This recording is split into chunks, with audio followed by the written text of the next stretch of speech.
Preface to the English edition. This book does not set out to produce a history of the cinema but to isolate certain cinematographic concepts. These concepts are not technical or critical. Neither are they linguistic, in the sense in which it has been said that the cinema was the universal language, or in the sense in which it has been said that the cinema is a language.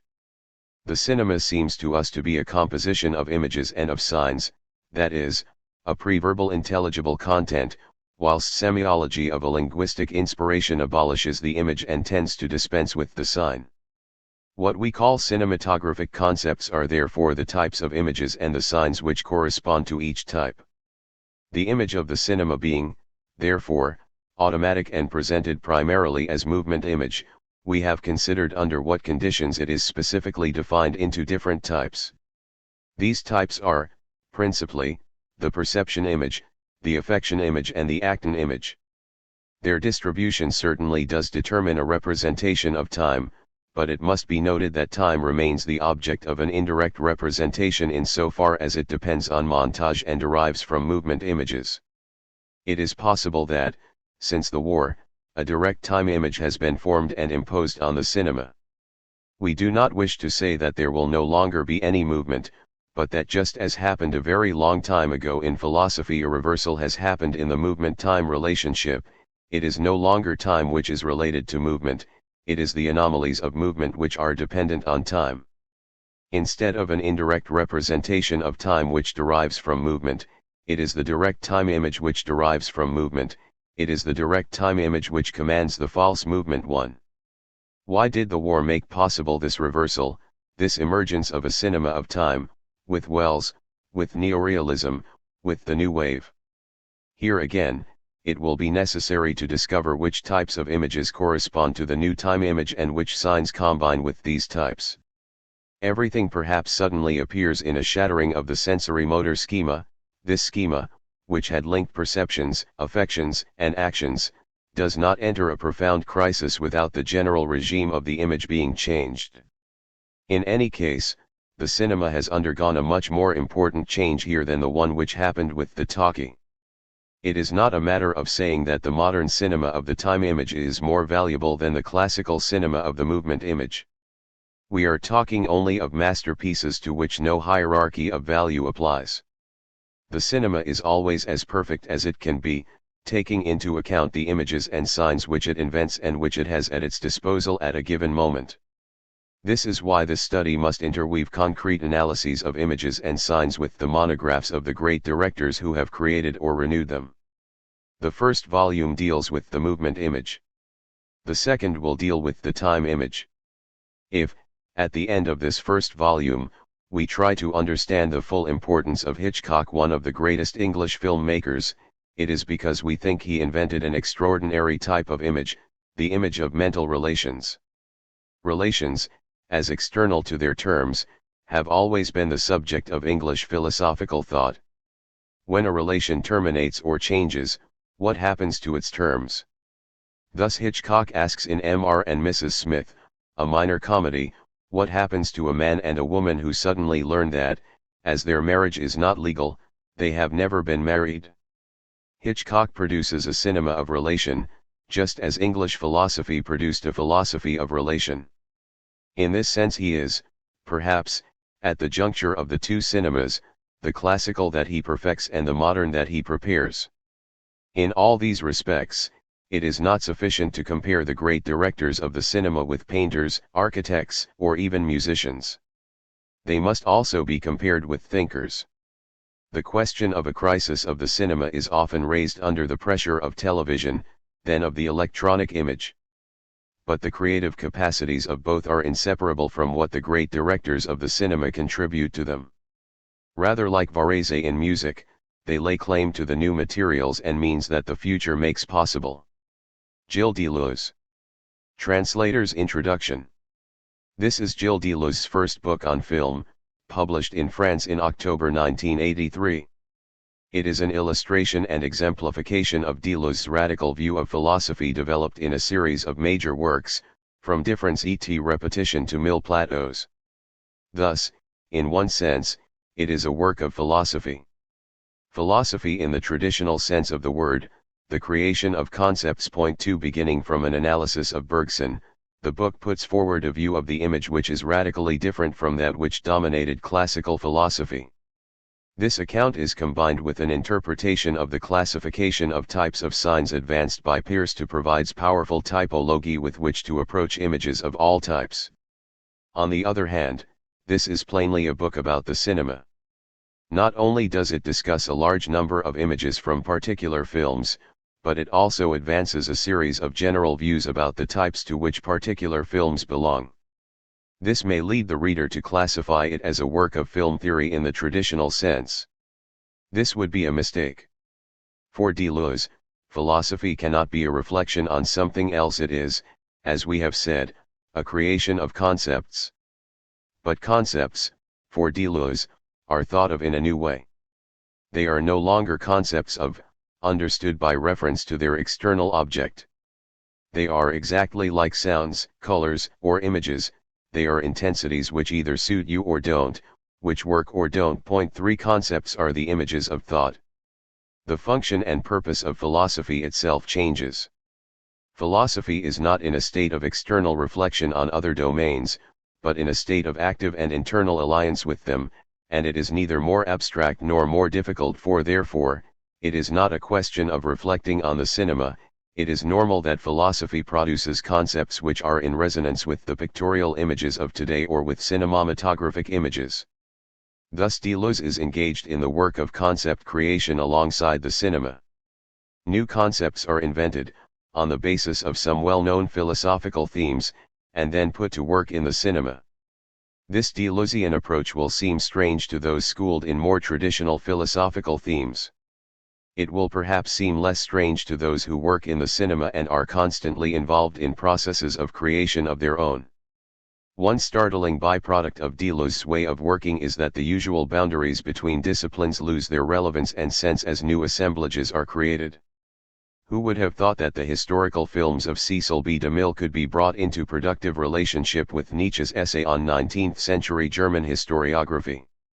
Finally, these conjunctions between particular themes illustrate a broader conjunction between philosophy and the cinema, one which makes a work of this type particularly productive. For what is interesting in philosophy is that it proposes a cutting of things, a new cutting. It groups under a single concept things that one would have thought were different, and it separates from it others which one would have thought very close. Now, the cinema by itself is also a cutting of visual and sound images. There are modes of cutting which can converge. Point 5. The book can, therefore, be seen as a kind of intercutting of cinema and philosophy. As such, it brings together a whole range of terms from each sphere, many of which may be unfamiliar to readers more at home in the other. We have therefore tried, in the remainder of this introduction, to provide some preliminary explanations of some of the terms used in the hope that these might be of some assistance in the reading of this rich but difficult book. We would like to thank Tom Milne for his invaluable explanations of the technical film terms. The French word for shot is plan, which also means plane. Deleuze occasionally plays on the two senses of the French word, and we have sometimes translated it as plane. The two senses of the word should be borne in mind whenever the word shot, in any of its many variants, appears in the translation. The phrase champ contre champ has been translated shot reverse shot. It could also have been rendered shot reaction shot, or even, in some contexts, cross-cutting. In the first chapter, Deleuze uses the term pose in two senses, in its literal sense of a sustained position, and in a cinematographic sense, as in photo de pose, where it has been rendered as long exposure photo to differentiate it from the snapshot with which Deleuze contrasts it. We have left the word photogram untranslated. It denotes a single frame of exposed film or still taken directly from such a frame. We have rendered the notoriously difficult term découpage as cutting throughout. It can be taken in a more general sense as a cutting style, or even, by extension, the way the film is put together. Deleuze draws a systematic distinction between the terms tout and ensemble, which we have rendered as whole and set respectively. In French the two words can be used interchangeably in many contexts, and the keeping of the words distinct in English is sometimes artificial. We have occasionally translated ensemble as whole and have then placed the French word in brackets. In general, however, we have sought to keep the two words distinct in English in line with the philosophical distinction in the original. We have translated Deleuze's term englobant as encompasser. The verb English over has the sense of to include, embody, bring together into a whole. Following Deleuze's use, in his recent work, of a systematic distinction between the major and minor modes, we have translated major and minor one as to major and to minor. The former is usually rendered as to raise, or to overvalue. We have included further explanations of Deleuze's terms in translators' footnotes, which are indicated by an asterisk. A glossary of technical terms is also included. We would like to thank all those who have given us advice and assistance in preparing this translation, including Megan Morris and everyone at Newcourt. Hugh Tomlinson. Barbara Habergia. Preface to the French edition. This study is not a history of the cinema. It is a taxonomy, an attempt at the classification of images and signs. But this first volume has to content itself with determining the elements, and the elements of only one part of the classification. We will frequently be referring to the American logician Peirce, because he established a general classification of images and signs, which is undoubtedly the most complete and the most varied. It can be compared with Linnaeus's classifications in natural history, or even more with Mendeleev's table in chemistry. Another comparison is no less necessary. Bergson was writing Matter and Memory in 1896, it was the diagnosis of a crisis in psychology.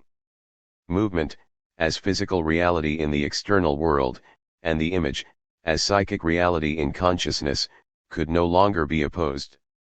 The Bergsonian discovery of a movement image, and more profoundly, of a time image, still retains such richness today that it is not certain that all its consequences have been drawn. Despite the rather over-hasty critique of the cinema that Bergson produced shortly afterwards, nothing can prevent an encounter between the movement image, as he considers it, and the cinematographic image. In this first part, we will deal with the movement image and its varieties. The time image will be the subject of a second part. The great directors of the cinema may be compared, in our view, not merely with painters, architects, and musicians, but also with thinkers. They think with movement images and time images instead of concepts.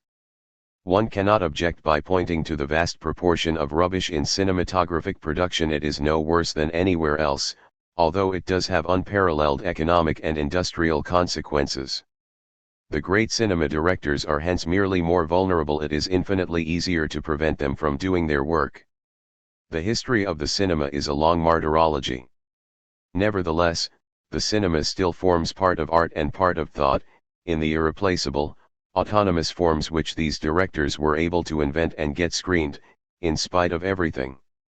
We are not providing any reproductions as illustrations to our text, as it is in fact our text alone which aspires to be an illustration of the great films, of which each of us retains to a greater or lesser extent a memory, emotion, or perception. Gilles Deleuze. Theses on Movement. First commentary on Bergson. First thesis, Movement and Instant. Bergson does nor just put forward one thesis on movement, but three. The first is the most famous, and threatens to obscure the other two. It is, however, only an introduction to the others. According to the first thesis, movement is distinct from the space covered. Space covered is past, movement is present, the act of covering. The space covered is divisible, indeed infinitely divisible, whilst movement is indivisible, or cannot be divided without changing qualitatively each time it is divided. This already presupposes a more complex idea: the spaces covered all belong to a single, identical, homogeneous space, while the movements are heterogeneous, irreducible among themselves. But, before being developed, the first thesis contains another proposition: you cannot reconstitute movement with positions in space or instants in time, that is, with immobile sections.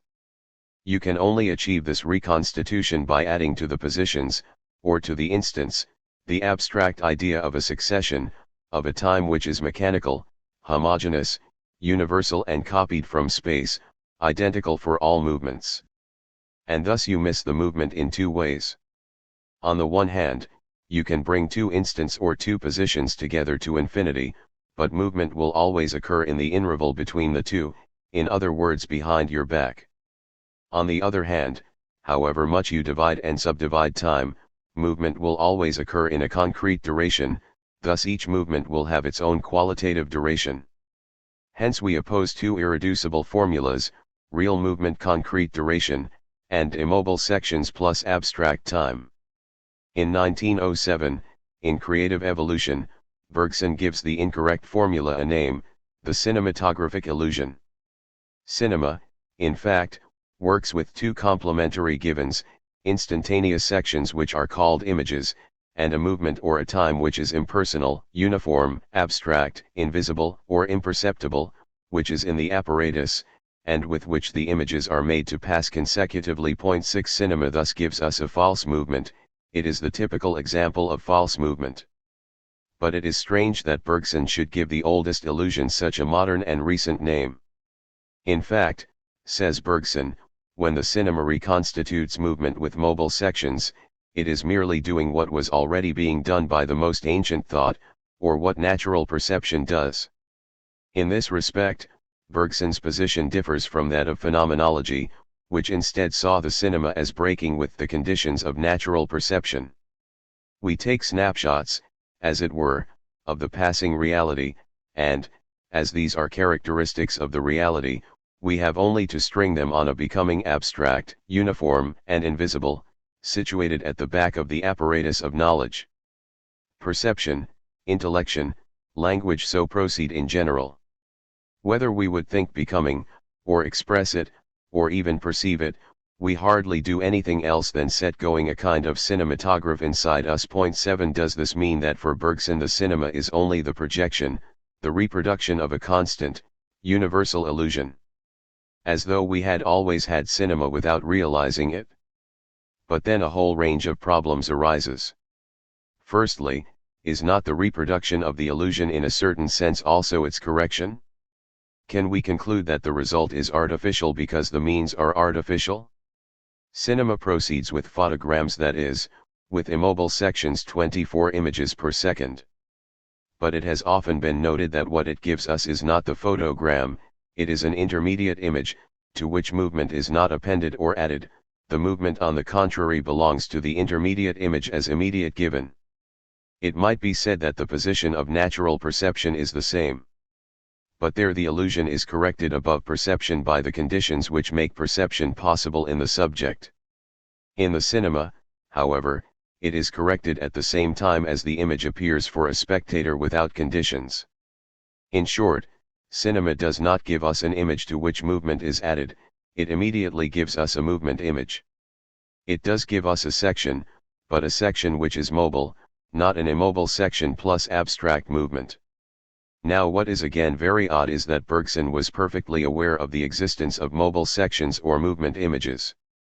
This happened before creative evolution, before the official birth of the cinema. It was set out in Matt Rand Memory in 1896. RHE discovery of the movement image, beyond the conditions of natural perception, was the extraordinary invention of the first chapter of Matter and Memory. Had Bergson forgotten it 10 years later? Or did he fall victim to another illusion which affects everything in its initial stages? We know that things and people are always forced to conceal themselves, have to conceal themselves when they begin. What else could they do? They come into being within a set which no longer includes them and, in order not to be rejected, have to project the characteristics which they retain in common with the set. The essence of a thing never appears at the outset, but in the middle, in the course of its development, when its strength is assured. Having transformed philosophy by posing the question of the new instead of that of eternity, Bergson knew this better than anyone. For example, he said that the novelty of life could not appear when it began, since when it began life was forced to imitate matter. Is it not the same with the cinema? Is not cinema at the outset forced to imitate natural perception? And, what is more, What was cinema's position at the outset? On the one hand, the viewpoint was fixed, the shot was therefore spatial and strictly immobile. On the other hand, the apparatus for shooting was combined with the apparatus for projection, endowed with a uniform abstract time. The evolution of the cinema, the conquest of its own essence or novelty, was to take place through montage, the mobile camera, and the emancipation of the viewpoint, which became separate from projection. The shot would then stop being a spatial category and become a temporal one, and the section would no longer be immobile, but mobile. The cinema would rediscover that very movement image of the first chapter of Matter and Memory. We must conclude that Bergson's first thesis on movement is more complex than it initially seemed. On the one hand, there is a critique of all attempts to reconstitute movement with the space covered, that is, by adding together instantaneous immobile sections and abstract time. On the other hand, there is the critique of the cinema, which is condemned as one of these illusory attempts, as the attempt which is the culmination of the illusion. But there is also the thesis of matter and memory, mobile sections, temporal planes which prefigure the future or the essence of the cinema. Second thesis, privileged, instants and any instant whatevers. Now creative evolution advances a second thesis, which, instead of reducing everything to the same illusion about movement, distinguishes at least two very different illusions. The error remains the same, that of reconstituting movement from instants or positions, but there are two ways of doing this, the ancient and the modern. For antiquity, movement refers to intelligible elements, forms or ideas which are themselves eternal and immobile. Of course, in order to reconstitute movement, these forms will be grasped as close as possible to their actualization in a matter flux. These are potentialities which can only be acted out by being embodied in matter. But, conversely, movement merely expresses a dialectic of forms, an ideal synthesis which gives it order and measure. Movement, conceived in this way, will thus be the regulated transition from one form to another, that is, an order of poses or privileged instants, as in a dance.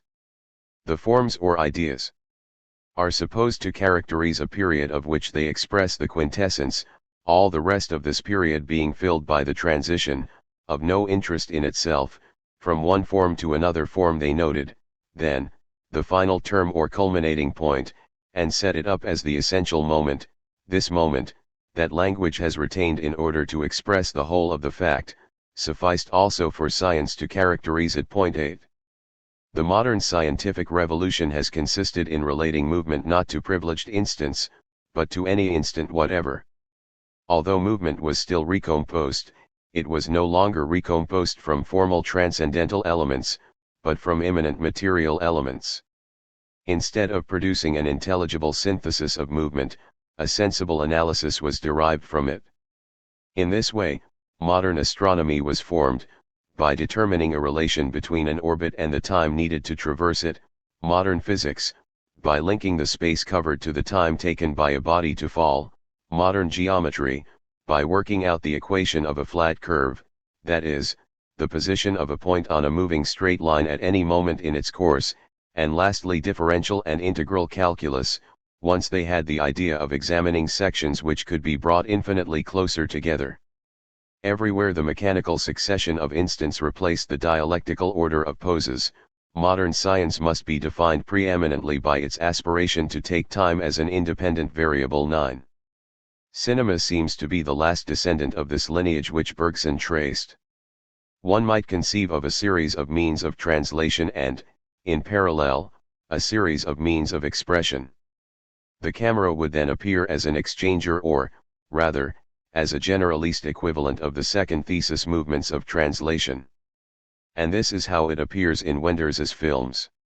When we think about the prehistory of the cinema, we always end up confused, because we do not know where its technological lineage begins, or how to define this lineage.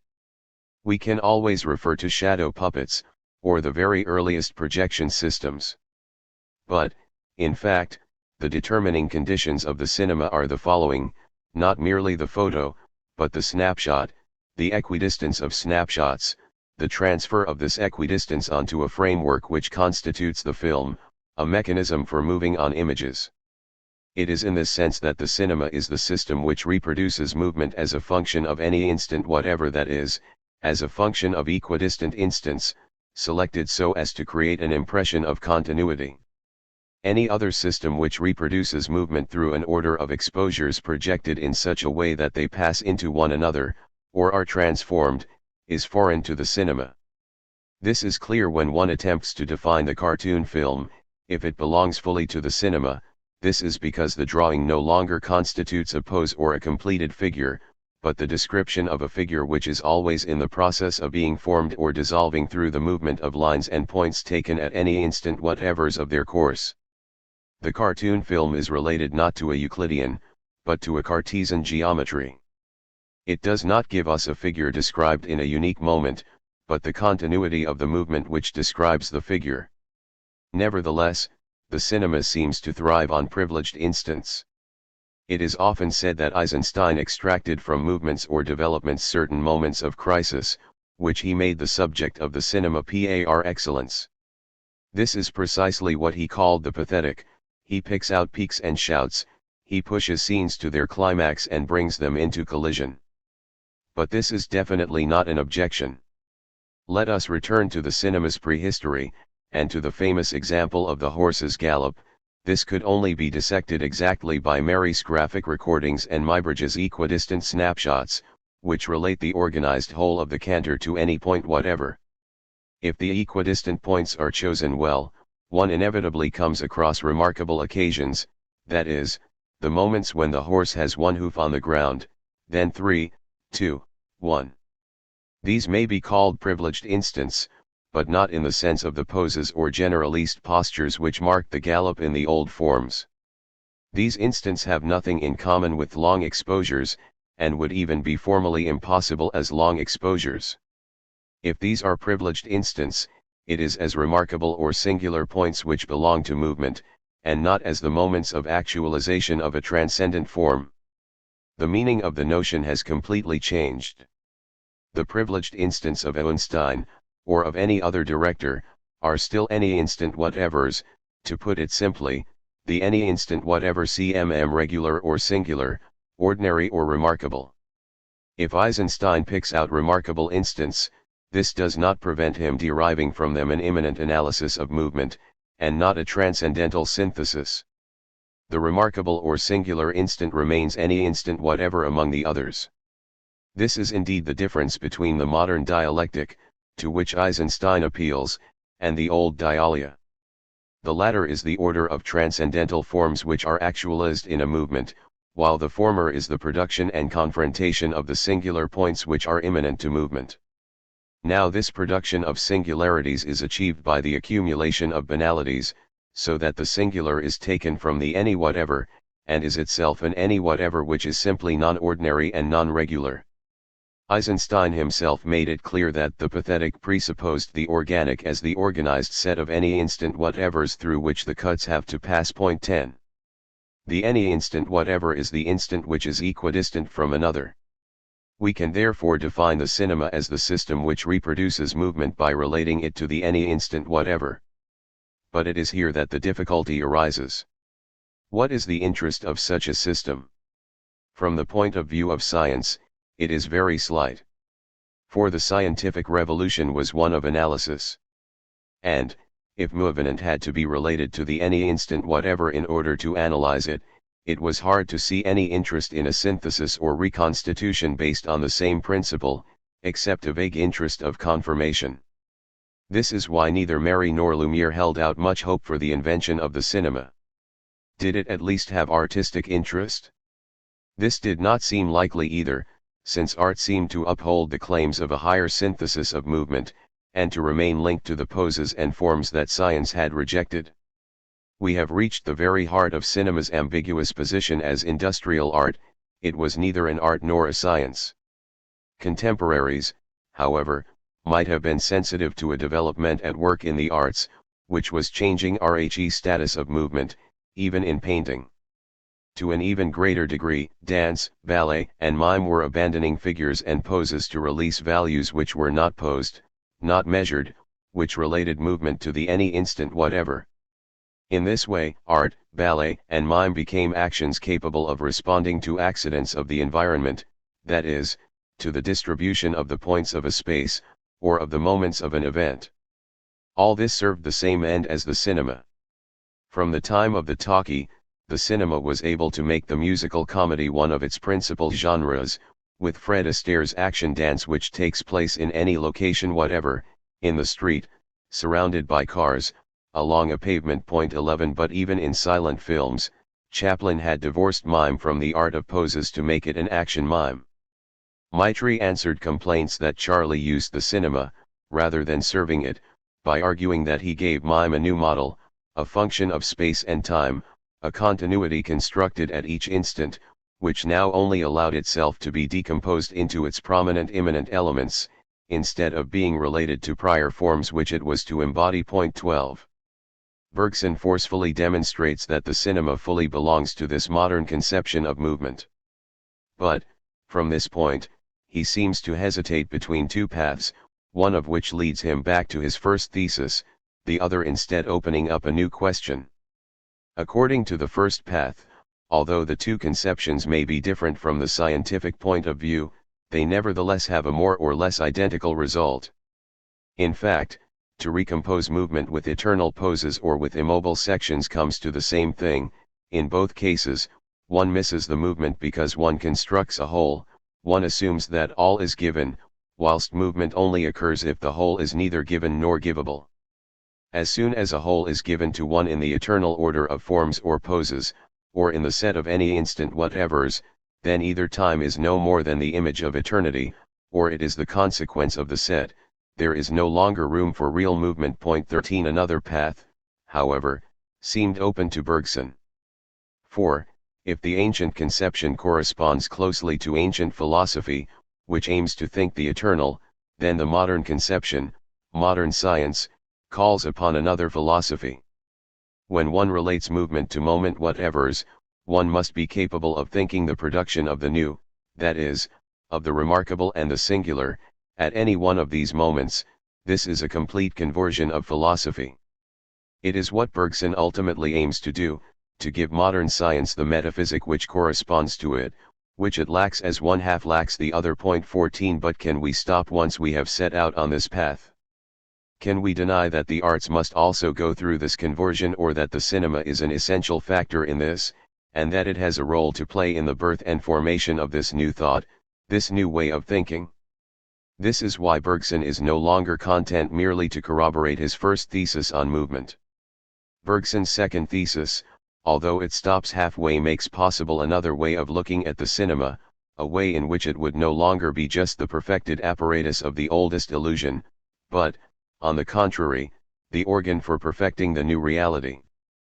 Third thesis, movement and change. And this is Bergson's third thesis, which is also contained in creative evolution. If we tried to reduce it to a bare formula, it would be this: not only is the instant an immobile section of movement, but movement is a mobile section of duration, that is, of the whole, or of a whole. Which implies that movement expresses something more profound, which is the change in duration or in the whole. To say that duration is change is part of its definition. It changes and does not stop changing. For example, matter moves, but does not change. Now movement expresses a change in duration or in the whole. What is a problem is on the one hand this expression, and on the other, this whole duration identification. Movement is a translation in space. Now each time there is a translation of parts in space, there is also a qualitative change in a whole. Bergson gave numerous examples of this in Matter and Memory. An animal moves, but this is for a purpose, to feed, migrate, etc. It might be said that movement presupposes a difference of potential, and aims to fill it. If I consider parts or places abstractly A and B, I cannot understand the movement which goes from one to the other. But imagine I am starving at A, and at B there is something to eat. When I have reached B and had something to eat, what has changed is not only my state, but the state of the whole which encompassed B, A, and all that was between them. When Achilles overtakes the tortoise, What changes is the state of the whole which encompass the tortoise, Achilles, and the distance between the two. Movement always relates to a change, migration to a seasonal variation. And this is equally true of bodies. The fall of a body presupposes another one which attracts it, and expresses a change in the whole which encompasses them both. If we think of pure atoms, their movements, which testify to a reciprocal action of all the parts of the substance, necessarily express modifications, disturbances, changes of energy in the whole. What Bergson discovers beyond translation is vibration, radiation. Our error lies in believing that it is the any element whatever's, external to qualities which move. But the qualities themselves are pure vibrations which change at the same time as the alleged elements move. Point 15. In Creative Evolutions, Bergson gives an example which is so famous that it no longer surprises us. Putting some sugar in a glass of water, he says that I must, willy-nilly, wait until the sugar mix. Point 16. This is slightly strange, since Bergson seems to have forgotten that stirring with a spoon can help it to dissolve. But what is his main point? That the movement of translation which detaches the sugar particles and suspends them in the water itself expresses a change in the whole, that is, in the content of the glass, a qualitative transition from water which contains a sugar lump to the state of sugared water. If I stir with the spoon, I speed up the movement, but I also change the whole, which now encompasses the spoon, and the accelerated movement continues to express the change of the whole. The wholly superficial displacements of masses and molecules studied in physics and chemistry would become, by relation to that inner vital movement, what the position of a moving object is to the movement of that object in space. 17. Thus, in his third thesis, Bergson puts forward the following analogy. The only difference is this: the ratio on the left-hand side expresses an illusion, and that on the right-hand side, a reality. Above all, what Bergson wants to say using the glass of sugared water is that my waiting, whatever it be, expresses a duration as mental, spiritual reality. But why does this spiritual duration bear witness, not only for me who wait, but for a whole which changes? According to Bergson, the whole is neither given nor givable. Many philosophers had already said that the whole was neither given nor givable. They simply concluded from this that the whole was a meaningless notion. Bergson's conclusion is very different. If the whole is not givable, it is because it is the open, and because its nature is to change constantly, or to give rise to something new, in short, to endure. The duration of the universe must therefore be one with the latitude of creation which can find place in it. 18. So that each time we find ourselves confronted with a duration, or in a duration, we may conclude that there exists somewhere a whole which is changing, and which is open somewhere. It is widely known that Bergson initially discovered duration as identical to consciousness. But further study of consciousness led him to demonstrate that it only existed in so far as it opened itself upon a whole, by coinciding with the opening up of a whole. Similarly for the living being, in comparing the living being to a whole, or to the whole of the universe, Bergson seems to be reviving the most ancient simile. Point 19. However, he completely reverses its terms. For, if the living being is a whole and, therefore, comparable to the whole of the universe, this is not because it is a microcosm as closed as the whole is assumed to be, but, on the contrary, because it is open upon a world, and the world, the universe, is itself the open. Wherever anything lives, there is, open somewhere, a register in which time is being inscribed. 20. If one had to define the whole, it would be defined by relation. Relation is not a property of objects, it is always external to its terms. It is also inseparable from the open, and displays a spiritual or mental existence.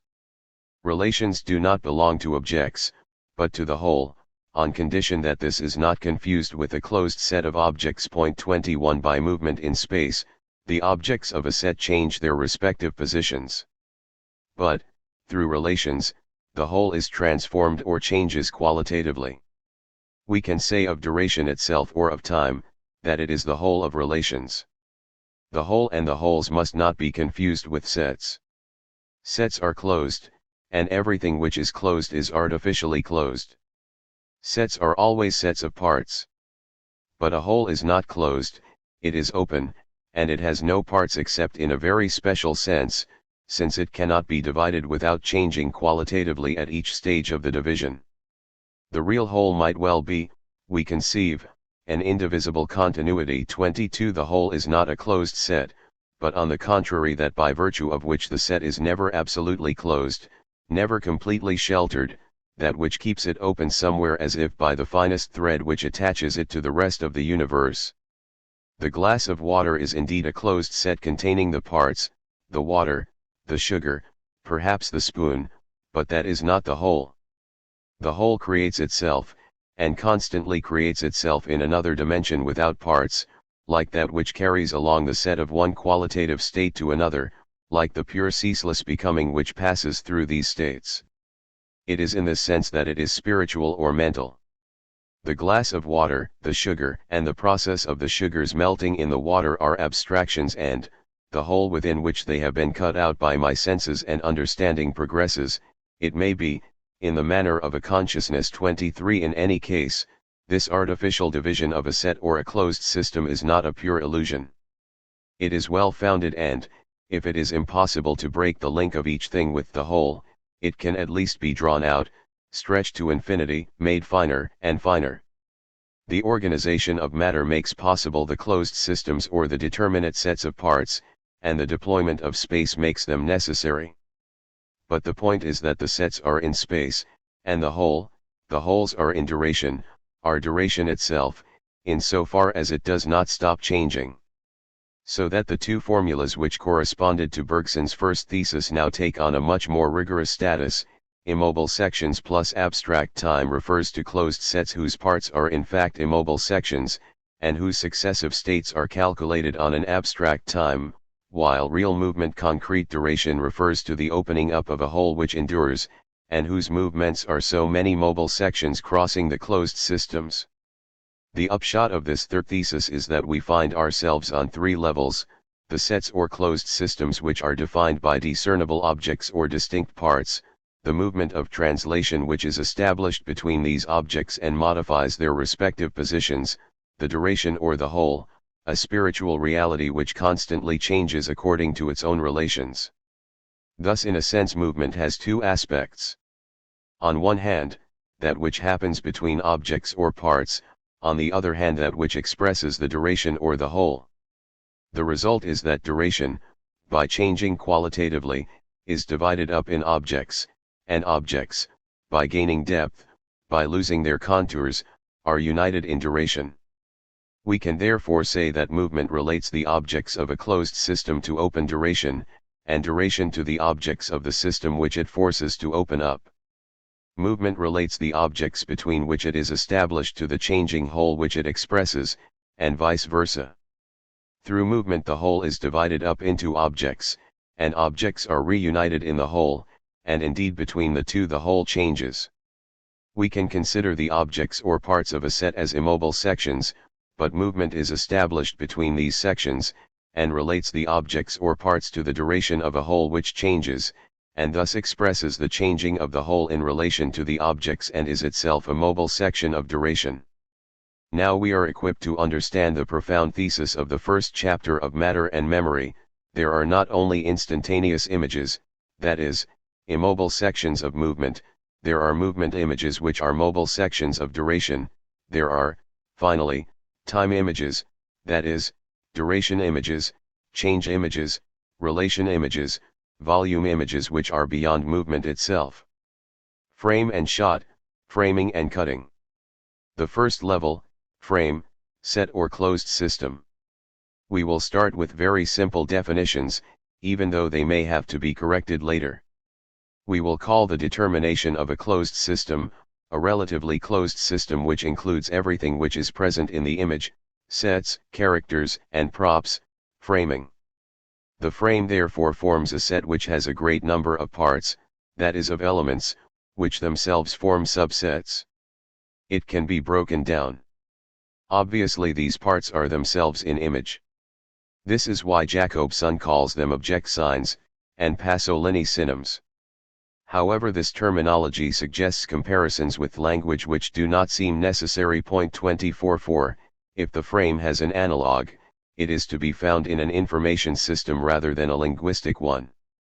The elements are the data, which are sometimes very numerous, sometimes of limited number. The frame is therefore inseparable from two tendencies, towards saturation or towards rarefaction. The big screen and depth of field in particular have allowed the multiplication of independent data, to the point where a secondary scene appears in the foreground while the main one happens in the background, or where you can no longer even distinguish between the principal and the secondary. On the other hand, rarefied images are produced, either when the whole accent is placed on a single object or when the set is emptied of certain subsets. The highest degree of rarefaction seems to be attained with the empty set, when the screen becomes completely black or completely white.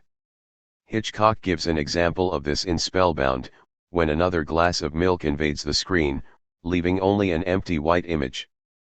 But, from either side, whether rarefaction or saturation, the frame teaches us that the image is not just given to be seen. It is legible as well as visible.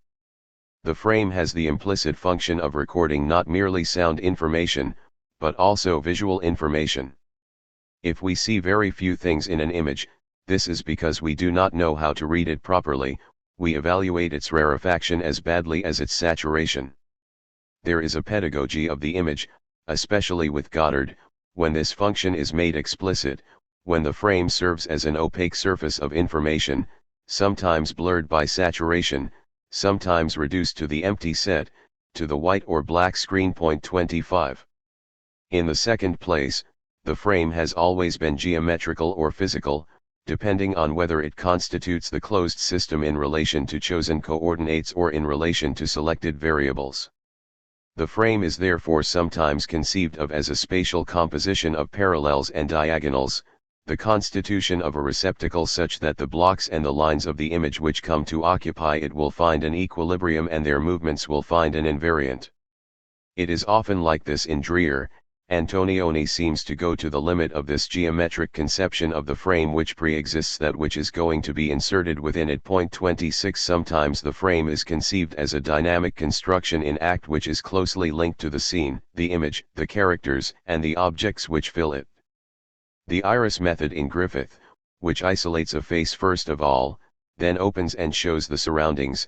Eisenstein's research is inspired by Japanese drawing, which adapt the frame to the theme, Ganst's variable screen which opens and closes according to the dramatic necessities, and like a visual accordion, from the very beginning attempts were made to test dynamic variations of the frame. In any case, framing is limitation. Point 27 But, depending on the concept itself, the limits can be conceived in two ways, mathematically or dynamically, either as preliminary to the existence of the bodies whose essence they fix, or going as far as the power of existing bodies goes. For ancient philosophy, this was one of the principal features of the opposition between the Platonists and the Stoics. The frame is also geometric or physical in another way in relation to the parts of the system that it both separates and brings together. In the first case, the frame is inseparable from rigid geometric distinctions. A very fine image in Griffith's Intolerance cuts the screen along a vertical which corresponds to a wall of the ramparts of Babylon, whilst on the right one sees the king advancing on a higher horizontal, a high walk on the ramparts, on the left the chariots enter and leave, on a lower horizontal, through the gates of the city. Eisenstein studied the effects of the golden section on cinematographic imagery. Dreer explored horizontals and verticals, symmetries, the high and the low, alternations of black and white. The expressionists developed diagonals and counter-diagonals, pyramidal or triangular figures which agglomerate bodies, crowds, places, the collision of these masses, a whole paving of the frame which takes on a form like the black and white squares of a chessboard. Point 28 Even light is the subject of a geometrical optic, when it is organized with shadows into two halves, or into alternating rays, as is done by one expressionist tendency. The lines separating the great elements of nature obviously play a fundamental role, as in Ford's Skies, the separation of earth and sky, the earth pushed down to the base of the screen. But it also involves water and earth, or the slender line which separates air and water, when water hides an escapee in its depths, or drowns a victim at the limit of the surface. As a general rule, the powers of nature are not framed in the same way as people or things, and individuals are not framed in the same way as crowds, and sub-elements are not framed in the same way as terms, so that there are many different frames in the frame. Doors, windows, box office windows, skylights, car windows, mirrors, are all frames in frames. The great directors have particular affinities with particular secondary, tertiary, etc. frames. And it is by this dovetailing of frames that the parts of the set or of the closed system are separated, but also converge and are reunited. On the other hand, the physical or dynamic conception of the frame produces imprecise sets which are now only divided into zones or bands. The frame is no longer the object of geometric divisions, but of physical gradations. The parts of the set are now intensive parts, and the set itself is a mixture which is transmitted through all the parts, through all the degrees of shadow and of light, through the whole light-darkness scale. This was the expressionist optics' other tendency, although some directors, both inside and outside expressionism, participate in both. It is the hour when it is no longer possible to distinguish between sunrise and sunset, air and water, water and earth, in the great mixture of a marsh or a tempest. 29 Here, it is by degrees of mixing that the parts become distinct or confused in a continual transformation of values. The set cannot divide into parts without qualitatively changing each time. It is neither divisible nor indivisible, but dividual. Admittedly, this was already the case in the geometric conception. There the dovetailing of frames indicated the qualitative changes. The cinematographic image is always dividual. This is because, in the final analysis, the screen, as the frame of frames, gives a common standard of measurement to things which do not have one, long shots of countryside and close-ups of the face, an astronomical system and a single drop of water, parts which do not have the same denominator of distance, relief, or light. In all these senses the frame ensures a deterritorialization of the image. In the fourth place, the frame is related to an angle of framing. This is because the closed set is itself an optical system which refers to a point of view on the set of parts. Of course, the point of view can be, or appear to be, bizarre or paradoxical. The cinema shows extraordinary points of view, at ground level, or from high to low, from low to high, etc. But they seem to be subject to a pragmatic rule which is not just valid for the narrative cinema. To avoid falling into an empty aestheticism, they must be explained, they must be revealed as normal and regular, either from the point of view of a more comprehensive set which includes the first, or from the point of view of an initially unseen, not given, element of the first set. In Jean Maitri we find a description of a sequence which is exemplary here. The camera, in a lateral mid-height traveling shot, shows a row of spectators seen from behind and tries to glide to the front, then stops at a one-legged man whose missing leg provides a vista on the scene, a passing military parade. It thus frames the good leg, the crutch, and, under the stump, the parade. Here we have an eminently bizarre angle of framing. But another shot shows another cripple behind the first, one with no legs at all, who sees the parade in precisely this way, and who actualizes or accomplishes the preceding point of view. 30 It can therefore be said that the angle of framing was justified. However, this pragmatic rule is not always valid, or even when it is valid, it is not the whole story. Bonitzer has constructed the interesting concept of deframing in order to designate these abnormal points of view which are not the same as an oblique perspective or a paradoxical angle, and refer to another dimension of the image. 31 We find examples of this in Dreyer's cutting frames, faces cut by the edge of the screen in The Passion of Joan of Arc. But, we see it even more in empty spaces like those of Ozu, which frame a dead zone, or in disconnected spaces as in Bresson, whose parts are not connected and are beyond all narrative or more generally pragmatic justification, perhaps tending to confirm that the visual image has a legible function beyond its visible function. There remains the out of field. This is not a negation, neither is it sufficient to define it by the non-coincidence between two frames, one visual and the other sound. 32. The out-of-field refers to what is neither seen nor understood, but is nevertheless perfectly present. This presence is indeed a problem and itself refers to two new conceptions of framing. If we return to Bazin's alternative of mask or frame, we see that sometimes the frame works like a mobile mask according to which every set is extended into a larger homogeneous set with which it communicates, and sometimes it works as a pictorial frame which isolates a system and neutralizes its environment. This duality is most clearly expressed in Renoir and Hitchcock. In the former, space and action always go beyond the limits of the frame, which only takes elements from an area. In the latter, the frame confines all the components, and acts as a frame for a tapestry rather than one for a picture or a play.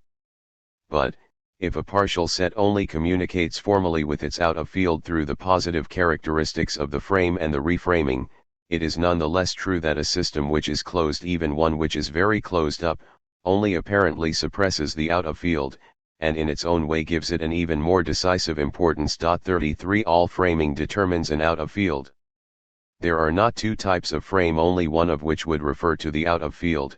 There are rather two very different aspects of the out-of-field, each of which refers to a mode of framing. The divisibility of content means that the parts belong to various sets, which constantly subdivide into subsets or are themselves the subset of a larger set, onto infinity. This is why content is defined both by the tendency to constitute closed systems and by the fact that this tendency never reaches completion. Every closed system also communicates. There is always a thread to link the glass of sugared water to the solar system, and any set whatever to a larger set. This is the first sense of what we call the out-of-field. When a set is framed, therefore seen, there is always a larger set, or another set with which the first forms a larger one, and which can in turn be seen, on condition that it gives rise to a new out-of-field, etc. The set of all these sets forms a homogeneous continuity, a universe, or a plane of genuinely unlimited content. But it is certainly not a whole, although this plane or these larger and larger sets necessarily have an indirect relationship with the whole. We know the insoluble contradictions we fall into when we treat the set of all sets as a whole. It is not because the notion of the whole is devoid of sense, but it is not a set and does not have parts. It is rather that which prevents each set, however big it is, from closing in on itself, and that which forces it to extend itself into a larger set. The whole is therefore like thread which traverses sets and gives each one the possibility, which is necessarily realized, of communicating with another, to infinity. Thus the whole is the open, and relates back to time or even to spirit rather than to content and to space. Whatever their relationship, one should therefore not confuse the extension of sets into each other with the opening of the whole which passes into each one. A closed system is never absolutely closed, but on the one hand it is connected in space to other systems by a more or less fine thread, and on the other hand it is integrated or reintegrated into a whole which transmits a duration to it along this thread. 34. Hence, it is perhaps not sufficient to distinguish, with Birch, a concrete space from an imaginary space in the out-of-field, the imaginary becoming concrete when it in turn passes into a field, when it thus ceases to be out-of-field. In itself, or as such, the out-of-field already has two qualitatively different aspects, a relative aspect by means of which a closed system refers in space to a set which is not seen, and which can in turn be seen, even if this gives rise to a new unseen set, onto infinity, and an absolute aspect by which the closed system opens onto a duration which is immanent to the whole universe, which is no longer a set and does not belong to the order of the visible. 35 The framings which are not pragmatically justified refer to precisely the second aspect as their raison d'etre. In one case, the out-of-field designates that which exists elsewhere, to one side or around; in the other case, the out-of-field testifies to a more disturbing presence, one which cannot even be said to exist, but rather to insist or subsist, a more radical elsewhere, outside homogeneous space and time. Undoubtedly these two aspects of the out-of-field intermingle constantly. But, when we consider a framed image as a closed system, we can say that one aspect prevails over the other, depending on the nature of the thread. The thicker the thread which links the seen set to other unseen sets, the better the out-of-field fulfills its first function, which is the adding of space to space. But, when the thread is very fine, it is not content to reinforce the closure of the frame or to eliminate the relation with the outside. It certainly does not bring about a complete isolation of the relatively closed system, which would be impossible. But, the finer it is, the further duration descends into the system like a spider, the more effectively the out-of-field fulfills its other function, which is that of introducing the transspatial and the spiritual into the system, which is never perfectly closed. Dreyer made this into an ascetic method. The more the image is spatially closed, even reduced to 2 dimensions, the greater is its capacity to open itself onto a 4th dimension, which is time, and onto a 5th, which is spirit, the spiritual decision of Jean or Gertrude. 36. When Claude Ollier defines Antonioni's geometric frame, he not only says that the awaited character is not yet visible, but also that he is momentarily in a zone of emptiness, white on white, which is impossible to film, and truly invisible. And, in another way, Hitchcock's frames are not content to neutralize the environment, to push the closed system as far as possible and to enclose the maximum number of components in the image. At the same time they make the image into a mental image, open onto a play of relations which are purely thought and which weave a whole. This is why we said that there is always out of field, even in the most closed image. And that there are always simultaneously the 2 aspects of the out of field, the actualizable relation with other sets, and the virtual relation with the whole. But in the one case, the second relation, the most mysterious, is reached indirectly, onto infinity, through the intermediary and the extension of the first, in the succession of images. In the other case it is reached more directly, in the image itself, and by limitation and neutralization of the first. Let us summarize the results of this analysis of the frame. Framing is the art of choosing the parts of all kinds which became part of a set. This set is a closed system, relatively and artificially closed. The closed system determined by the frame can be considered in relation to the data that it communicates to the spectators. It is tinformatic, and saturated or rarefied. Considered in itself and as limitation, it is geometric or dynamic physical. Considered in the nature of its parts, it is still geometric or physical and dynamic. It is an optical system when it is considered in relation to the point of view, to the angle of framing. It is then pragmatically justified, or lays claim to a higher justification. Finally, it determines an out of field, sometimes in the form of a larger set which extends it, sometimes in the form of a whole into which it is integrated. The second level, shot and movement. Cutting is the determination of the shot, and the shot, the determination of the movement which is established in the closed system, between elements or parts of the set. But we have seen that movement also concerns a whole which is qualitatively different from the set. The whole is that which changes, it is the open or duration. Movement thus expresses a change of the whole, or a stage, an aspect of this change, a duration, or an articulation of duration. Thus movement has 2 facets, as inseparable as the inside and the outside, as the 2 sides of a coin. It is the relationship between parts and it is the state of the whole. On the one hand it modifies the respective positions of the parts of a set, which are like its sections, each one immobile in itself. On the other it is itself the mobile section of a whole whose change it expresses. From one point of view, it is called relative, from the other, it is called absolute. Take a fixed shot where the characters move, they modify their respective positions in a framed set, but this modification would be completely arbitrary if it did not also express something in the course of changing, a qualitative alteration, even a minute one, in the whole which passes through this set. Take a shot where the camera moves, it can go from one set to another, modifying the respective position of sets. All this is necessary only if relative modification expresses an absolute change of the whole which is transmitted through these sets. For example, the camera follows a man and a woman who climb a staircase and arrive at a door that the man opens, then the camera leaves them, and draws back in a single shot. It runs along the external wall of the apartment, comes back to the staircase that it descends backwards, coming out onto the pavement, and rises up the exterior up to the opaque window of the apartment seen from outside.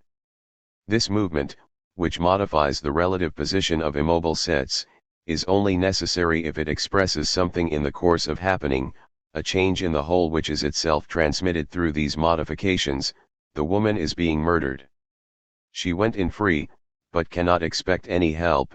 The murder is inexorable. We could say that this example is a case of ellipsis in the narration. But, whether there is ellipsis or not, or even whether there is narration or not, does not matter for the moment. What counts in these examples is that the shot, of whatever kind, has as it were two poles, in relation to the sets in space where it introduces relative modifications between elements or subsets, in relation to a whole whose absolute change in duration it expresses. This whole is never content to be elliptical, nor narrative, though it can be. But the shot, of whatever kind, always has these two aspects. It presents modifications of relative position in a set or some sets. It expresses absolute changes in a whole or in the whole. The shot in general has one face turned towards the set, the modifications of whose parts it translates, and another face turned towards the whole, of which it expresses the, or at least a, change. Hence the situation of the shot, which can be defined abstractly as the intermediary between the framing of the set and the montage of the whole, sometimes tending towards the pole of framing, sometimes tending towards the pole of montage. The shot is movement considered from this dual point of view, the translation of the parts of a set which spreads out in space, the change of a whole which is transformed in duration. This is not merely an abstract determination of the shot. For the shot finds its concrete determination in so far as it continually brings about the transition from one aspect to the other, the apportionment or distribution of the two aspects, their perpetual conversion. Let us return to the three Bergsonian levels, the sets and their parts, the whole which fuses with the open or change in duration and the movement which is established between parts or sets, but which also expresses duration, that is, the change of the whole. The shot is like the movement which continuously ensures conversion, circulation. It divides and subdivides duration according to the objects which make up the set, it reunites objects and sets into a single identical duration. It continuously divides duration into subdurations which are themselves heterogeneous, and reunites these into a duration which is immanent to the whole of the universe. Given that it is a consciousness which carries out these divisions and reunions, we can say of the shot that it acts like a consciousness.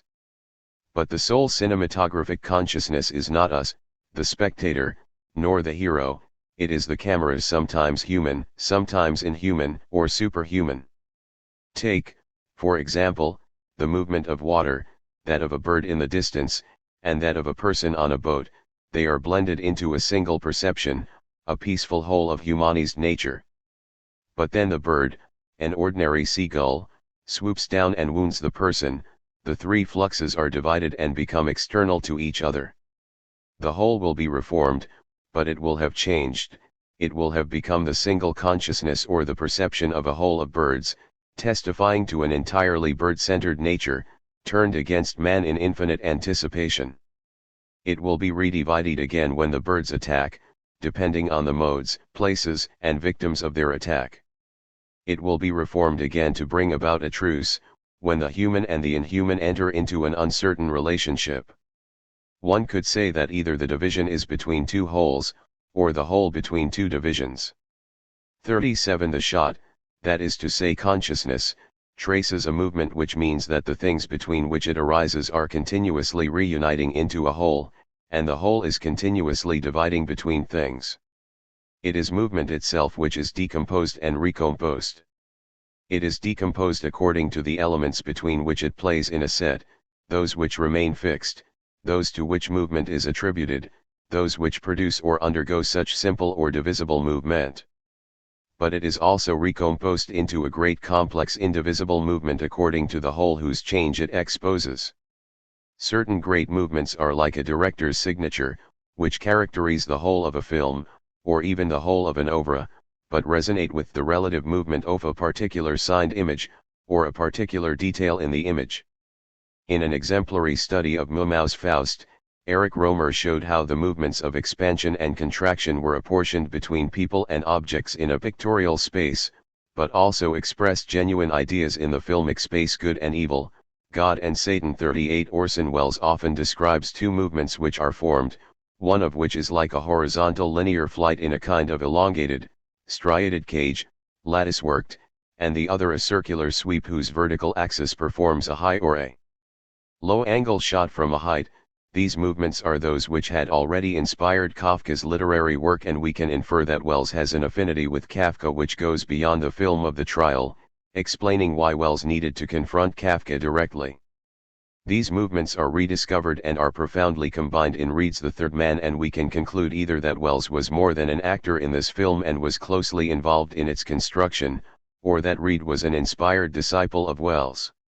In many of his films, Kurosawa has a signature which resembles a fictitious Japanese character. A thick vertical stroke goes down the screen from top to bottom whilst two thinner lateral movements cross it from left to right and right to left. Such a complex movement relate to the whole of the film, as we will see, to a way of conceiving the whole of a film. Analyzing certain Hitchcock films, François Regault identifies a global movement for each one, or a principal geometric or dynamic form, which can appear in the pure state in the credits, the spirals of Vertigo, the broken lines and the contrasting black and white structure of Psycho, the arrowing Cartesian coordinates of North by Northwest.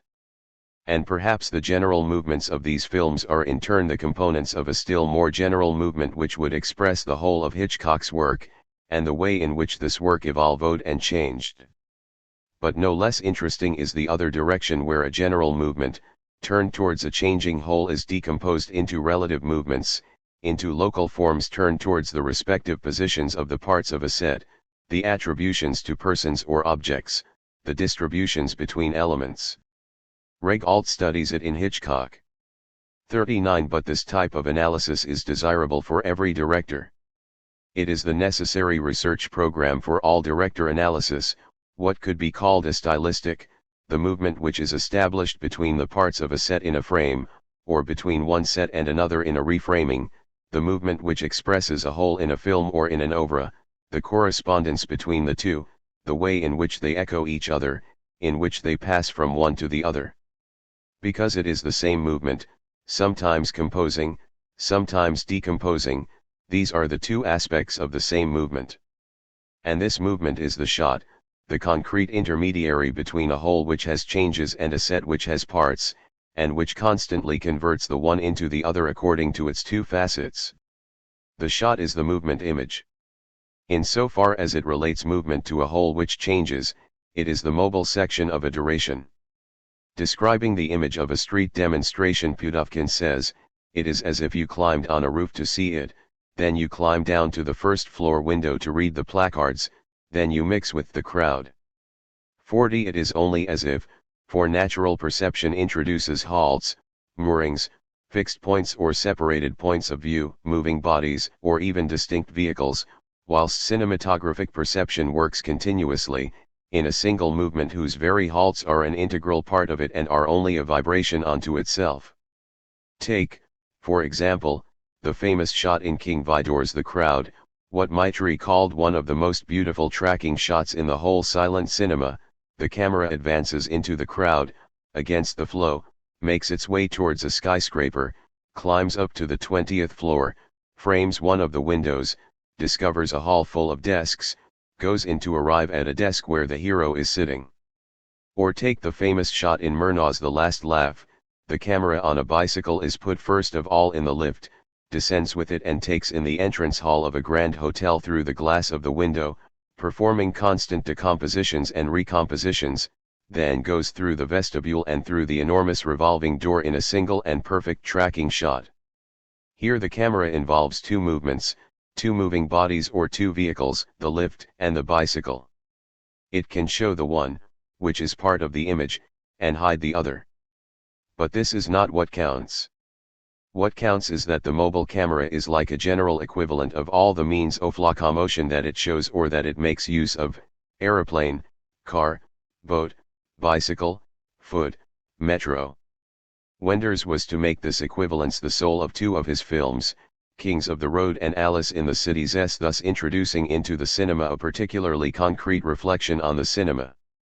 In other words, the essence of the cinematographic movement image lies in extracting from vehicles or moving bodies the movement which is their common substance, or extracting from movements the mobility which is their essence.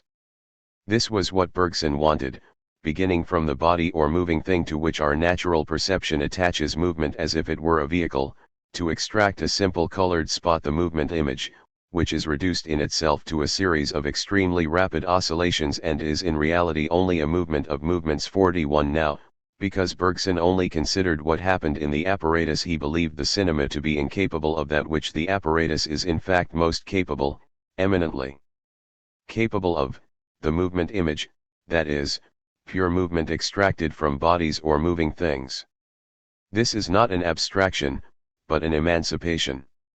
It is always a great moment in the cinema, as for example in Renoir, when the camera leaves a character, and even turns its back on him, following its own movement, at the end of which it will rediscover him.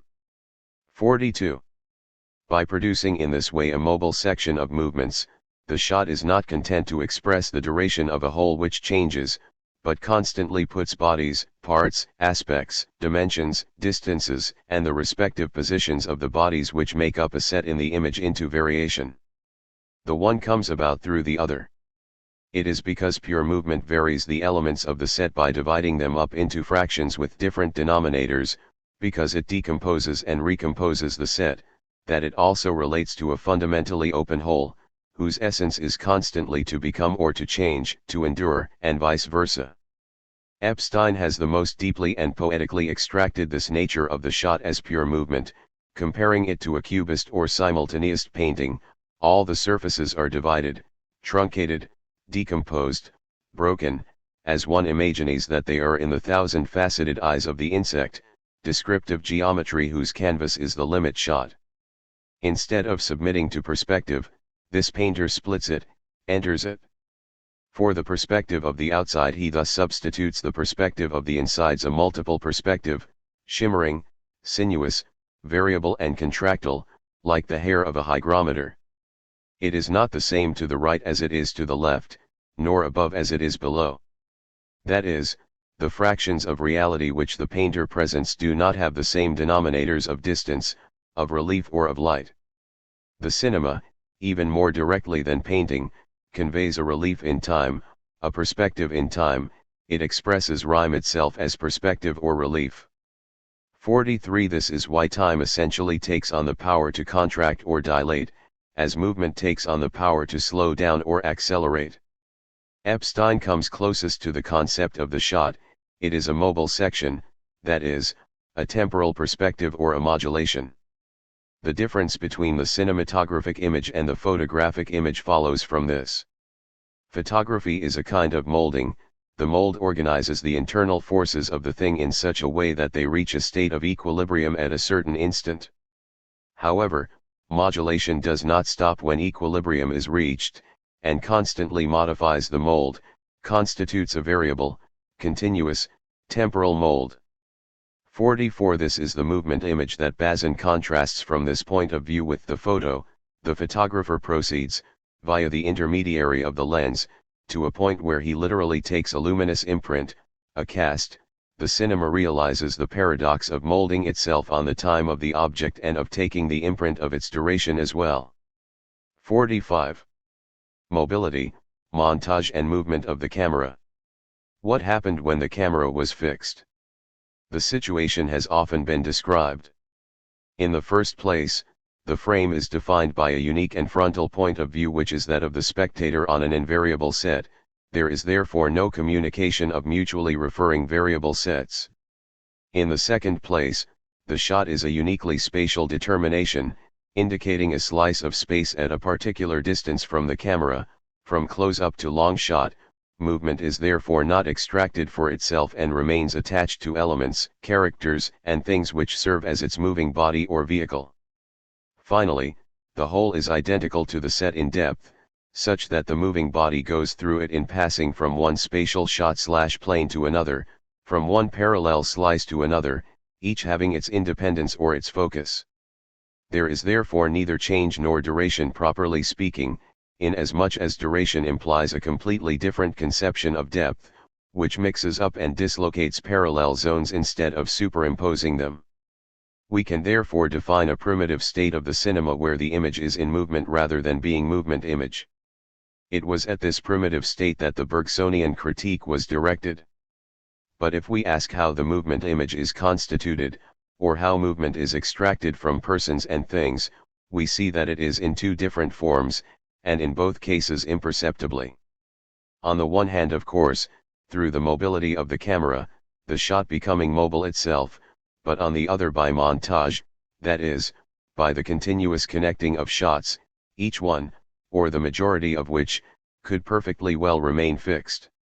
This method allows the achievement of a pure mobility extracted from the movements of characters, with very little camera movement. Indeed, this was the most common practice, and notably was still used by Murnau in Faust, the mobile camera being reserved for exceptional scenes or remarkable movements. Now, at the outset these two methods were in some sense obliged to conceal themselves. Not only had the connections of montage to be imperceptible but also the camera movements, in so far as they concerned ordinary moments or banal scenes. 46. The two forms or means only intervened to realize a potential contained in the fixed primitive image, that is in movement when it was still attached to people or things. This movement was already characteristic of the cinema, and demanded a kind of emancipation, incapable of being satisfied within the limits set by the primitive conditions, so that the so-called primitive image, the image in movement, was defined less by its state than by its tendency. The spatial and fixed shot tended to produce a pure movement image, a tendency which imperceptibly came to be acted out by the mobilization of the camera in space, or by montage in time of mobile or simply fixed shots. As Bergson says, although he had not seen its application to cinema, things are never defined by their primitive state, but by the tendency concealed in this state. The word shot can be reserved for fixed spatial determinations, slices of space or distances in relation to the camera. This is the way Jean Maitre defined it, not only when he condemned the expression sequence shot, which according to him was incomprehensible, but with more justification, when he saw the tracking shot not as a shot but as a sequence of shots. It is then the sequence of shots which inherits the movement and the duration. But since this is not an adequately determinate notion, it is necessary to create more precise concepts to identify the unities of movement and duration. We see this in Christian Metz's symptoms and Raymond Belleur's segments.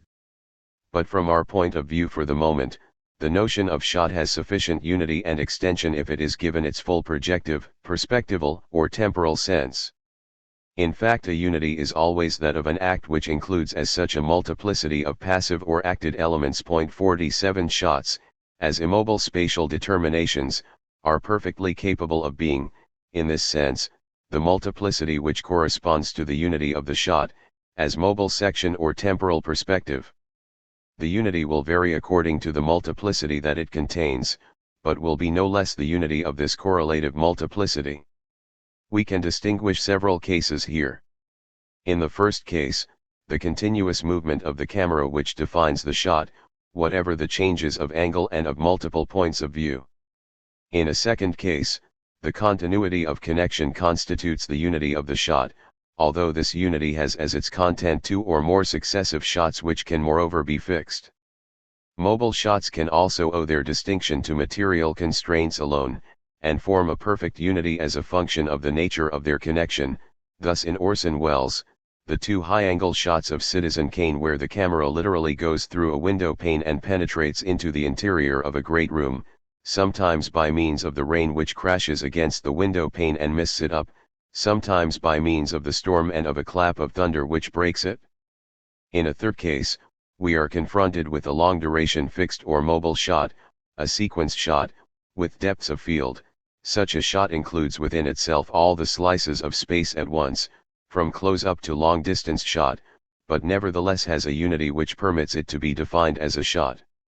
Depth is no longer conceived, in the manner of the primitive cinema, as a superimposition of parallel slices each of which is self-sufficient, all of them merely traversed by a single moving body. On the contrary, In Renoir or in Wells, the set of movements is distributed in depth in such a way as to establish liaisons, actions, and reactions, which never develop one beside the other, in a single shot, but are spaced out at different distances, and from one shot to the next. The unity of the shot is produced here by the direct liaison between elements caught in the multiplicity of superimposed shots which can no longer be separated.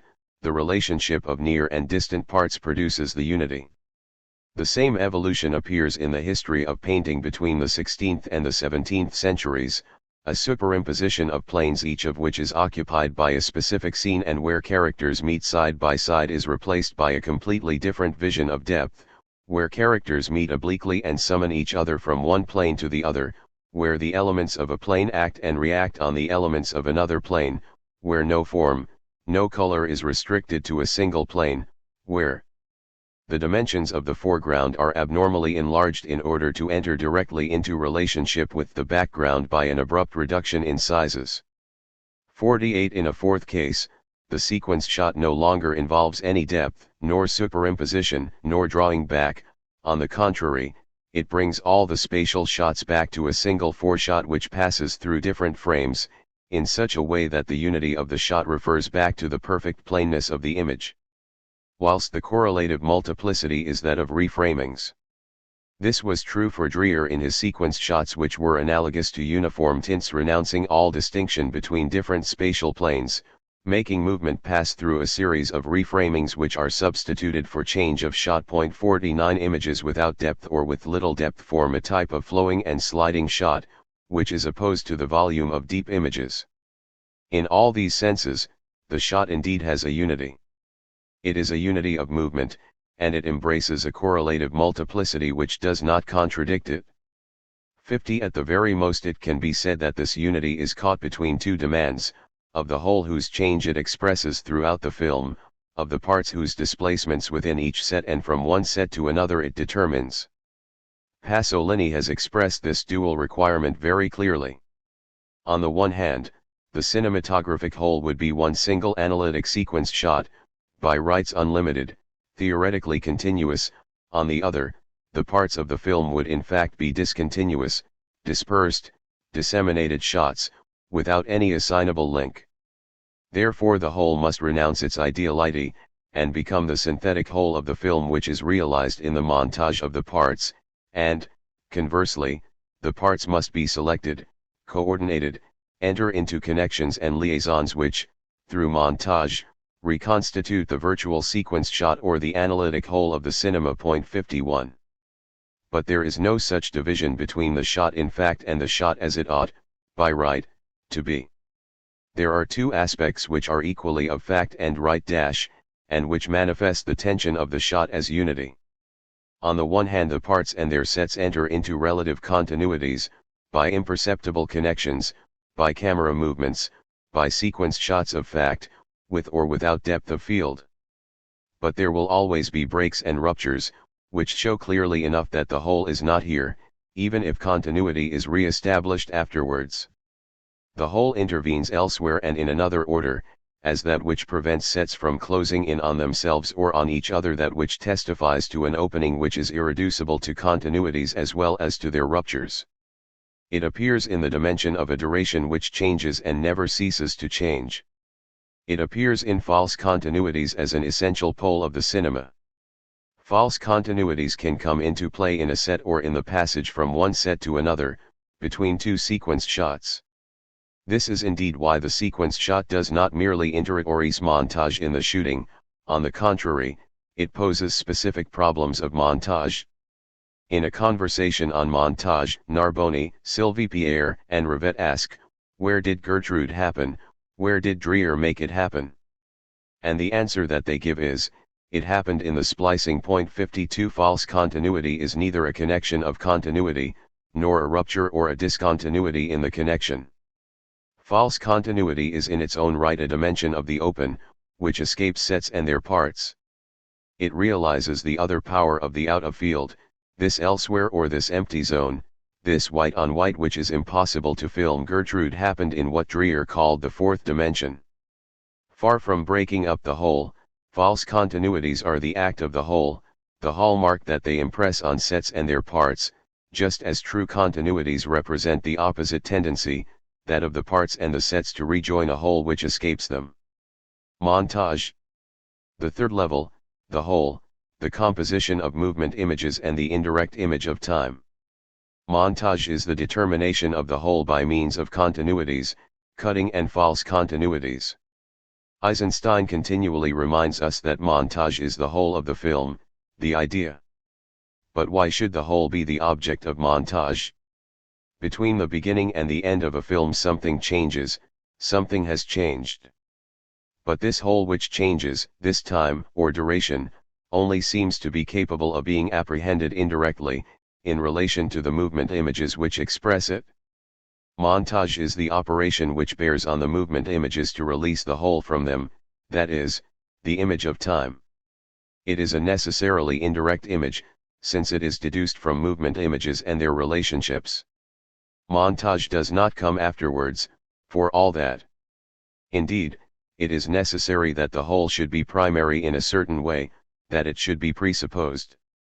Particularly since, as we have seen, in Griffith's Time and After, the movement image in itself only rarely relates to the mobility of the camera, but arises more frequently from a succession of fixed shots which presupposes montage.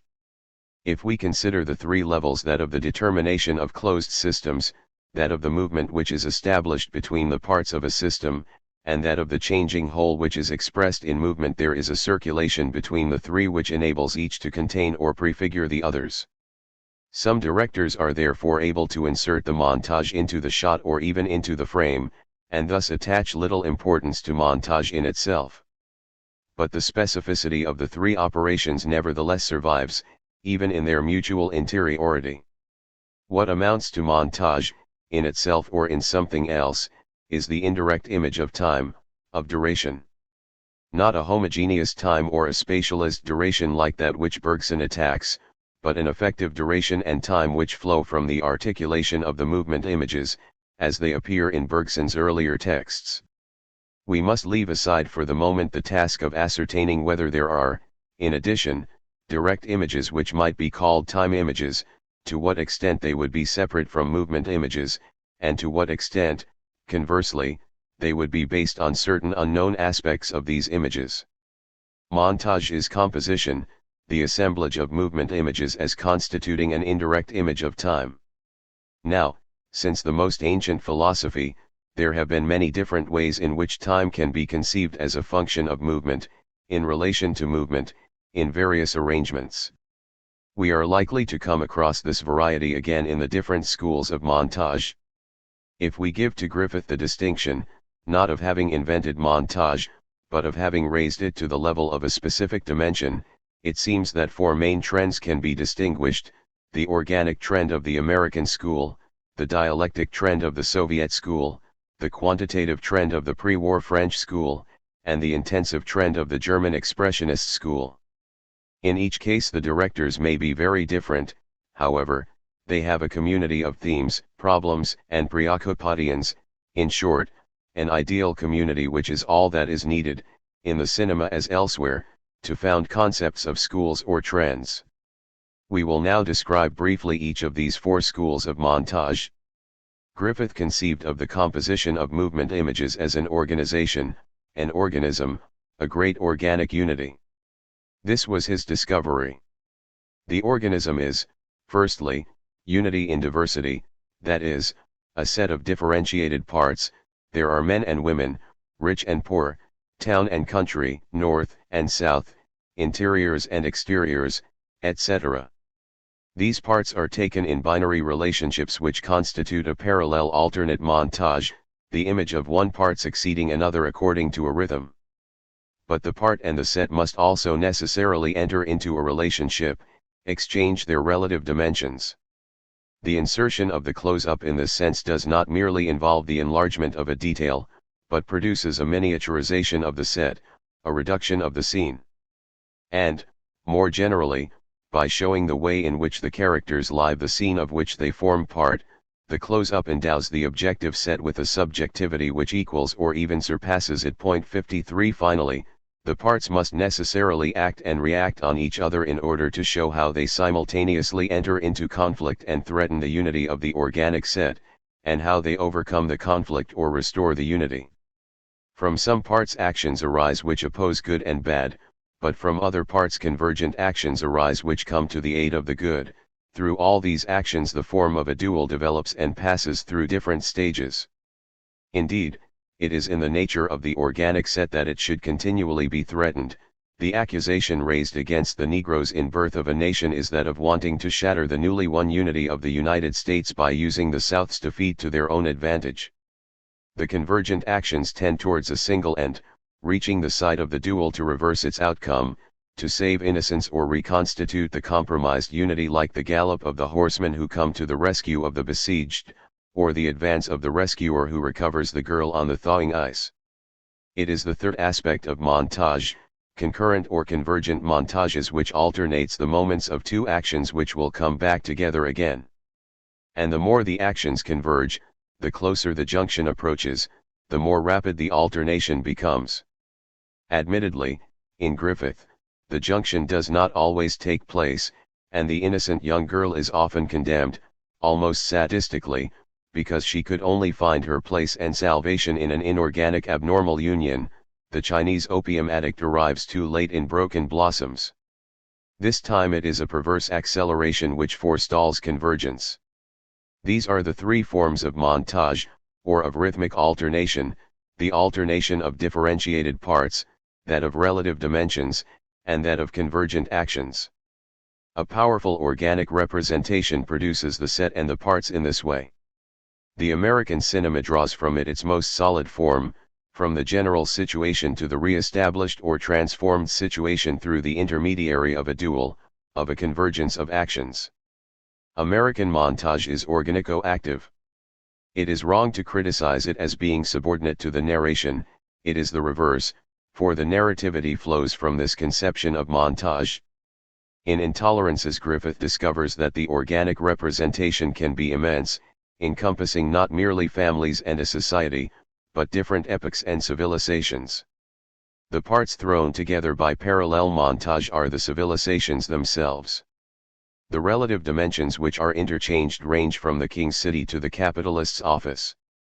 And the convergent actions are not just the duels proper to each civilization: the chariot race in the Babylonian episode, the race between the car and the train in the modern episode, but the two races themselves converge through the centuries in an accelerated montage which superimposes Babylon and America. Never again will such an organic unity be achieved, by means of rhythm, from parts which are so different and actions which are so distant.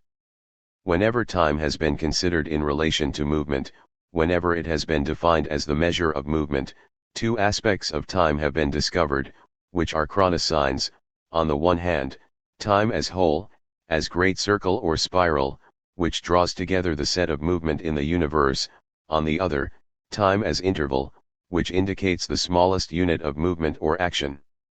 Time as whole, the set of movement in the universe, is the bird which hovers, continually increasing its circle.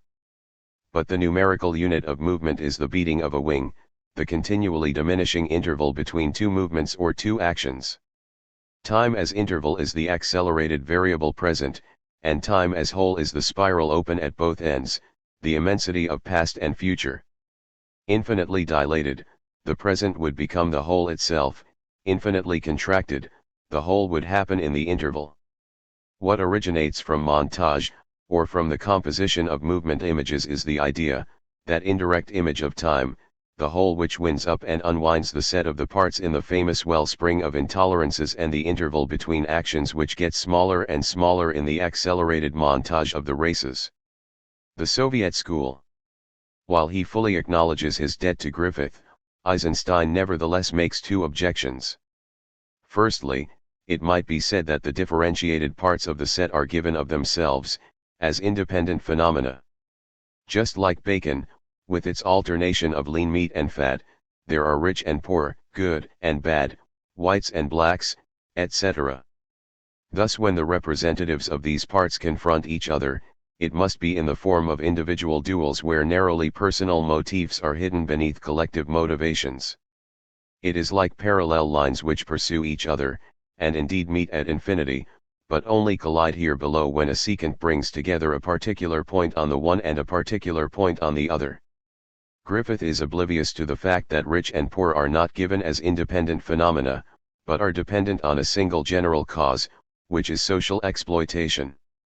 These objections which condemn Griffith's bourgeois view do not merely relate to his way of telling a story or of understanding history. They relate directly to parallel montage. 54. Eisenstein criticizes Griffith for having a thoroughly empirical conception of the organism, without a law of genesis or development, for having conceived of its unity in a completely extrinsic way as a unity of collection, the gathering together of juxtaposed parts, and not as a unity of production, a cell which produces its own parts by division, differentiation, for having interpreted opposition as an accident and not as the internal motive force by which the divided unity forms a new unity on another level. It will be noted that Eisenstein retains Griffith's idea of an organic composition or assemblage of movement images, from the general situation to the transformed situation, through the development and transcendence of the oppositions. But it is true that Griffith did not see the dialectical nature of the organism and its composition. The organic is indeed a great spiral, but the spiral should be conceived of scientifically and not empirically, in terms of a law of genesis, growth, and development. Eisenstein judged that he had mastered his method in Battleship Potemkin, and it is in his commentary on this film that he puts forward the new conception of the organic. 55.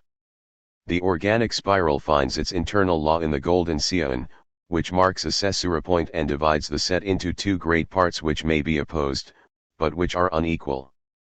But it is also each twist of the spiral, or segment, which divides up in its turn into two unequal opposing parts. And there are many kinds of opposition, quantitative, qualitative, intensive, dynamic. Moreover, if one starts off from the end of the spiral rather than its beginning, the golden section determines another caesura, the highest point of reversal instead of the lowest, which gives rise to other divisions and other oppositions. Thus the spiral progresses by growing through oppositions or contradictions. But what is said in this way is the movement of the one, which divides itself in two and recreate a new unity. Indeed, if the opposable parts are related to the origin, from the standpoint of genesis they enter into a proportion which is that of the golden section, according to which the smallest part must be to the largest what the largest is to the set. The opposition serves the dialectical unity whose progression from the initial to the final situation it marks. It is in this sense that the set is reflected in each part, and each part or twist of the spiral reproduces the set. And this applies not only to the sequence, but to each image which also contains its caesuras, its oppositions, its origin, and its end. Each image not only has the unity of an element which may be juxtaposed to others, but the genetic unity of a cell, which may be divided into others. Eisenstein says that the movement image is the cell of montage, and not simply an element of montage. In short, montage of opposition takes the place of parallel montage, under the dialectical law of the one which divides itself in order to form the new, higher unity. We are only outlining the theoretical skeleton of Eisenstein's commentary, which closely follows the concrete images. This dialectical composition may be seen in Ivan the Terrible's, in particular with the two caesuras which correspond to Ivan's two moments of doubt, first, when he examines his conscience beside his wife's coffin, and then when he pleads with the monk.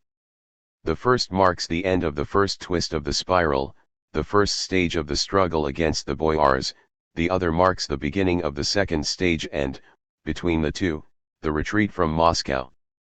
Official Soviet criticism attacked Eisenstein for having conceived the second stage as a personal duel between Ivan and his aunt. Eisenstein does indeed reject the anachronistic view of an Ivan who united himself with the people. From start to finish, Ivan merely uses the people as a tool, as is appropriate to the historical conditions of the period. Nevertheless, within these conditions he develops his opposition to the boyars, which does not become a personal duel in the manner of Griffith, but evolves from political compromise to physical and social extermination. Eisenstein calls upon science, mathematics, and the natural sciences in his defense. This does not detract from art, since like painting the cinema must invent the spiral which suits the theme, and choose the caesura points well. We can already see from this standpoint of genesis and growth that Eisenstein's method essentially involves the determination of remarkable points or privileged instants. But they do not, as in Griffith, express an accidental element or the contingency of the individual. On the contrary, they belong fully to the regular construction of the organic spiral. This is even clearer if we consider a new dimension which Eisenstein presents, sometimes adding itself to those of the organic, sometimes perfecting them. The composition, the dialectical assemblage, involves not only the organic, that is, genesis and growth, but also the pathetic or the development. The pathetic should not be confused with the organic. The point is that from one point to another on the spiral one can extend vectors which are like the strings of a bow, or the spans of the twist of a spiral. It is no longer a case of the formation and progression of the oppositions themselves, following the twists of the spiral, but of the transition from one opposite to the other, or rather into the other, along the spans, the leap into the opposite. There is not simply the opposition of earth and water, of the one and the many, there is the transition of the one into the other, and the sudden upsurge of the other out of the one. There is not simply the organic unity of opposites, but the pathetic passage of the opposite into its contrary. There is not simply an organic link between two instants, but a pathetic jump, in which the second instant gains a new power, since the first has passed into it. From sadness to anger, from doubt to certainty, from resignation to revolt. The pathetic, for its pen, involves these two aspects. It is simultaneously the transition from one term to another, from one quality to another, and the sudden upsurge of the new quality which is born from the transition which has been accomplished. It is both compression and explosion. 56. The general line divides its spiral into two opposed parts, the old asterisk and the new, and reproduces its division, redistributes its oppositions on one side and the other. This is the organic. But in the famous scene of the creamer, we witness the transition from one moment to the other, from suspicion and hope to triumph, from the empty tube to the first drop, a transition which accelerates as the new quality, the triumphant drop, approaches. This is the pathetic, the jump or qualitative leap. The organic was the bow, the collection of bows, but the pathetic is both the string and the arrow, the change in quality and the sudden upsurge of the new quality, its squaring, its raising to the power 2. The pathetic therefore implies a change not merely in the content of the image, but also in the form. The image must, effectively, change its power, pass to a higher power. This is what Eisenstein calls absolute change of dimension, in contrast to Griffith's merely relative changes. By absolute change, we must understand that the qualitative leap is as much formal as material. In Eisenstein, the insertion of the close-up marks just such a formal leap, an absolute change, there is, the squaring of the image. In comparison with Griffith, this is a completely new function of the close-up. 57. And if it includes a subjectivity, it is in the sense that consciousness is also a passage in a new dimension, a raising to the power 2. In any case, consciousness is the pathetic, the transition from nature to man, and the quality which is born from the transition which has been accomplished. It is at once the dawn of consciousness and consciousness attained, revolutionary consciousness attained, at least to a certain degree, which may be the very limited degree of Ivan, or the merely anticipatory degree of Battleship Potemkin's, or the culminating degree of October. If the pathetic is development, it is because it is the development of consciousness itself. It is the leap of the organic which produces an external consciousness of society and its history, of the social organism from one moment to the next. And there are yet other leaps in variable relationships with those of consciousness, all exposing new dimensions, formal and absolute change, raisings to yet higher powers. It is the leap into color, like the red flag of Battleship Potemkin, or Ivan's Red Banquet. With sound and the talkie, Eisenstein was to discover still further raisings of power. 58. But, To confine ourselves to silent films, the qualitative leap can attain formal or absolute changes which already constitute powers to the nth degree. The stream of milk in the general line gives way to jets of water, then to a firework and finally to zigzags of figures. From this standpoint, Eisenstein's difficult concept of montage of attractions, which can certainly not be reduced to the bringing into play of comparisons or even of metaphors, biomes much more comprehensible. 59. In our view, the attractions asterisk consists sometime in theatrical or circus representations, sometimes in plastic representations which intervene to prolong or replace the image. The jets of fire and water in the general line are of the same type. Of course, attraction must firstly be understood in its spectacular sense. Then also in an associative sense, the association of images as a Newtonian law of attraction. But, furthermore, what Eisenstein calls attraction slow calculus marks this dialectical yearning of the image to gain new dimensions, that is, to leap formally from one power into another. The jets of water and fire raise the drop of milk to a properly cosmic dimension. And it is consciousness which becomes cosmic at the same time as it becomes revolutionary, having reunited in a final leap of pathos the whole of the organic in itself, earth, air, fire, and water. We will see later how, in this way, montage of attractions constantly makes the organic and the pathetic communicate with one another. Eisenstein substitutes a montage of opposition for Griffith's parallel montage, and a montage of qualitative leaps for convergent or concurrent montage.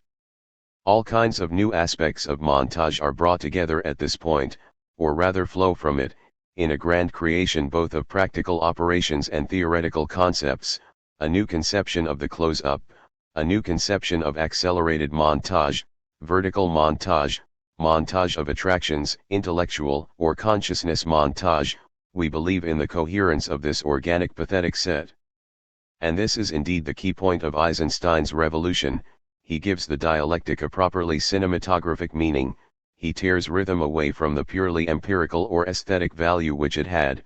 For example, in Griffith, he reaches an essentially dialectical conception of the organism. Time remains an indirect image which is born from the organic composition of movement images, but the interval, as well as the whole, takes on a new meaning. The interval, the variable present, has become the qualitative leap which reaches the raised power of the instant. As for the whole as immensity, this is no longer a totality of reuniting which subsumes the independent parts on the sole condition that they exist for each other, and which can always be enlarged if one adds parts to the conditioned set, or if one relates two independent sets to the idea of an identical end. It is a totality which has become concrete or existing, in which the parts are produced by each other in their set and the set is reproduced in the parts, so that this reciprocal causality refers back to the whole as cause of the set and of its parts, according to an internal finality. The spiral open at both ends is no longer a way of assembling an empirical reality from outside, but the way in which dialectical reality constantly produces itself and grows. Things truly plunge into time and become immense because they occupy there an infinitely greater position than the parts have in the set or the set in itself. The set and the parts of Battleship Potemkin 48 hours or of October, 10 days occupy in time, that is, in the whole an immeasurably prolonged period. And, far from being added, or compared from the outside, the attractions are this very prolongation, or this internal existence in the whole. In Eisenstein the dialectical conception of the organism and of montage combines the ever-open spiral and the perpetually leaping instant. The dialectic, as is well known, is defined by many laws. There is the law of the quantitative process and the qualitative leap, the passage from one quality to another and the sudden upsurge of the new quality. There is the law of the whole, of the set and of the parts. There is also the law of the one and the opposition, on which it is said, the two other laws depend, the one which becomes two to attain a new unity. If we can speak of a Soviet school of montage, it is not because its directors are similar but because within the dialectical conception which they share they in fact differ, each having an affinity with one or other of the laws which his inspiration recreates. Pudovkin is clearly mainly interested in the progression of consciousness, in the qualitative leaps of a dawn of consciousness, It is from this viewpoint that Mother, The End of St. Petersburg and Storm over Asia form a great trilogy. Nature is there, in its splendor and theatricality, the Neva carrying along its ice floes, the Mongolian plains but as the linear thrust which subtends the moments of dawning consciousness, that of the mother, the peasant, or the Mongol. And Pudovkina's most profound art lies in disclosing the set of a situation through the consciousness which a character gains of it, and in prolonging it to the point where consciousness can expand and act. 60. Dovzhenko is a dialectician in another way, obsessed with the triadic relation of the parts, the set, and the whole. If there was ever a director who knew how to make a set and the parts plunge into a whole which gives them a depth and extension disproportionate to their proper limits, it was Dovzhenko to a far greater extent than Eisenstein. This is the source of the fantasy and enchantment in Dovzhenko. Sometimes scenes can be static parts or disjointed fragments, like the images of poverty at the beginning of Arsenal, the prostrate woman, the immobile mother, the muzhik, the woman sewing, the gassed corpses. Sometimes a dynamic and continuous set can form at a particular place, at a particular moment, for example in the taiga of Aerograd.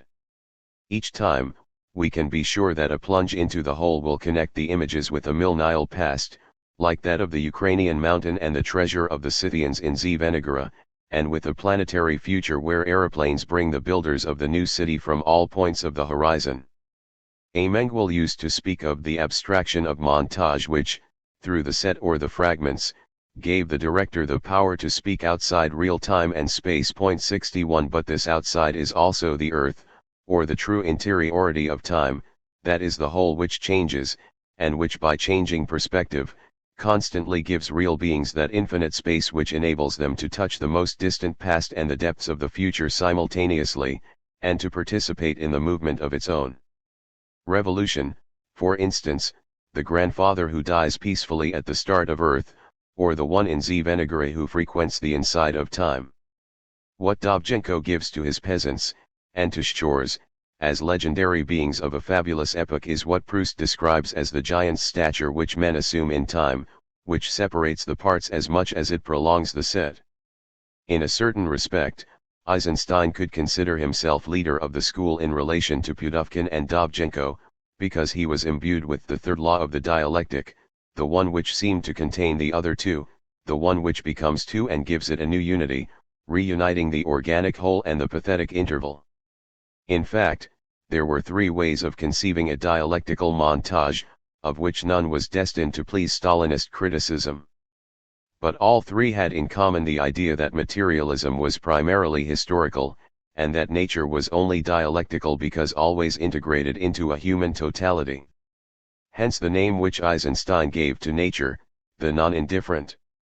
Vertof's originality, on the contrary, is the radical affirmation of a dialectic of matter in itself. This is like a fourth law, breaking with the other three. 62 To be sure, what Vertov was showing was man present in nature, his actions, his passions, his life. But, if he worked through documentaries and newsreels, if he violently challenged the filming of nature and the construction of the action, this was for a profound reason. Whether there were machines, landscapes, buildings or men was of little consequence, each, even the most charming peasant woman or the most touching child, was presented as a material system in perpetual interaction.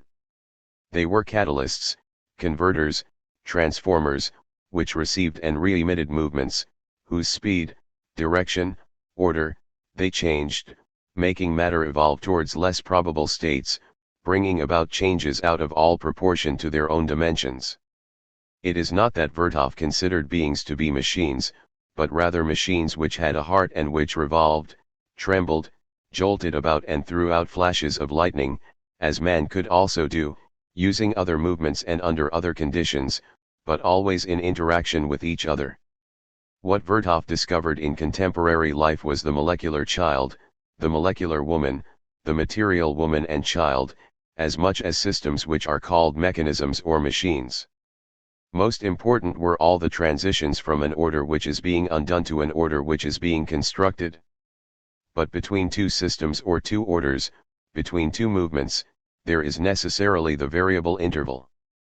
In Vertov the interval of movement is perception, the glance, the eye.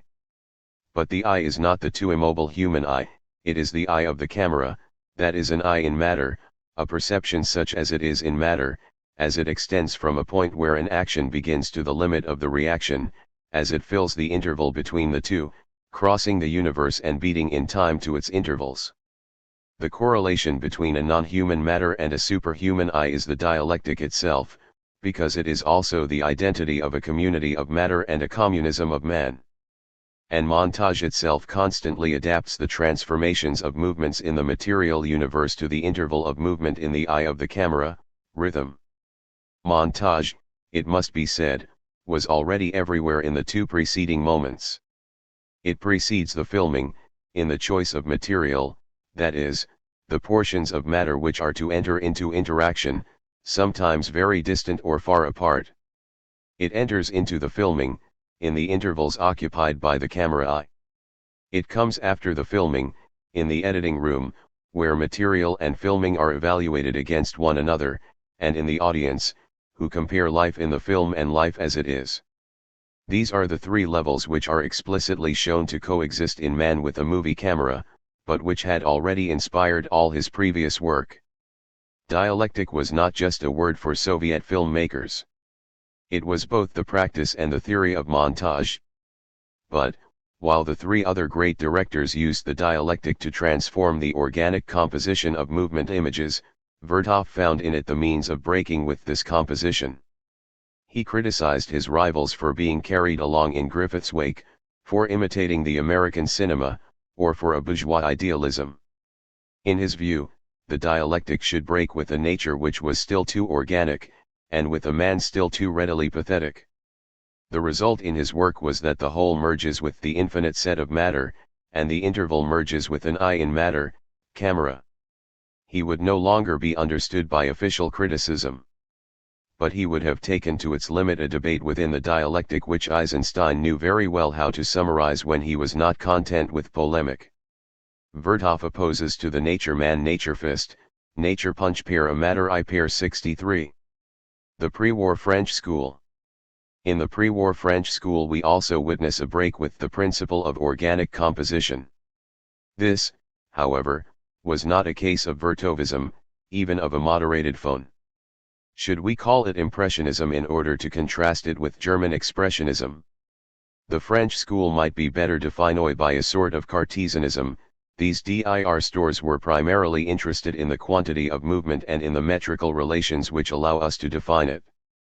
They have a debt as great as the Soviets to Griffith, and also want to go beyond what remains empirical in Griffith to a more scientific conception, as long as it serves the inspiration of the cinema and even the unity of the arts. Now the French turned away from organic composition, and similarly avoided a dialectical composition, but built up a vast mechanical composition of movement images. This, however, was an ambiguous formula.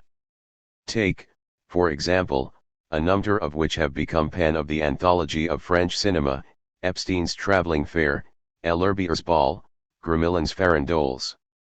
In a group dance, there is certainly an organic composition of the dancers and a dialectical composition of their movements, not merely fast and slow, but also linear and circular, etc.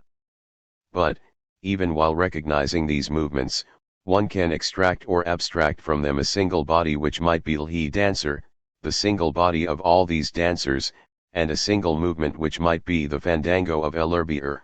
The movement of all possible fandangos made visible 64. One goes beyond the moving bodies to extract a maximum quantity of movement in a given space. Thus Gramillin films his first farandole in a closed space which releases a maximum of movement. Furthermore, we should not describe other farandoles in his later films as others, but rather always as the farandole, whose mystery, that is, the quantity of movement, Gramillin never tires of extracting, rather as Monet never stops painting the water lily. Taken to extremes, the dance might be a machine, with dancers as its components. In fact, French cinema uses the machine to attain a mechanical composition of movement images in two ways. A first type of machine is the automaton, a simple machine or clock Marhanaism, a Gilles, metrical configuration of parts which combine, superimpose, or transform movements in homogeneous space, according to the relationships through which they pass. The automaton does not, as in German expressionism, illustrate another menacing life which threatens to plunge into darkness. Rather, it illustrates a clear mechanical movement as law of the maximum for a set of images which brings together things and living beings, the inanimate and the animate, by making them the same. The puppets, the passers-by, the reflections of puppets, the shadows of passers-by, enter into very subtle relationships of reduplication, alternation, periodical return, and chain reaction, which constitute the set to which the mechanical movement must be attributed. This can be said of the young woman's flight in Vigo's L'Atalante, but it can also be applied to Renoir, from the little match girl's dream to the great composition of La Règle du Jeu. It is obviously René Clair who gives this formula its greatest poetic generality, and animates geometrical abstractions in a space which is homogeneous, luminous, and gray, without depth. 65. The concrete object, the object of desire, appears as a motor or spring acting in time, primum movens, which triggers off a mechanical movement, towards which an increasing number of characters contribute, appearing in turn in space, like the parts of an expanding mechanized set. Individualism is the essential element throughout. The individual holds himself behind the object, or rather himself plays the role of spring or motor developing its effects in time, ghost, illusionist, devil, or mad scientist, destined to be wiped out when the movement which he determines has reached its maximum or overtaken him. Then everything will return to a state of order. In short, an automatic ballet, whose motor itself circulates, through the movement. The other type of machine is the engine which runs on steam or fire, the powerful energy machine which produces movement out of something else, and constantly affirms a heterogeneity whose terms it links, the mechanical and the living, the inside and the outside, the engineer and the force, in a process of internal resonance or amplifying communication. An epic or tragic element is substituted for the comic or dramatic element. In this the French school distinguishes itself from the Soviets, who incessantly filmed great energy machines. For them, man and machine formed an active dialectical unity, which transcended the opposition between mechanical work and human worker, whereas the French conceived the kinetic unity of the quantity of movement in a machine and the direction of movement in a soul, positing this unity as a passion which had to lead to death.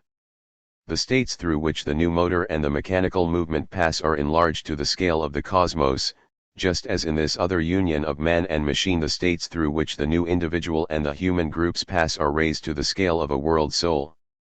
This is why it is futile to try to sort out two kinds of images in Ganst's La Rue those of mechanical movement, which have kept their beauty, and those of the tragedy, which is regarded as silly and childish. The moments of the train, its speed, its acceleration, its catastrophe, are inseparable from the states of the mechanic, from Sisyphus in steam and Prometheus in fire to Oedipus in snow. The kinetic union of man and machine was to define a new human beast, quite different from the puppet brought to life, whose new dimensions Renoir, drawing on Ganst's legacy, would also be able to explore. From this was to emerge an abstract art, in which pure movement was sometimes extracted from deformed objects by progressive abstraction, sometimes from geometrical elements in periodic transformation, a transformative group affecting the whole of space. It was the search for a kinetics as properly visual art, which raised, even in the silent cinema, the problem of a relationship between the movement image, color and music. Le Ballet Mécanique by the painter Fernand Léger was inspired more by simple machines, while Epstein's Photogenies and Gramillin's La Photogénie Mécanique were inspired instead by industrial machines. As we will see, an even deeper impulse ran through French cinema, a general predilection for water, the sea, or rivers. This was in no sense a renunciation of the mechanical, on the contrary, it was the transition from a mechanics of solids to a mechanics of fluids which, from a concrete point of view, was to find in the liquid image a new extension of the quantity of movement as a whole. It provided better conditions to pass from the concrete to the abstract, a greater possibility of communicating an irreversible duration to movements, independently of their figurative characters, a more certain power of extracting movement from the thing moved. 66. Water had a vivid presence in American and Soviet cinema, benevolent as well as devastating, but, for better or worse, it was confronted with, and related to, organic ends. It is the French school which emancipates water, gives it its own finalities and makes them the form of that which has no organic consistency. When Deleuze, Germain Dulac, and Epstein speak of photogeny, it is obviously not a question of the quality of the photo, but, on the contrary, of defining the cinematographic image in its difference from the photo. Photogeny is the image as it is measured by movement. 67. The problem lies precisely in defining this measurer. It implies, firstly, the interval of time as variable present. In his very first film, The Crazy Ray, René Clair had impressed Vertov by separating out such intervals as points where movement stops, restarts, reverses itself, accelerates or slows down, a sort of differential of movement. 68. But the interval in this sense is affected as a numerical unit which produces a maximum quantity of movement in the image in relation to other determinable factors, and which varies from one image to the next according to the variation of these factors themselves. These factors are of very different kinds: the nature and dimensions of the framed space, the distribution of moving and fixed objects, the angle of framing, the lens, the chronometric duration of the shot, the light and its degrees, its tonalities, and also figural and affective tonalities. Between the interval or the numerical unit and these factors there is a set of metrical relations which constitute the numbers, the rhythm, and give the measure of the greatest quantity of relative movement. Montage had undoubtedly always implied such calculations, on the one hand empirical and intuitive, but tending on the other to a certain scientificity. 69. But what seems to characterize the French school, in this sense Cartesian, is that it simultaneously raised the calculation beyond its empirical condition, to make it into a sort of algebra, to use Ganst's word, and made the result of this each time the maximum possible quantity of movement as a function of all the variables, or the form of that which goes beyond the organic. L'Herbier's monumental interiors in Legers or Barsac's sets are the best examples of a space subject to metrical relationships, according to which the forces or factors which are at work in it determine the greatest quantity of movement. Contrary to what happens in German expressionism, everything is for movement, even light. To be sure, light is not merely a factor given value by the movement which it accompanies, undergoes, or even conditions. There is a French luminism created by some great cameraman, where the light is valued by itself. But, in fact, by itself it is already movement, pure movement of extension which is realized in gray, in a cameo image playing on all the nuances in the gray. 70. It is a light which constantly circulates in a homogeneous space and creates luminous forms by its own mobility, even more than by its encounter with objects on the move. The French school's luminous gray is already like a movement color. It is not, in the manner of Eisenstein, the dialectical unity which divides up into black and white, or which derives from them as a new quality. But still less is it, in the manner of the expressionists, the result of a violent struggle between light and darkness, or of an embrace of light and dark. Gray, or light as movement, is alternating movement. To have substituted alternation for dialectical opposition was undoubtedly something original to the French school.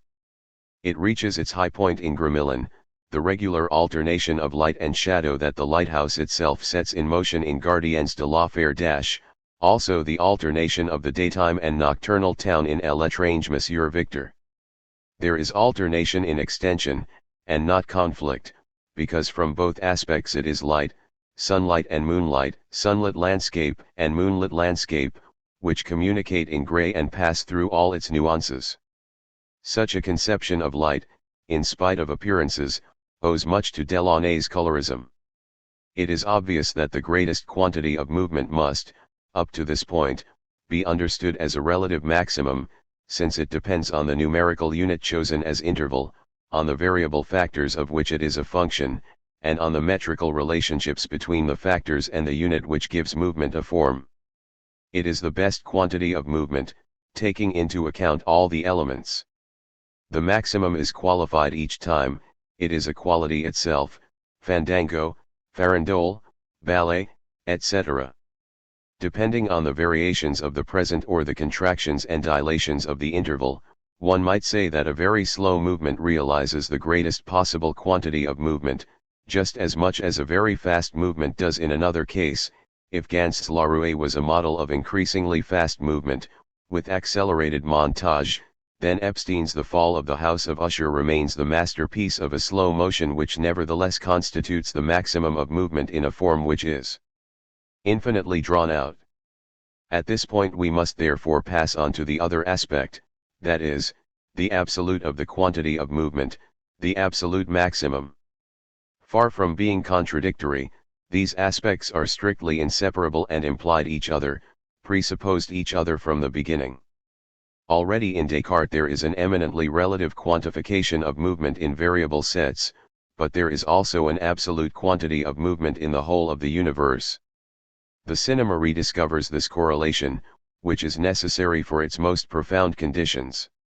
On the one hand, the shot is directed towards framed sets and introduces a maximum of relative movement between their elements, on the other, it is directed towards a changing whole whose change is expressed in an absolute maximum of movement.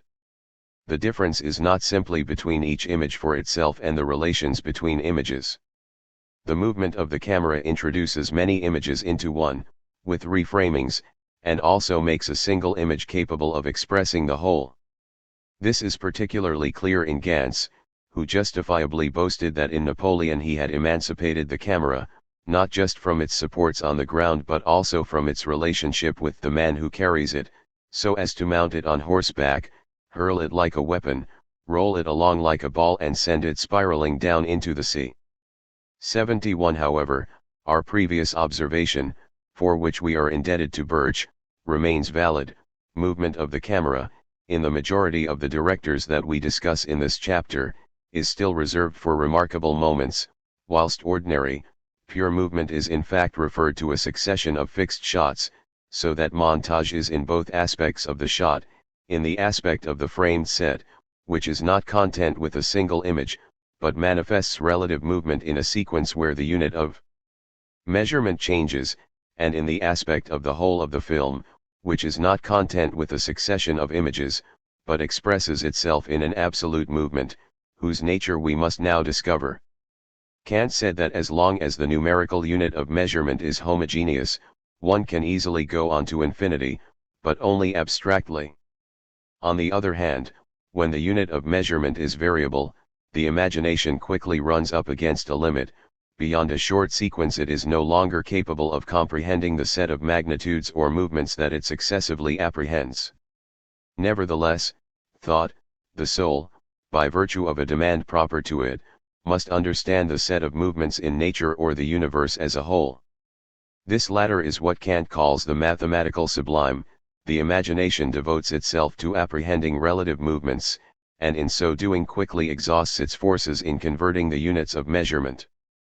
But thought must attain that which surpasses all imagination, that is, the set of movements as whole, absolute maximum of movement, absolute movement which is in itself identical to the incommensurable or the measureless, the gigantic, the immense, canopy of the heavens or limitless sea.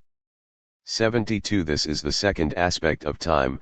It is no longer the interval as variable present, but the fundamentally open whole as the immensity of future and past. It is no longer time as succession of movements, and of their units, but time as simultaneism and simultaneity.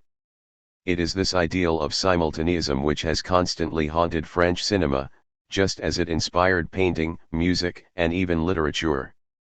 Of course, one can believe that it is possible and easy to pass from the first to the second aspect. Is succession not infinite by right, and does it not have as its limit, whether it accelerates increasingly, or whether it is infinitely drawn out, a simultaneity to which it draws close, at infinity? It is in this sense that Epstein speaks of rapid angular succession which tends towards the perfect circle of impossible simultaneism. 73. Vertov, or indeed the Futurists, might have spoken in this way.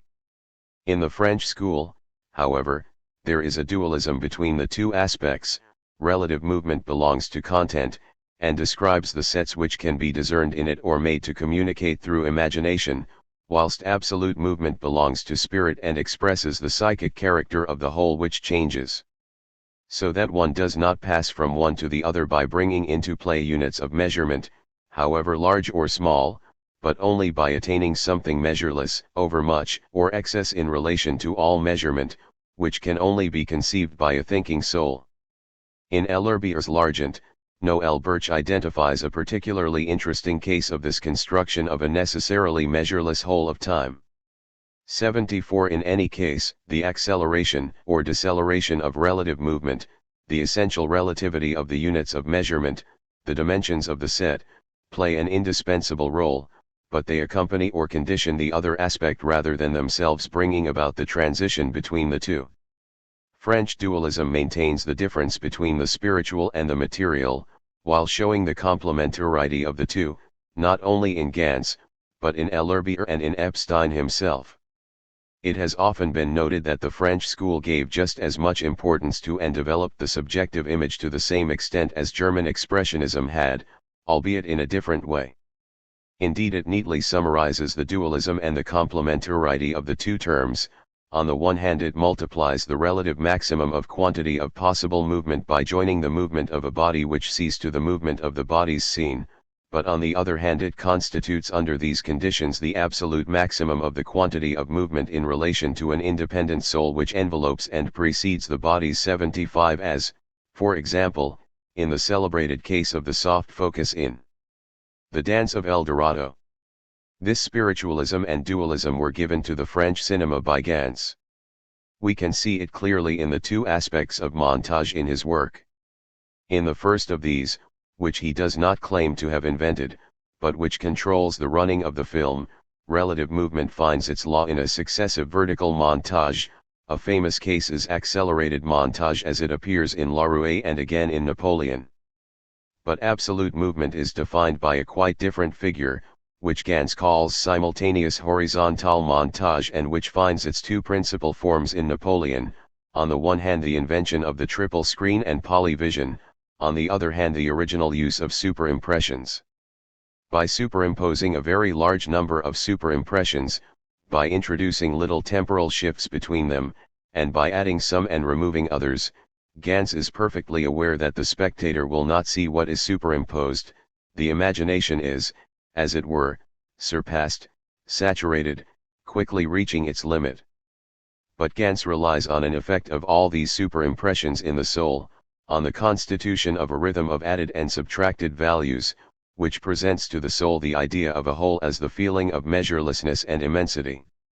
By inventing the triple screen, Gans achieves the simultaneity of three aspects of a same scene, or of three different scenes, and constructs so-called non-retrogradable rhythms, rhythms whose two extremes are the retrogradation of one by the other, with a central value common to both. By uniting the simultaneity of superimpression, and the simultaneity of counterimpression, Gans truly constitutes the image as the absolute movement of the whole which changes. It is no longer the relative domain of the variable interval, of kinetic acceleration or deceleration in the content, but the absolute domain of luminous simultaneity, of light in extension, of the whole which changes and is spirit. This would be the point of contact with Delaunay's simultaneism. 76. In short, with Gans the French school invents a cinema of the sublime. The composition of movement images always presents the image of time in its two aspects, time as interval and time as whole, time as variable present and time as immensity of past and future. For example, in Gans's Napoleon, the constant references to the man of the people, to the soldier of the old guard, and to the cook, introduce a naive, immediate witnesses present chronicle into the epic immensity of a reflected future and past. 77. Conversely, in René Clair we constantly find, in a charming, magical form, this whole of time which runs up against the variations of the present. What appeared in this way with the French school was a new way of conceiving the two signs of time.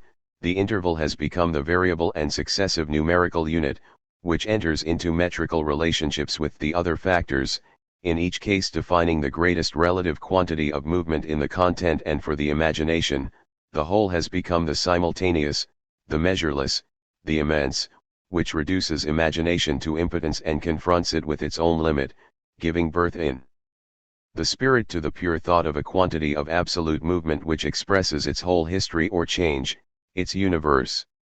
This is exactly Kant's mathematical sublime. This montage, this conception of montage, was to be described as spiritual mathematical, psychic extensive or poetic quantitative. The French school could be contrasted point by point with German expressionism. The reply to more movement, is more light. Movement is unleashed, but to serve the light, to make it scintillate, to form or dismember stars, multiply reflections, leave brilliant trails, as in the great music hall scene in Dupont's Vaudeville, or in the dream in Murnau's The Last Laugh. Of course light is movement, and the movement image and the light image are two facets of one and the same appearing. But light as an immense movement of extension, as before, is very different from the way it is presented in expressionism, as a potent movement of intensity, intensive movement par excellence. There is indeed an abstract kinetic art, but the extensive quantity, the shifting in space, are like the mercury which indirectly measures the intensive quantity, its rise or fall. Light and shadow no longer constitute an alternative movement in extension and enter into an intense struggle which has several stages. Firstly, the infinite force of light is opposed to darkness as an equally infinite force without which it would not be able to manifest itself. It opposes darkness in order to manifest itself. This is therefore not a dualism, and neither is it a dialectic, since we are outside any organic unity or totality. It is an infinite opposition as it appeared in Goethe and the Romantics. Light would be nothing, or at least nothing manifest, without the opaque to which it is opposed and which makes it visible. 78. The visual image is therefore divided in two along a diagonal or jagged line, so that it makes the light presuppose a dreary half of shadow, as Valery says. It is not just a division of the image or the shot, as is already found in Rippert's homunculus, or as rediscovered by Lang and Pabst. It is also a matrix of montage in Pick's New Year's Eve, which opposes the opacity of the slum and the luminosity of the elegant hotel, or in Murnau's Sunrise, which opposes the luminous town and the opaque marshland. In the second place, the confrontation of two infinite forces determines a zero point, in relation to which all light is a finite degree.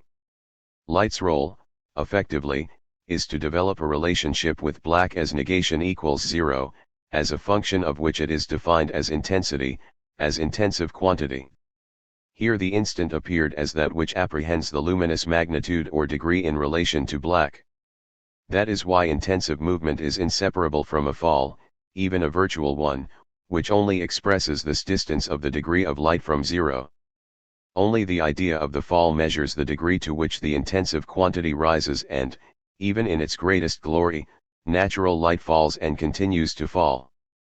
Therefore the idea of fall must also necessarily be actualized, and become a real or material fall in individual beings. Light only has one ideal fall, but daylight has a real fall.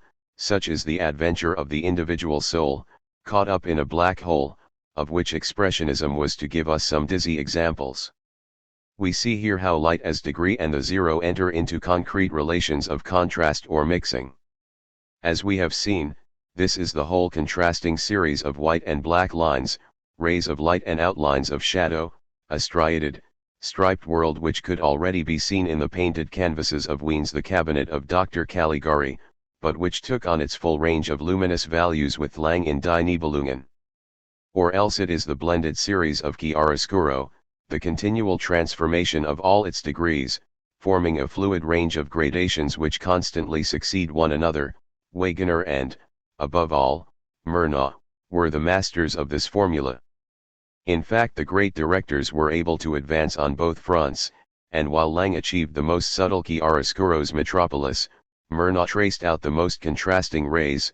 Thus in Sunrise the scene of the search for the drowned woman starts with the luminous streaks of the lanterns on the black waters, giving way suddenly to the transformations of a chiaroscuro which graduates the tones along its whole track.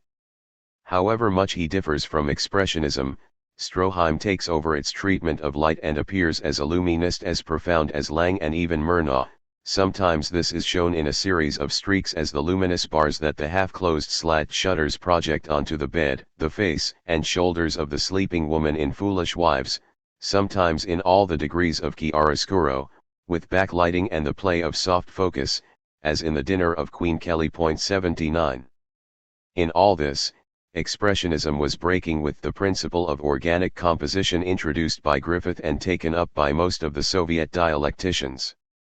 But it made this rupture in a completely different way from the French school. It does not invoke the clear mechanics of the quantity of movement in the solid or the fluid, but a dark, swampy life into which everything plunges, whether chopped up by shadows or plunged into mists. The non-organic life of things, a frightful life, which is oblivious to the wisdom and limits of the organism, is the first principle of Expressionism, valid for the whole of nature, that is, for the unconscious spirit, lost in darkness, light which has become opaque, lumen opacitum. From this point of view, natural substances and artificial creations, candelabras and trees, turbine and sun are no longer any different. A wall which is alive is dreadful, but utensils, furniture, houses and their roofs also lean, crowd around, lie in wait, or pounce. Shadows of houses pursue the man running along the street. 80. In all these cases, it is not the mechanical which is opposed to the organic, it is the vital as potent pre-organic germinality, common to the animate and the inanimate, to a matter which raises itself to the point of life, and to a life which spreads itself through all matter. The animal has lost the organic, as much as matter has gained life. Expressionism can claim kinship with the pure kinetics. It is a violent movement which respects neither the organic contour nor the mechanical determinations of the horizontal and the vertical. Its course is that of a perpetually broken line, where each change of direction simultaneously marks the force of an obstacle and the power of a new impulse, in short, the subordination of the extensive to intensity.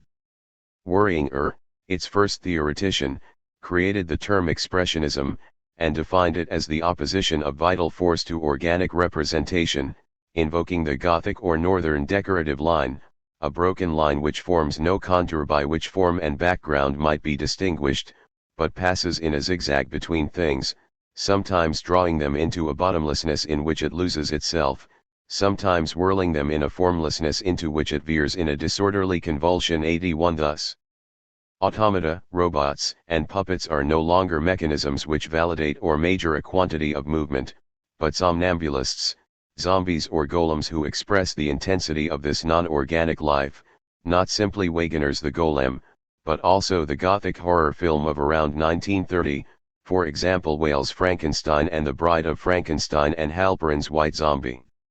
Geometry is not deprived of its rights, but it is a quite different geometry from that of the French school, because it is emancipated, at least directly, from the coordinates which condition the extensive quantity, and from the metrical relationships which regulated movement in homogeneous space.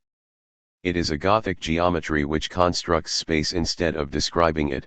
It no longer proceeds by measuring out but by extension and accumulation. The lines are extended beyond all measure to their meeting points, while their breaking points produce accumulations. The accumulation may be of light or of shadow, just as the extensions may be of shadow or of light. Lang invents luminous false continuities, which express the intensive changes of the whole. It is a violent perspectivist geometry, which works through projections and expanses of shadow, with oblique perspectives. The diagonals and cross-diagonals tend to replace the horizontal and the vertical, the cone replaces the circle and the sphere, acute angles and sharp triangles replace curved or rectangular lines. If we compare L'Herbier's monumental architecture with Lang's, we see how Lang works by extending lines and points of accumulation which are now only indirectly translated into metrical relationships. 82. And, if the human body enters directly into these geometrical groupings, if it is a basic factor in this architecture, it is not exactly because stylization transforms the human into mechanical factor, a formula which would be better suited to the French school.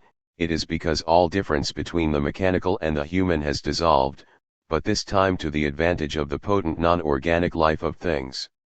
In contrasts of black and white, or in the variations of chiaroscuro, one might say that white is darkened and black is toned down. It is as though 2 degrees were apprehended in an instant, points of accumulation which would correspond to the upsurge of color in Goethe's theory, blue as lightened black, yellow as darkened white. And, despite Griffith's and Eisenstein's attempts in monochrome, and even in polychrome, it is undoubtedly expressionism which was the precursor of real colorism in the cinema. Goethe explained precisely that the 2 fundamental colors, yellow and blue as degrees, were grasped in a movement of intensification, which was accompanied in both cases by a reddish reflection. The intensification of the degree is like the instant raised to the power 2, which is expressed in this reflection. The reddish or glowing reflection will pass through all the stages of intensification, shimmering, glistening, scintillation, sparkling, a halo effect, fluorescence, phosphorescence. All these aspects punctuate the creation of the robot in A Metropolis, like that of Frankenstein and his bride. From them, Stroheim creates extraordinary combinations to which he surrenders living creatures, evildoers, or innocent victims alike. Thus, according to Lottie Eisner's analysis, in The Supper of Queen Kelly, the ingenuous girl is caught between 2 sources of light, that of the candles on the table before her which glisten on her face, and that of the fire in the fireplace behind her which surrounds her with a luminous halo. But Murnau is the true master of all these stages and aspects which simultaneously announce the arrival of the devil and the wrath of God. 83 In fact, Goethe clearly shows that the intensification of the 2 aspects did not stop at the reddish reflection which accompanies them as the growing effects of brilliance, but culminated in a vivid red, as third color which has become independent, pure incandescence or blazing of a terrible light, which burned the world and its creatures. It is as if finite intensity now recovered, at the height of its own intensification, a burst of the infinite which had been the starting point. The infinite had not ceased to work in the finite, which reinstates it in this still sensible form. Spirit had not left nature, it animates all non-organic life, but it can only discover and rediscover itself as the spirit of evil which bums nature in its entirety. It is the flaming circle of the invocation of the demon, in Wegener's The Golem or Murnau's Faust. It is Faust's funeral pyre. It is the phosphorescent demon's head with sad and empty eyes in Wegener. It is the blazing head of Mabius and of Mephisto. These are the moments of the sublime, the rediscovery of the infinite in the spirit of evil. In Murnau, in particular, Nosferatu does not merely pass through all the specks of chiaroscuro, of backlighting, and of the non-organic life of shadows, he does not merely produce all the moments of a reddish reflection, but he reaches a climax when a powerful light isolates him from his shadowy background, making him burst forth from an even more direct bottomlessness, giving him an aura of omnipotence, which goes beyond his 2-dimensional form. 84. This new sublime is not the same as that of the French school. Kant distinguished 2 kinds of sublime, mathematical and dynamic, the immense and the powerful, the measureless and the formless. Both had the property of decomposing organic composition, the first by going beyond it, the second by breaking it. In the mathematical sublime, the extensive unit of measurement changes so much that the imagination is no longer able to comprehend it, runs up against its own limit and is annihilated, but it gives way to a thinking faculty which forces us to conceive the immense or the measureless as whole. In the dynamic sublime, it is intensity which is raised to such a power that it dazzles or annihilates our organic being, strikes terror into it, but arouses a thinking faculty by which we feel superior to that which annihilates us, to discover in us a supra-organic spirit which dominates the whole inorganic life of things. Then we lose our fear, knowing that our spiritual destination is truly invincible. 85 Likewise, according to Goethe, blazing red is not merely the frightful color in which we burn, but the noblest color, which contains all the others, and engenders a superior harmony as the whole chromatic circle. And this is indeed what happens, or has a chance of happening, in the story which Expressionism tells us, from the aspect of the dynamic sublime, the non-organic life of things culminates in a fire, which burns us and which burns all of nature, acting as the spirit of evil or of darkness. But this latter, by the ultimate sacrifice which it demands of us, unleashes in our soul a non-psychological life of the spirit, which no longer belongs either to nature or to our organic individuality, which is the divine part in us, the spiritual relationship in which we are alone with God as light. Thus the soul seems to rise up again towards the light, but it has rather rejoined the luminous part of itself, which only had an ideal fall, and which fell upon the world, rather than being engulfed in it. The blazing has become the supernatural and the supersensible, for example, Ellen's sacrifice in Nosferatu, or that of Faust, or even Indra's in Sunrise. We can note, here, the considerable difference between expressionism and romanticism. For it is no longer the case, as in romanticism, of a reconciliation between nature and spirit, of spirit as it is alienated in nature, and of spirit as it reconquers itself in itself. This conception was implied as the dialectical development of a totality which was still organic. Whilst expressionism only conceives in principle the whole of a spiritual universe engendering its own abstract forms, its creatures of light, its continuities which seem false to the eye of the sensible. It keeps the chaos of man and nature in the background. 86 Or rather it tells us that there is, and there will only be, chaos if we do not regain this spiritual universe which it often has occasion to doubt itself. Often the fire of chaos has the upper hand, or is pronounced as triumphant for a long time to come. In short, expressionism keeps on painting the world red on red, the one harking back to the frightful non-organic life of things, the other to the sublime, non-psychological life of the spirit. Expressionism attains the cry, Marguerite's cry, Lulu's cry, which marks the horror of non-organic life as much as the opening up of a spiritual universe which may be illusory. Eisenstein also attained the cry, but in the manner of a dialectician, that is, as the qualitative leap which made the whole evolve. Now, on the contrary, the whole is on high, and is identical to the ideal summit of a pyramid which, in rising up, constantly pushes down its base. The whole has become the truly infinite intensification which is extracted from all the degrees, which has passed through the fire, but only to break its sensible attachments to the material, the organic, and the human, to detach itself from all the states of the past, and thus to discover the spiritual abstract form of the future. We have thus seen 4 types of montage. The movement images are the subject of very different compositions each time: the organic active, empirical, or rather empiricist montage of American cinema, the dialectical montage of Soviet cinema, organic or material, the quantitative psychic montage of the French school, in its break with the organic, the intensive spiritual montage of the German school, which binds together a non-organic life and a non-psychological life. These are the great visions of filmmakers, with their concrete practices. For example, we should not think that parallel montage is a given which is found everywhere, except in a very general sense, since Soviet cinema replaces it with a montage of opposition, expressionist cinema with a montage of contrast, etc. What we have tried to show is the practical and theoretical variety of types of montage, according to the conceptions of the composition of movement images, whether organic, dialectical, extensive, or intensive. This was the thought, or the philosophy of the cinema, no less than its technique. It would be obtuse to say that one of these theory practices was better than another, or represents progress. The only generality about montage is that it puts the cinematographic image into a relationship with the whole, that is, with time conceived as the open. In this way it gives an indirect image of time, simultaneously in the individual movement image and in the whole of the film.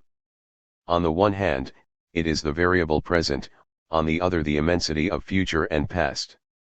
It has seemed to us that the forms of montage determine these two aspects differently.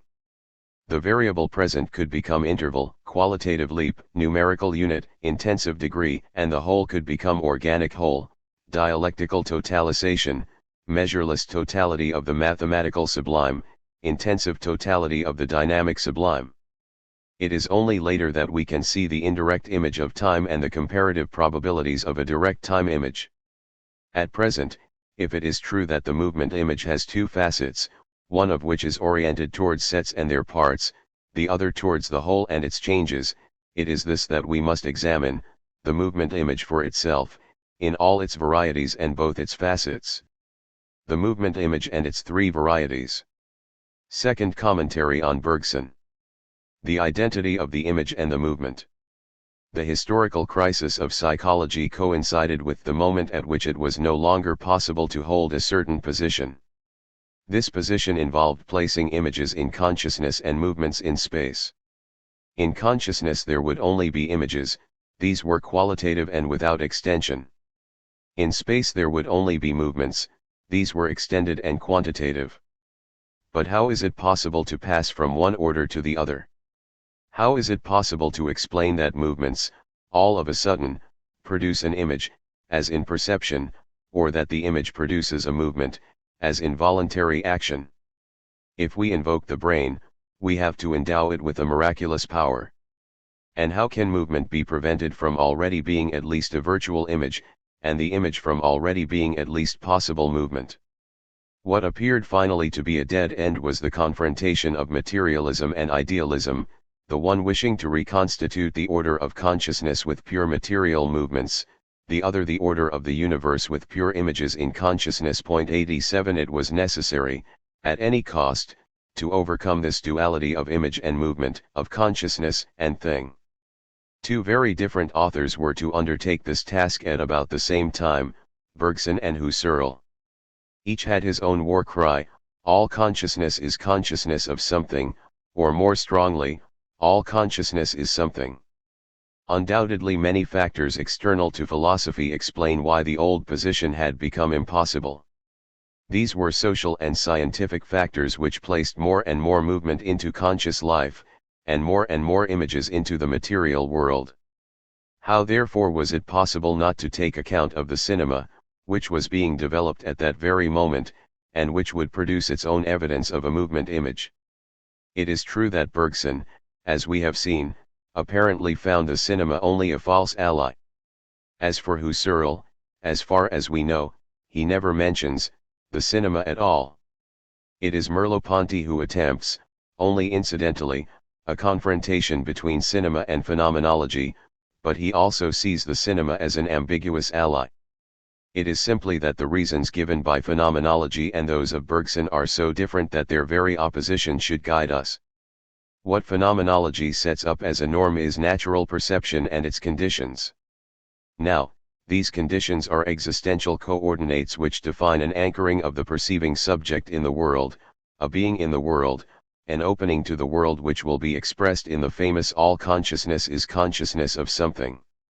Hence movement, perceived or made, must be understood not of course in the sense of an intelligible form which would be actualized in a content, but as a sensible form which organizes the perceptive field as a function of a situated intentional consciousness. The cinema can, with impunity, bring us close to things or take us away from them and revolve around them. It suppresses both the anchoring of the subject and the horizon of the world. Hence it substitutes an implicit knowledge and a second intentionality for the conditions of natural perception. 88 It is not the same as the other arts, which aim rather at something unreal through the world, but makes the world itself something unreal or a tale. With the cinema, it is the world which becomes its own image, and not an image which becomes world. It will be noted that phenomenology, in certain respects, stops at pre-cinematographic conditions, which explains its embarrassed attitude. It gives a privilege to natural perception, which means that movement is still related to poses. As a result, cinematographic movement is both condemned as unfaithful to the conditions of perception and also exalted as the new story capable of drawing close to the perceived and the perceiver, the world, and perception. 89. Bergson condemns the cinema as an ambiguous ally in a completely different way. For if the cinema misconceives movement, it does so in the same way as natural perception, and for the same reasons, we take snapshots, as it were, of passing reality. Perception, intellection, language so proceed in general. 90 For Bergson, that is to say, the model cannot be natural perception, which does not possess any privilege. The model would be rather a state of things which would constantly change, a flowing matter in which no point of anchorage nor center of reference would be assignable. On the basis of this state of things it would be necessary to show how, at any point, centers can be formed which would impose fixed instantaneous views. It would therefore be a question of deducing conscious, natural, or cinematographic perception. 91 But the cinema perhaps has a great advantage, just because it lacks a center of anchorage and of horizon. The sections which it makes would not prevent it from going back up the path that natural perception comes down. Instead of going from the a-centered state of things to centered perception, it could go back up towards the a-centered state of things, and get closer to it. Broadly speaking, this would be the opposite of what phenomenology put forward. Even in his critique of the cinema, Bergson was in agreement with it, to a far greater degree than he thought. We see this in the brilliant first chapter of Matter and Memory. We find ourselves in fact faced with the exposition of a world where image equals movement. Let us call the set of what appears image. We cannot even say that one image acts on another or reacts to another. There is no moving body which is distinct from executed movement. There is nothing moved which is distinct from the received movement. Everything, that is to say every image, is indistinguishable from its actions and reactions. This is universal variation. Every image is merely a road by which pass, in every direction, the modifications propagated throughout the immensity of the universe. Every image acts on others and reacts to others, on all their facets at once and by all their elements. 92 The truth is that the movements of matter are very clear, regarded as images, and that there is no need to look in movement for anything more than what we see in it. 93 An atom is an image which extends to the point to which its actions and reactions extend. My body is an image, hence a set of actions and reactions. My eye, my brain, are images, parts of my body. How could my brain contain images since it is one image among others? External images act on me, transmit movement to me, and I return movement. How could images be in my consciousness since I am myself image, that is, movement? And can I even, at this level, speak of ego, of I, of brain, and of body? Only for simple convenience, for nothing can yet be identified in this way. It is rather a gaseous state. Me, my body, are rather a set of molecules and atoms which are constantly renewed. Can I even speak of atoms? They are not distinct from worlds, from interatomic influences. 94 It is a state of matter too hot for one to be able to distinguish solid bodies in it. It is a world of universal variation, of universal undulation, universal rippling. There are neither axes, nor center, nor left, nor right, nor high, nor low. This infinite set of all images constitutes a kind of plane of immanence. The image exists in itself, on this plane. This in itself of the image is matter, not something hidden behind the image, but on the contrary the absolute identity of the image and movement. The identity of the image and movement leads us to conclude immediately that the movement, image and matter are identical. You may say that my body is matter or that it is an image. 95 The movement, image and flowing matter are strictly the same thing. 96 Is this material universe the universe of mechanism? No, for mechanism involves closed systems, actions of contact, immobile instantaneous sections. Now, of course, closed systems, finite sets, are cut from this universe or on this plane. It makes them possible by the exteriority of its parts. But it is not one itself. It is a set, but an infinite set. The plane of immanence is the movement which is established between the parts of each system and between one system and another, which crosses them all, stirs them all up together and subjects them all to the condition which prevents them from being absolutely closed. It is therefore a section, but, despite some terminological ambiguities in Bergson, it is not an immobile and instantaneous section. It is a mobile section, a temporal section or perspective. It is a block of space-time, since the time of the movement which is at work within it is part of it every time. there is even an infinite series of such blocks or mobile sections which will be, as it were, so many presentations of the plane, corresponding to the succession of movements in the universe. 97 And the plane is not distinct from this presentation of planes. This is not mechanism, it is machinism. The material universe, the plane of immanence, is the machine assemblage 98 of movement images. Here Bergson is startlingly ahead of his time. It is the universe as cinema in itself, a meta-cinema. This implies a view of the cinema itself which is totally different from that which Bergson proposed in his explicit critique. But how is it possible to speak of images in themselves which are not for anyone and are not addressed to anyone? How is it possible to speak of an appearing, since there is not even an eye? It is possible for at least two reasons. The first is in order to distinguish them from things conceived of as bodies. Indeed, our perception and our language distinguish bodies, qualities, and actions. But actions, in precisely this sense, have already replaced movement with the idea of a provisional place towards which it is directed or that of a result that it secures. Quality has replaced movement with the idea of a state which persists whilst waiting for another to replace it. Body has replaced movement with the idea of a subject which would carry it out or of an object which would submit to it, of a vehicle which would carry it. 99 We will see that such images are formed in the universe. But they depend on new conditions and certainly cannot appear for the moment. For the moment we only have movements, which are called images in order to distinguish them from everything that they have not yet become. However, this negative reason is not sufficient. The positive reason is that the plane of immanence is entirely made up of light. The set of movements, of actions and reactions is light which diffuses, which is propagated without resistance and without loss. 100 The identity of the image and movement stems from the identity of matter and light. The image is movement, just as matter is light. Later on Bergson will show, in Du Re et Simultmite, the importance of the theory of relativity's reversal of lines of light and rigid lines, luminous figures and solid or geometric figures.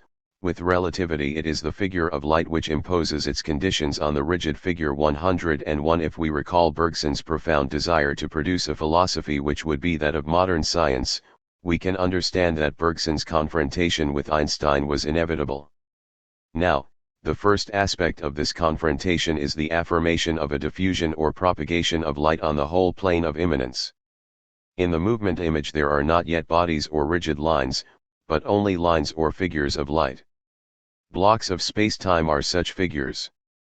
They are images in themselves. If they do not appear to anyone, that is to an eye, this is because light is not yet reflected or stopped, and passing on unopposed never revealed. 102 In other words, the eye is in things, in luminous images in themselves. Photography, if there is photography, is already snapped, already shot, in the very interior of things and for all the points of space. This breaks with the whole philosophical tradition which placed light on the side of spirit and made consciousness a beam of light which drew things out of their native darkness.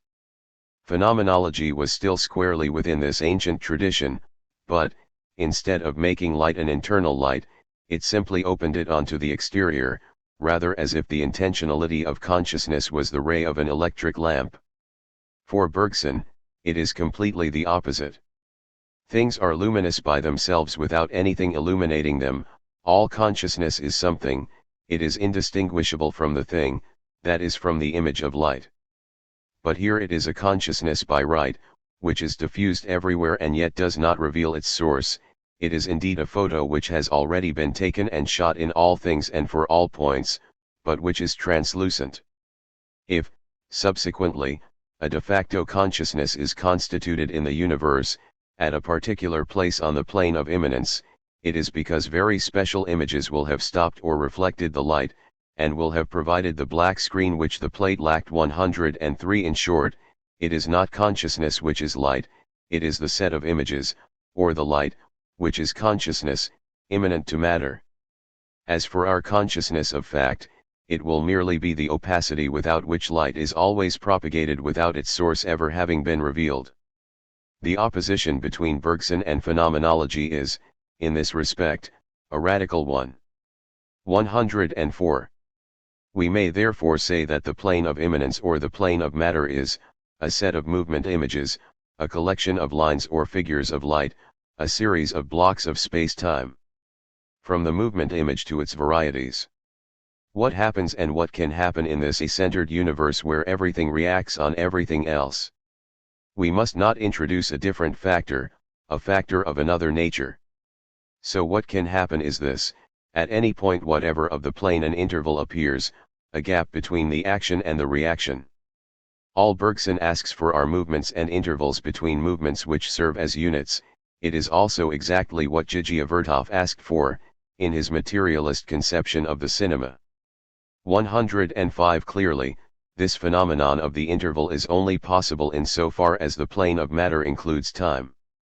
For Bergson, the gap, the interval, will be sufficient to define one type of image among others, but a very special type, living images or matters. Whereas the other images act and react on all their facets and in all their parts, here we have images which only receive actions on one facet or in certain parts and only execute reactions by and in other parts. These are, so to speak, quartered 106 images. And from the outset their specialized facet, which will later be called receptive or sensorial, has a curious effect on the influencing images or the received excitations. It is as if this specialized facet isolated certain images from all those which compete and act together in the universe. It is here that closed systems, tableaus, can be constituted. Living beings allow to pass through them, so to speak, those external influences which are indifferent to them, the others isolated, become perceptions by their very isolation. 107. It is an operation which is exactly described as a framing. Certain actions undergone are isolated by the frame and hence, as we will see, they are forestalled, anticipated.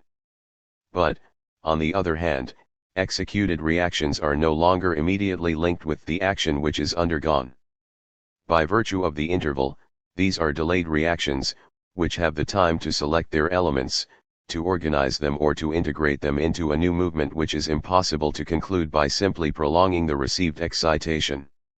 Such reactions which present something unpredictable or new will be called action strictly speaking.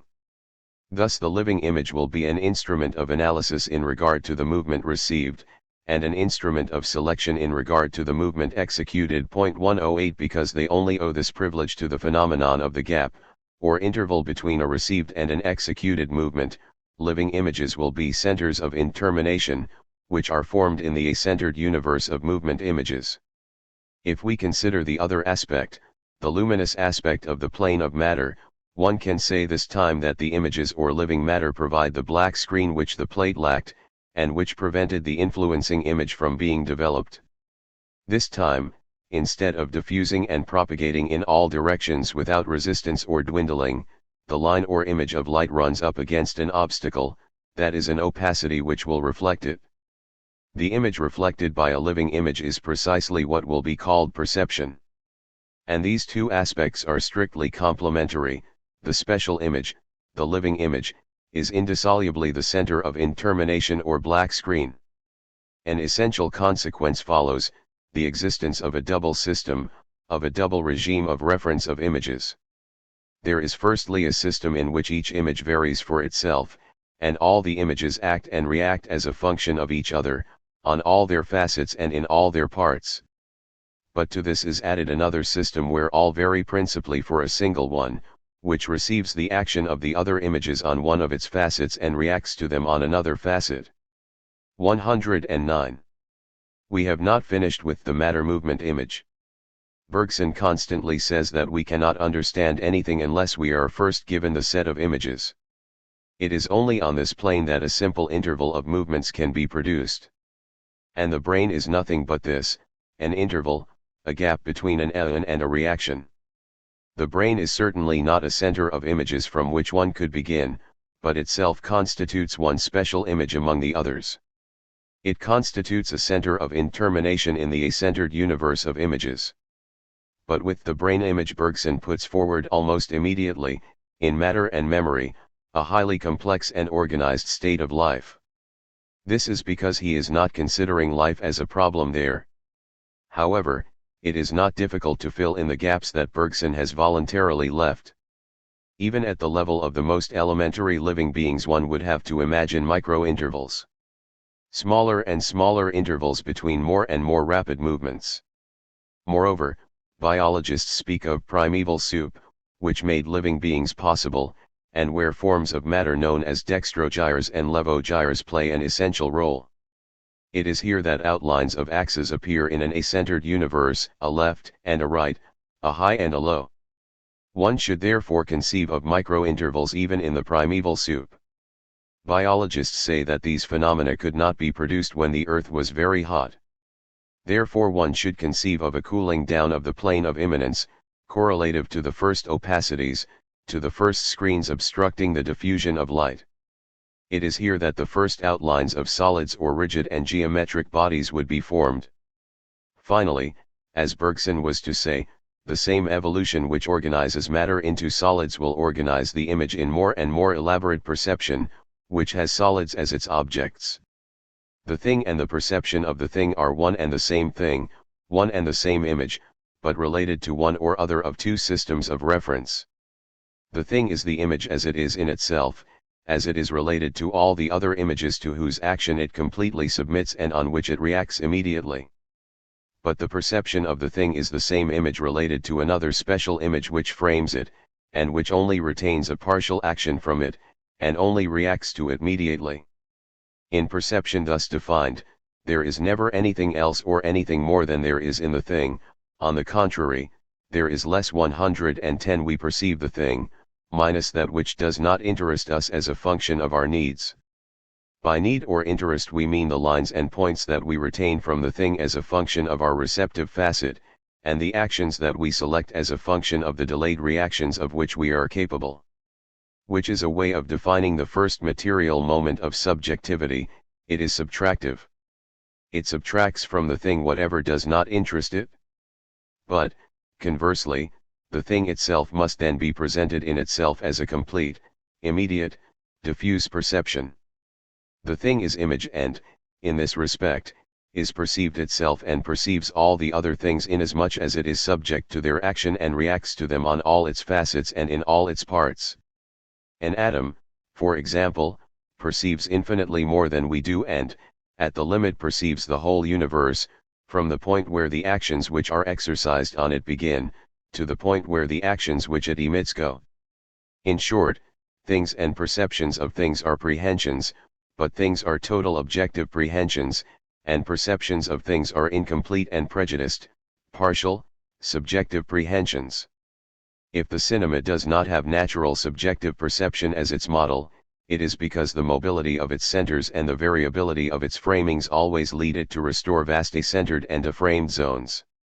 It then tends to return to the first regime of the movement image, universal variation, total, objective and diffuse perception. In fact, it travels the route in both directions. From the point of view which occupies us for the moment, we go from total, objective perception which is indistinguishable from the thing, to a subjective perception which is distinguished from it by simple elimination or subtraction. It is this unicentered subjective perception that is called perception strictly speaking. And it is the first avatar of the movement image. When it is related to a center of intermination, it becomes perception image. However, we should not think that the whole operation consists only of a subtraction. There is something else as well.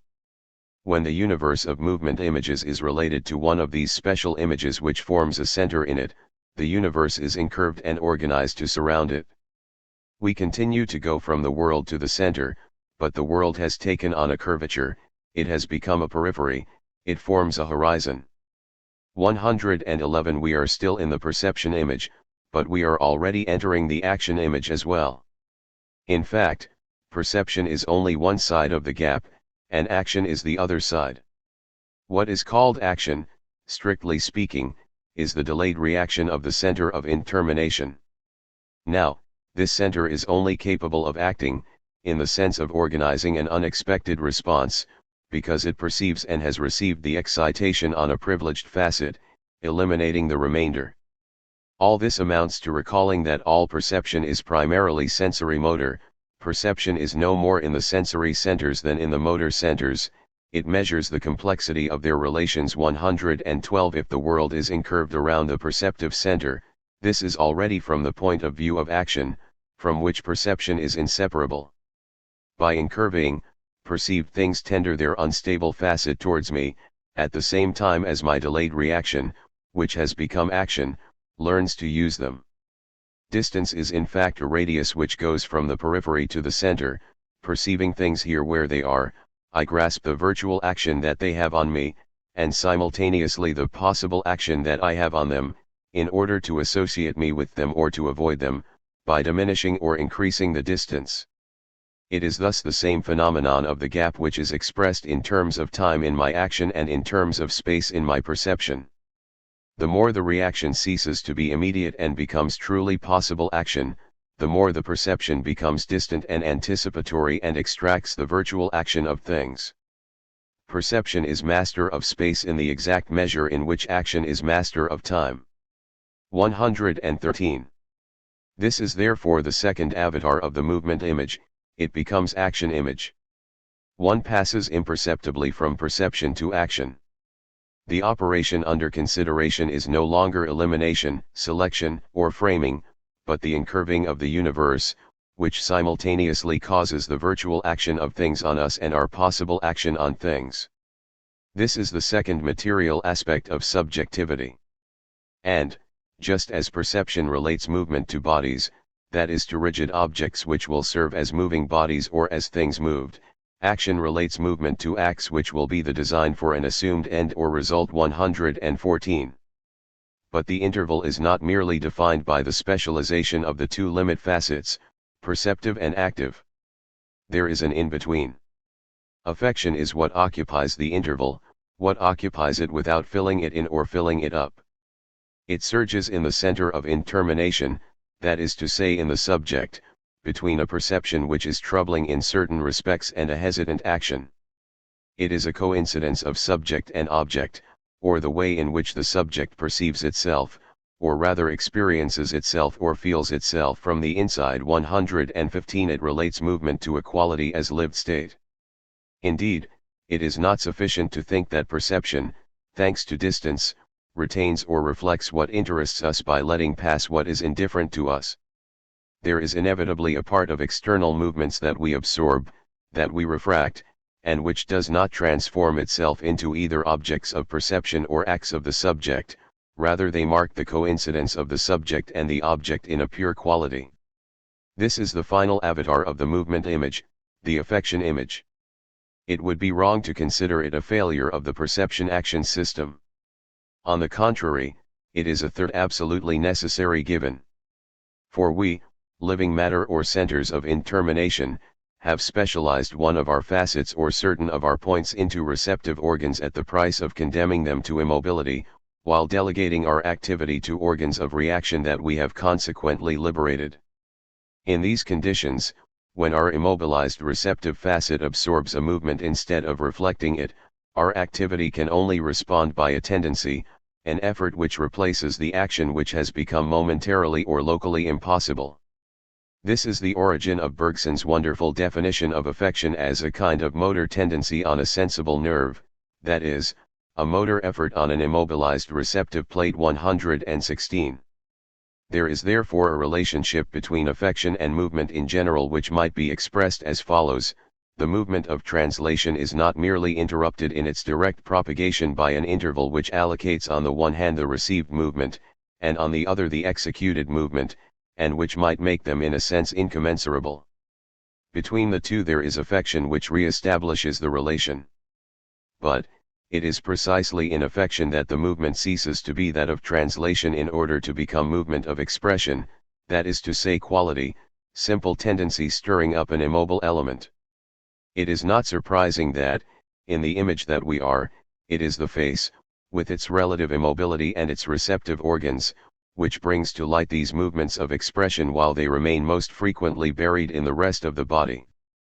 All things considered, movement images divide into three sorts of images when they are related to a center of indetermination as to a special image: perception images, action images, and affection images. And each one of us, the special image or the contingent center, is nothing but an assemblage of three images, a consolidate of perception images, action images, and affection images. The reverse proof, how to extinguish the three varieties. We might also retrace the lines of differentiation of these three types of images, and try to rediscover the matrix or the movement image as it is in itself, in its a-centered purity, in its primary regime of variation, in its heat and its light, while it is still untroubled by any center of intermination. How can we rid ourselves of ourselves, and demolish ourselves? This is the astonishing attempt made by Beckett in his cinematographic work entitled Film, with Buster Keaton. Esse est percipi, to be is to be perceived, declares Beckett, taking up the Irish Bishop Berkeley's formula of the image. But can one escape from the happinesses of the percipere and the percipi, given that one perception at least will subsist as long as we live, the most awesome, that of self by self? Beckett elaborates a system of simple cinematographic conventions in order to pose the problem and carry out the operation. Nevertheless, in our view, the directions and the schemas that he gives himself, and the moments that he distinguishes in his film, only go halfway towards disclosing his intention. 117.4, in fact, the three moments are the following. In the first, the character O rushes forward and flees horizontally along a wall, then, along a vertical axis, tries to climb a staircase, always sticking to the edge of the wall.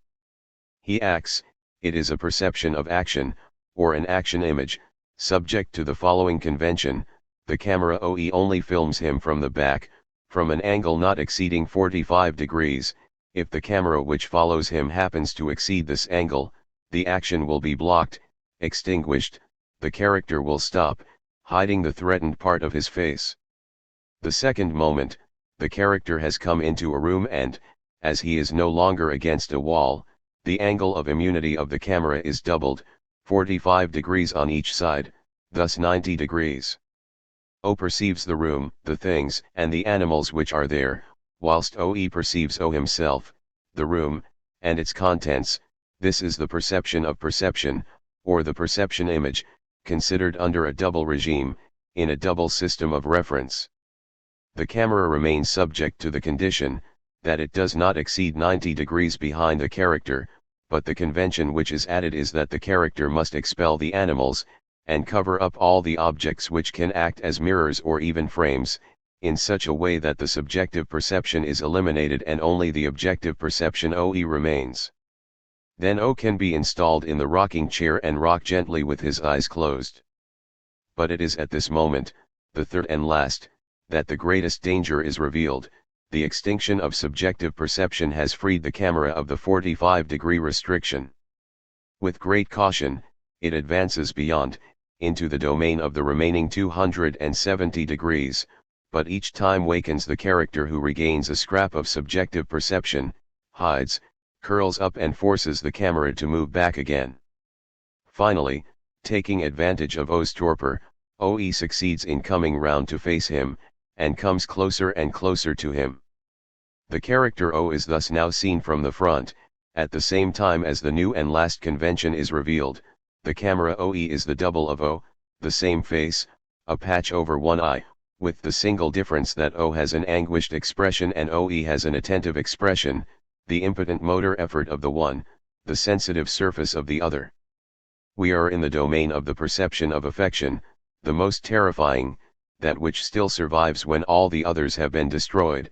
It is the perception of self by self, the affection image. Will it die out and will everything stop, even the rocking of the rocking chair, when the double face slips into nothingness? This is what the end suggests: death, immobility, blackness. 118. But, for Beckett, immobility, death, the loss of personal movement and of vertical stature, when one is lying in a rocking chair which does not even rock anymore, are only a subjective finality. It is only a means in relation to a more profound end.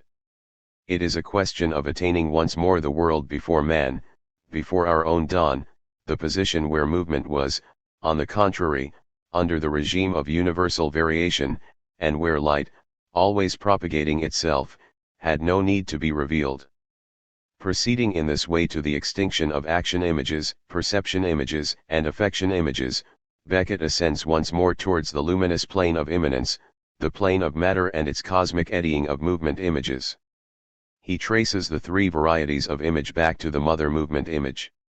We will see later that an important tendency of the so-called experimental cinema consists in recreating this a-centered plane of pure movement images in order to establish itself there, and there it often uses complex technical means. But here Beckett's originality is to be content to elaborate a symbolic system of simple conventions, according to which the three images are successively extinguished, as the condition which makes possible this general tendency of the experimental cinema. For the moment we are taking the opposite path, from the movement image to the varieties which it takes on. We already have, therefore, four kinds of images. Firstly, movement images. Then, when they are related to a center of intermination, they divide into three varieties: perception images, action images, affection images. There is every reason to believe that many other kinds of images can exist. Indeed, the plane of movement images is a mobile section of a whole which changes, that is, of a duration or of a universal becoming. The plane of movement images is a block of space-time, a temporal perspective, but, in this respect, it is a perspective on real time which is not at all the same as the plane or the movement. We are therefore justified in thinking that there are time images which are themselves capable of having all kinds of varieties. In particular, there are indirect images of time, in so far as they result from a comparison of movement images between themselves, or from a combination of the three varieties: perceptions, actions, affections. But this point of view, which makes the whole depend on montage, or the time of the confrontation of images of another kind, does not give us a time image for itself. On the other hand, the center of intermination, which can avail itself of a special situation on the plane of movement images, can itself have a special relationship with the whole, duration or time. Perhaps here there is the possibility of a direct time image, for example, what Bergson calls the memory image, or other types of time image, but which would be in any event very different from movement images. Thus we have a great number of varieties of images of which we would have to make an inventory. C.S. Peirce is the philosopher who went the furthest into a systematic classification of images. The founder of semiology, he necessarily associated with it a classification of signs which is the richest and the most numerous that has ever been established. 119. We do not yet know what relationship Peirce proposes between the sign and the image. It is clear that the image gives rise to signs. For our part, a sign appears to be a particular image which represents a type of image, sometimes from the point of view of its composition, sometimes from the point of view of its genesis or its formation. Therefore there are several signs, two at least for each type of image. We will have to compare the classification of images and signs that we propose with Peirce's great classification. Why do they not coincide, even at the level of distinct images? But, before this analysis, which can only be carried out later, we will constantly use the terms that Peirce created to designate particular signs, sometimes retaining their sense, sometimes modifying it or even changing it completely. We will begin here by setting out the three sorts of movement images and the search for corresponding signs. It is easy, in the cinema, to recognize on a practical level these three kinds of images which pass across the screen, without even making use of explicit criteria. The scene from Lubitsch's The Man I Killed, which was mentioned previously, is an exemplary perception image. The crowd scene from behind, at waist height, leaves a gap which corresponds to a cripple's missing leg. Through this gap another cripple, who is legless, sees the parade which passes. Fritz Lang provides a famous example of the action image in Dr. Mabius the Gambler, an organized action, segmented in space and in time, with the synchronized watches whose ticking punctuates the murder in the train, the car which carries off the stolen document, the telephone which warns Mabius. The action image will remain marked by this model, to the point of finding a privileged milieu in the film noir and the ideal of a detailed segmentarized action in the hold-up. In comparison, the Western presents not only action images, but also an almost pure perception image. It is a drama of the visible and of the invisible as much as an epic of action. The hero only acts because he is the first to see, and only triumphs because he imposes on action the interval or the seconds delay which allows him to see everything. As for the affection image, we will find striking cases in the face of Dreyer's Joan of Arc, and in most of the close-ups of the face in general. A film is never made up of a single kind of image, thus we call the combination of the three varieties, montage. Montage is the assemblage of movement images, hence the interassemblage of perception images, affection images, and action images. Nevertheless, a film, at least in its most simple characteristics, always has one type of image which is dominant. One can speak of an active, perceptive, or affective montage, depending on the predominant type. It has often been said that Griffith invented montage precisely by creating the montage of action. But Dreyer invents a montage and even a framing of affection, with other laws, insofar as The Passion of Joan of Arc is the case of an almost exclusively affective film. Vertov is perhaps the inventor of properly perceptive montage, which was to be developed by the whole of the experimental cinema. These three kinds of spatially determined shots can be made to correspond to these three kinds of varieties. The long shot would be primarily a perception image, the medium shot an action image, the close-up an affection image. But, at the same time, according to one of Eisenstein's instructions, each of these movement images is a point of view on the whole of the film, a way of grasping this whole, which becomes effective in the close-up, active in the medium shot, perceptive in the long shot, each of these shots ceasing to be spatial in order to become itself a reading of the whole film. 120. The perception image. The two poles, objective and subjective. We have seen that perception was double, or rather had a double reference. It can be objective or subjective. But the difficulty lies in knowing how an objective perception image and a subjective perception image are presented in the cinema. What distinguishes them? It could be said that the subjective image is the thing seen by someone qualified, or the set as it is seen by someone who forms part of that set. This reference of the image to the person who sees is marked by various factors. There is the sensory factor, in the famous example from Ganst's La Rue, where the character whose eyes are damaged sees his pipe in soft focus.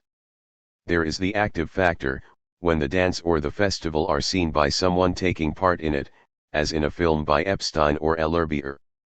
There is the affective factor, which makes the hero of Fellini's The White Sheik be perceived by the woman who admires him as if he were swaying at the top of an enormous tree, while in fact he is seesawing just above the ground. But, if it is easy to check the subjective character of the image, this is because we compare it with the modified, restored image, which is supposed to be objective.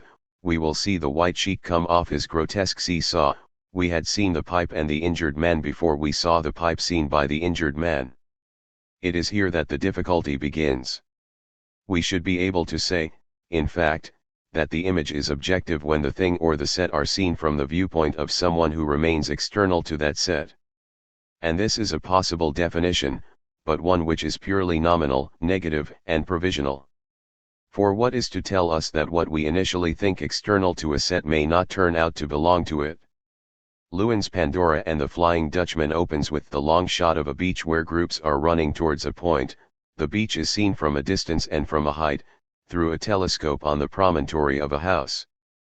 But very quickly we learn that the house is inhabited, and the telescope used, by people who are very much part of the set under consideration.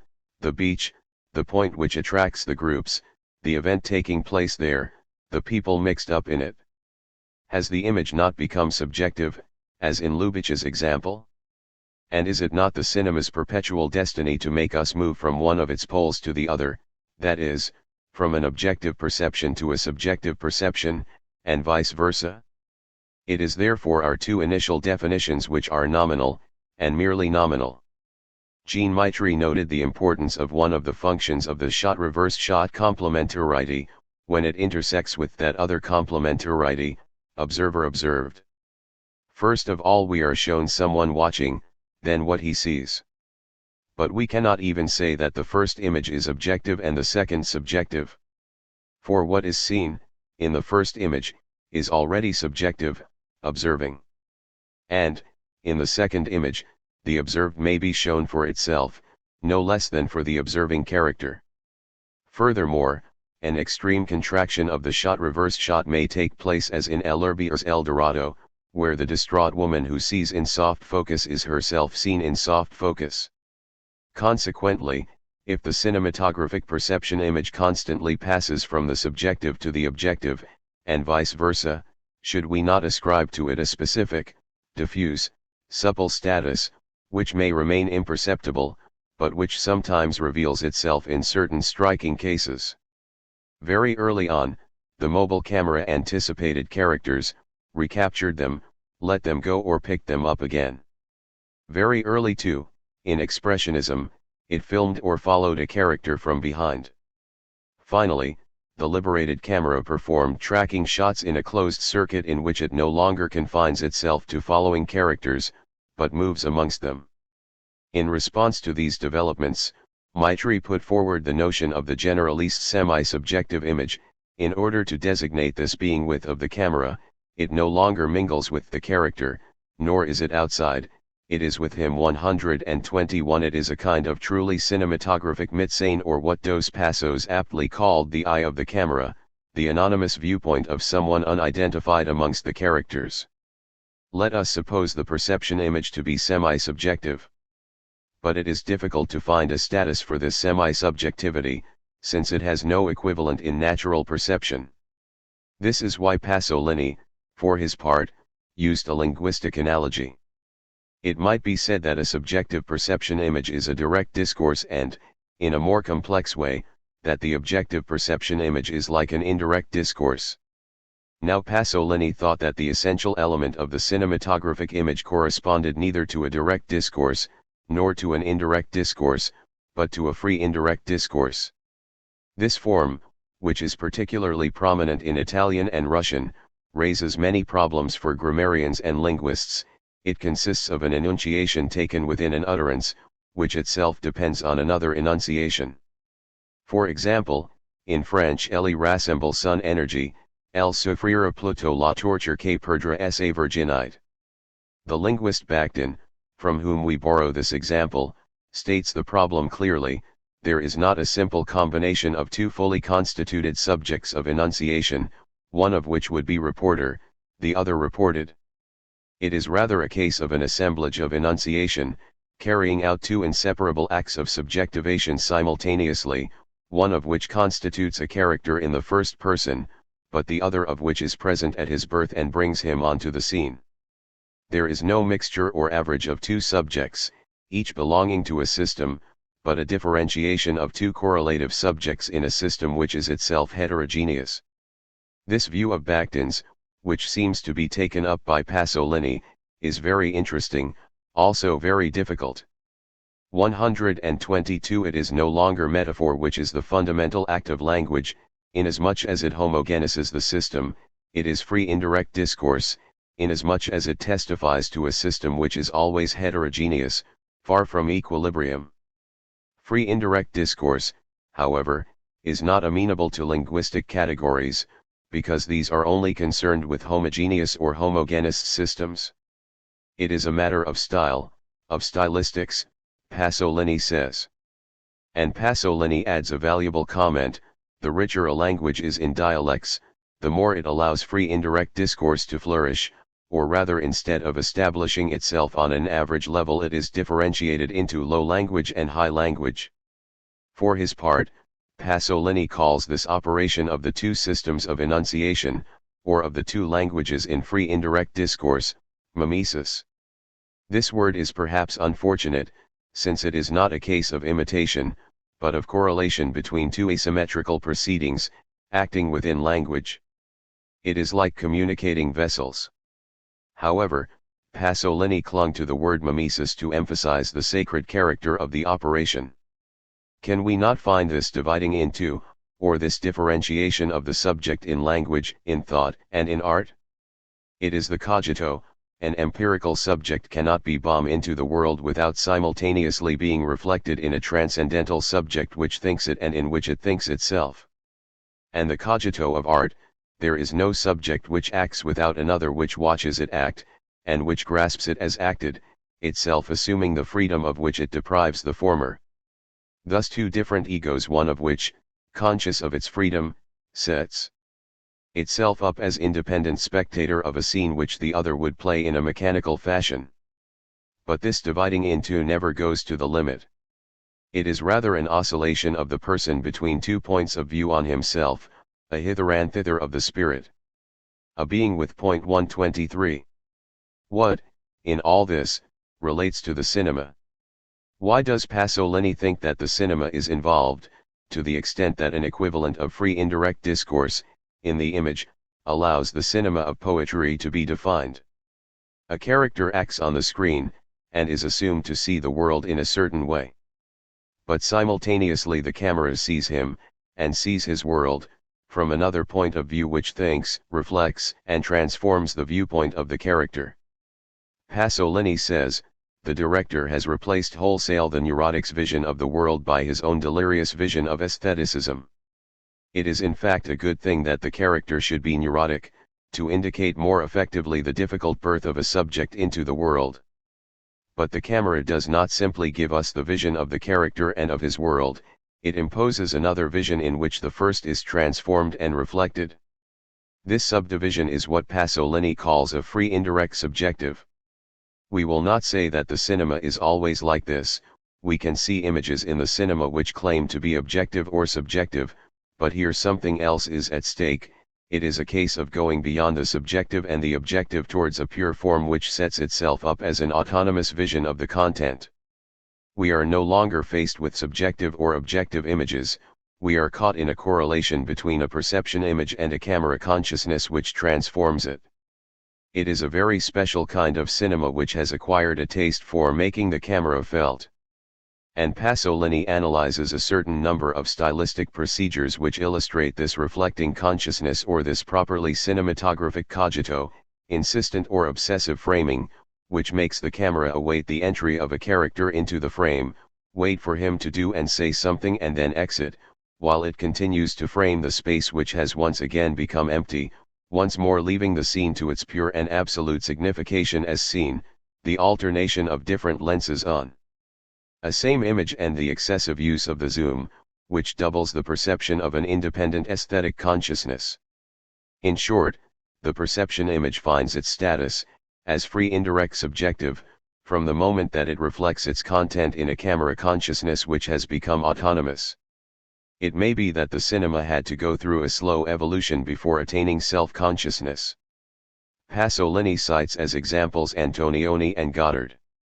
And, indeed, Antonioni is one of the masters of obsessive framing. In it the neurotic, or the man losing his identity, enters into a free indirect relationship with the poetic vision of the director who affirms himself in him, through him, whilst at the same time distinguishing himself from him. The pre-existing frame produces a curious detachment in the character, who watches himself act.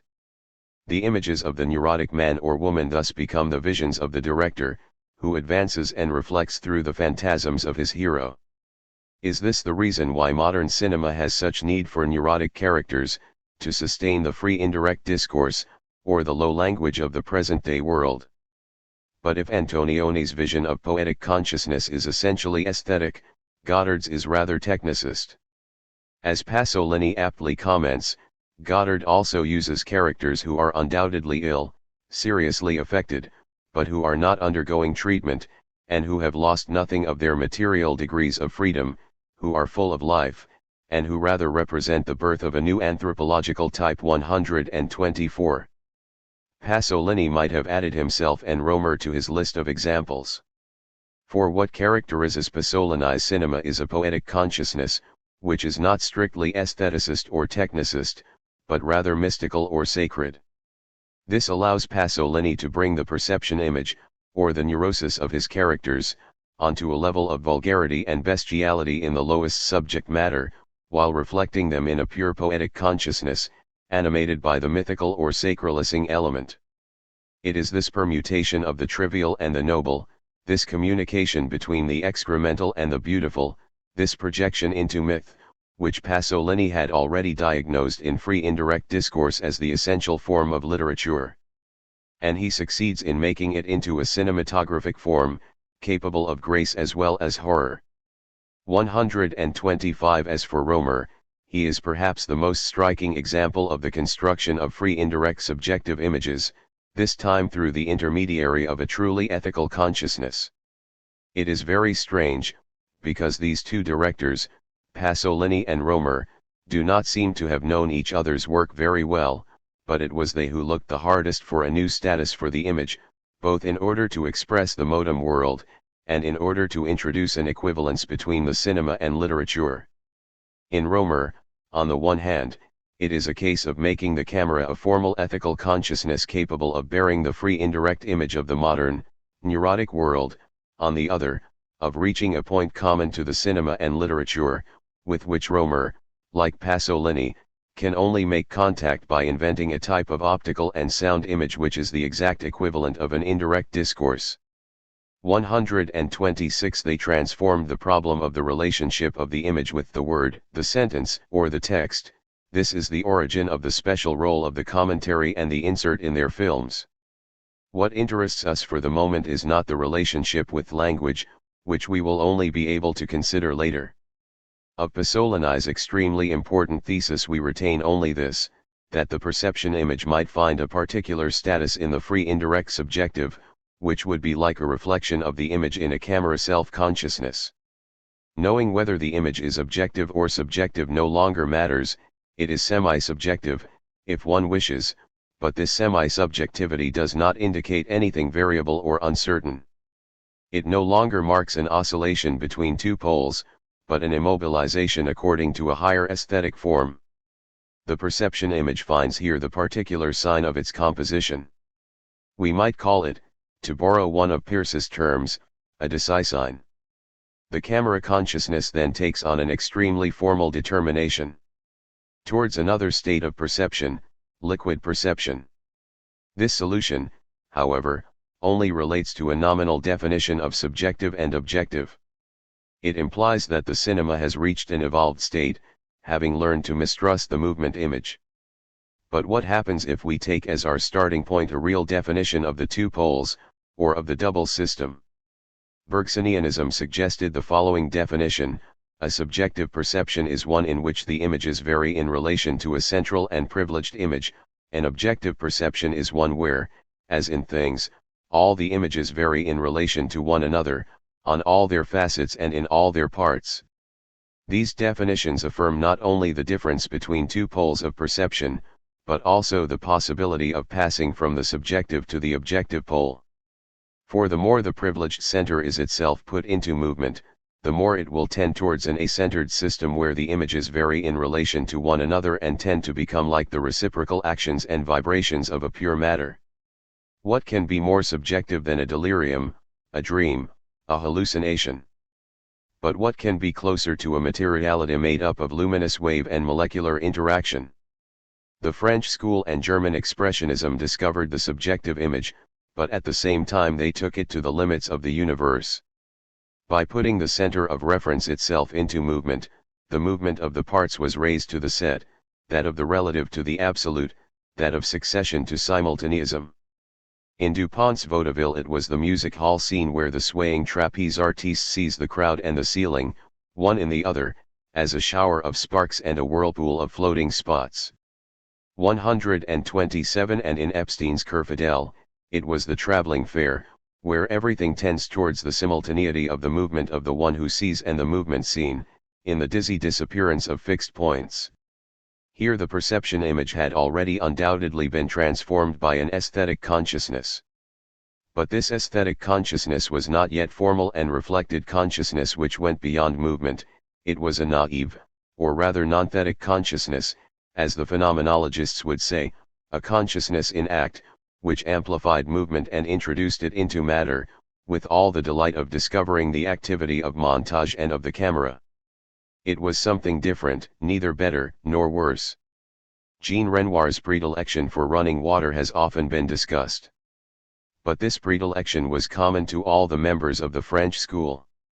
In the French school, it is sometimes the river and its course, sometimes the canal, its locks and its barges, sometimes the sea, its frontier with the land, the port, the lighthouse as luminous quality. If the idea of a passive camera had occurred to them, they would have set it up beside running water. L'Herbier had started off with a plan, Le Torrent, in which water was to be the main character. And L'Homme du Large treated the sea not merely as an object of particular perception, but as a perceptive system distinct from earthly perceptions, a language different from earthly language. 128. A considerable part of Epstein's and Gramillin's work forms a sort of Breton school, which realizes the cinematographic dream of a drama without characters, or at least which would move from nature to man. Why does water seem to correspond to all the requirements of this French school? Abstract aesthetic requirement, social documentary requirement, narrative dramatic requirement. It is firstly because water is the most perfect environment in which movement can be extracted from the thing moved, or mobility from movement itself. This is the origin of the visual and auditory importance of water in research on rhythm. The liquid element was to prolong, transmit, and diffuse in all directions what Gans had started with iron, with the railway. Jean Maitri, in his experimental attempts, began with the railway, and then moved on to water as the image which could give us the real as vibration in its deepest sense, from Pacific 231 to Images pour Debussy. 129. And Gramillin's documentary work passes through this movement, from the mechanics of solids to a mechanics of fluids, from industry to its marine background. The liquid abstract is also the concrete environment of a type of men, of a race of men who do not live in quite the same way as those of the earth, do not perceive and feel like them. Oué Sant and then Sen gave Epstein the perfect documentary, where the inhabitants alone can play their own role. Finally, the limit of the earth and the waters becomes the scene of a drama where there is a confrontation between, on one hand, the land moorings and, on the other, the mooring, ropes, the two ropes and free-floating cords. Epstein's La Belle Nivernaise already opposed, in relation to the barge, the solidity of the earth to the fluidity of the sky and the water. Gramillin's Maldon opposed the organization of roots, land, and household to the assemblage of the canal, manship horse. The drama was that it was necessary to break the links with the earth, of father with son, husband with wife and mistress, woman with lover, children with parents, to retreat into solitude to achieve human solidarity, class solidarity. And although a final reconciliation is not ruled out, the lighthouse or the dam were the scene of a deadly confrontation between the madness of the earth and the superior justice of the water, the lunacy of the furious sun in Gardiens de l'Enfer, the great fall of the Lord in fancy dress in Lumière d'It. Of course not every occupation is related to the sea, but Gramillin's idea is that the proletarian or the worker reconstitutes everywhere, even on land and in the aerial element of the woman who dared, the conditions of a floating population, of a sea people, capable of revealing and transforming the nature of the economic and commercial interests at play in a society, on the condition that, following the Marxist formula, it cuts the umbilical cord which attaches it to the earth. 130. It is in this sense that occupations connected with the sea are not a relic or an insular type of folklore, they are the horizon of all occupations, even that of the woman doctor in L'amour d'une femme.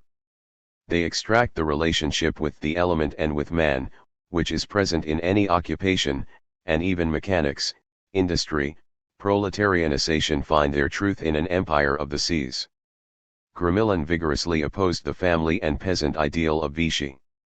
Few directors have filmed man's work so well, even discovering in it the equivalent of a sea, even the avalanches of stones like waves. These are the two opposed systems, the perceptions, affections, and actions of men on land, and the perceptions, affections, and actions of men of the sea. This comes across clearly in Gramillin's Stormy Waters, where the captain on land is drawn back to fixed centers, images of the wife or lover, image of the villa facing the sea, which are also many points of egoistical subjectivation, whilst the sea presents him with an objectivity as universal variation, solidarity of all the parts, justice beyond men, where the fixed point of the tow ropes, always called into question, no longer has validity except between two movements. But it is Vigo's El Adelante which was to bring this opposition to its peak. As J.P. Bamberger shows, on land there is not the same regime of movement, not the same grace as on the sea. In the sea, terrestrial movement is in perpetual disequilibrium because the motive force is always outside the center of gravity, while aquatic movement is like the displacement of the center of gravity, according to a simple objective law, straight or elliptical. And on land, movement always takes place from one point to another, always between 2 points, while on water the point is always between two movements. It thus marks the conversion or the inversion of movement, as in the hydraulic relationship of a dive and counterdive, which is found in the movement of the camera itself. Nor is it the same regime of passion, of affection, in one case dominated by commodities, the fetish, the article of clothing, the partial object and the memory object, in the other case, attaining what has been called the objectivity of bodies, which may reveal hideousness under clothing, but also grace under a coarse appearance. If there is any reconciliation between land and sea, this takes place in Father Gilles, but only because he knows how to impose spontaneously on the land the same law as the sea. His cabin contains the most extraordinary fetishes, partial objects, souvenirs, and scrap. However, he does not make them a memory, but a pure mosaic of present states, down to the old record which works again. 131 Finally, a clairvoyant function is developed in water. In opposition to earthly vision, it is in the water that the loved one who has disappeared is revealed, as if perception enjoyed a scope and interaction, a truth which it did not have on land. Even in Nice, it was the very presence of water which allowed the bourgeoisie to be described as a monstrous organic body. 132 It is the water which revealed the hideousness of bourgeois bodies beneath their clothes, just as it now reveals the softness and strength of the loved one's body. The bourgeoisie is reduced to the objectivity of a fetish body, a scrap body, to which childhood, love, navigation oppose their integral bodies. Objectivity, equilibrium, justice are not of the earth, they are the preserve of water. Finally, what the French school found in water was the promise or implication of another state of perception, a more than human perception, a perception not tailored to solids, which no longer had the solid as object, as condition, as milieu. A more delicate and vaster perception, a molecular perception, peculiar to a sinai. This was the result of starting from a real definition of the two poles of perception. The perception image was not to be reflected in a formal consciousness, but was to be split into two states, one molecular and the other molar, one liquid and the other solid, one drawing along and effacing the other. The sign of perception would not therefore be a decisign, but a reami. 133 While the decisign set up a frame which isolated and solidified the image, the reami referred to an image in the process of becoming liquid, which passed through or under the frame.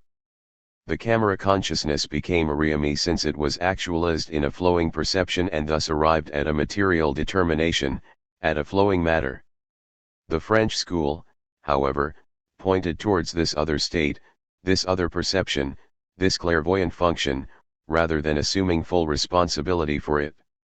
Other than in its abstract attempts, it created from it not the new image, but the limit or ultimate point of convergence of the movement images, of the average images in the context of a story that retained its solidity. This story was so deeply imbued with rhythm that this was certainly no defect. Towards a gaseous perception. In the Sinai, Vertov was aiming to attain or regain the system of universal variation, in itself. All the images vary as a function of each other, on all their facets and in all their parts. Vertov himself defined the Sinai: it is that which couples together any point whatsoever of the universe in any temporal order whatsoever. 134 Everything is at the service of variation and interaction, slow or high-speed shots, superimposition, fragmentation, deceleration, microshooting. This is not a human eye, even an improved one. 4. Although the human eye can surmount some of its limitations with the help of contraptions and instruments, there is one which it cannot surmount, since it is its own condition of possibility. Its relative immobility as a receptive organ means that all images vary for a single one, in relation to a privileged image. And, if the camera is considered as apparatus for shooting film, it is subject to the same conditioning limitation. But the cinema is not simply the camera, it is montage. And if from the point of view of the human eye, montage is undoubtedly a construction, from the point of view of another eye, it ceases to be one, it is the pure vision of a non-human eye, of an eye which would be in things. Universal variation, universal interaction is what Cézanne had already called the world before man, dawn of ourselves, iridescent chaos, virginity of the world. It is not surprising that we have to construct it, since it is given only to the eye which we do not have. It says a lot for Maitre's partisanship that he could condemn in Vertov a contradiction for which he would not dare to reproach a painter, a pseudo-contradiction between creativity and integrity. 135 What montage does, according to Vertov, is to carry perception into things, to put perception into matter, so that any point whatsoever in space itself perceives all the points on which it acts, or which act on it, however far these actions and reactions extend. This is the definition of objectivity, to see without boundaries or distances. Thus in this respect all procedures are legitimate, they are no longer trick shots. 136 The materialist Vertov realizes the materialist program of the first chapter of Matter and Memory through the cinema, the in itself of the image. Vertov's non-human eye, the cine-eye, is not the eye of a fly or of an eagle, the eye of another animal.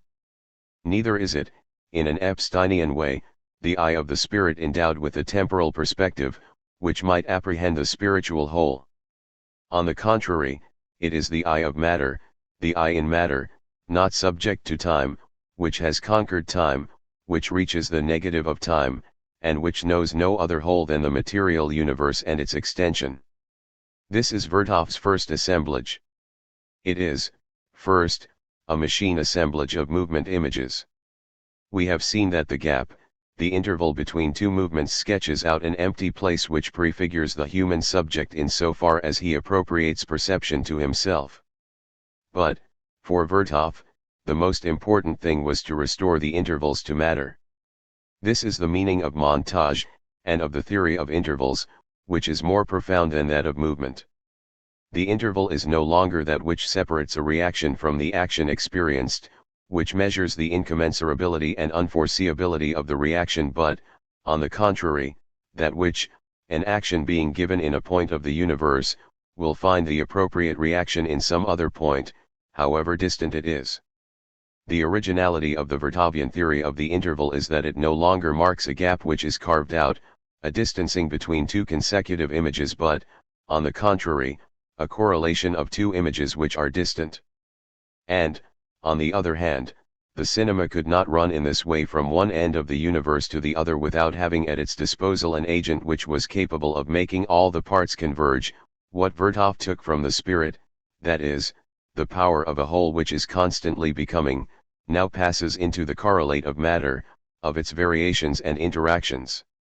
In fact, the machine assemblage of things, of images in themselves, has as its correlate a collective assemblage of enunciation.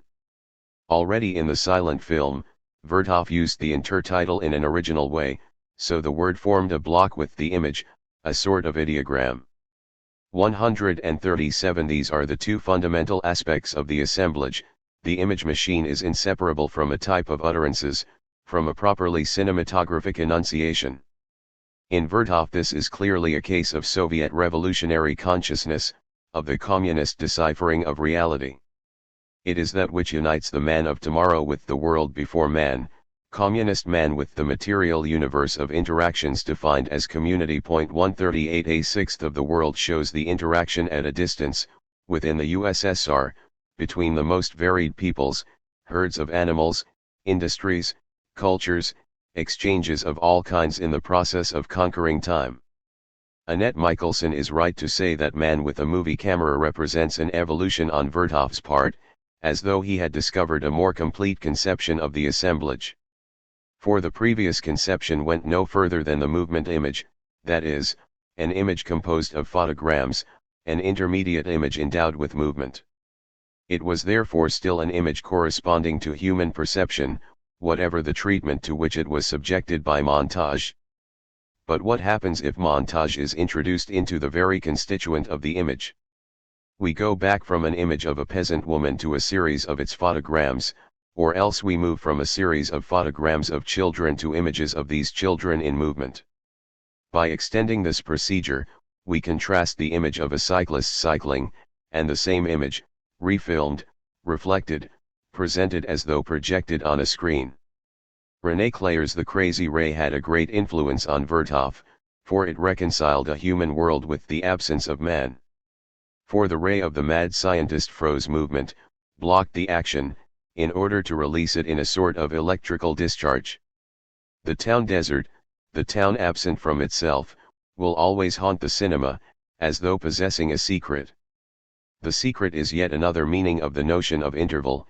It now designates the point at which movement stops and, in stopping, gains the power to go into reverse, accelerate, slow down. No longer is it enough to reverse movement, as Vertov did in the name of interaction when he moved from the dead meat to the live flesh. The point which makes the reversal or modification necessary must be reached. 139.4, in Vertov's view, the frame is not simply a return to the photo. If it belongs to the cinema, this is because it is the genetic element of the image, or the differential element of the movement. It does not terminate the movement without also being the principle of its acceleration, its deceleration, and its variation. It is the vibration, the elementary solicitation of which movement is made up at each instant, the clinamen of Epicurean materialism. Thus the photogram is inseparable from the series which makes it vibrate in relation to the movement which derives from it. And, if the cinema goes beyond perception, it is in the sense that it reaches to the genetic element of all possible perception, that is, the point which changes, and which makes perception change, the differential of perception itself. Vertov thus puts the three inseparable aspects of a single going beyond into effect, from the camera to montage, from movement to the interval, from the image to the photogram. As a Soviet filmmaker, Vertov develops a scientific conception of montage. But dialectical montage seems to be a place of confrontation, of opposition rather than an intermediary. When Eisenstein condemns Vertov's formalist fooling about, this must surely be because the two directors have neither the same conception, nor the same practice of the dialectic. For Eisenstein, there is only a dialectic of man and of nature, man in nature, and nature in man, non-indifferent nature and non-separated man. For Vertov, the dialectic is in matter and of matter, and can only reconcile a non-human perception with the overman of the future, material community and formal communism. This helps us to reach a conclusion about the differences between Vertov, on the one hand, and the French school on the other. If we consider the identical procedures used by both, quantitative montage, high speed and slow motion, superimposition, or even immobilization, we see that with the French these show primarily a spiritual power of the cinema, a spiritual aspect of the shot. It is through the spirit that man goes beyond the limits of perception, and, as Gans says, superimpositions are the images of feelings and thoughts by which the soul envelopes bodies and precedes them. Vertov's use of these procedures is quite different. For him superimposition was to express the interaction of distant material points, and high speed and slow motion the differential of physical movement. But perhaps even from this point of view we do not grasp the radical difference. It emerges as soon as we return to the reasons which made the French give such prominence to the liquid image, for it was there that human perception went beyond its own limits, and movement discovered the spiritual totality which it expressed, whilst for Vertov the liquid image is still inadequate, failing to reach the particle of matter. Movement must go beyond itself, but to its material, energic element.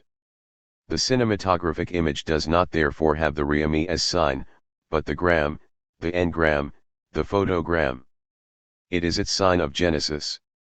In the final analysis, we would have to speak of a perception which was no longer liquid but gaseous. For, if we start out from a solid state, where molecules are not free to move about, we move next to a liquid state, where the molecules move about and merge into one another, but we finally reach a gaseous state, defined by the free movement of each molecule. According to Vertov, it is perhaps necessary to move beyond flowing to that stage, the particle of matter or gaseous perception. In any case, the American experimental cinema was to go as far as that and, breaking with the French school's aquatic lyricism, was to recognize Vertov's influence. A whole aspect of that cinema is concerned with attaining a pure perception, as it is in things or in matter, to the point to which molecular interactions extend. Brakhage explores a Cézannean world before man, a dawn of ourselves, by filming all the shades of green seen by a baby in the prairie. 140 Michael Snow deprives the camera of any center and films the universal interaction of images which vary in relation to one another, on all their facets and in all their parts. 141 Belson and Jacobs trace colored forms and movements back to molecular or atomic forces. Now, if there is any constant factor in the cinema, it is the construction by various means of gaseous states of perception. Flickering montage, extraction of the photogram beyond the intermediate image, and of vibration beyond movement. Hyperrapid montage, extraction of a point of inversion or transformation. Refilming or re-recording, extraction of a particle of matter. 142 In all these respects, the photogram is not a reversion to photography but rather, following Bergson's formula, the creative apprehension of this photo snapped and taken in the interior of things and for all the points of space. And we are increasingly witnessing, from the photogram to the video, the formation of an image defined by molecular parameters. All these procedures act together and vary to form the cinema as machine assemblage of matter images. The question of the corresponding assemblage of enunciation remains open, since Vertov's answer has lost its meaning. Might the answer be, drugs as the American community? If drugs have this effect, however, it is only because of the perceptive experimentation which they induce, which may be brought about by quite different means. In reality, we will only be able to raise the problem of enunciation when we are in a position to analyze the sound image for itself.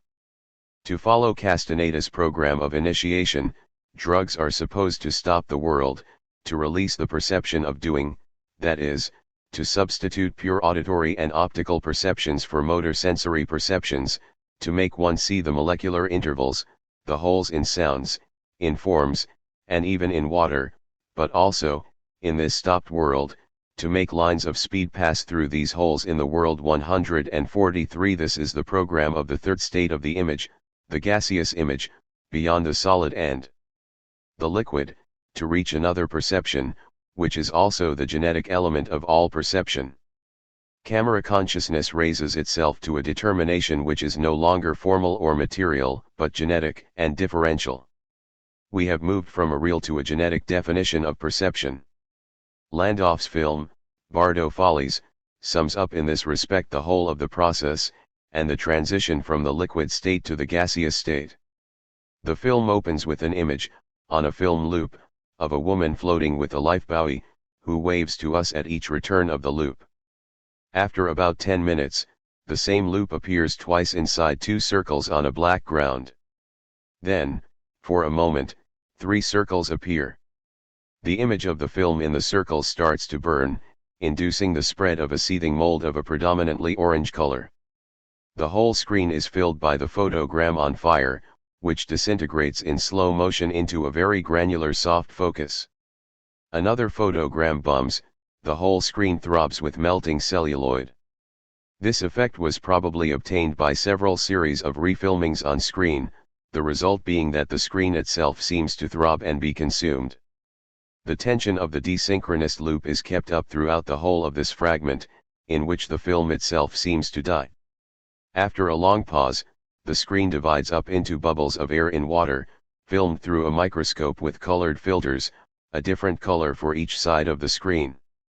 By means of changes in focal distance, the bubbles lose their form and dissolve into each other, and the four colored filters are mingled. At the end, some 40 minutes after the first loop, the screen turns blank. 144. The affection image. Face and dose up. The two poles of the face, power and quality. The affection image is the close-up, and the close-up is the face. Eisenstein suggested that the close-up was not merely one type of image among others, but gave an effective reading of the whole film. This is true of the affection image, it is both a type of image and a component of all images.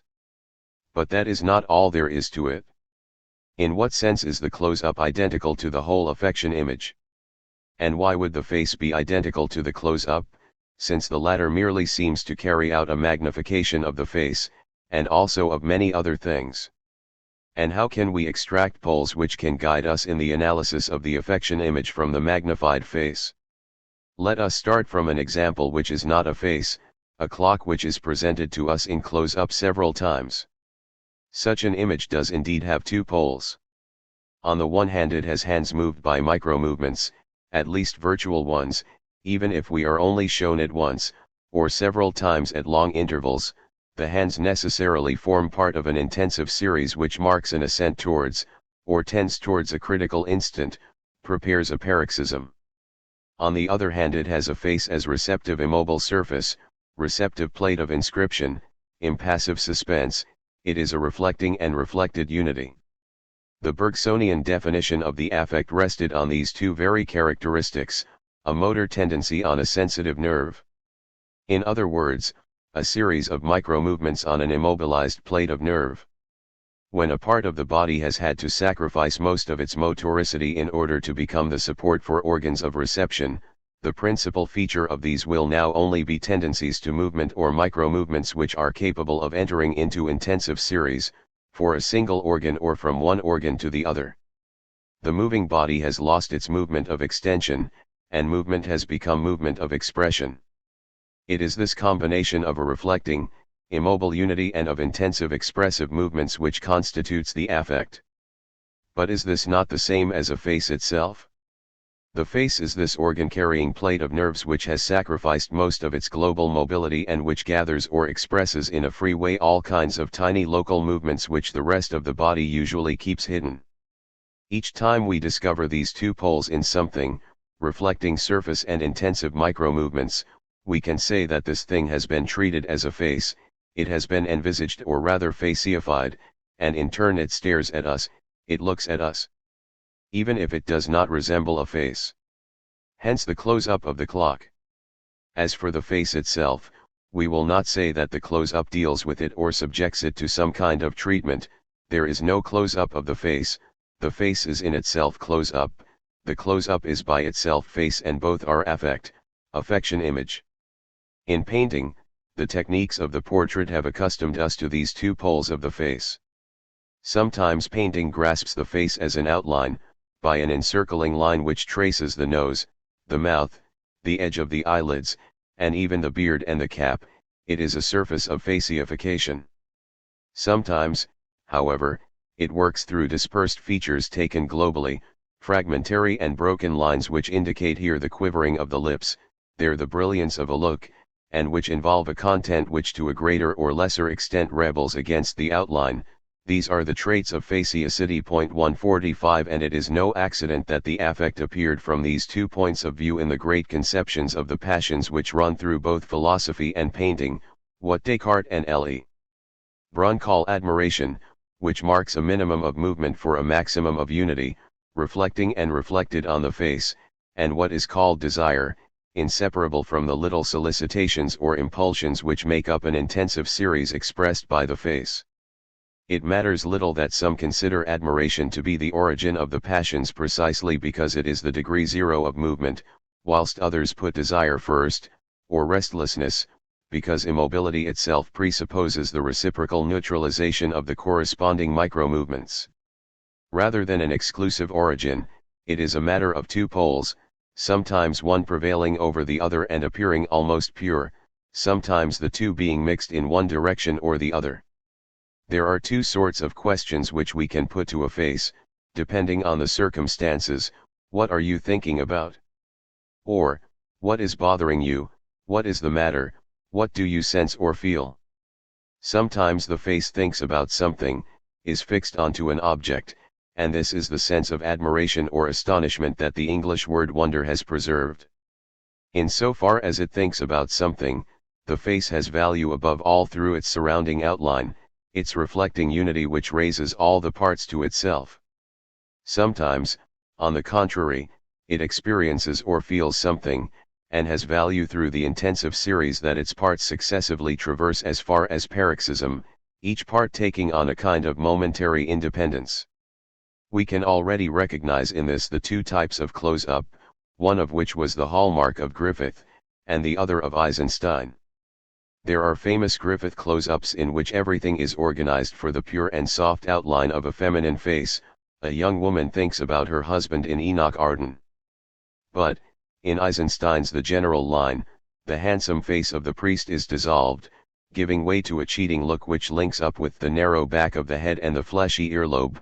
It is as if the traits of faciety were escaping the outline, and testifying to the priest's ressentiment. It should not be thought that the first pole is reserved for the tender emotions and the second for dark passions. It will be recalled, for example, how Descartes considers contempt to be a special case of admiration. 146. On the one hand there are reflecting acts of spitefulness, reflected terrors and despairs, even, and above all, in Griffith's or Stroheim's young women. On the other hand there are the intensive series of love or tenderness. Moreover, each aspect brings together very different states of the face. The aspect of wonder can affect an impassive face which is pursuing an impenetrable or criminal thought, but it can equally take possession of a juvenile or curious face, so animated by little movements that these dissolve and are neutralized. And the other aspect has no less variety depending on the series considered.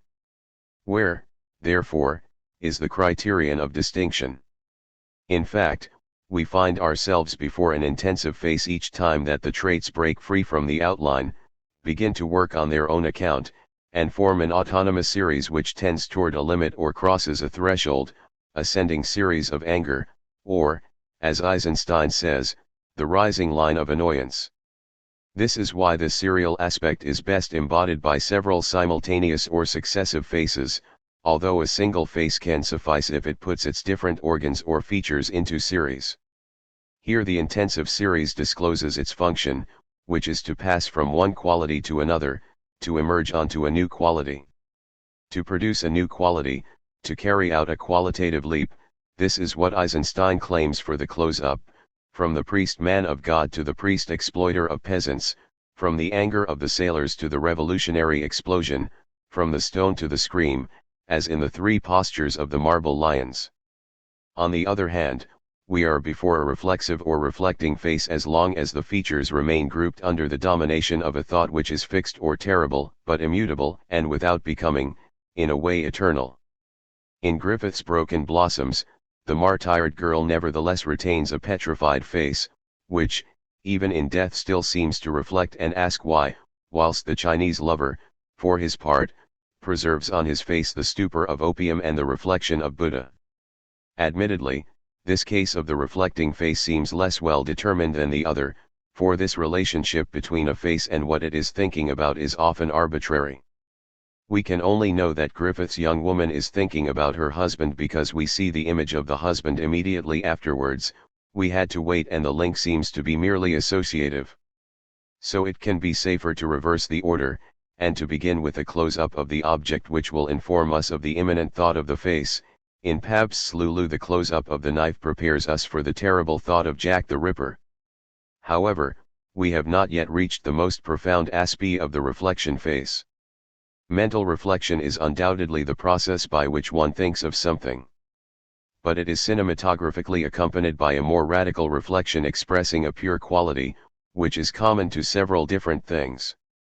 The reflecting faces of young women in Griffith can express white, but it is also the white of a snowflake caught on an eyelash, the spiritual white of an internal innocence, the dissolved white of a moral degradation, the hostile and searing white of the iceberg where the heroine will wander. In Women in Love Ken Russell was able to play with the quality common to a hardened face, an internal frigidity, a funereal glacier. In short, the reflecting face is not content to think about something. Just as the intensive face expresses a pure power, that is to say, is defined by a series which carries us from one quality to another, the reflexive face expresses a pure quality, that is to say, is something common to several objects of different kinds. We can therefore draw up a table of the two poles. Sensible nerve. Motor tendency. Immobile receptive plate. Micro-movements of expression. Facifying outline. Characteristics of faciacity. Reflecting unity. Intensive series. Wonder. Desire. Quality. Power. Expression of a quality common to several different things. Expression of a power which passes from one quality to another. Griffith and Eisenstein. Pabst's Lulu shows the extent to which one goes from one pole to the other in a relatively short sequence. First, the two faces, of Jack and of Lulu, are relaxed, smiling, dreamy, wondering. 147 Then Jack's face, above Lulu's shoulder, sees the knife and goes into an ascending series of terror. Finally Jack's face relaxes, Jack accepts his destiny and now reflects death as a quality common to his killer's mask, the availability of the victim and the irresistible call of the instrument. The knife blade gleams. 148. It is certainly true that in a given director one of the poles will prevail, but it is always in a more complex way than one would at first think. Eisenstein writes in a famous text, "It is the kettle which began." 149 In this text, he analyzes the difference between himself and Griffith from the point of view of the close-up or the affection image. He says that Griffith's close-up is merely subjective, that is to say it is concerned with the spectator's conditions of vision, that it remains separated, and only has an associative or anticipatory role. Whilst his own, Eisenstein's, close-ups are faded, objective and dialectical, for they produce a new quality, they carry out a qualitative leap.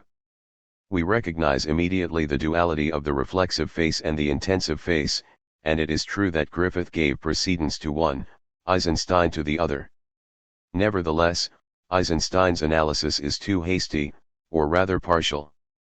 For in his work there are also outline faces, strong in thought, the Tsarina Anastasia, when she has a foreboding of death, Alexander Nevsky, the pensive hero par excellence.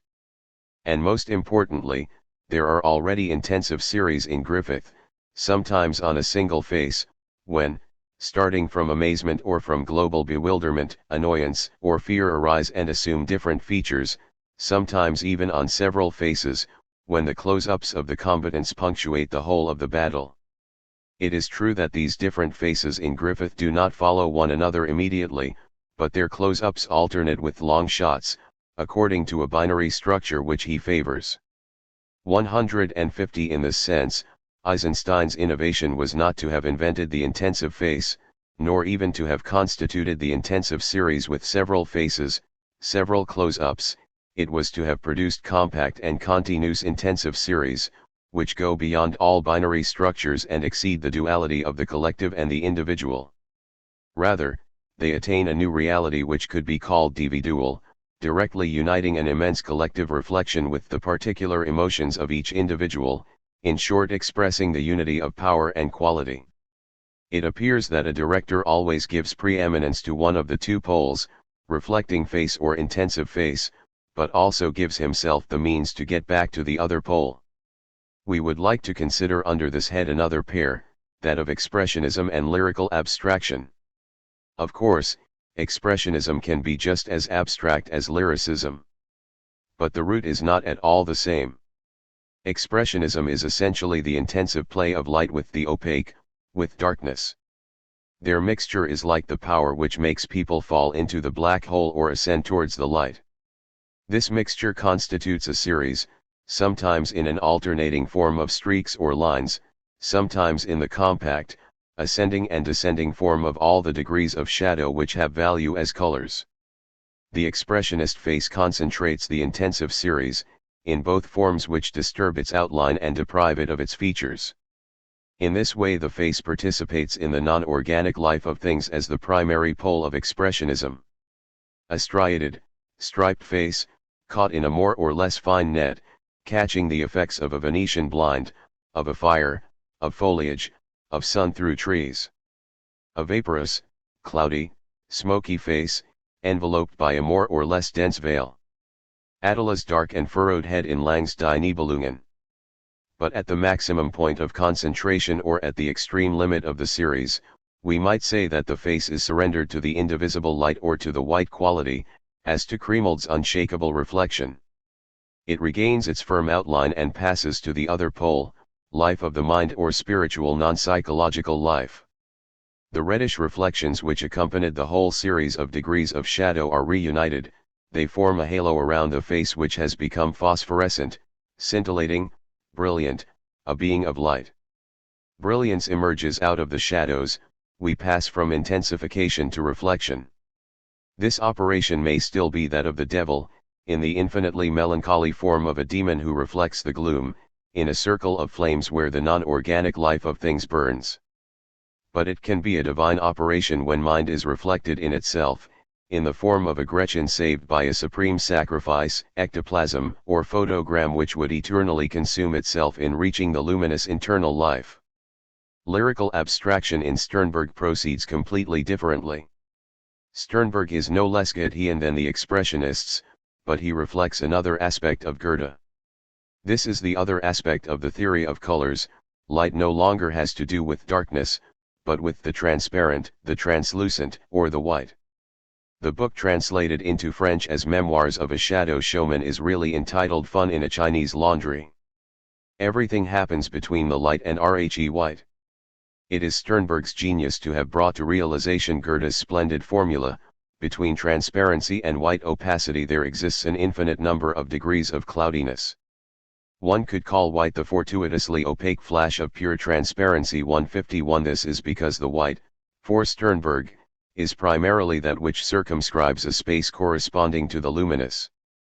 And into this space is inserted a close-up face which reflects the light. Thus Sternberg begins from the reflexive or qualitative face. In the Scarlet Empress, we first of all see the white wonder 152 face of the young girl which inserts its outline in the narrow space delimited by a white wall and Rhe white door which she closes again. But later, at the birth of her son, the face of the young woman is caught between the white of a voile curtain and the white of the pillow and the sheets where she is resting, until we see the astonishing image, which seems to have come from video, where the face is now only a geometric incrustation of the voile. The white space itself is in turn circumscribed, redoubled by a veil or a net which is superimposed, and gives it a volume, or rather what one calls in oceanography a shallow depth. Sternberg has a great practical knowledge of linens, tools, muslins, and laces. He draws from them all the resources of a white on white within which the face reflects the light. Claude Ollier has analyzed, in relation to the saga of Anat Ahan, this reduction of space by abstraction, this compression of the location by artificiality which defines a field of operation and leads us by elimination of the whole universe, to a pure woman's face. 153 Between the white of the veil and the white of the background, the face holds itself up like a fish, and can lose its outline in giving way to a soft focus, a blurred shot, without losing anything of its reflecting power. One reaches aquarium atmospheres, as in Borzage, another adherent of this lyrical abstraction. The nets and the voile curtains of Sternberg are therefore quite distinct from the expressionist veils and nets, as his soft focuses are from their chiaroscuro. It is no longer the struggle of light with darkness, but light's adventure with white. This is Sternberg's anti-expressionism. We should not conclude that Sternberg confines himself to pure quality, and to its reflecting aspect, and that he is unaware of powers or intensities. Ollier impressively demonstrates that the more white space is closed and exiguous, the more precarious and open to the virtualities of the outside it is. As is said in Shanghai Gesture, anything can happen at any moment. Everything is possible. A knife cuts the net, a red-hot iron makes a hole in the veil, a dagger pierces the paper partition. The closed world will pass through the intensive series, depending on the rays, the people, and the objects which penetrate it. The affect is made up of these two elements, the firm qualification of a white space, but also the intense potentialization of that which is going to happen there. We can certainly not say that Sternberg is ignorant of shadows and the series of their degrees up to darkness. He simply begins from the other pole, or from pure reflection. As early as in the docks of New York, the smoke fumes are white opacities, whose shadows are only consequences. Thus very early on Sternberg has the idea of what he wants. Later, even in Macau, where the veils, the nets, and also the Chinese have passed into shadow, space remains determined and distributed by the white suits of the two protagonists. The point is that for Sternberg, darkness does not exist by itself, it merely marks the place where the light stops. And shadow is not a mixture, but merely a result, a consequence that cannot be separated from its premises. What are these premises? It is transparent, translucent, or white space that has just been defined. Such a space retains the power to reflect light, but it also gains another power, which is that of refracting, by diverting the rays which cross it. The face which remains in this space thus reflects a part of the light, but refracts another part of it. From being reflexive, it becomes intensive. Here there is something unique in the history of the close-up. The classical close-up ensures a partial reflection insofar as the face looks in a direction different from that of the camera, and thus forces the spectator to rebound on the surface of the screen. We are also familiar with very fine camera looks, as in Bergman's Summer with Monica, which establish a total reflection and give the close-up a distance which is proper to it. But Sternberg seems to have been alone in doubling the partial reflection of a refraction, thanks to the translucent or white milieu that he was able to construct. Proust spoke of white veils whose superimposition only refracts more richly the central captive ray which crosses them. At the same time as the luminous rays manifest a deviation in space, the face, that is, the affection image, is displaced, raised in the shallow depth, darkened at the edges, and enters an intensive series depending on whether the figure slides towards the dark edge, or the edge slides towards the light figure. The close-ups of Shanghai Express form an extraordinary series of variations at the edges. From the point of view of a prehistory of color, it is the opposite of expressionism. Instead of a light which emerges from degrees of shadow by accumulation of red and extraction of brilliance, we have a light which creates degrees of blue shadow and puts brilliance into shadow. 154 Sternberg is able to obtain effects analogous to those of expressionism, as in the Blue Angel, but this is by simulation, with completely different means, inasmuch as refraction is much closer to a form of impressionism where shadow is always a consequence. This is not just a parody of expressionism, but more often a form of rivalry, that is to say a production of the same effects by opposite principles. The affect as entity. We have seen the two poles of the affect, power and quality, and how the face necessarily passes from one to the other depending on the particular case. What compromises the integrity of the close-up in this respect is the idea that it presents to us a partial object, detached from a set or torn away from a set of which it would form part. Psychoanalysis and linguistics both get something out of this view, the one because it believes that it has discovered in it a structure of the unconscious in the image, the other that it has discovered in it a constitutive procedure of language. When critics accept the idea of the partial object, they see in the close-up the mark of a fragmentation or a cut, some saying that it has to be reconciled with the continuity of the film, others that it shows, on the contrary, an essential filmic discontinuity. But in fact, the close-up of the face, has nothing to do with a partial object. As Bolish has already accurately demonstrated, the close-up does not tear away its object from a set of which it would form part, of which it would be a part, but on the contrary it abstracts it from all spatio-temporal coordinates, that is to say it raises it to the state of entity. The close-up is not an enlargement and, if it implies a change of dimension, this is an absolute change, a mutation of movement which ceases to be translation in order to become expression. The expression of an isolated face is a whole which is intelligible by itself. We have nothing to add to it by thought, nor have we anything to add to that which is of space or time. When a face that we have just seen in the middle of a crowd is detached from its surroundings, put into relief, it is as if we were suddenly face to face with it. Or furthermore, if we have seen it before in a large room, we will no longer think of this when we scrutinize the face in close-up. For the expression of a face and the signification of this expression have no relation or connection with space. Faced with an isolated face, we do not perceive space. Our sensation of space is abolished. A dimension of another order is open to us. 155.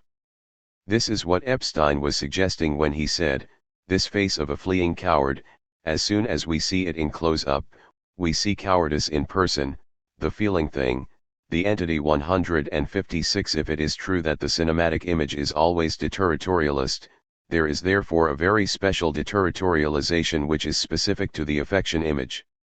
And when Eisenstein criticized the others, Griffith or Dovzhenko, he reproached them for having sometimes failed in their close-ups because they allowed them to have a connotation of the spatio-temporal coordinates of a place, of a moment, without attaining what he himself called the pathetic, which element is apprehended in the ecstasy or the affect. 157.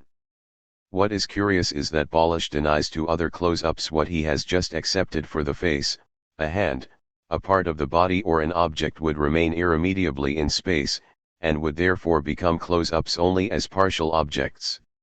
This is to fail to recognize both the constancy of the close-up through its varieties and the strength of any object from the point of view of expression. Firstly, there is a great variety of close-ups of faces, sometimes outline, sometimes feature, sometimes a single face and sometimes several, sometimes successively, sometimes simultaneously. They can include a background, notably in the case of depth of field. But, in all these cases, the close-up retains the same power to tear the image away from spatio-temporal coordinates in order to call forth the pure affect as the expressed. Even the place, which is still present in the background, loses its coordinates and becomes any space whatever. A feature of faciosity is no less a complete close-up than a whole face.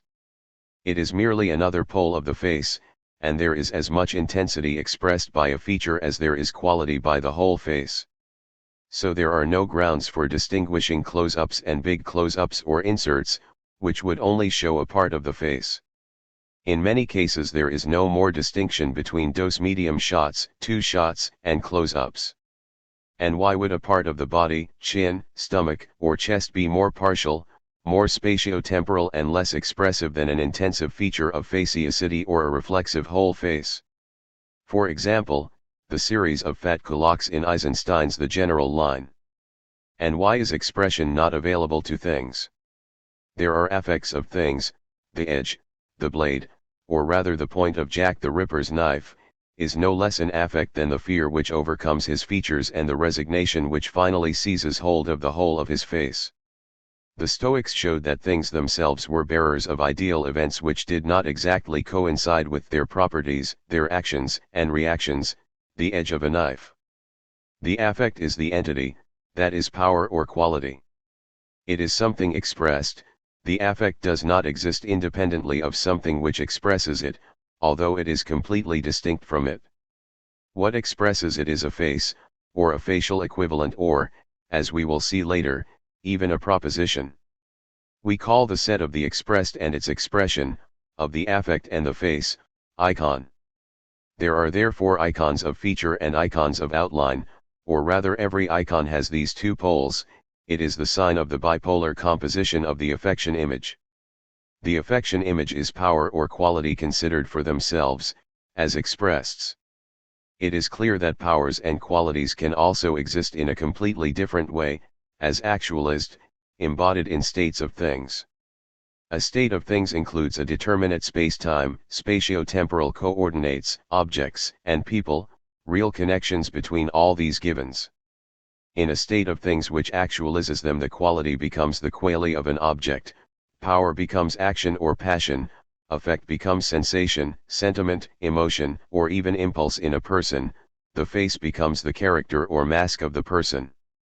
But now we are no longer in the domain of the affection image, we have entered the domain of the action image. The affection image, for its part, is abstracted from the spatio-temporal coordinates which would relate it to a state of things, and abstracts the face from the person to which it belongs in the state of things. C.S. Peirce, whose great importance for the classification of images and signs we have already noted, distinguished between two sorts of images which he called firstness and secondness. 158 Secondness was wherever there were two by themselves, what it is in relation to a second. Everything which only exists by being opposed, by and in a dual, therefore belongs to secondness, exertion resistance, action reaction, excitation response, situation behavior, individual milieu. It is the category of the real, of the actual, of the existing, of the individuated. And the first figure of secondness is that in which power qualities become forces, that is to say are actualized in particular states of things, determinate spacetimes, geographical and historical milieu, collective agents, or individual people. It is here that the action image is born and developed. But however close these concrete mixtures may be, firstness is an entirely different category, which refers to another type of image with other signs. Peirce does not conceal the fact that firstness is difficult to define, because it is felt, rather than conceived. It concerns what is new in experience, what is fresh, fleeting, and nevertheless eternal. Peirce gives, as we shall see, some very strange examples, but they all come down to this: these are qualities or powers considered for themselves, without reference to anything else, independently of any question of their actualization. It is that which is as it is for itself and in itself. It is, for example, a red, as present in the proposition this is not red as in this is red. If you like, it is an immediate and instantaneous consciousness, such as is implied by every real consciousness which is itself never immediate nor instantaneous. It is not a sensation, a feeling, an idea, but the quality of a possible sensation, feeling, or idea. Firstness is thus the category of the possible, it gives a proper consistency to the possible, it expresses the possible without actualizing it, whilst making it a complete mode.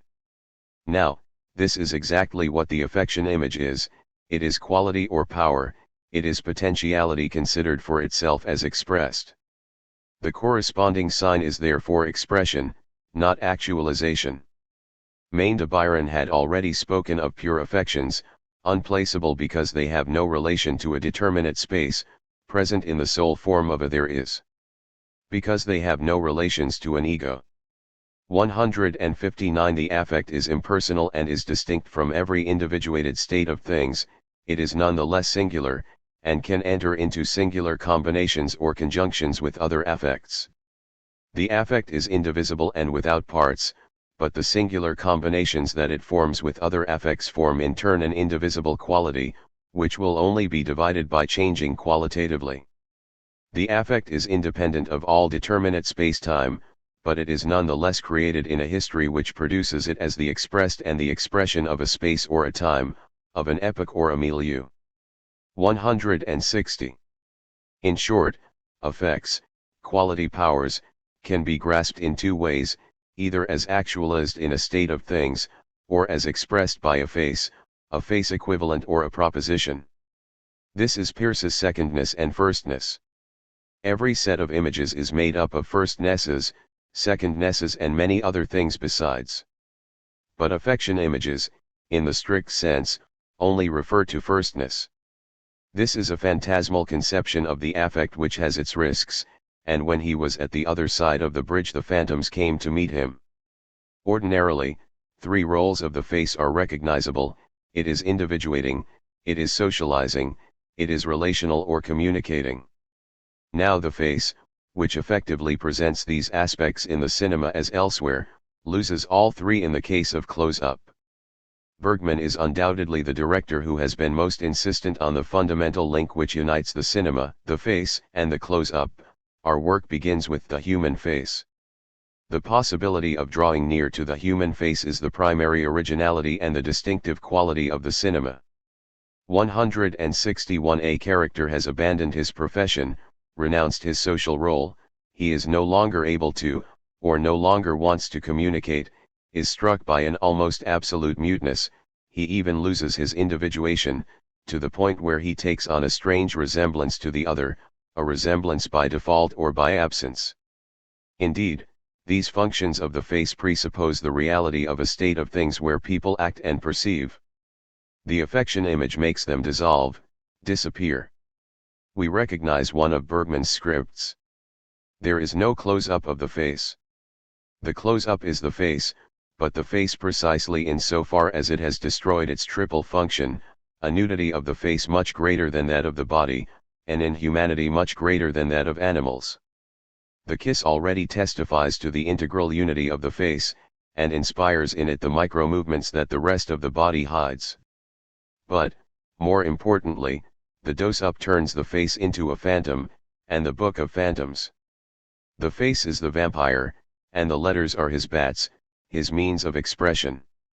In the communicants, while the pastor reads the letter, the woman in the foreground speaks the sentences without writing them, and, in Autumn Sonata, the text of the letter is divided between the woman who writes it, her husband who gets to know about it, and the addressee who has not yet received it. 162. The faces converge, borrow their memories from each other and tend to become mixed up. It is fruitless to wonder, in persona, if these are two people who resembled each other before, or who begin to resemble each other, or on the contrary a single person who splits in two. It is something else. The close-up has merely pushed the face to those regions where the principle of individuation ceases to hold sway. They are not identical because they resemble each other, but because they have lost individuation no less than socialization and communication. This is the operation of the close-up. The close-up does not divide one individual, any more than it reunites two, it suspends individuation. Then the single and ravaged face unites a part of one to a part of the other. At this point it no longer reflects nor feels anything, but merely experiences a mute fear. It absorbs two beings, and absorbs them in the void. And in the void it is itself the photogram which burns, with fear as its only affect. The facial close-up is both the face and its effacement. Bergman has pushed the nihilism of the face the furthest, that is its relationship in fear to the void or the absence, the fear of the face confronted with its nothingness. In a whole section of his work Bergman reaches the extreme limit of the affection image, he burns the icon, he consumes and extinguishes the face as certainly as Beckett. Is this the inevitable route upon which the close-up as entity has set us? The phantoms threaten us all the more as they do not come from the past. Kafka distinguished two equally modern technological pedigrees, on the one hand the means of communication translation, which ensure our insertion and our conquests in space and time, on the other hand the means of communication expression which summon up phantoms on our route and turn us off course towards affects which are uncoordinated, outside coordinates. This was not a theory, but Kafka's daily experience. Each time one writes a letter, a phantom consumes its kisses before it arrives, perhaps before it leaves, so that it is already necessary to write another. 1.163 But what can be done to stop the two correlative series leading to the worst, the one given up to movement which is increasingly military and policing, which drags puppet characters into rigid social roles, into congealed characters, whilst the void ascends in the other series, affecting the surviving faces with a single and identical fear? This is already the case in Bergman's work even in its political aspects but also in the German school which extends and renews the project of such a cinema of fear. From this perspective Wenders attempts a transplantation and reconciliation of the two pedigrees, I'm afraid of being afraid. In his work there is often an active series where the movements of translation are converted and interchanged, train, car, metro, aeroplane, boat, and constantly interfering, constantly intermingled, an effective series where one looks for and meets expressive phantoms, or one summons them up with printing, photography, and cinema. The voyage of initiation Kings of the Road goes through the phantom machines of the old printing works and of the traveling cinema.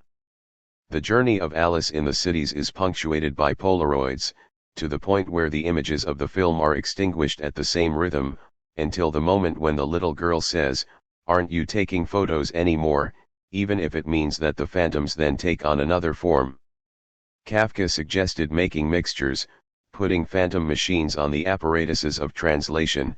This was very new for the time: a telephone in a train, post boxes on a boat, cinema in an aeroplane.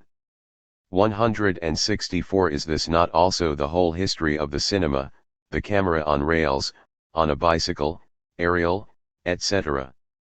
And this is what Wenders wants when he makes the two series interpenetrate in his first films. The affection image and the action image will be saved somehow or other, the one by the other. But is there not yet another way in which the affection image might save itself and push back its own limit? The affects would need to form singular, ambiguous combinations which were always recreated, in such a way that the related faces are turned away from each other just enough not to be dissolved and effaced. And movement in its turn would need to go beyond the states of things, to trace lines of flight, just enough to open up in space a dimension of another order favorable to these compositions of affects. This is the affection image. It has as its limit the simple affect of fear and the effacement of faces in nothingness. But as its substance it has the compound affect of desire and of astonishment, which gives it life, and the turning aside of faces in the open, in the flesh. 165. The affection image. Qualities, powers, any space whatevers. The complex entity or the expressed. There are Lulu, the lamp, the bread knife, Jack the Ripper, people who are assumed to be real with individual characters and social roles, objects with uses, real connections between these objects and these people, in short, a whole actual state of things. But there are also the brightness of the light on the knife, the blade of the knife under the light, Jack's terror and resignation, Lulu's compassionate look. These are pure singular qualities or potentialities, as it were, pure possibles. Of course, power qualities do relate to people and to objects, to the state of things, which are, as it were, their causes. But these are very special effects.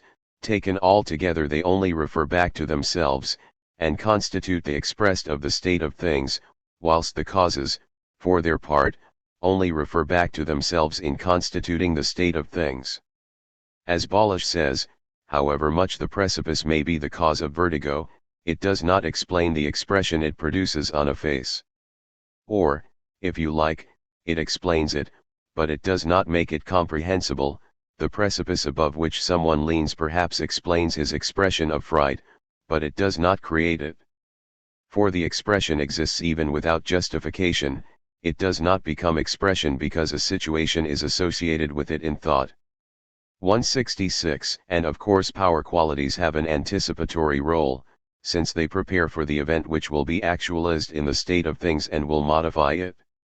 But in themselves, or as expressed, they are already the event in its eternal aspect, in what Blanchot calls the aspect of the event that its accomplishment cannot realize. 167.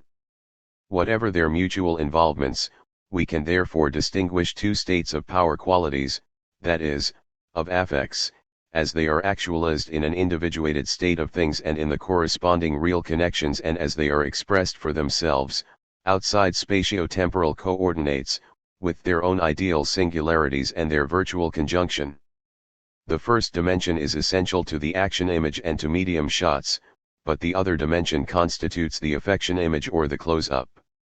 The pure affect, the pure expressed of the state of things, in fact relates to a face which expresses it.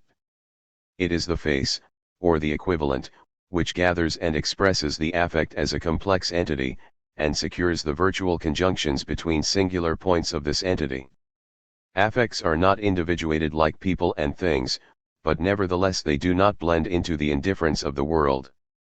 They have singularities which enter into virtual conjunction and each time constitute a complex entity.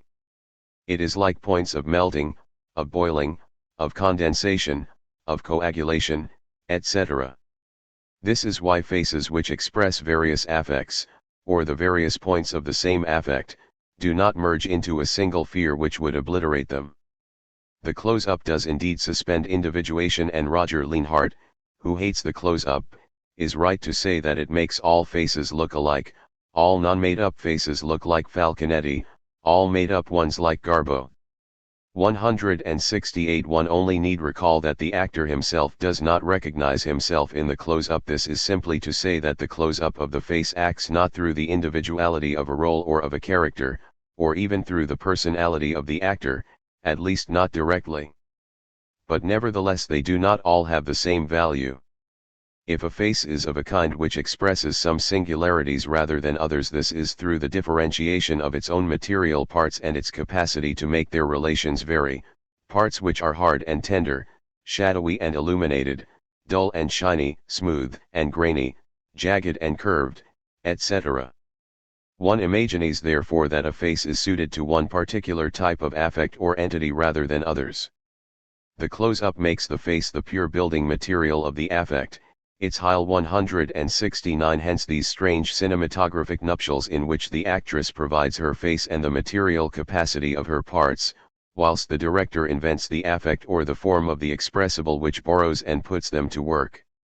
There is thus an internal composition of the close-up, that is a genuinely effective framing, cutting and montage. The relationship of the close-up to other shots and to other types of images might be called external composition. But internal composition is the relationship of the close-up, either to other close-ups, or to itself, its elements and dimensions. There is, moreover, no great difference between the two. There can be a succession of close-ups, compact or at intervals, but also a single close-up can successively develop particular features or parts of the face and allow us to witness their changing relationships. And a single close-up can simultaneously join several faces, or parts of different faces. Finally, it can include a space-time, in depth or on the surface, as if it had taken it away from the coordinates from which it was abstracted. It carries off with it a fragment of the sky, of countryside, or of an apartment, a scrap of vision with which the face is formed in power or quality. It is like a short circuit of the near and the far. An Eisenstein close-up, Ivan's immense profile, whilst the sinuous line of the miniaturist crowd of supplicants is horizontally opposed to the sharp angles of the nose, the beard, and the skull. An Olivera close-up, the two faces of the man, whilst, in depth this time, the horse which has mounted the stairs prefigures the affects of the seduction and the musical ride. In fact, we have seen that as soon as the close-up is defined, not by its relative dimensions but by its absolute dimension or its function, in other words, when the affect is expressed as entity, it is hardly possible to distinguish the big close-up, the close shot or even the two-shot. What we call the internal composition of the close-up will therefore rest on the following elements: the expressed complex entity, with the singularities that it includes, the face or faces which express it, with particular differentiated material parts and particular variable relationships between the parts, the space of the virtual conjunction between the singularities, which tends to coincide with the face, or which, on the contrary, goes beyond it, the turning away of face or faces, which opens and describes this space. All these aspects are linked. Firstly, turning away is not the opposite of turning towards. Both are inseparable.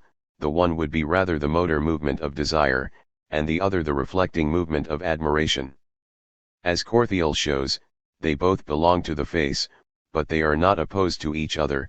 They are both opposed to the idea of an indifferent, dead, and fixed face which would obliterate all faces and would lead them to nothingness. As long as there are faces, they turn like planets around a fixed star and, in turning, they are constantly turning away. A very small change of direction of the face varies the relationship of its hard and tender parts, and so modifies the affect. Even a single face has a coefficient of turning away and turning towards. It is by turning towards turning away that the face expresses the affect, its increase and decrease, whilst obliteration goes beyond the threshold of decrease, plunges the affect into the void and makes the face lose its features. In Pabst's Lulu Jack's face turns away from that of the woman, modifies its affect and makes it increase in another direction, up to its brutal decrease into nothingness. Bergman's cinema finds its culmination in the obliteration of faces. It will have let them live, given them the time to accomplish their strange, even shameful, or hateful, revolution. The old woman with bulging eyes is like the black sun around which the heroine of Face to Face turns, but whilst turning away. The servant girl in Cries and Whispers holds out her broad, soft, mute face, but the two sisters only survive by turning around her and turning away from each other, and it is the mutual turning away which also constitutes the survival of the Sisters of Silence, and the vacillating life of the two protagonists of Persona 170 up to the glorious moment when the turned-away faces regain their full force, beyond nothingness and, in turning around the mummy, enter a virtual conjunction which forms an affect as powerful as a weapon crossing space, setting fire to the unjust state of things instead of burning the things themselves, and restoring life to primary life, in the form of a hermaphrodite's face and a child's face. The expressed entity is what the Middle Ages called the signifiable complex of a proposition, distinct from the state of things. The expressed, that is, the affect, is complex because it is made up of all sorts of singularities that it sometimes connects and into which it sometimes divides. This is why it constantly varies and changes qualitatively according to the connections that it carries out or the divisions that it undergoes. This is the dividual, that which neither increases nor decreases without changing qualitatively. What produces the unity of the affect at each instant is the virtual conjunction assured by the expression, face, or proposition. Brilliance, terror, decisiveness, and compassion are very different qualities and powers which are sometimes connected and sometimes separated. The first is a power or quality of sensation, the next of feeling, the next of action and the last of state. We say quality of sensation, etc. because the sensation or the feeling, etc. is precisely that in which the power quality is actualized. Nevertheless, the power quality must not be confused with the state of things which it actualizes in this way. Brightness is not the same as a particular sensation, nor decisiveness the same as a particular action. They are pure possibilities, pure virtualities, which will be accomplished in particular conditions by the sensation that gives us the knife under the light, or by the action of the knife in our hand. As Peirce would have said, a color like red, a value like brightness, a power like decisiveness, a quality like hardness or tenderness, are primarily positive possibilities which refer only to themselves. 171 Therefore, just as they can be separated from each other, they can be connected and can refer to one another, in a virtual conjunction which, in turn, is not to be confused with the real connection between the lamp, the knife, and the people, although this conjunction is actualized here and now in this connection.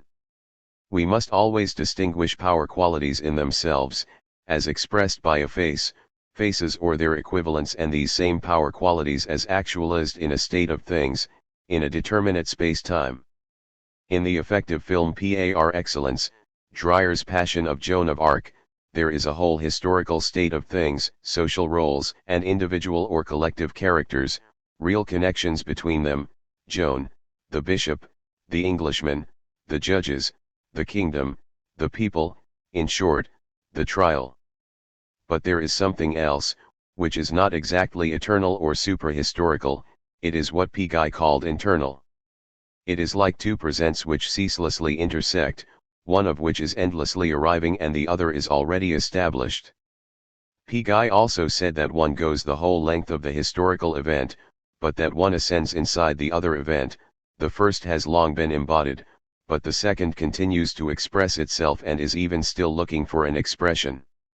It is the same event, but one part of it is profoundly realized in a state of things, whilst the other is all the more irreducible to all realization. This mystery of the present in Guy or Blanquat, but also in Dreyer and Bresson, is the difference between the trial and the passion, which are nevertheless inseparable. Active causes are determined in the state of things, but the event itself, the effective, the effect, goes beyond its own causes, and only refers to other effects, whilst the causes for their part fall aside. It is the anger of the bishop and the martyrdom of Joan, but, all that will be preserved from the roles and situations will be what is needed for the affect to be extracted and to carry out its conjunctions, this power of anger or of ruse, this quality of victim or of martyrdom. To extract the passion from the trial, to extract from the event this inexhaustible and brilliant part which goes beyond its own actualization, the completion which is never completed.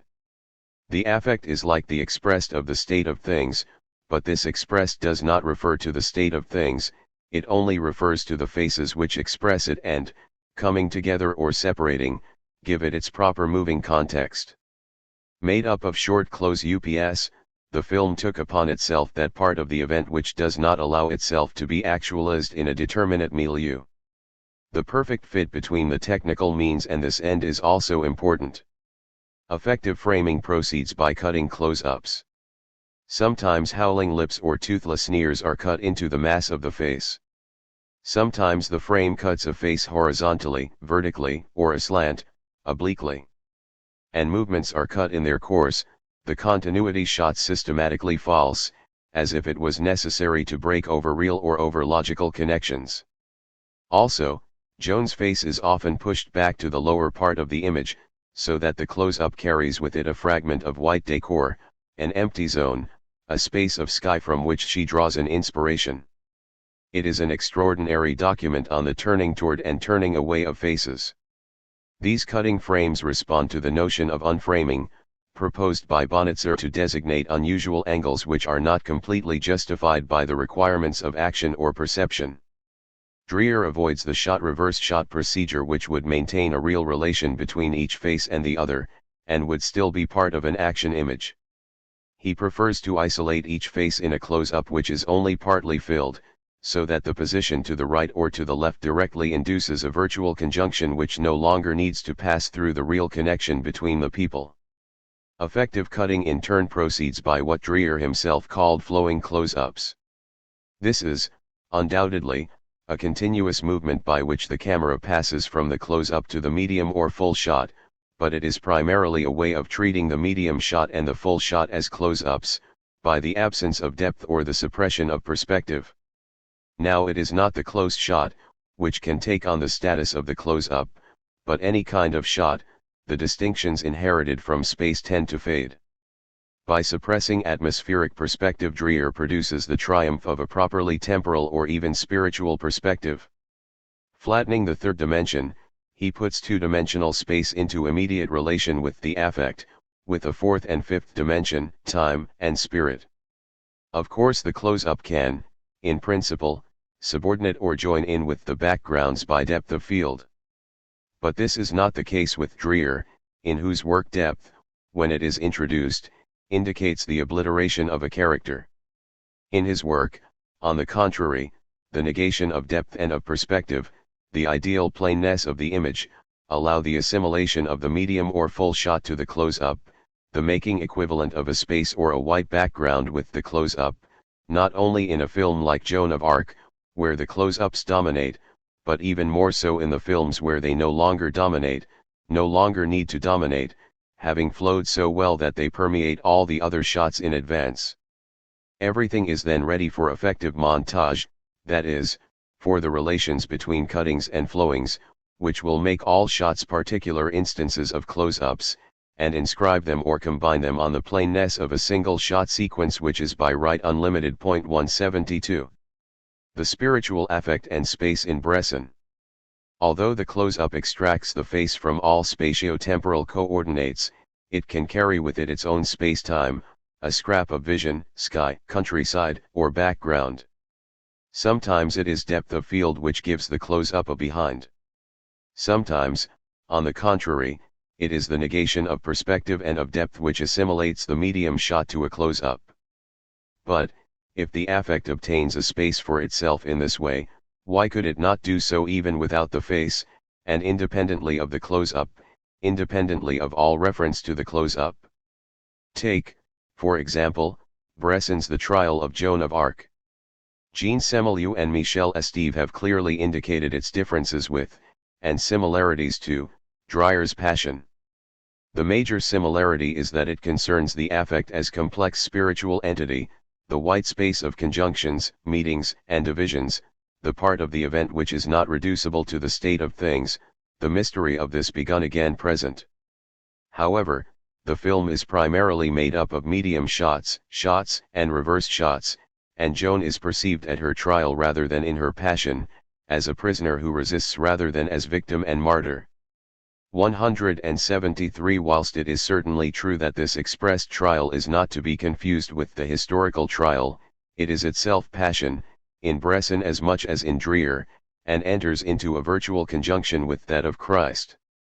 But, in Dreer, the passion appeared in the ecstatic mode and passed through the face, its exhaustion, its turning away, its encounter with the limit. Whilst, in Bresson it is in itself trial that is halt, step, and advance.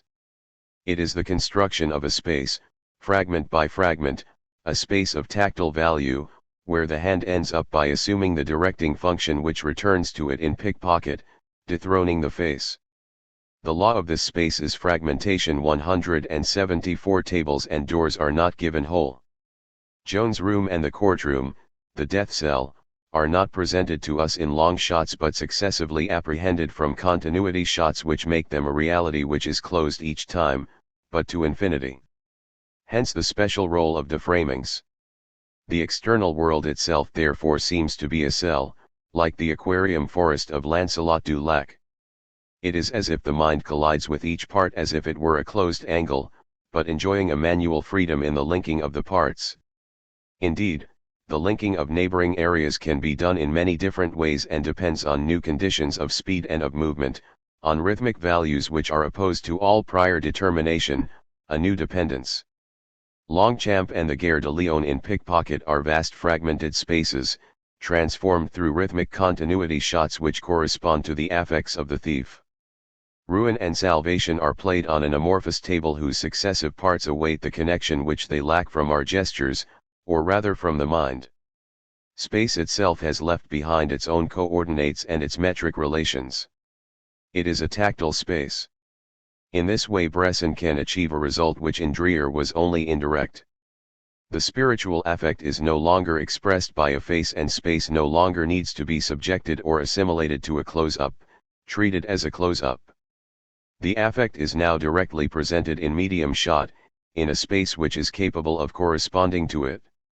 And the famous treatment of voices by Bresson, white voices, not only marks an upsurge of free indirect discourse in every expression, but also a potentialization of what happens and is expressed, an equivalence of space and the affect expressed as pure potentiality.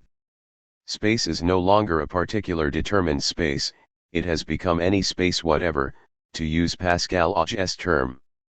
Certainly, Bresson does not invent any space whatevers. Auge would prefer to look for their source in the experimental cinema.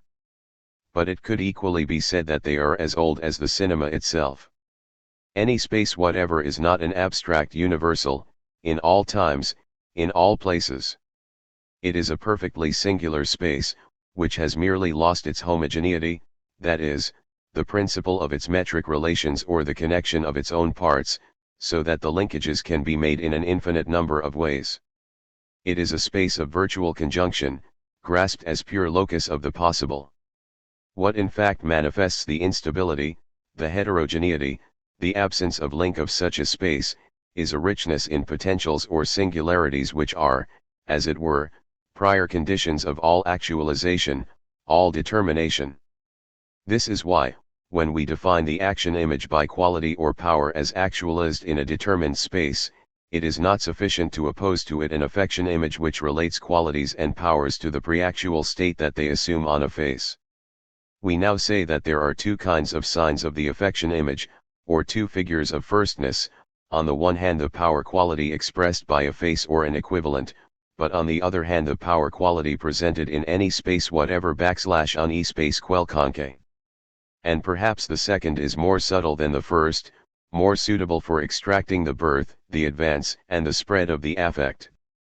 The point is that the face remains a large unit whose movements, as Descartes remarked, express compound and mixed affections. The famous Kowalekov affect is explained less by the association of the face with a variable object than by an ambiguity of its expressions which always suit different affects. On the contrary, As soon as we leave the face and the close-up, as soon as we consider complex shots which go beyond the simplistic distinction between close-up, medium shot, and long shot, we seem to enter a system of emotions which is much more subtle and differentiated, less easy to identify, capable of inducing non-human affects. 175 So that the affection image would be like the perception image, it would also have two signs, one of which would be merely a sign of bipolar composition, and the other a genetic or differential sign. The any space whatever would be the genetic element of the affection image. The young schizophrenic experiences his first feelings of unreality before two images, that of a comrade who draws near and whose face enlarges exaggeratedly, that of a field of corn which becomes boundless, dazzling yellow immensity. 176 To use Peirce's terms, these two signs of the affection image would be designated as follows: icon, for the expression of a power quality by a face, qualisign for its presentation in any space whatever. Some of Jorge Ivan's films give us an idea of what a qualisign is. Rain is not a determined, concrete rain which has fallen somewhere. These visual impressions are not unified by spatial or temporal representations.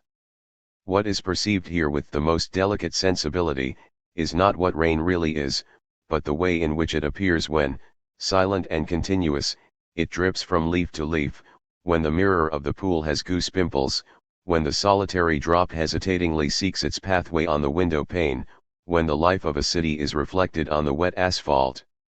And even when it's a matter of a unique object, like the Bridge of Rotterdam, this metallic construction is dissolved in immaterial images, framed in 1,000 different ways.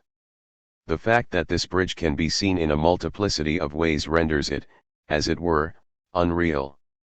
It does not appear to us as the creation of engineers aiming at a determinate end, but like a curious series of optical effects. These are visual variations on which it would be difficult for a goods train to travel. 177. This is not a concept of bridge, but neither is it the individuated state of things defined by its form, its metallic matter, its uses and functions. It is a potentiality. The rapid montage of 700 shots means that different views can be fitted together in an infinite number of ways and, because they are not oriented in relation to each other, constitute the set of singularities which are combined in the any space whatever in which this bridge appeared as pure quality, this metal as pure power, Rotterdam itself as affect. And neither is the rain the concept of rain nor the state of a rainy time and place. It is a set of singularities which presents the rain as it is in itself, pure power or quality which combines without abstraction all possible rains and makes up the corresponding any space whatever.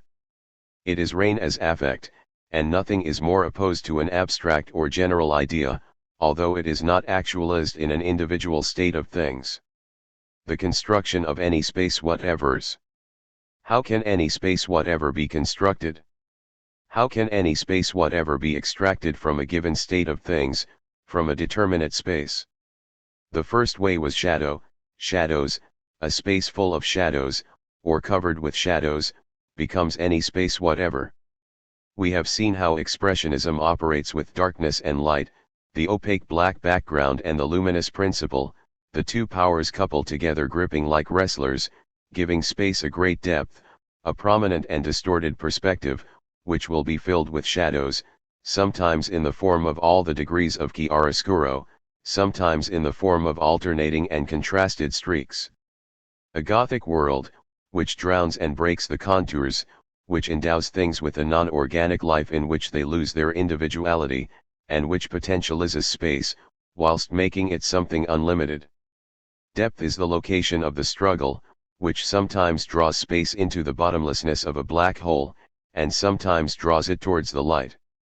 And of course, a character may also become strangely and terribly flat, against the background of a luminous circle, or his shadow may lose all its thickness, by backlighting, on a white background, but it is by an inversion of the values of light and dark, by an inversion of perspective which puts depth to the forefront. 178 Shadow then exercises all its anticipatory function, and presents the affect of menace in its purest state, like the shadow of Tartuffe, that of Nosferatu, or that of The priest on the sleeping lovers, in Taboo.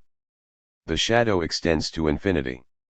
In this way it determines the virtual conjunctions which do not coincide with the state of things or the position of characters which produce it. In Arthur Robeson's Warning Shadows, two hands only intertwine by the extension of their shadows, a woman is only caressed by the shadow of the hands of her admirers on the shadow of her body. This film freely develops the virtual conjunctions, by showing what would happen if roles, characters, and the state of things did not finally melt away at the actualization of the jealousy effect. It makes the affect all the more independent of the state of things. In the neo-Gothic space of horror films, Terence Fisher takes this autonomy of the affection image a long way when he makes Dracula perish nailed to the ground, but in virtual conjunction with the sails of a burning windmill which project the shadow of a cross at the exact place of the torture. Lyrical abstraction is a different method. We have seen that it is defined by the relationship of light with white, but that shadow retains an important role, albeit very different from its role in expressionism. The point is that expressionism develops a principle of opposition, of conflict, or of struggle of the spirit with darkness. While for the adherents of lyrical abstraction, the act of the spirit is not a struggle but an alternative, a fundamental either or. Shadow is therefore no longer an extension to infinity, or a reversal to the limit. It no longer extends a state of things to infinity, it will, rather, express an alternative between the state of things itself and the possibility, the virtuality, which goes beyond it. Thus Jacques Tourneur breaks with the Gothic tradition of the horror film. His pale and luminous spaces, his nights against a light background, make him a representative of lyrical abstraction. In the swimming pool of Cat People, the attack is only seen on the shadows of the white wall. Is it the woman who has become a leopard or merely the leopard which has escaped? And in I Walked with a Zombie, is it a zombie in the service of the priestess, or a poor girl under the influence of the missionary? 179. It is not surprising that we are led to quote very diverse representatives of this lyrical abstraction. They are no more diverse than are the expressionists among themselves, and diversity of adherents has never prevented a concept from being consistent. What in fact seems to us essential in lyrical abstraction is that the spirit is not caught in a combat but is prey to an alternative. This alternative can be presented in an aesthetic or passional, ethical, or religious form, or can even play between these different forms. For example, in Sternberg, although the choice that the heroine must make between a white or scintillating frozen androgyne and an amorous or even domesticated woman, can only explicitly appear on certain occasions, it is nonetheless present throughout his work. The Scarlet Empress contains a single close-up divided by shadow, and it is just here that the princess renounces love and chooses the cold conquest of power, whilst the heroine of Blonde Venus, on the other hand, gives up the white tuxedo in order to rediscover domestic and maternal love. And, although essentially sensual, Sternberg's alternatives are no less spiritual than the apparently supersensual ones of Dreyer or Bresson. 180. In any case, it is not only a matter of passion or of affect, insofar as, in Kierkegaard's phrase, faith is still a matter of passion, of affect, and nothing else. From its essential relation with the white, lyrical abstraction draws two consequences which accentuate its difference from expressionism: an alternation of terms instead of an opposition, an alternative, a spiritual choice instead of a struggle or a fight. On the one hand it is the white-black alternation, the white which captures the light, the black at the point where the light stops, and sometimes the halftone, the gray as indissimibility, which forms a third term. The alternations are established between one image and the next, or in the same image.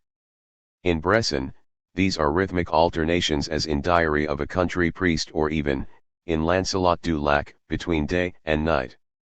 In Dreyer, the alternations reach a high geometric composition, like a tonal construction and a mosaic of space. On the other hand, the spiritual alternative seems to correspond to the alternation of terms, good, evil, and uncertainty or indifference, but in a very mysterious way. It is indeed doubtful whether one must choose the white. In Dreyer and Bresson, cell-like and clinical white has a terrifying, monstrous character no less than the frozen white of Sternberg. The white that the Scarlet Empress chooses implies a cruel renunciation of the values of intimacy, that the blonde Venus rediscovers, however, by renouncing the white. These are the same values of intimacy that the heroine of Day of Wrath finds for a moment in impenetrable shadow, instead of the Presbyterian white. The white which imprisons the light is worth no more than the black, which remains foreign to it. Finally, the spiritual alternative never bears directly on the alternation of terms, although the latter serves as its basis. 181. A fascinating idea was developed from Pascal to Kierkegaard: the alternative is not between terms but between the modes of existence of the one who chooses. There are choices that can only be made on condition that one persuades oneself that one has no choice, sometimes by virtue of a moral necessity, sometimes by virtue of a physical necessity, sometimes by virtue of a psychological necessity. The spiritual choice is made between the mode of existence of him who chooses on the condition of not knowing it, and the mode of existence of him who knows that it is a matter of choosing. It is as if there was a choice of choice or non-choice. If I am conscious of choice, there are therefore already choices that I can no longer make, and modes of existence that I can no longer follow, all those I followed on the condition of persuading myself that there was no choice. This is all that Pascal's wager says. The alternation of terms is indeed the affirmation of the existence of God, its negation and its suspension, but the spiritual alternative is elsewhere. It is between the mode of existence of him who wagers that God exists and the mode of existence of him who wagers for non-existence or who does not want to wager. According to Pascal, only the first is conscious that it is a matter of choosing, the others are only able to make their choice on the condition of not knowing what it relates to. In short, choice as spiritual determination has no other object than itself. I choose to choose, and by that I exclude all choice made on the mode of not having the choice. This was also to be the essential point of what Kierkegaard calls alternative, and Sartre choice, in the atheist version which he puts forward. A whole line of inspiration can be traced from Pascal to Bresson, from Kierkegaard to Dreher. In the directors of lyrical abstraction, there is a rich series of characters who are so many modes of concrete existence. There are the white men of God, of good and of virtue, Pascal's devotees, tyrannical, hypocritical perhaps, guardians of order in the name of a moral or religious necessity. There are the grey men of uncertainty. There are the creatures of evil, numerous in Bresson. And, in his extreme Jansenism, Bresson shows the same infamy from the perspective of works, that is to say, from the perspective of evil and good. In L'Argent, the devout Lucien will only practice charity in terms of the false testimony and the theft which he has set himself as conditions, whilst Yvonne only launches into the crime on the condition of the other. One would think that the man of good necessarily begins from the place where the man of evil ends up. But why should there not be, rather than a choice of evil which would still be desire, a choice for evil in full knowledge of the facts? Bresson's answer is the same as that of Goethe's Mephistopheles: we other devils or vampires are free for the first act, but have already become slaves for the second. This is what good sense says, like the commissioner in Pickpocket: you don't stop, you have chosen a situation which already no longer allows you to choose. It is in this sense that the three preceding types of character are part of a false choice, of that choice which is only made on condition of denying that there is choice. We understand at last, from the point of view of lyrical abstraction, what the choice is: the consciousness of choice as steadfast spiritual determination. It is not the choice of good, any more than of evil. It is a choice which is not defined by what it chooses, but by the power that it possesses to be able to start afresh at every instant, of starting afresh itself, and in this way confirming itself, by putting the whole stake back into play each time. And even if this choice implies the sacrifice of the person, this is a sacrifice that he only makes on condition of knowing that he will start it afresh each time, and that he does it for all times. In Sternberg himself, the true choice lies not with the Scarlet Empress, nor with the one who has chosen revenge in the Shanghai Gesture, but with the one who has made the choice of self-sacrifice in Shanghai Express. He has chosen on a single condition, not justifying himself, that of not having to justify himself, to give accounts. The character of true choice is discovered in sacrifice or rediscovered beyond the sacrifice which constantly begins over again in Bresson. It is Joan of Arc, it is the person condemned to death, the parish priest. In Dreer, it is Joan of Arc again, but it is also the great trilogy, Anne of Day of Wrath, Inger of Ordeth, finally Gertrude. A fourth type must therefore be added to the three preceding ones, the character who makes an authentic choice, or has the consciousness of choice. It is definitely a question of the affect, for, if the others maintain the affect as actuality in an established order or disorder, the character who makes true choice raises the affect to its pure power or potentiality, as in Lancelot's courtly love, but also embodies it and carries it into effect all the more as it liberates in him the part of that which does not let itself be actualized, of that which goes beyond all execution. And Bresson adds yet a fifth type, a fifth character, the beast or the ass in Balthazar possessing the innocence of him who does not have to choose. The ass only knows the effect of the non-choices or choices of man, that is, the facet of events which is accomplished in bodies and wounds them, without being able to reach that which goes beyond execution, or spiritual determination. Thus the ass is the preferred object of men's wickedness, but also the preferential union of Christ or of the man of choice. This extreme moralism which is opposed to morality, this faith which is opposed to religion, is a strange way of thinking. It has nothing to do with Nietzsche, but has much in common with Pascal and Kierkegaard, with Jansenism and Reformism. It weaves a whole set of relations of great value between philosophy and the cinema. 182 In Romer as well a whole story of modes of existence, of choices, of false choices and of the consciousness of choice, dominates the series of moral tales. Why have these themes so much philosophical and cinematographic importance? Why do all these points have to be emphasized? It is because, in philosophy as in the cinema, in Pascal as in Bresson, in Kierkegaard as in Dreer, the true choice, that which consists in choosing choice, is supposed to restore everything to us. It will enable us to rediscover everything, in the spirit of sacrifice, at the moment of the sacrifice or even before the sacrifice is performed.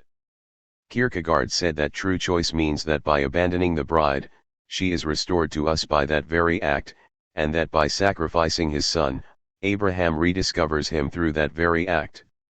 Agamemnon sacrifices his daughter, Iphigenia, but out of duty, duty alone, and in choosing not to have the choice.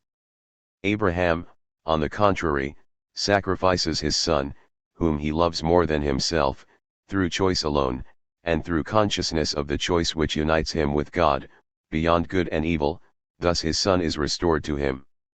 This is the history of lyrical abstraction. We began from a determined space of states of things, made up of an alternation white-black-gray, white-black-gray. And we said the white marks our duty, or our power, the black our impotence, or our thirst for evil, and the gray our uncertainty, our seeking or our indifference. And then we raised ourselves to the spiritual alternative, we had to choose between modes of existence. Some, white, black or gray, implied that we did not have the choice, but only one other implied that we chose to choose, or that we had consciousness of choice, pure, immanent, or spiritual light, beyond white, black and gray. As soon as this light is reached it restores everything to us. It restores the white to us, but a white which no longer confines the light. It finally restores the black to us, the black which is no longer the cessation of light. It even restores to us the gray, which is no longer uncertainty or indifference. We have reached a spiritual space where what we choose is no longer distinguishable from the choice itself. Lyrical abstraction is defined by the adventure of light and white. But it is the episodes of this adventure which mean that, firstly, the white which confines the light alternates with the black where it stops, and then, the light is liberated in an alternative, which restores to us the white and the black. We have passed, on the spot, from one space to the other, from physical space to spiritual space which restores a physics to us. The first space is cell-like and closed, but the second is not different, it is the same insofar as it has merely discovered the spiritual opening which overcomes all its formal obligations and material constraints by a theoretical or practical evasion. This is what Bresson suggested in his principle of fragmentation.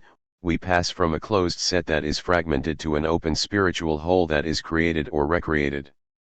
Or take for example Dreer, where the possible has opened up space as a dimension of the spirit. Space is no longer determined, it has become the any space whatever which is identical to the power of the spirit, to the perpetually renewed spiritual decision. It is this decision which constitutes the affect, or the auto-affection, and which takes upon itself the linking of parts. Darkness and the struggle of the spirit, white and the alternative of the spirit are the first two procedures by which space becomes any space whatever and is raised to the spiritual power of the luminous. Now we must consider yet a third procedure, color. This is no longer the space of expressionism, nor the white space of lyrical abstraction, but the color space of colorism. As in painting, colorism is distinct from monochromy or polychromy which, already in Griffith or in Eisenstein, merely produced a colored image and preceded the color image. In certain respects, expressionist darkness and lyrical white played the role of colors.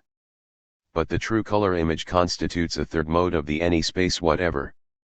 The principal forms of this image, the surface color of the great uniform tints, the atmospheric color which pervades all the others, movement color which passes from one tone to another, perhaps originate in the musical comedy and its capacity for extracting an unlimited virtual world from a conventional state of things.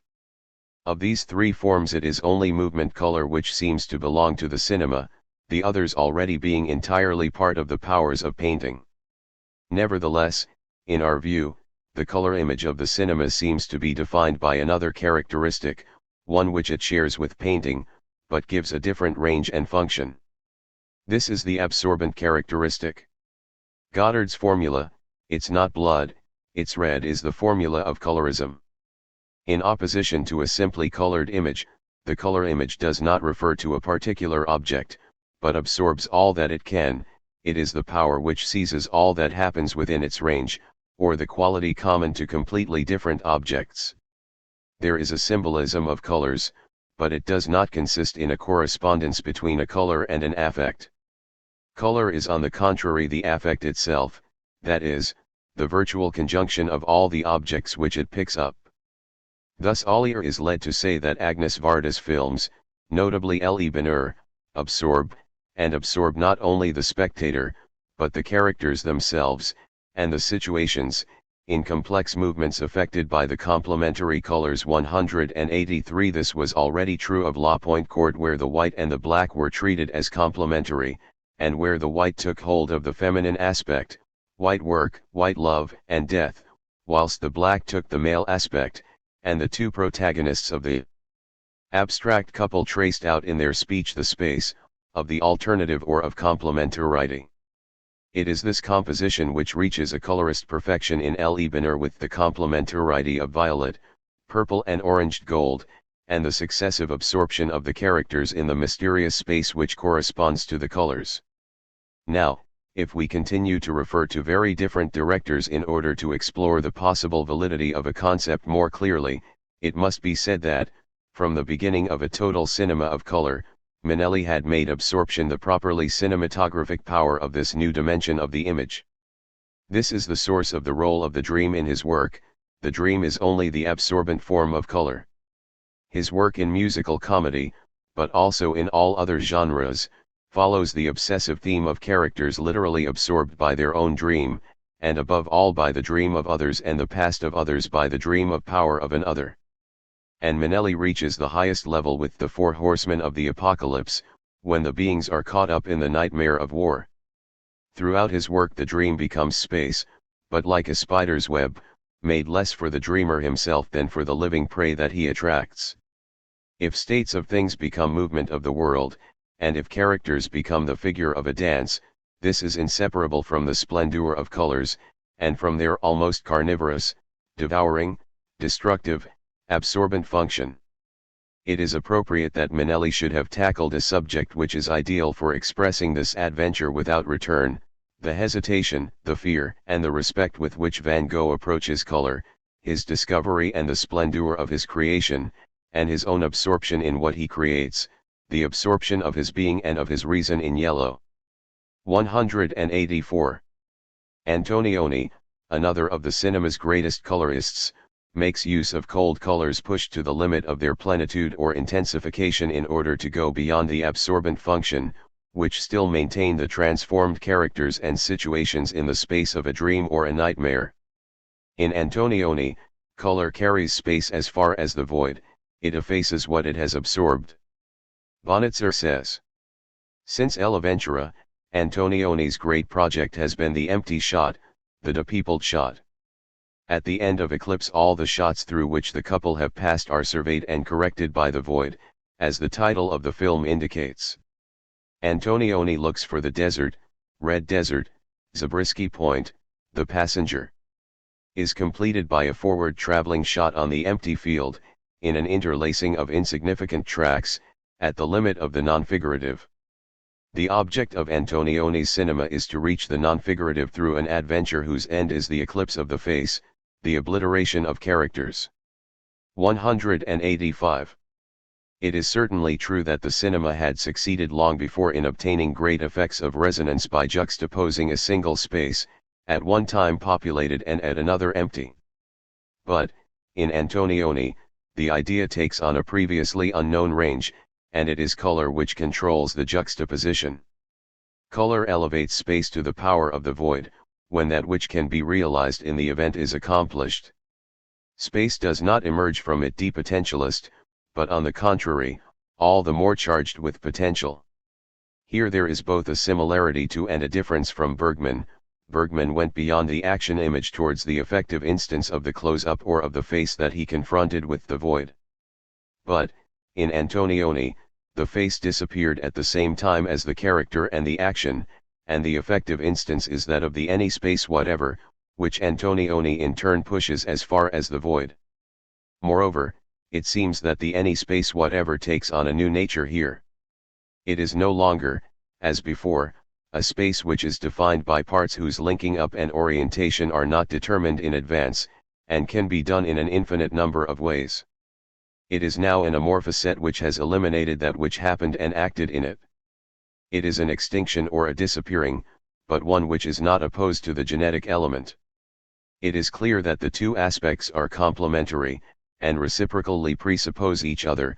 The amorphous set in fact is a collection of locations or positions which coexist independently of the temporal order which moves from one part to the other, independently of the connections and orientations which the vanished characters and situations gave to them. There are therefore two states of the any space whatever, or two kinds of quasi-signs of deconnection and of emptiness. These two states are always implied in each other, and we can only say that the one is before and the other after. The any space whatever retains one and the same nature, it no longer has coordinates, it is a pure potential, it shows only pure powers and qualities, independently of the states of things or milieu which actualize them. It is therefore shadows, whites, and colors which are capable of producing and constituting any space whatevers, deconnect or emptied spaces. But, with all these means and with others as well, after the war, a proliferation of such spaces could be seen both in film sets and in exteriors, under various influences. The first, independent of the cinema, was the post-war situation with its towns demolished or being reconstructed, its waste grounds, its shanty towns, and even in places where the war had not penetrated, its undifferentiated urban tissue, its vast unused places, docks, warehouses, heaps of girders and scrap iron. Another, more specific to the cinema, as we shall see, arose from a crisis of the action image. The characters were found less and less in sensory motor motivating situations, but rather in a state of strolling, of sauntering, or of rambling which defined pure optical and sound situations. The action image then tended to shatter, whilst the determinate locations were blurred, letting any spaces whatever rise up where the modem affects of fear, detachment, but also freshness, extreme speed, and interminable waiting were developing. In the first place, If Italian neorealism was opposed to realism, this is because it broke with spatial coordinates, with the old realism of places, and mixed up the references which gave the film movement, or constituted visual abstracts in the indefinite lunar spaces. 186 The French New Wave also broke shots open, obliterate their distinct spatial determination in favor of a non-totalizable space. For example, Goddard's unfinished apartments permitted discordances and variations, like all the ways of passing through a door with a missing panel, which takes on an almost musical value and serves as accompaniment to the affect. Straub constructs astonishing amorphous shots, deserted, ambiguous or deepened geological spaces, theaters emptied of the operations which took place there. 187 The German school of fear, notably Fassbinder and Daniel Schmidt, worked out its exteriors as city deserts, its interiors divided in two by mirrors, with a minimum of reference points and a multiplication of points of view with no connection. The New York school imposed a horizontal view of the city, at ground level, where events are born on the pavement and now only have an undifferentiated space as their location, as in Lumet. Cassavetes provides an even better example. He began with films dominated by the face and the close-up constructed deconnect spaces, with a strong affective tenor. He thus passed from one type of the affection image to the other. This is because it was a matter of undoing space, no less as a function of a face which is abstracted from spatio-temporal coordinates than of an event which exceeds its actualization in all ways, sometimes because it procrastinates and dissolves, sometimes on the contrary because it comes into view too quickly. 188 In Gloria, the heroine has long periods of waiting, but also has not got the time to look back. Her pursuers are already there, as if they had been settled there the whole time, or rather as if the location itself had abruptly changed coordinates, was no longer the same location and yet at the same place as the any space whatever. This time, it is the empty space which is all of a sudden filled. We will have occasion to return to certain of these points. But this proliferation of any space whatevers perhaps has one of its points of origin, as Pascal Auch says, in the experimental cinema which breaks with the narration of actions and the perception of determinate places. If the experimental cinema tends towards a perception as it was before men, it also tends towards the correlate of this, that is, towards an any space whatever released from its human coordinates. Michael Snow's The Central Region does not raise perception to the universal variation of a raw and savage matter without also extracting from it a space without reference points where the ground and the sky, the horizontal and the vertical, interchange. Nothingness itself is diverted towards that which comes out of it or falls back on it, the genetic element, the fresh or vanishing perception, which potentializes a space by retaining only the shadow or the account of human events. In Wavelength, Snow uses a 45-minute zoom in order to explore a room lengthwise from one end to the other, as far as the wall on which a photograph of the sea is stuck. From this room he extracts a potential space, whose power and quality he progressively exhausts. 189 Some girls come to listen to the radio, they hear a man climb the stairs and collapse to the floor, but the zoom has already passed him, giving way to one of the girls who is describing the event on the telephone. A phantom of the girl, in negative superimposition, redoubles the scene, whilst the zoom continues as far as the final image of the sea on the wall which it has now reached again. The space re-enters the empty sea. All the preceding elements of the any space whatever, the shadows, the whites, the colors, the inexorable progression, the inexorable reduction, elevation plane, the disconnected parts, the empty set, all come into play here in what, according to Sidney, defines the structural film. Marguerite Duras' Agatha Etses Lectures Illimites follows a similar structure by giving it the necessity of an account or rather of a reading. It is as if the camera began from the bottom of a large, empty, unused room where the two characters will only be their own phantom, their shadow. At RHE opposite end, there is RHE empty beach, onto which the windows look. The time that the camera takes to go from the end of the room to the windows and to the beach, with pauses and returns, is the time of the account. And the account itself, the sound image, unites a time of after and a time of before, moves from the former to the latter, a time of after men, since the account reports the history of a primordial couple which is already finished, and a time of before men, where no presence troubled the beach. From the former to the latter, a slow celebration of the affect, here the incest of brother and sister. From affect to action. The impulse image. Naturalism. When qualities and powers are apprehended as actualized in states of things, in milieu which are geographically and historically determinable, we enter into the realm of the action image. The realism of the action image is opposed to the idealism of the affection image. However, between the two, between firstness and secondness, there is something which is like the degenerate effect, or the embryonic action. It is no longer the affection image, but is nor yet the action image. As we have seen, the former is developed in the any space whatever/effects pair. The second will be developed in RHE determined milieu/modes of behavior pair. But, between the two, we come across a strange pair, originary world/elementary impulses. An originary world is not in any space whatever, because it only appears in the depths of determined milieu, but neither is it a determined milieu, which only derives from the originary world. An impulse is not an affect, because it is an impression in RHE's strongest sense and nor an expression. But neither is it like the feelings or emotions which regulate and deregulate behavior. Now we must recognize that this new set is not a mere intermediary, a place of transition, but possesses a perfect consistency and autonomy, with the result that the action image remains powerless to represent it, and the affection image powerless to make it felt.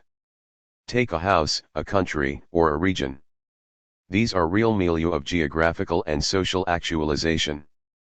But it looks as if, in whole or in part, they communicate from within with originary worlds.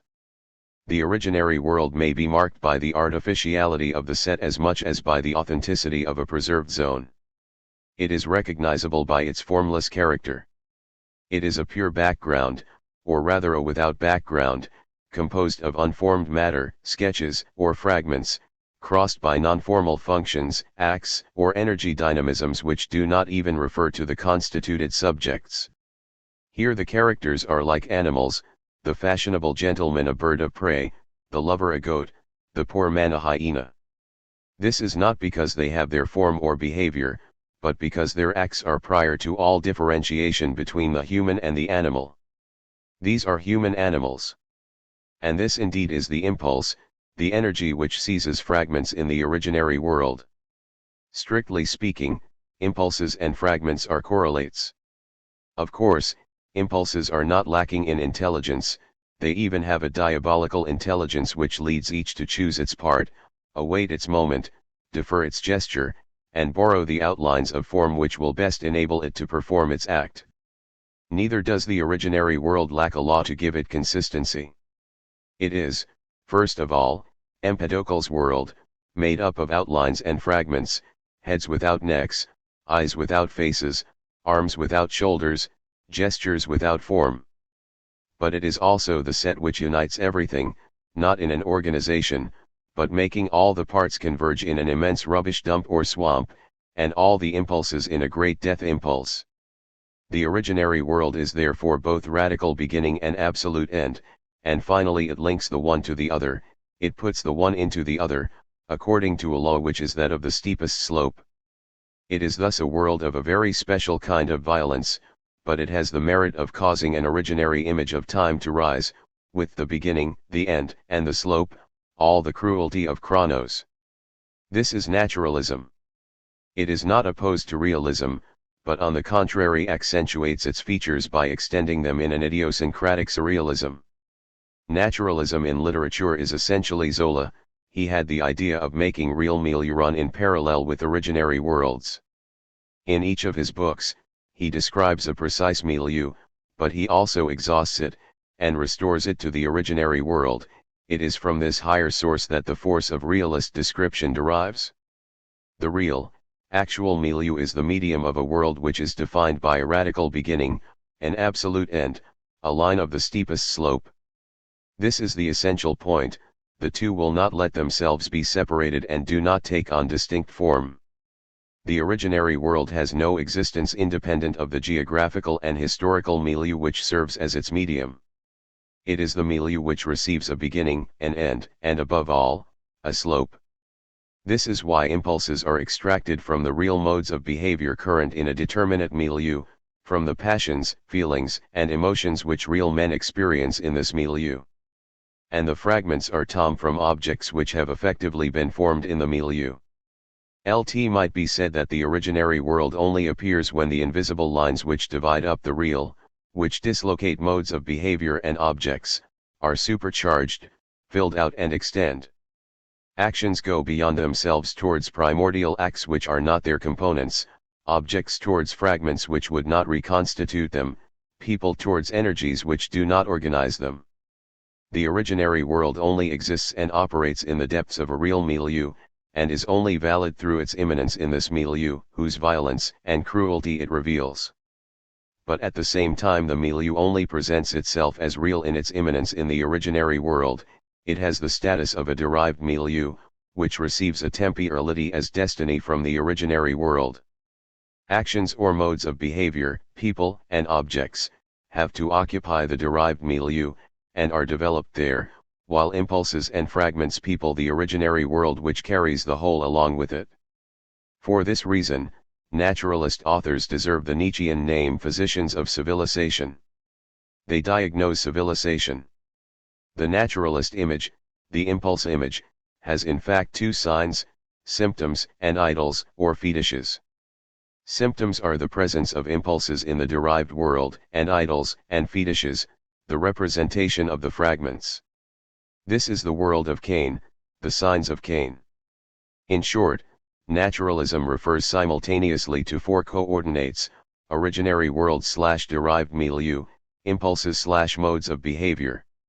Let us imagine a work in which the derived milieu and the originary world are really distinct and well separated. Although they may have all kinds of correspondences, it would not be a naturalist work. 190. There were two great masters of naturalism in the cinema, Stroheim and Buñuel. In their works the invention of originary worlds can appear in localized forms which are very varied, artificial or natural. In Stroheim there is the mountain peak in Blind Husbands, the witch's hut in Foolish Wives, the palace of Queen Kelly, the swamp in the African episode of the same film, the desert at the end of Greed. In Buñuel there is the studio jungle in Death in the Garden, the drawing room in The Exterminating Angel, the desert of columns in Simon of the Desert, the rock garden of the Golden Age. Even though it is localized, the originary world is still the overflowing location where the whole film happens, that is, the world which is revealed at the basis of the social milieu which are so powerfully described. For Stroheim and Buñuel are realists, never has the milieu been described with so much violence or cruelty, with its dual social division: poor-rich, good men evildoers. But what gives their description such force is, indeed, their way of relating the features to an originary world, which rumbles in the depths of all the milieu and runs along beneath them. This world does not exist independently of the determinate milieu, but conversely makes them exist with characteristics and features which come from above, or rather, from a still more terrible depth.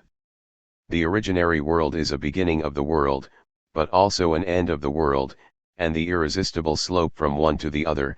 It carries the milieu along and also makes it into a closed world, absolutely closed off, or else opens it up onto an uncertain hope.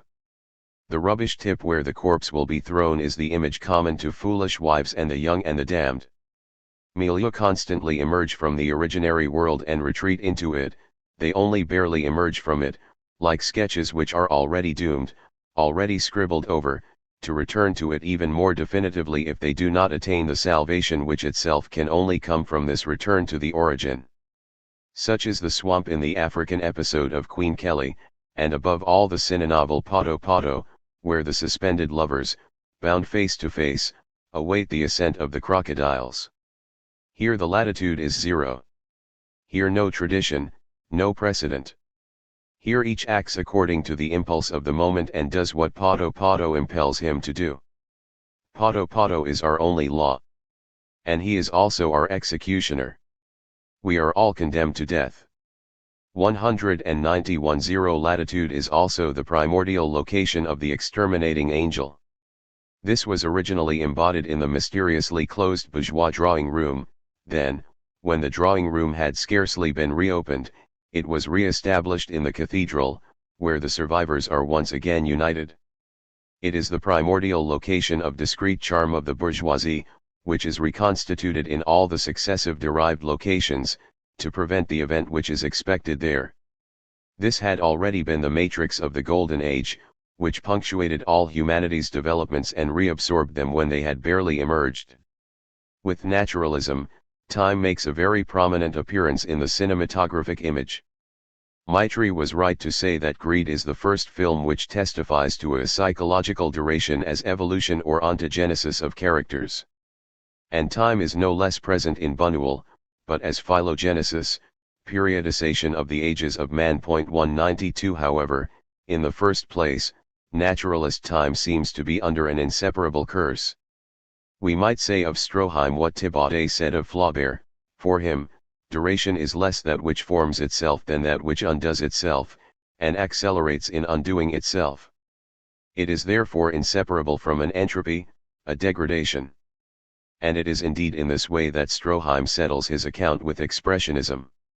As we have seen, what he shares with Expressionism is a treatment of light and shade which puts him on a par with Lang or Murnau. But, in these latter, time only existed in relation to light and shade, so that the degradation of a character only expressed a fall into darkness, into a black hole. While in Stroheim it is the reverse, he continually modelled light and shade on the stages of a degradation which fascinated him. He subordinates light to a time conceived as entropy. In Buñuel, the phenomenon of degradation does not assume less autonomy, perhaps even more, since it is a degradation which extends explicitly to the human species. The exterminating angel shows a regression at least equal to that of the characters in Greed.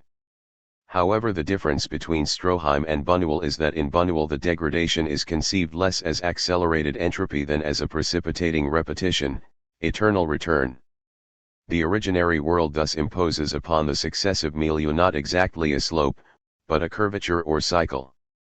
It is true that a cycle, unlike a descent, cannot be entirely bad, as in Empedocles, it alternates good and evil, love and hate, and indeed the lover, the good man and even the saintly man take on an importance in Buñuel which they lack in Stroheim.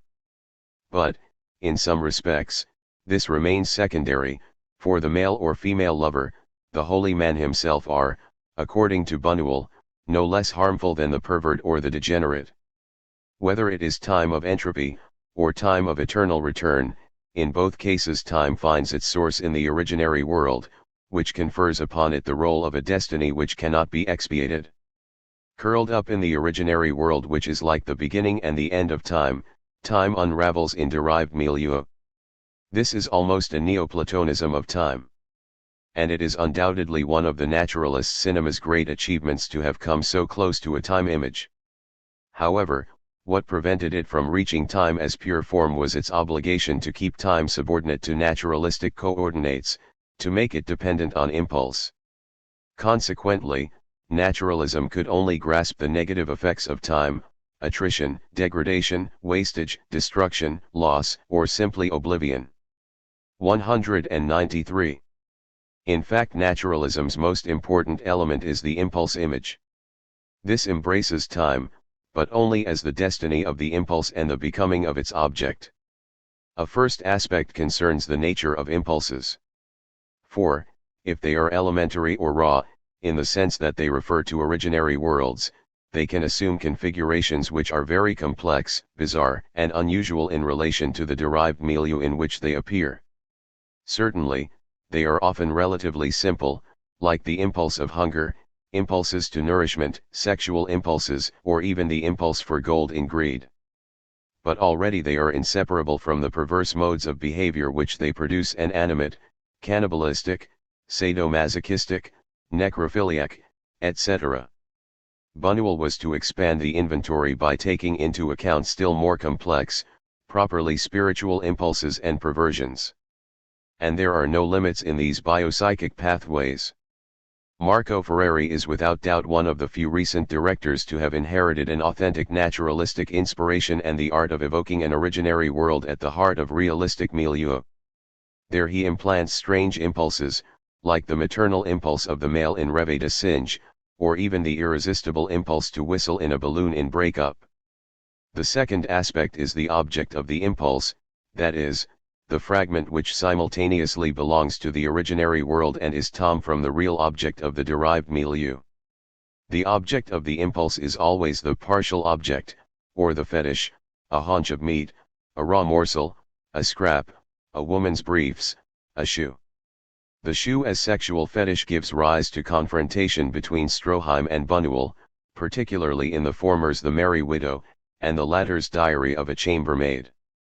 So that the impulse image is undoubtedly the only case in which the close-up effectively becomes partial object, but this is not because the close-up is partial object, it is because the partial object being that of the impulse then exceptionally becomes close-up. The impulse is an act which tears away, ruptures, dislocates. Perversion is therefore not its deviation, but its derivation, that is, its normal expression in the derived milieu. It is a constant predator-prey relationship. The invalid is the prey par excellence, since we no longer know what is fragment in him, the part which is lacking, or the rest of his body. But he is also predator, and the non-satisfaction of the impulse, the hunger of the poor, is no less fragmenting than the satiety of the rich. The queen in Queen Kelly rummages in a box of chocolates like a beggar in a dustbin. The invalid and the monster gain such presence in naturalism because they are both the deformed object of which the act of the impulse takes possession and the ill-formed sketch, which serves as the subject of this act. In the third place, the law or the destiny of the impulse is to take possession through guile, but violently, of everything that it can in a given milieu, and, if it can, to pass from one milieu to another. This exploration, this exhaustion of milieu, is constant. Each time, the impulse selects its fragment in a given milieu, and yet it does not select it, it takes indiscriminately from what the milieu offers it, even if it then means going on further. A scene in Terence Fisher's The Brides of Dracula shows the vampire seeking the victim which he has chosen, but making do with another when he fails to find her, for his impulse for blood must be satisfied. This is an important scene, for it shows an evolution in the horror film from the Gothic to the Neo-Gothic, from expressionism to naturalism.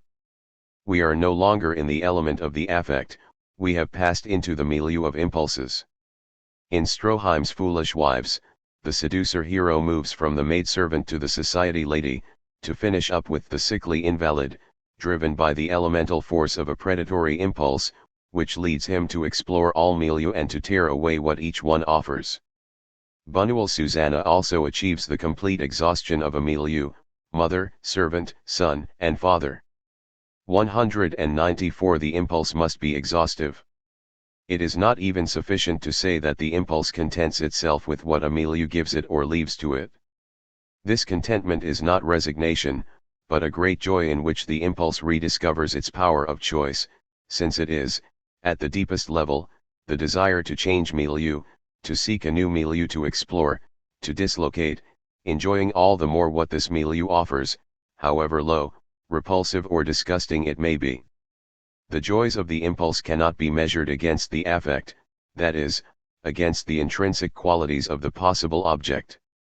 The originary world always contains a coexistence and a succession of distinct real milieu, as can be clearly seen in Stroheim and even more in Buñuel.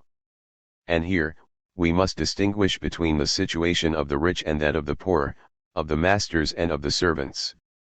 It is more difficult for a poor servant to explore and exhaust a rich milieu than for a rich person, whether genuine or false, to penetrate a low milieu, to seize his prey from among the poor. Nevertheless, we must treat the evidence with caution. Stroheim primarily keeps to the evolution of the rich man in his own milieu and his descent into the lower depths. Bufuel considers the reverse phenomenon, which is perhaps more terrifying because more subtle, more insinuating, closer to the hyena or the vulture which know how to wait, the invasion of the poor man or the servant, his investment of the rich milieu and the special way in which he exhausts it, not just Susanna, but also the beggars and the servant woman of Viridiana. In the poor or the rich, impulses have the same goal and the same destiny, to smash into fragments, to tear off fragments, gather up the scraps, form the great rubbish dump and bring everything together in a single and identical death impulse. Death, the death impulse, naturalism is saturated with it. Here it attains its extreme of baseness, although this is not its last word. And, before the last word, which is not as desperate as might be expected, Buñuel also adds this: it is not only the poor and rich who participate in the same work of degradation, but so do good and holy men. For they also breed on scraps and remain stuck to the fragments which they carry away. This is why Buñuel's cycles form as much of a generalist degradation as does Stroheim's entropy. Beast of prey or parasite, everyone is both simultaneously. A diabolical voice can tell the holy man Nazarene, whose good works constantly hasten the degradation of the world, you are as useless as me, you are nothing but a parasite. The rich, beautiful, good Viridiana only evolves through the consciousness that she gains of her own uselessness and parasitism, which are inherent in the impulses of the good. There is an identical parasitic impulse everywhere. This is the diagnosis. Hence the two poles of the fetish, fetishes of good and fetishes of evil, holy fetishes and fetishes of crime and sexuality also meet and interchange, like Buñuel's whole series of grotesque Christs, or the dagger crucifix of Viridiana. The former might be called relics, and the latter, in the vocabulary of sorcery, vaults or voodoo objects. They are the two aspects of the same symptom. Even the two lovers of the Golden Age follow the upward course of the world less than its downward slope, attaching themselves to fetishes whose possession they dispute, each foreseeing time's attrition on the other, or the future accident, and already separated. As Drozy says, it is strange that the surrealists thought it was an example of mad love. 195 It is true that, from the start, Buñuel's relation to surrealism was almost as ambiguous as Stroheim's to expressionism. He makes use of it, but for quite different ends, which are those of an omnipotent naturalism. A characteristic of Buñuel's work, power of repetition in the image. There are nevertheless great differences between Stroheim's naturalism and that of Buñuel. In literature, there is perhaps something analogous in the relationship between Zola and Huysmans. Huysmans said that Zola only imagined impulses of the body in stereotyped social milieu, where man was only reunited with the originary Buñuel's work world of animals. For his part, he wanted a naturalism of the soul, which would better recognize the artificial constructions of perversion, but also perhaps the supernatural universe of faith. Similarly, in Buñuel, the discovery of impulses proper to the soul, as strong as hunger and sexuality and made up of them, was to give perversion a spiritual role which it lacked in Stroheim. And, above all, the radical critique of religion would gain nourishment from the sources of a possible faith. The violent critique of Christianity as institution would give a chance to Christ as person. Those who have seen an internal debate with the Christian impulse in Buñuel's work are not wrong. The perverse and, above all, Christ, sketch out a beyond rather than a within and give resonance to a question which is expressed as that of salvation, even if Buñuel has strong doubts about each of the means of this salvation: revolution, love, faith. We can scarcely prejudge how Stroheim's work might have evolved. 196 But in the works which exist, the fundamental movement is that which the originary world imposes on milieu, that is, a degradation, a descent or an entropy. Consequently, the question of salvation can only be posed in the form of a local increase of entropy, which would indicate a capacity of the originary world to open up a milieu, instead of closing it. Thus the famous scene of the purest love among the apple trees in bloom in the wedding march, and the second part, the honeymoon, which was perhaps to have evoked the birth of a spiritual life. But, in Buñuel, as we have seen, entropy was replaced by the cycle or the eternal return. Now, the eternal return failed to be as catastrophic as entropy, just as the cycle failed to be as degrading in all its parts, but nonetheless they extract a spiritual power of repetition, which poses in a new way the question of a possible salvation. The good man, the saintly man, are imprisoned in the cycle, no less than the thug and the evildoer. But is not repetition capable of breaking out of its own cycle and of leaping beyond good and evil? It is repetition which ruins and degrades us, but it is repetition which can save us and allow us to escape from the other repetition. Kierkegaard had already opposed a fettering, degrading repetition of the past to a repetition of faith, directed towards the future, which restored everything to us in a power which was not that of the good but of the absurd. To the eternal return as reproduction of something always already accomplished, is opposed the eternal return as resurrection, a new gift of the new, of the possible. Closer to Buñuel, Raymond Roussel, an author dear to the surrealists, developed scenes or repetitions told twice over. In Locus Solus, 8 corpses in a glass cage reproduce the event of their life, and Lucius Egroizard, artist and scholar of genius, who has gone mad after the murder of his daughter, repeats indefinitely the circumstances of the murder until he invents a machine to record the voice of a singer, deforms it, and restores so accurately the voice of his dead child that he regains everything: daughter, happiness. It moves from an indefinite repetition to repetition as decisive instant, from a closed repetition to an open repetition, from a repetition which not only fails, but induces failure, to a repetition which not only succeeds, but recreates the model or the originary. 197 We could mistake it for one of Buñuel's scripts. In fact, the bad repetition does not occur simply because the event fails.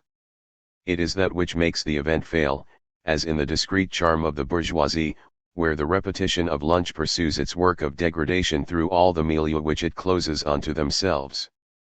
And, in the exterminating angel, the law of bad repetition keeps the guests in the room whose boundaries cannot be crossed, while good repetition seems to abolish the limits and open them onto the world. In Buñuel, as in Roussel, bad repetition appears in the form of inexactitude or imperfection.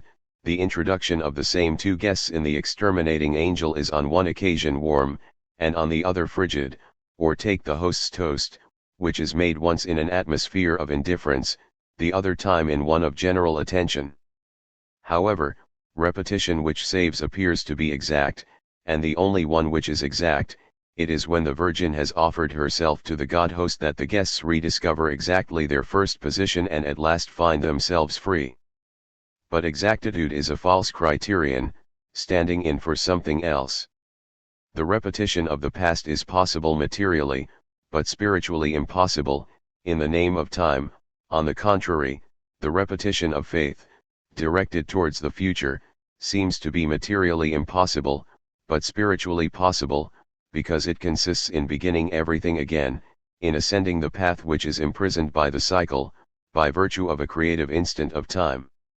Are there thus 2 repetitions which confront each other, like a death impulse and a life impulse?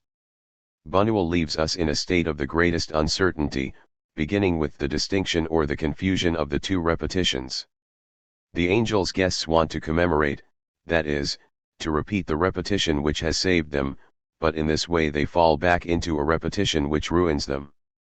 Gathered together in the church for a THIRD, they find themselves prisoners again in a deeper and greater way, as the revolution rumbles. In the Milky Way, Christ as person has long maintained the chance of an opening up of the world, through the varied milieu through which the pilgrims pass, but at the end, it indeed seems that all dozes up again and that Christ is himself an embouchure instead of a horizon. 198 To reach a repetition which saves, or which changes life, beyond good and evil, would it not be necessary to break with the order of impulses, to undo the cycles of time, reach an element which would be like a true desire, or like a choice capable of constantly beginning again? Buñuel nevertheless gains something by making repetition, rather than entropy, the law of the world. He injects the power of repetition into the cinematographic image. In this way he is already going beyond the world of impulses, to knock on the doors of time and free it from the slope or the cycles which still subjugated it to a content. Buñuel does not cling to symptoms and to fetishes, he elaborates another type of sign which might be called scene and which perhaps gives us a direct time image. This is an aspect of his work which we will come across later, since it goes beyond naturalism. But it is from inside that Bufuel goes beyond naturalism, without ever renouncing it. The difficulty of being naturalist. For the moment what interests us is not the way to get outside the limits of naturalism, but rather the manner in which some great directors have failed to come within them despite repeated attempts. This is because, while they were obsessed by the originary world of impulses, their particular genius nonetheless directed them towards other problems. Visconti, for example, from his first film to his last tries to reach raw and primordial impulses. But, too aristocratic, he does not succeed, because his true theme is elsewhere, and is immediately concerned with time. Renoir's case is different but analogous. Renoir is often led towards perverse and brutal impulses, but he remains infinitely closer to Maupassant than to naturalism. Indeed, already in Maupassant, naturalism is nothing but a facade, things are seen as if through a window pane or on the stage of a theater, preventing duration from forming a coarse substance in the process of degradation, and when the pane thaws, it gives way to running water, which cannot be further reconciled with originary worlds, their impulses, their fragments, and their outlines. Thus, everything which inspires Renoir turns him away from the naturalism which, nonetheless, continued to torment him. Finally, the American directors. Some of them, notably Fuller, are deeply obsessed by naturalism and the world of Cain. 199 But they fail to achieve this because they are caught up in realism, that is, in the construction of a pure action image which must be directly apprehended in the exclusive relationship between milieu and modes of behavior. The action image represses the impulse image, which is too indecent because of its brutality, its very restraint, and its lack of realism. If there are naturalist pressures in the American cinema, they are perhaps to be found in certain female roles and through the intermediary of certain actresses. Indeed, the idea of an originary woman is easier to assimilate than all the other elements of naturalism, and in particular for the Americans. Zola introduced Nana as the principal flesh, the ferment, the golden fly, a basically good girl, but one who corrupts all that she touches, drawing it into an irresistible degradation which will rebound against her. Another type of originary woman, imperial and athletic, is often portrayed by Ava Gardner. 3 times impulse draws her irresistibly to marry the dead or impotent man. But the only American director who knew how to develop around a heroine a whole originary world seething with violent impulses was King Vidor, in the very post-war period when he distanced himself from Hollywood and from realism. In Ruby Gentry, the girl of the swamps pursues her revenge and manages to destroy the already exhausted milieu of the city and of men, making Swamp return to Swamp, one of the best studio swamps ever constructed. This is also the case in Duel in the Sun, a naturalist western, and Beyond the Forest, where the characters seem to obey a secret, not yet identifiable force 200. What makes the impulse image so difficult to reach and even to define or identify, is that it is somehow stuck between the affection image and the action image. Nicholas Ray's Evolution would be a good example of this. It is true that his inspiration has often been described as lyrical, he belongs to lyrical abstraction. His colorism, which gives colors a maximum of absorbing power, as much as in Manelli, does not cancel out white and black, but treats them as genuine colors. And, from this perspective, darkness is not a principle, but a consequence which flows from the relationship of light with colors and with white. Even the shadow of Christ, in the luminous exteriors of King of Kings, spreads out in chasing away the darkness, and in the savage innocence the immobile shots pick up a luminous whiteness, which refers back to the darkness of the white civilization. It is as if violence is gone beyond. In this, Nicholas Ray's last period, the characters have mastered the level of abstraction and serenity, the spiritual determination which allows them to choose, and necessarily to choose the side which allows them to renew, to recreate the same choice constantly, whilst at the same time accepting the world. What was sought by the couple in Johnny Guitar or the one in Run for Cover and which they had begun to obtain, is fully achieved by the couple in Party Girl, that recreation of a chosen link which would otherwise fall into darkness. In all these senses, lyrical abstraction appears as the pure element which Ray constantly wanted to reach. Even in his early films where night features so prominently, the nocturnal life of the heroes is only a consequence of this, and the young man only takes refuge in the shade as a reaction.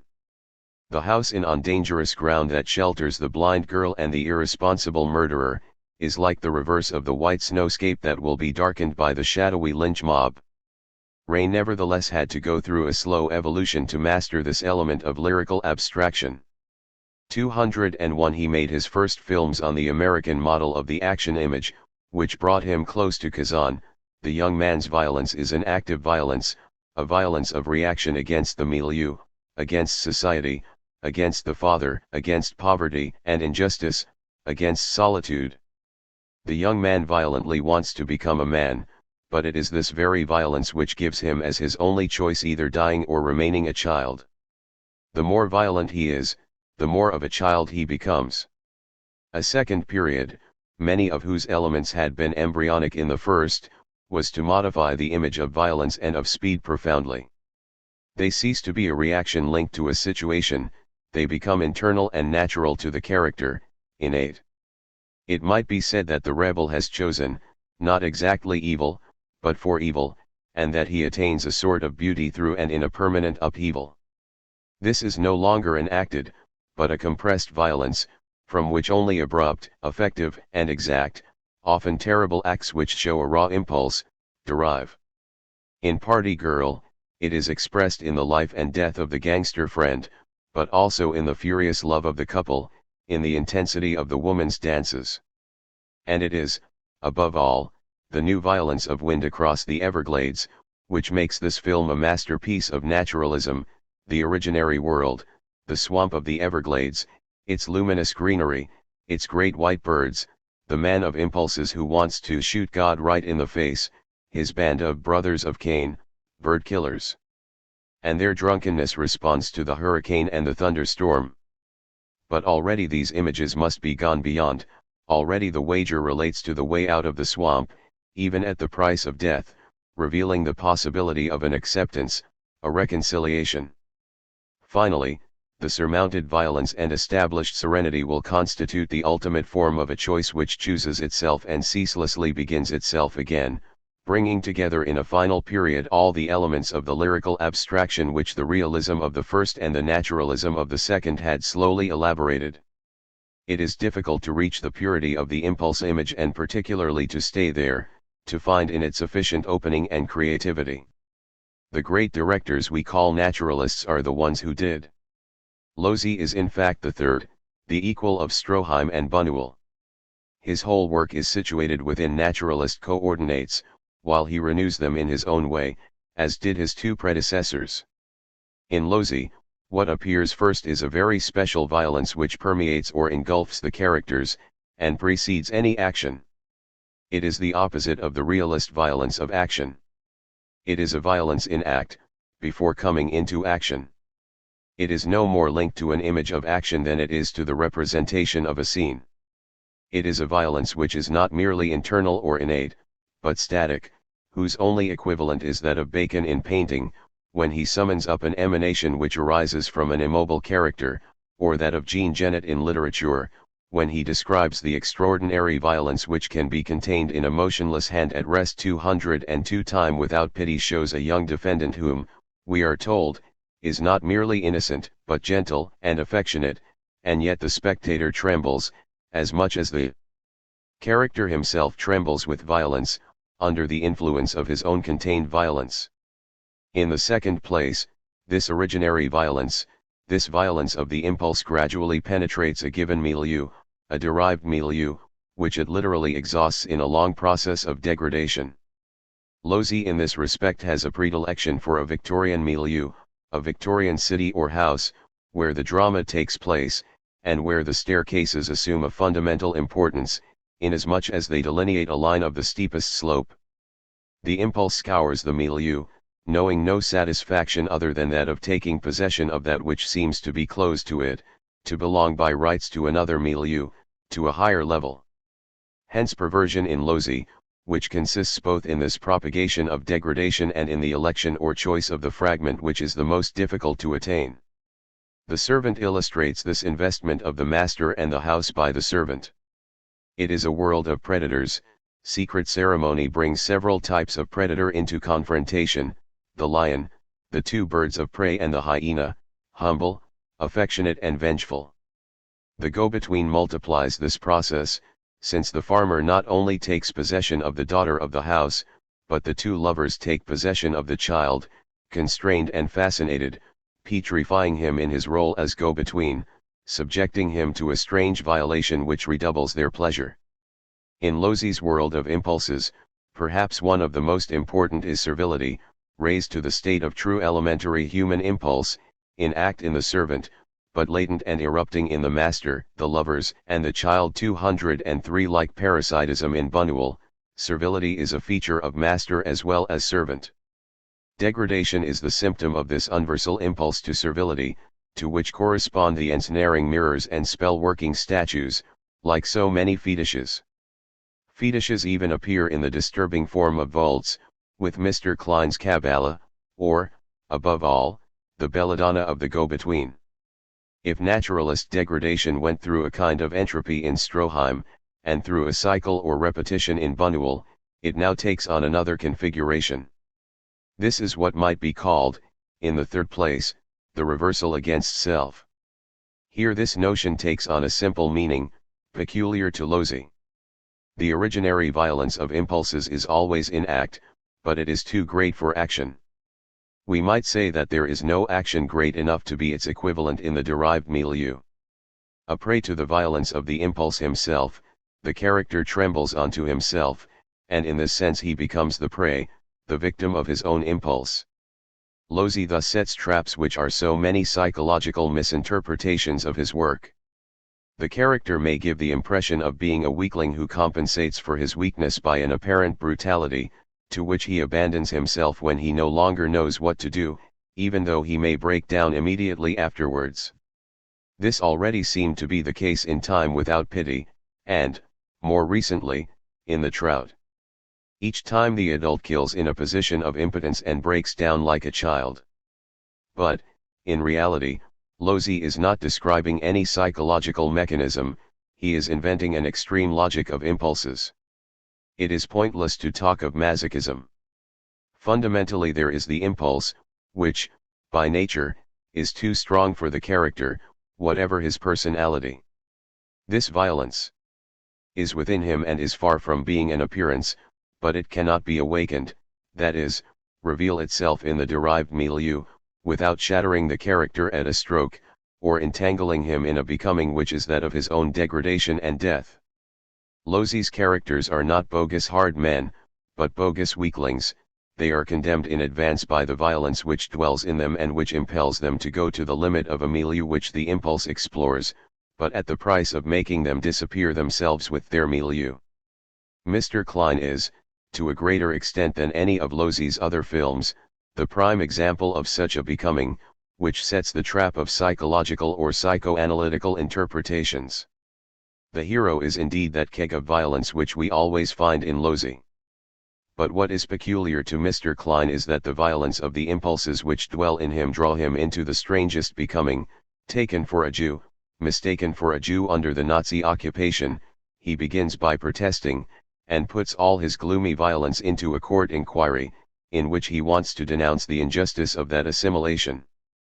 But it is not in the name of the law, or of a recognition of a more fundamental justice, but purely in the name of the violence within him that he gradually makes a decisive discovery. Even if he was a Jew, all his impulses would still be opposed to the derived violence of an order which is not theirs, but the social order of a dominant regime. So that the character begins to assume that state of Jewishness which is not his own and consents to his disappearance among the mass of Jews led off to their deaths. It is exactly the becoming Jew of a non-Jew. 204 The role of the double, and the course of the court inquiry in Mr. Klein has been widely commented on. To us these themes appear secondary and subordinate to the impulse image, that is, to the static violence of the character, whose only outlet in the derived milieu is a reversal against himself, a becoming which leads him to disappearance, as to the most overwhelming assumption of responsibility. Is there a salvation in Losey, even one as ambiguous as in Stroheim or Buñuel? If there is one, we would have to look for it in the women. It seems that the world of impulses and the milieu of symptoms enclose the men hermetically, delivering them up to a sort of male homosexual game from which they do not emerge. On the other hand, there is no originary woman in Losey's naturalism. Often women in Losey seem in advance of the milieu, in revolt against it and outside the originary world of the men, of which they will only be the victim, or the user. It is they who trace a line of exit, and who win a freedom which is creative, artistic, or simply practical. They have neither shame, nor guilt, nor static violence which would reverse itself against them. This is the case with the sculptress in The Damned, but also Eve and the new Eve whom Losey discovers in The Trout. They leave naturalism to reach lyrical abstraction. These advanced women are rather similar to Thomas Hardy's, with analogous functions. Inseparable from derived milieu, Losey's originary worlds have particular features which belong to his style. These are the strange, flat spaces, often, but not always, overhanging, rocky or pebbly, crisscrossed with canals, galleries, trenches, tunnels which form a horizontal labyrinth, the cliff of the damned, the high plateaus of figures in a landscape, the lofty terrace of Boom, but, on a lower level, they can be the nearly prehistoric ghost town, the Venice of Eve, a peninsula which resembles an outer edge of the world, the Norfolk of the go-between, an Italianate garden for Don Giovanni, a one-time park, like that in which the hero of Time Without Pity has set up his business and racing track, a simple gravelly square, as in The Servant, a cricket pitch, a winter cycle racing track with its tunnels in Mr. Klein. The originary world is thronged with grottos and birds, but also with fortresses, helicopters, sculptures, statues, and we do not know if its canals are artificial or natural, lunar. Thus the originary world does not oppose nature to the constructions of man, it is oblivious to this distinction, which is valid only in derived milieu. But, rising up between a milieu which has not finished dying and another which does not succeed in being bomb, it appropriates both the remains of the former and the outlines of the latter, to make them into its morbid symptoms, as Gramsci puts it in a formula which serves as exurge to Don Giovanni. The originary world embraces futurism and archaism. All that is act or gesture of the impulse belongs to it, as to the mad master of the cliff. And, from heights to depths, along the sloping paths which are this time vertical, or from the outside to the inside, the originary world communicates with the derived milieu, both as predator which chooses its prey there and as parasite which hastens its degradation. The milieu is the Victorian house, just as the originary world is the wild region which overhangs and surrounds it. This is how the four coordinates of naturalism are organized in Losey. He clearly shows it himself in relation to The Damned, by defining a double juxtaposition, on one hand the Portland cliffs, their primitive landscape and their military installations, their mutant, radioactive children, but also the pathetic Victorian style of the little holiday resort of Weymouth, on the other hand, the great figures of birds and helicopters and the sculptures, but also the motorbike gang whose handlebars are like wings 205. The four dimensions vary from film to film and enter into various relationships of opposition and complementarity, depending on what Losey wants to say and show. The action image. The large form. From situation to action, secondness. We are approaching a domain which is easier to define. Derived milieu assert their independence and start to become valid for themselves. Qualities and powers are no longer displayed in any space whatevers, no longer inhabit originary worlds, but are actualized directly in determinate, geographical, historical, and social space-times. Affects and impulses now only appear as embodied in behavior, in the form of emotions or passions which order and disorder it. This is realism. It is true that there are all kinds of possible transitions. There was already a tendency for German expressionism to install its shadows and its chiaroscuro in physically and socially defined spaces. Conversely, a determinate milieu can actualize so much power that it is itself valid as an originary world or in any space whatever. We can see this in Swedish lyricism. It is nevertheless true that realism is defined by its specific level. On this level, it does not exclude fiction or even the dream. It can include the fantastic, the extraordinary, the heroic, and above all melodrama. It can include exaggeration and lack of moderation, as long as these are of its own type. What constitutes realism is simply this: milieu and modes of behavior, milieu which actualize and modes of behavior which embody. The action image is the relation between the two and all the varieties of this relation.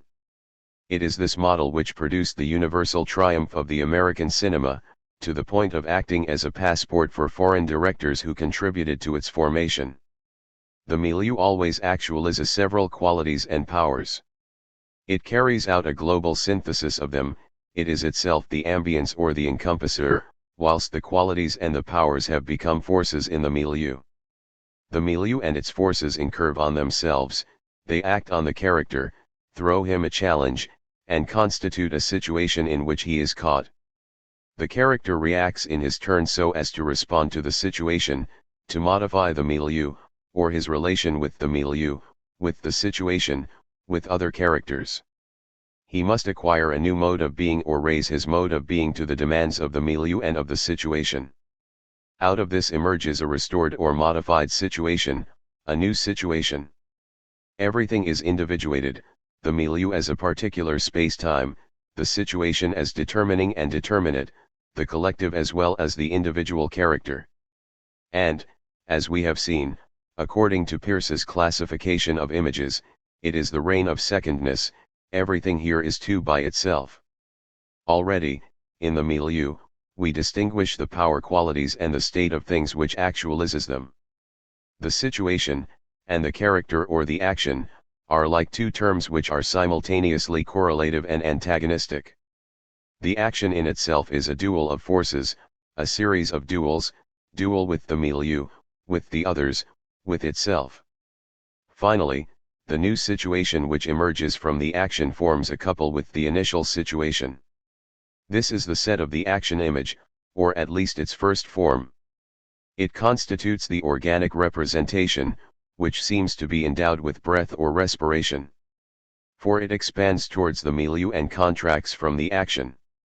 More precisely, it expands or contracts on either side, according to the states of the situation and the demands of the action.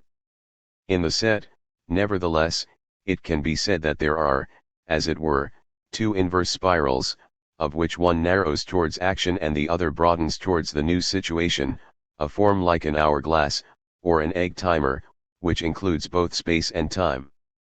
This organic and spiral representation has, as its formula, SAS. This formula seems to us to correspond to what Birch called the large form 206. This action image or organic representation has two poles, or rather two signs, of which one refers primarily to the organic, and the other to the active or functional. We call the first Sinsen, in partial conformity with Peirce. The Sinsen is a set of power qualities as actualized in a milieu, in a state of things or a determinate space-time. 207. And we should like to call the other binomial, in order to designate every dual, that is to say, what is properly active in the action image. There is a binomial as soon as the state of a force relates back to an antagonistic force, and particularly when, one of the forces being spontaneous, it involves in its very exercise an effort to foresee the exercise of the other force. The agent acts as a function of what he thinks the other is going to do. Feints, parries and traps are therefore good illustrations of binomials. In a Western, the moment of the duel, when the street empties, when the hero comes out, walking with a very distinctive step, trying to guess where the other is and what he's going to do, is a binomial par excellence. Take for example Sjöström's The Wind. The wind never stops blowing across the plain. It is almost an originary naturalist world, or even an expressionist any space whatever, the space of the wind as affect.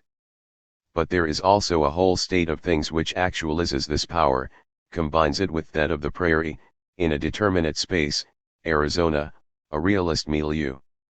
A girl from the south arrives in this country, which she is not used to, and finds herself caught in a series of duels, a physical duel with the milieu, a psychological duel with the hostile family which takes her in, a sentimental duel with the rough cowboy who is in love with her, a bodily duel with the cattle dealer who tries to rape her. Having killed the dealer, she tries desperately to bury him in the sand, but the wind uncovers the corpse each time. This is the moment at which the milieu throws down the strongest challenge to her, and where she reaches the essence of the duel. Reconciliation then begins, with the cowboy who understands and helps her, with the wind, whose power she comprehends as she feels a new mode of being growing within her. How does this type of action image develop through a number of great cinematographic genres? In the first place, the documentary.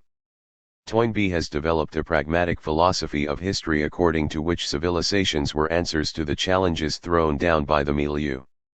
208 While the normal or rather normative case is that of communities confronting challenges which are great, but not great enough to absorb all the capacities of man, one can conceive two other cases, the one in which the challenges of the milieu are so strong that man can only respond to them or parry them using all his energy, and the one in which the milieu is so favorable that man can devote himself to living. Flaherty's documentaries consider these cases, and discover the nobility of these extreme civilizations. He is therefore unconcerned by criticisms that he is Rousseauist, that he neglects the political problems posed by primitive societies and the role of whites in the exploitation of these societies. This would be to introduce a thirdness which has nothing to do with the conditions fixed by Flaherty, to capture in the raw tête-à-tête with the milieu. Nanook of the North begins with the exposition of the milieu, when the Eskimo approaches with his family. An immense ensign of the opaque sky and the ice slopes where Nanook wins his struggle for survival in hostile milieu, the duel with the ice to build the igloo, and above all, the famous duel with the seal. Here we have a grandiose SAS structure, or rather SAS, since the grandeur of Nanook's actions lies less in modifying the situation than in surviving in an impervious milieu. Conversely, Moana shows us civilization without challenge from nature. But, as if man can only be man through effort and resistance to pain, he must compensate for an over-benevolent milieu by inventing for himself the trial of tattooing, which enables him to give himself up to a fundamental duel with himself. In the second place, consider the psychosocial film. In the whole realist part of his work, King Vidor was able to set up great global syntheses, moving from the collectivity to the individual and from the individual to the collectivity. Such a form can be called ethical. Moreover, it imposes itself in every genre, inasmuch as the ethos designates simultaneously the location or the milieu, the stay in a milieu, and the habit or the habitus, the mode of being. This ethical or realist form, far from excluding the dream, embraces the two poles of the American dream, on the one hand the idea of a unanimist community or of a nation milieu, melting pot and fusion of all minorities, on the other hand the idea of a leader, that is, a man of this nation who knows how to respond to the challenges of the milieu as to the difficulties of a situation. This well-directed unanimism circulates even through the most serious crises and leaves a place only to be formed again elsewhere. Lost by the city, it passes into the agricultural communities, then leaps from calm to steel, to large-scale industry. Nonetheless, the unanimity can be false and the individual left to his own resources. Was this not precisely the case in the crowd, where the town was only a human, artificial, and indifferent collectivity, and the individual, an abandoned being, deprived of resources and of reactions? The figure SAS, in which the individual modifies the situation, has as its opposite a situation, SAS, such that the individual no longer knows what to do and at best finds himself in the same situation once more, the American nightmare in the crowd. It may even be that the situation gets worse, and that the individual falls lower and lower, in a descending spiral, SAS. The American cinema admittedly prefers to present characters who are already degraded, like Howard Hawks' alcoholics, whose struggle to rise again will form the story. But even when it shows the process of degradation, the approach is clearly completely different from that of expressionism or naturalism. It is no longer a matter of a fall into a black hole, nor of an entropy as a decline in impulse. Realist degradation, in the American manner, was to slip into the milieu behavior, situation action, mold. It does not express a destiny of the affect or destiny of impulses but a pathology of the milieu and a behavioral disorder. It is heir to a dazzling literary tradition, that of Fitzgerald or Jack London. Drinking was one of the modes of existence that I was leading, a habit of the men with whom I was mixed up. Degradation marks a man who frequents milieu without law, of false unanimity or false community, and can only maintain falsely integrated forms of behavior, cracked ways of behaving which can no longer succeed in organizing their own segments. This man is a born loser, takes it too hard. It is the world of the bars in Wilder's Lost Weekend, it is the world of billiards in Rawson's The Hustler, and it is above all the criminal world linked to prohibition, which was to constitute the great genre of the film noir. From this point of view, the film noir describes the milieu, sets out situations, holds itself back in preparation for action and action which is precisely organized, and finally emerges into a new situation, the most common being re-established order. But, in fact, if the gangsters are bomb losers, in spite of the power of their milieu and the effectiveness of their actions, it is because something eats away at both, reversing the spiral to their cost. On the one hand, the milieu is a false community, in fact a jungle where every alliance is precarious and reversible. On the other hand, the modes of behavior, however studied they are not true habits, true responses to situations, but conceal a fault or cracks which cause them to disintegrate. This is the story of Hawks' Scarface, where all the hero's cracks, all the little faults which made him take it too hard, converge in the appalling crisis to which he succumbs on the death of his sister. Or, in a different way, in Houston's Asphalt Jungle, the doctor's extreme attention to detail and the killer's skill cannot resist the treason of a minor character who opens up in the one the little crack of eroticism, and in the other the nostalgia for his native country, and leads them both to failure or death. Are we to conclude that society is made in the image of its crimes, and that all milieu are pathological, and all modes of behavior are cracked? This would be closer to Lang or Pabst. But the American cinema had the means to save its dream by passing through nightmares. The Western is a fourth great genre, and is solidly anchored in a milieu. Since and according to the formula SAS, the milieu is the ambience or the encompasser. Here, the principal quality of the image is breath, respiration. It not only inspires the hero, but brings things together in a whole of organic representation and contracts or expands depending on the circumstances. When color takes possession of this world, it follows a chromatic scale where it diffuses, and where the saturated resonates with the faint. The ultimate encompasser is the sky and its pulsations, not only in Ford, but also in Hawks, who makes one of the characters in Big Sky say, "It is a big country, the only thing which is bigger is the sky." Encompassed by the sky, the milieu in turn encompasses the collectivity. It is as representative of the collectivity that the hero becomes capable of an action which makes him equal to the milieu and re-establishes its accidentally or periodically endangered order. Mediations of the community and of the land 209 are necessary in order to form a leader and render an individual capable of such a great action. We recognize the world of Ford, with the intense collective moments, the constant presence of the land and the immanence of the sky. Some have concluded from this that there is a closed space in Ford, without real movement or time.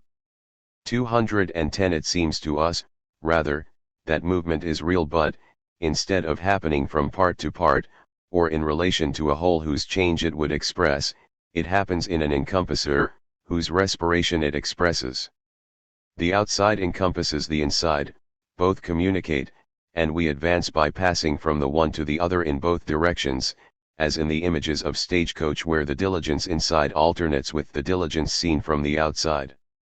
One can go from a known to an unknown point, the promised land. As in Wagon Master, the essential point remains the encompasser, which includes both and which expands as one advances painfully and contracts when one stops and rests. Ford's originality lies in the fact that only the encompasser gives measure to movement, or the organic rhythmn.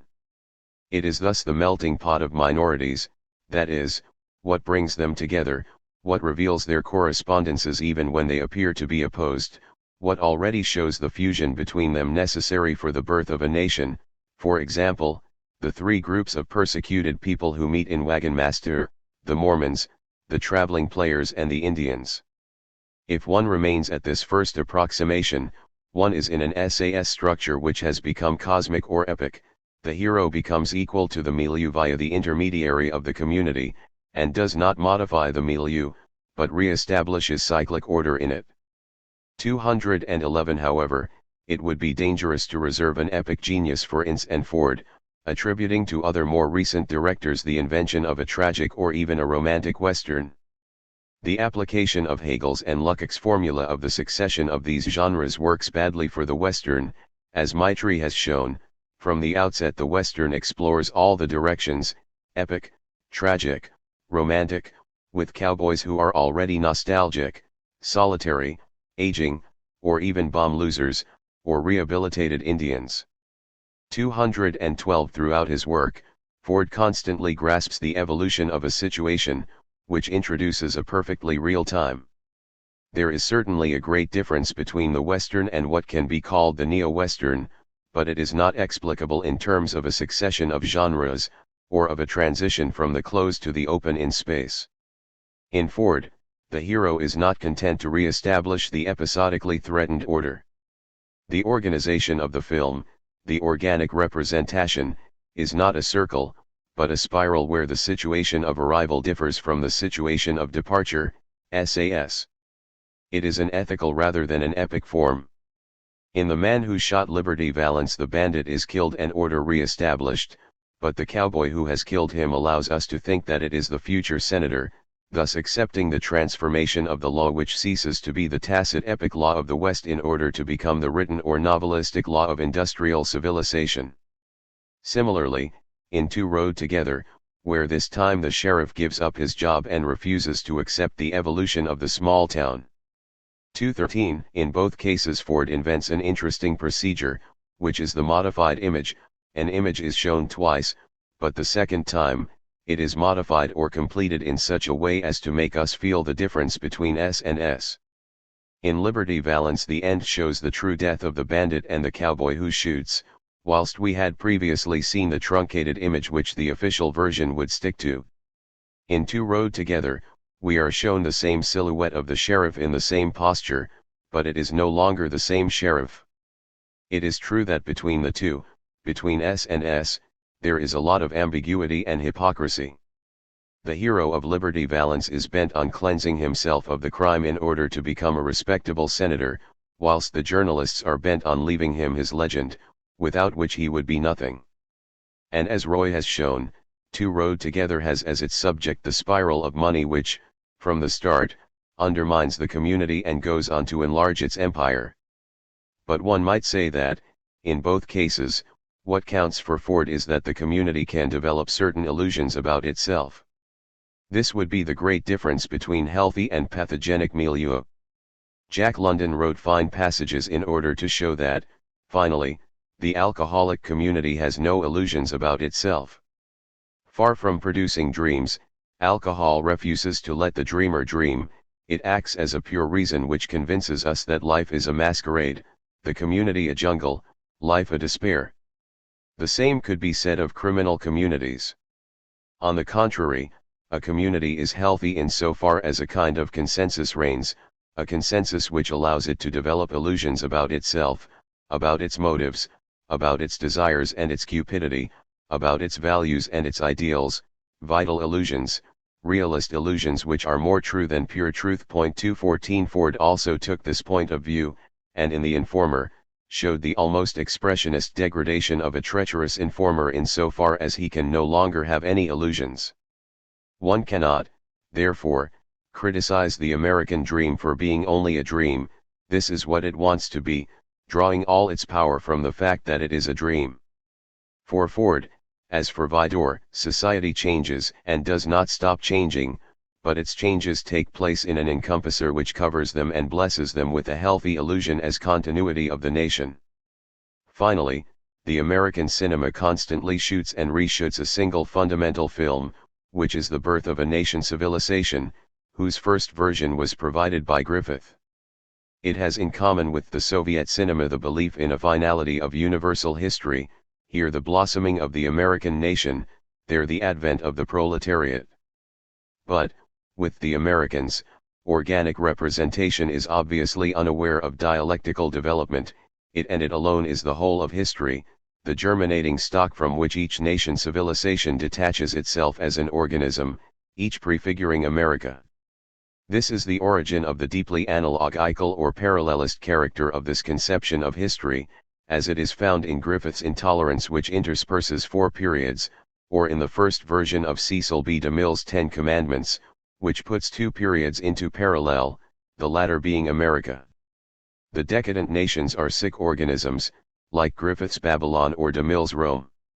If the Bible is fundamental to them, it is because the Hebrews, then the Christians, gave birth to healthy nation civilizations which already displayed the 2 characteristics of the American dream, that of a melting pot in which minorities are dissolved and that of a ferment which creates leaders capable of reacting to all situations. Conversely, Ford's Lincoln recapitulates biblical history, judging as perfectly as Solomon, bringing about, like Moses, the transition from the nomadic to the written law, from nomos to logos, entering the city on his ass like Christ.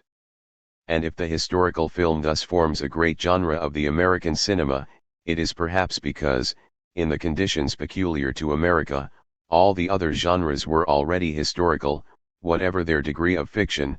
Crime with gangsterism, adventure with the Western, had the status of pathogenic or exemplary historical structures.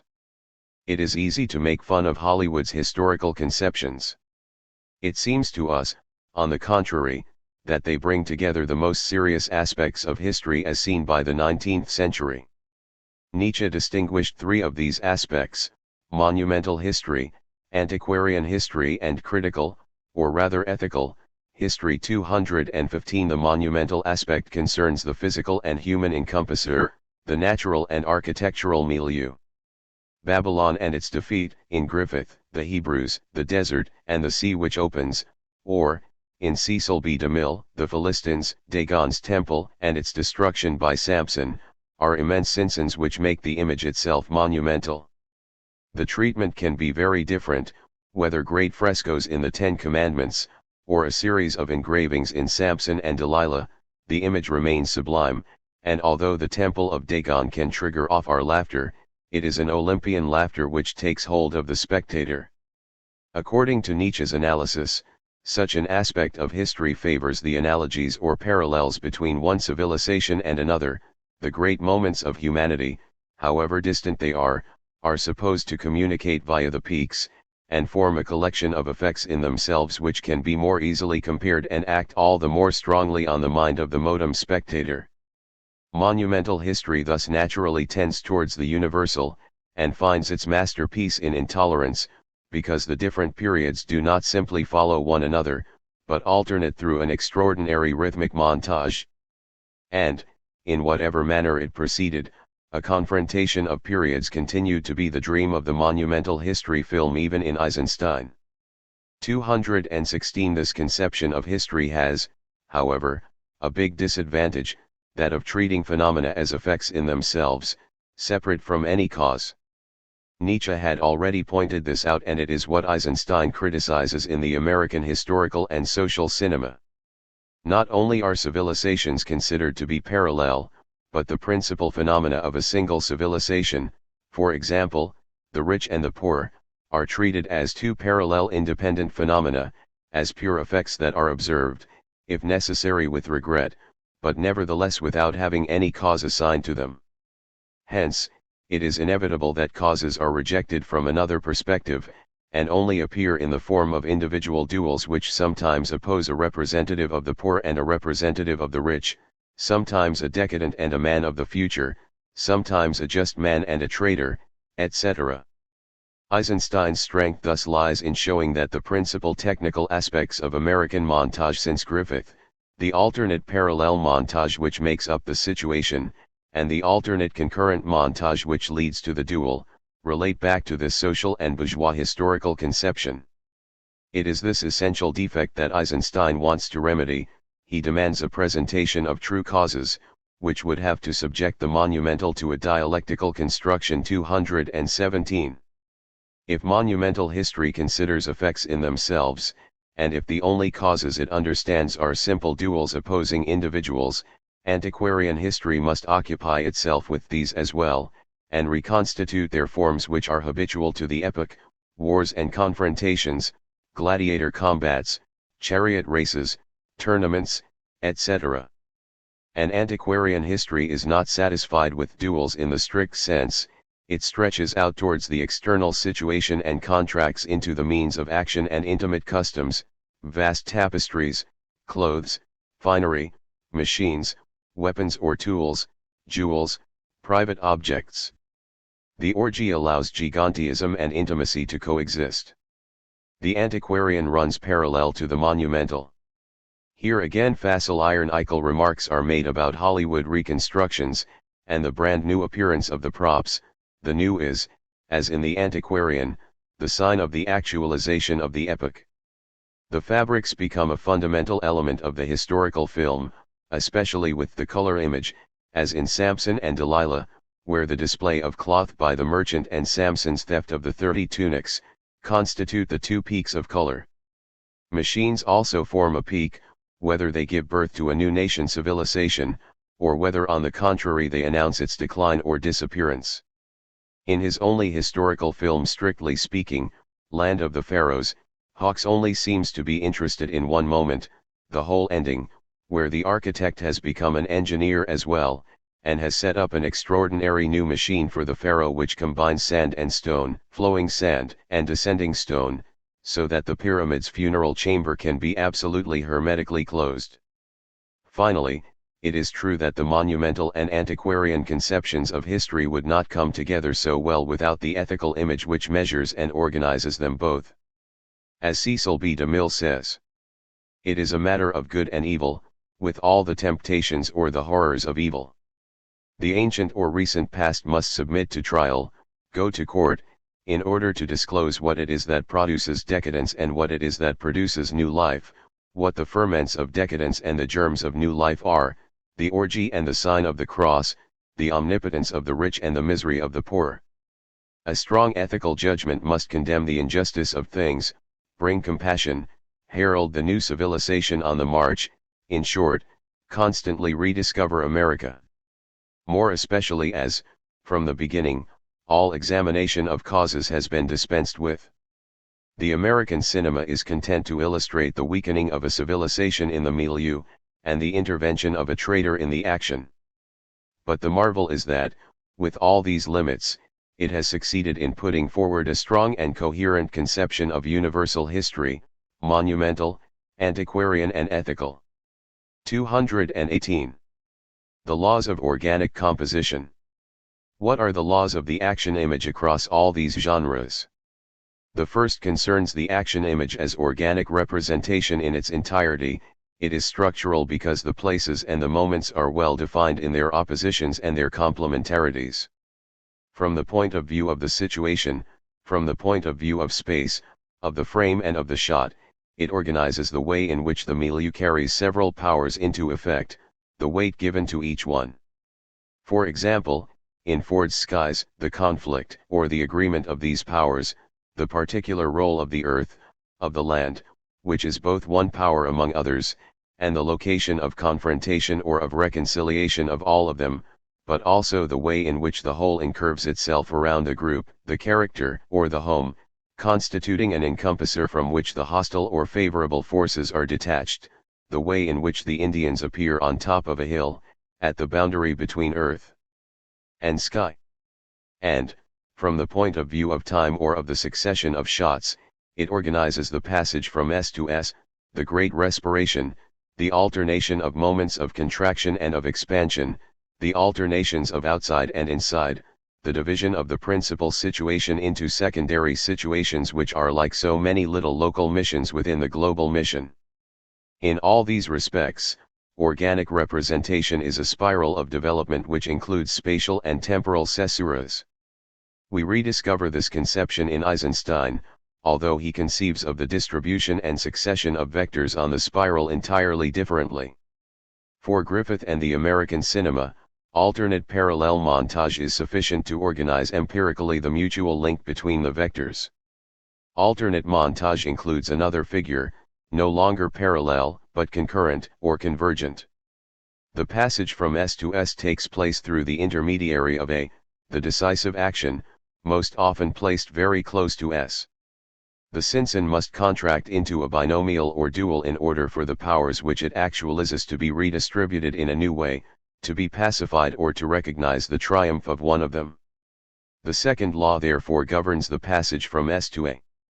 Now the decisive action or the dual can only arise if, from various points of the encompasser, lines of action emanate converging on this occasion to make possible the ultimate individual confrontation, the modifying reaction. These are the lines of action which are the object of alternate convergent montage, the second figure of montage in Griffith. But perfection was, perhaps, achieved by Lang, in M. It is in analyzing the convergent montage of this film that Noel Birch advances the notion of large form. Indeed, the global situation is first of all displayed in a determined and individuated space-time, the courtyard of the building in the town, the landing and the kitchen of an apartment in the building, the journey from the apartment to the school, the posters on the walls, people's excitement. But very quickly two points emerge from this milieu, then two lines of action which will alternate constantly in converging, with continual rhymes from one to the other and form a pincer to grab the criminal, the line of the police and the line of the underworld. It will be noted that, by virtue of the strongly structural character of organic representation, the negative or positive hero's place has been prepared long before he comes to occupy it and even before he knows he is to occupy it, hence the progressive unmasking of the murderer. And it is when the underworld lays hands on him that we witness the real action and really know the murderer. It is M's duel with the tribunal of bandits and beggars. The double line with its caesuras and its rhymes has led us to the situation of the duel, from the Simpson to the binomial. The organic representation, it is true, retains its final ambiguity, for, when the police catch up with the underworld, and snatch the killer from it to bring him before a legal tribunal, we do not know whether the situation will emerge from it modified, re-established, cleansed of the crime, or whether nothing will be like it was before, and crime, always destined to take on new forms, S or S. The third law is like the reverse of the second. In fact, while alternate montage is absolutely necessary to the passage from situation to action, it seems that in the action which is thus compressed, at the very root of the duel, there is something which rebels against any montage. We might call this third law Bazin's law or the law of forbidden montage. André Bazin showed that if two independent actions which coincide at the production of an effect are amenable to montage, then in the effect produced there must be a moment where two terms confront each other face to face and must be seized in an irreducible simultaneity, without the possibility of resorting to a montage, or even to a shot-reverse shot. Bazin cites as an example Chaplin's The Circus. All trick shots are permitted, but Charlie really has to go into the lion's cage and be with the lion in a single shot. Nanook and the seal must also confront one another in the same shot. 219 This law of the binomial no longer concerns SS, nor SA, but A for itself. The duel is moreover not a unique and localized moment of the action image. The duel stakes out the lines of action, always marking the necessary simultaneities. The passage from situation to action is thus accompanied by a dovetailing of duels in each other. The binomial is a polynomial. Even in the Western, which presents the dual JP its purest state, it is difficult to mark out its boundaries in the final instance. Is the duel that of the cowboy with the bandit or the Indian? Or with the woman, with the boyfriend, with the new man who will supersede him? In M, is the real duel between M and the police or society, or rather between M and the underworld which does not want him? Does not the real duel remain elsewhere? Finally, it might be external to the film, although internal to the cinema. In the scene of the underworld tribunal, the bandits and the beggars vindicate the rights of the crime habitus or mode of behavior, crime as rational organization, and criticize M for acting through passion. To which M replies that this is what makes him innocent, he cannot do otherwise, he only acts through impulse or effect, and at precisely this moment, and only at this moment the actor acts in an expressionist way.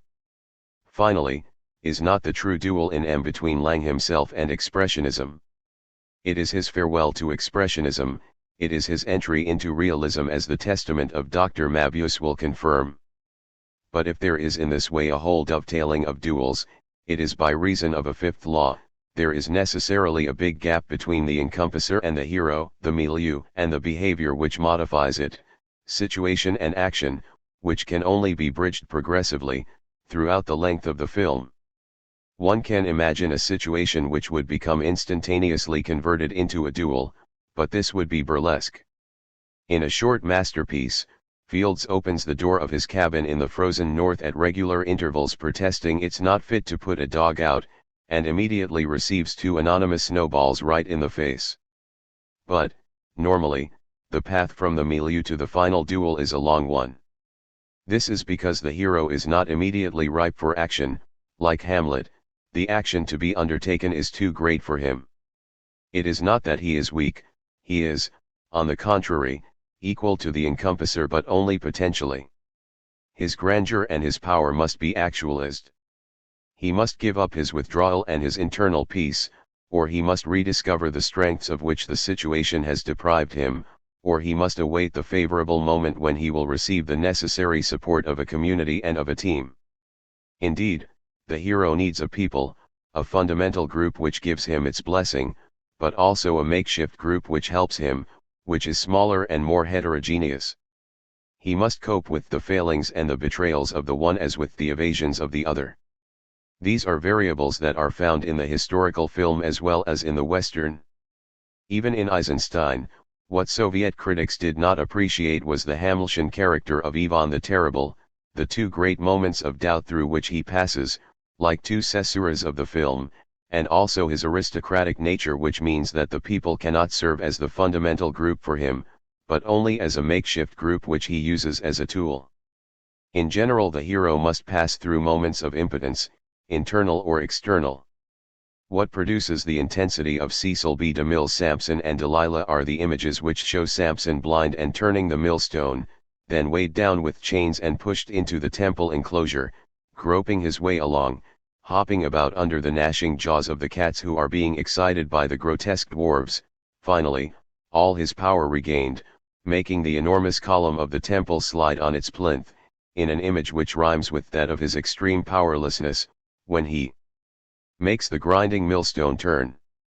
Conversely, the cat's jaws which bite the powerless Samson rhyme with the ass's jawbone which the powerful Samson used at the beginning to knock out his attackers. In short, a whole spatio-temporal advance is intertwined with the process of actualization, by which the hero becomes capable of action, and his power becomes equal to that of the encompasser.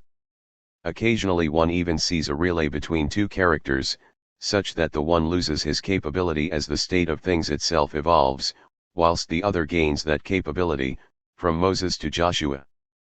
Ford is fond of this dualist structure which indicates another binomial, the man of law who takes over from the man of the West in Liberty Valance, or, in The Grapes of Wrath, the matriarchal mother of the agricultural family, who ceases to see dearly as the group decays, while the son begins to see clearly as he understands the meaning and significance of the new fight. From all these points of view, organic representation is ruled by this last law of development. There must be a big gap between the situation and the action to come, but this gap only exists to be filled, by a process marked by caesuras, as so many retrogressions and progressions. The sensory motor link. The action image inspires a cinema of behavior, since behavior is an action which passes from one situation to another, which responds to a situation in order to try to modify it or to set up a new situation. Merleau-Ponty saw in this rise of behavior a sign common to the modern novel, to modern psychology and to the spirit of the cinema. 220 But from this perspective, the sensory-motor link must be very strong, behavior must be truly structured. The great organic representation, SAS, must not only be composed, but engendered. On the one hand the situation must permeate the character deeply and continuously, and on the other hand the character who is thus permeated must burst into action, at discontinuous intervals. This is the formula of realist violence, completely different from naturalist violence. The structure is that of an egg, a vegetable or vegetative pole and an animal pole. We know that the action image, in this sense, found its systematization in the actor's studio and in Kazan's cinema. It is here that a sensory-motor schema takes possession of the image, and that a genetic element tends to emerge. From the outset, the rules of the actor's studio applied not only to the actor's acting out but also to the conception and unfolding of the film, its framings, its cutting, its montage. We must infer the one from the other, the realist nature of the film from the acting of the actor and conversely. Now it is clear that the actor is never neutral, and never stationary. When he is not bursting out he is being permeated and never remains tranquil. For the actor as for the character, the basic neurosis is hysteria. The vegetative pole's movement on the spot is in fact just as great as the violent movement of the animal pole. Spongy permeation has as much intensity as acting out, as sudden extension. For this very reason this structural and genetic representation of the action image gives rise to a formula whose applications are truly infinite. Kazan advised that people in conflict should be made to eat together, the common absorption would make the eruption of duels even stronger. Let us consider a recent film which applies the method or the system, Arthur Penn's Georgia. One scene shows a dinner which brings together the girl's multimillionaire father and the immigrant proletarian fiancé. We see the tension being internalized in the protagonists.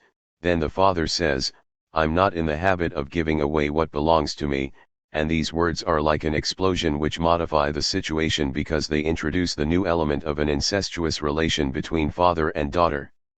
Later, at the engagement party, the father, almost imperceptible, blurred behind a great bay window, seems to become permeated with the situation like a poisonous plant. Only a small child notices and waits for him, and the father rushes outside, kills his daughter and gravely wounds the fiancé, again modifying the situation by this animal acting out. This is like the differentiation of life according to Bergson. The plant, or the vegetable, undertakes the task of accumulating the explosive, on the spot, whilst the animal undertakes its detonation, in sudden movements. 221 Fuller's originality was perhaps to have taken this differentiation as far as it would go, even if it meant proceeding by fits and starts and breaking up sequences. The war film favors this with its interminable waiting and its permeations of atmosphere on the one hand and on the other its brutal explosions and its acting out. At the limit Fuller was to find the figures of his violence in the vegetative madmen who stand like plants in the corridor of corridor shock and in the racist dog of white dog which explodes in acts of attack. It is true that madmen have their own unforeseeable detonations, and that the dog had its long mysterious period of permeation. I explained to the dog that it was an actor. But Fuller also knows how to explain it to plants. What counts for him is this extreme dissociation which renews and augments each of the two aspects of the violence, and which sometimes carries out an inversion of the poles. It is the situation which then attains a somber naturalism. Kazan is also able to dissociate the poles, and Baby Doll is one of the finest vegetative films, expressing both the slow and poisonous life of the South and the vegetable existence of the young woman at the cradle. But what interests Kazan, and what determines the evolution of his work, is the linking of permeations and explosions so as to obtain a continuous structuring rather than a structure with two poles. The elongated format of cinemascope reinforces this tendency. And this is the orthodoxy of the actor's studio, A great global mission, SAS, is divided into successive and continuous local missions. In America, each sequence has its geography, its sociology, its psychology, its tonality, its situation which depends on the preceding action, and which gives rise to a new action, drawing the hero in turn into the succeeding situation, each time by permeation and explosion, until the final explosion. Plundered, prostituted, murderer, fiancé, traitor, the hero moves through these sequences which are all encompassed in the great mission which is present throughout, to escape Anatolia in order to reach New York. And the encompasser, the great mission, sanctifies the hero or at least acquits him of all he had to do both here and there, disinured externally, he has saved his inward honor, the purity of his heart and the future of his family. Not that he finds peace. It is the world of Cain, it is the sign of Cain, which knows no peace, but makes innocence and guilt, shame and honor correspond to each other in a hysterical neurosis. What is and remains humiliation in a particular local situation is also the heroism required by the great global situation, the price that must be paid. On the waterfront abundantly develops this theology: if I don't betray others, I betray myself and I betray justice. One has to go through many dirty permeating situations, and through many humiliating explosions, in order to catch a glimpse through them of the impression which cleanses us and the detonation which saves or pardons us. East of Eden is the great biblical film, the story of Cain and of betrayal, which obsesses, in different ways, Nicholas Ray and Samuel Fuller. 222 This theme had always been there in the American cinema and in its conception of history, sacred and profane. But now it has become the essential point: Cain has turned realist. What is curious, with Kazan, is the way in which the American dream and the action image grow tougher together. The American dream is affirmed more and more to be a dream, nothing other than a dream, contradicted by the facts, but it draws from this a sudden burst of increased power since it now encompasses actions such as betrayal and calumny. And it is precisely after the war, at the very moment when the American dream is collapsing, and when the action image is entering a definitive crisis, as we will see, that the dream finds its most fertile form, and action its most violent, most detonating, schema. This is the final agony of the action cinema, even if films of this type go on being made for a long time yet. The cinema of behavior is not content with a simple sensory motor formula, even of the conditioned reflex archetype. It is a much more complex behaviorism which essentially took into account internal factors. 223 Indeed, what must appear on the outside is what happens inside the character, at the intersection of the situation which permeates and the action which is to detonate. This is the rule of the actor's studio: only the inner counts, but this inner is not beyond or hidden, it is not the same as the genetic element of behavior, which must be shown. This is not a perfecting of action, it is the absolutely necessary condition of the development of the action image. This realist image indeed never forgets that it is presenting by definition fictitious situations and sham action. One does not really find oneself in a desperate situation, and one does not kill, or one does not really drink. It is only theater or cinema. The great realist actors are perfectly conscious of this, and the actor's studio offers them a method. On the one hand, a sensory contact must be established with the objects adjacent to the situation, even an imaginary contact with a material, with a glass, a particular sort of glass, or a fabric, a costume, an instrument, some chewing gum to chew. On the other hand, the object must, in this way, awaken an affective memory, reactualize an emotion which is not necessarily identical, but is analogous to that which the role calls up. 224 Handling a nearby object, awakening an emotion corresponding to the situation. It is by this internal link between the object and the emotion that the external linking of the fictitious situation and the sham action will take place. The actor's studio does not invite the actor to identify himself with his role any more than any other method. What characterizes it is the reverse operation, by which the realist actor is supposed to identify the role with certain inner elements that he possesses and selects in himself. But the inner element is not merely the actor's training, it appears in the image, hence the constant agitation of the actor. It is in itself, and directly, an element of behavior, sensory-motor training. It adjusts permeation and explosion to each other. The pair of object and emotion thus appears in the action image as its genetic sign. The object will be grasped in all its virtualities at the same time as the corresponding, actualized, emotions, for example in America, the knife given by the grandmother, the abandoned shoes, the fez, and the straw hat which correspond to S and S. There is in all these cases an emotion/object pair which belongs to realism alone, but is equivalent in its own way to that of the impulse and the fetish, or of the affect and the face. Not that cinema of behavior necessarily avoids the close-up. 225 It is nevertheless true that the emotional handling of an object, an act of emotion in relation to the object, can have more effect than a close-up in the action image. In a situation on the waterfront, where the woman behaves ambivalently, and where the man feels timid and guilty, he picks up the glove that she has dropped, keeps it and plays with it, finally slipping it onto his hand. 226 It is like a genetic or embryonic sign for the action image, that could be called impression and which already functions as a symbol in the sphere of behavior.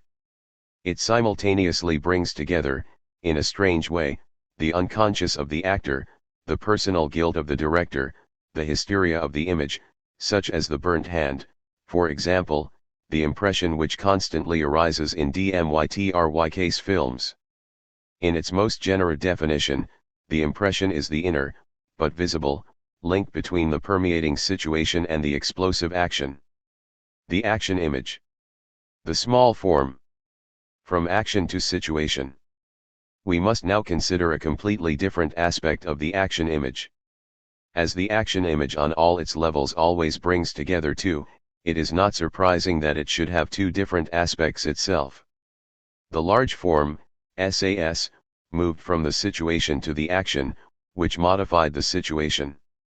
But there is another form, which, on the contrary, moves from the action to the situation, towards a new action, ASA. This time it is the action which discloses the situation, a fragment or an aspect of the situation, which triggers off a new action. The action advances blindly and the situation is disclosed in darkness, or in ambiguity. From action to action, the situation gradually emerges, varies, and finally either becomes clear or retains its mystery. We have called the action image which moves from the situation as encompasser to the action as dual the large form.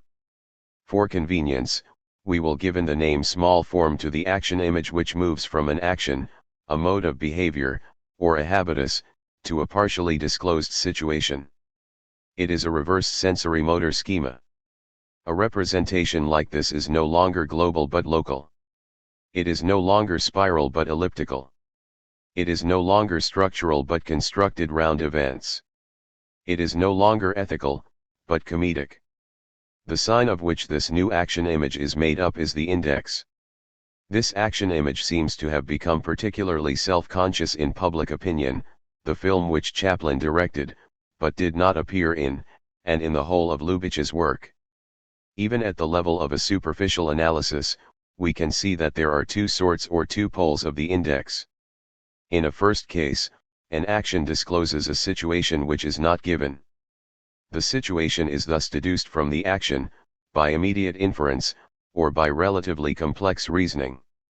Since the situation is not given for itself, the index here is an index of lack, it implies a gap in the narrative, and corresponds to the first sense of the French word ellipse. 227 For example, in public opinion, Chaplin insisted on the gap of a year, which was not filled by anything, but which we can infer from the new behavior and clothes of the heroine, who has become a rich man's mistress.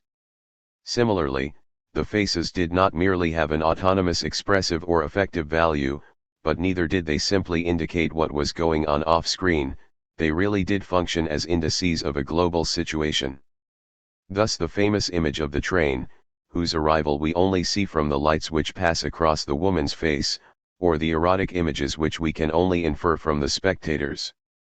The examples are even more striking when the index involves a process of reasoning, however rapid it may be.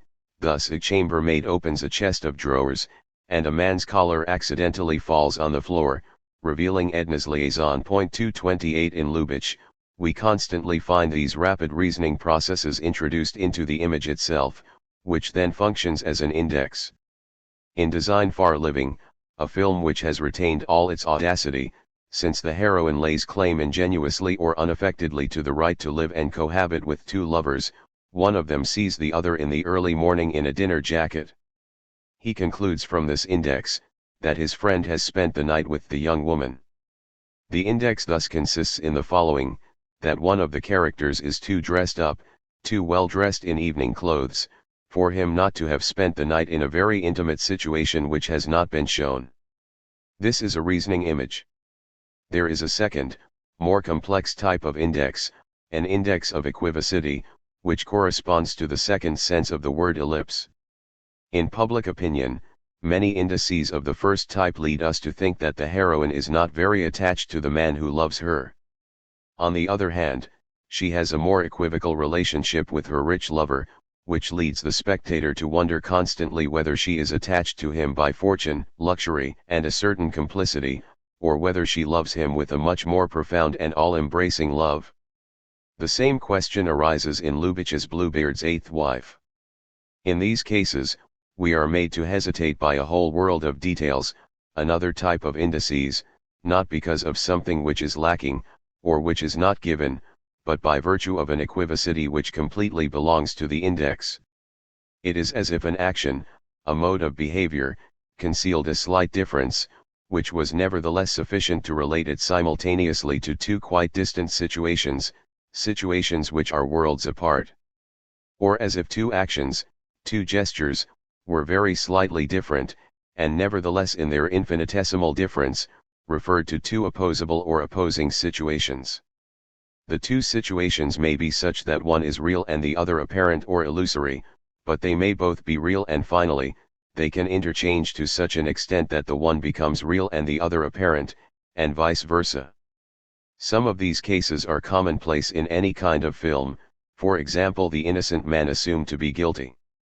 The more complex cases which we have just mentioned are more interesting. They allow us to identify the law of the new index: a very slight difference in the action, or between two actions, leads to a very great distance between two situations. This is an ellipse, in the second sense of the word, a geometrical figure, since the distant situations are like a double center. It is an index of equivocity, or of distance, rather than being one of lack. It matters little that one of these situations is contradicted or denied, for this happens only after its function has been exhausted, and never to such an extent that it eliminates the equivocity of the index and the distance between the situations which are evoked. In To Be or Not to Be, Lubitsch undoubtedly achieves a perfect handling of these complex indices. Sometimes in irresolvable images, for example, when a spectator leaves his seat as soon as the actor begins his monologue, is it because he has had enough, or because he has a rendezvous with the actor's wife? Sometimes in relation to the whole of the plot, which brings all the montage into play, the very slight difference in the gesture, but also the enormity of the distance between two situations, depending on whether the troupe of actors is playing the role of Germans in front of a theater audience or, on the contrary, is doing Germans in front of Germans who, consequently, seem to be playing their own role. A question of life or death, the distance between the situations is proportionate to the extent to which the characters know that all hangs on very small differences in behavior. In any case, in the small form, we deduce the situation, or the situations, from the action. This form seems to be less expensive in principle, more economical.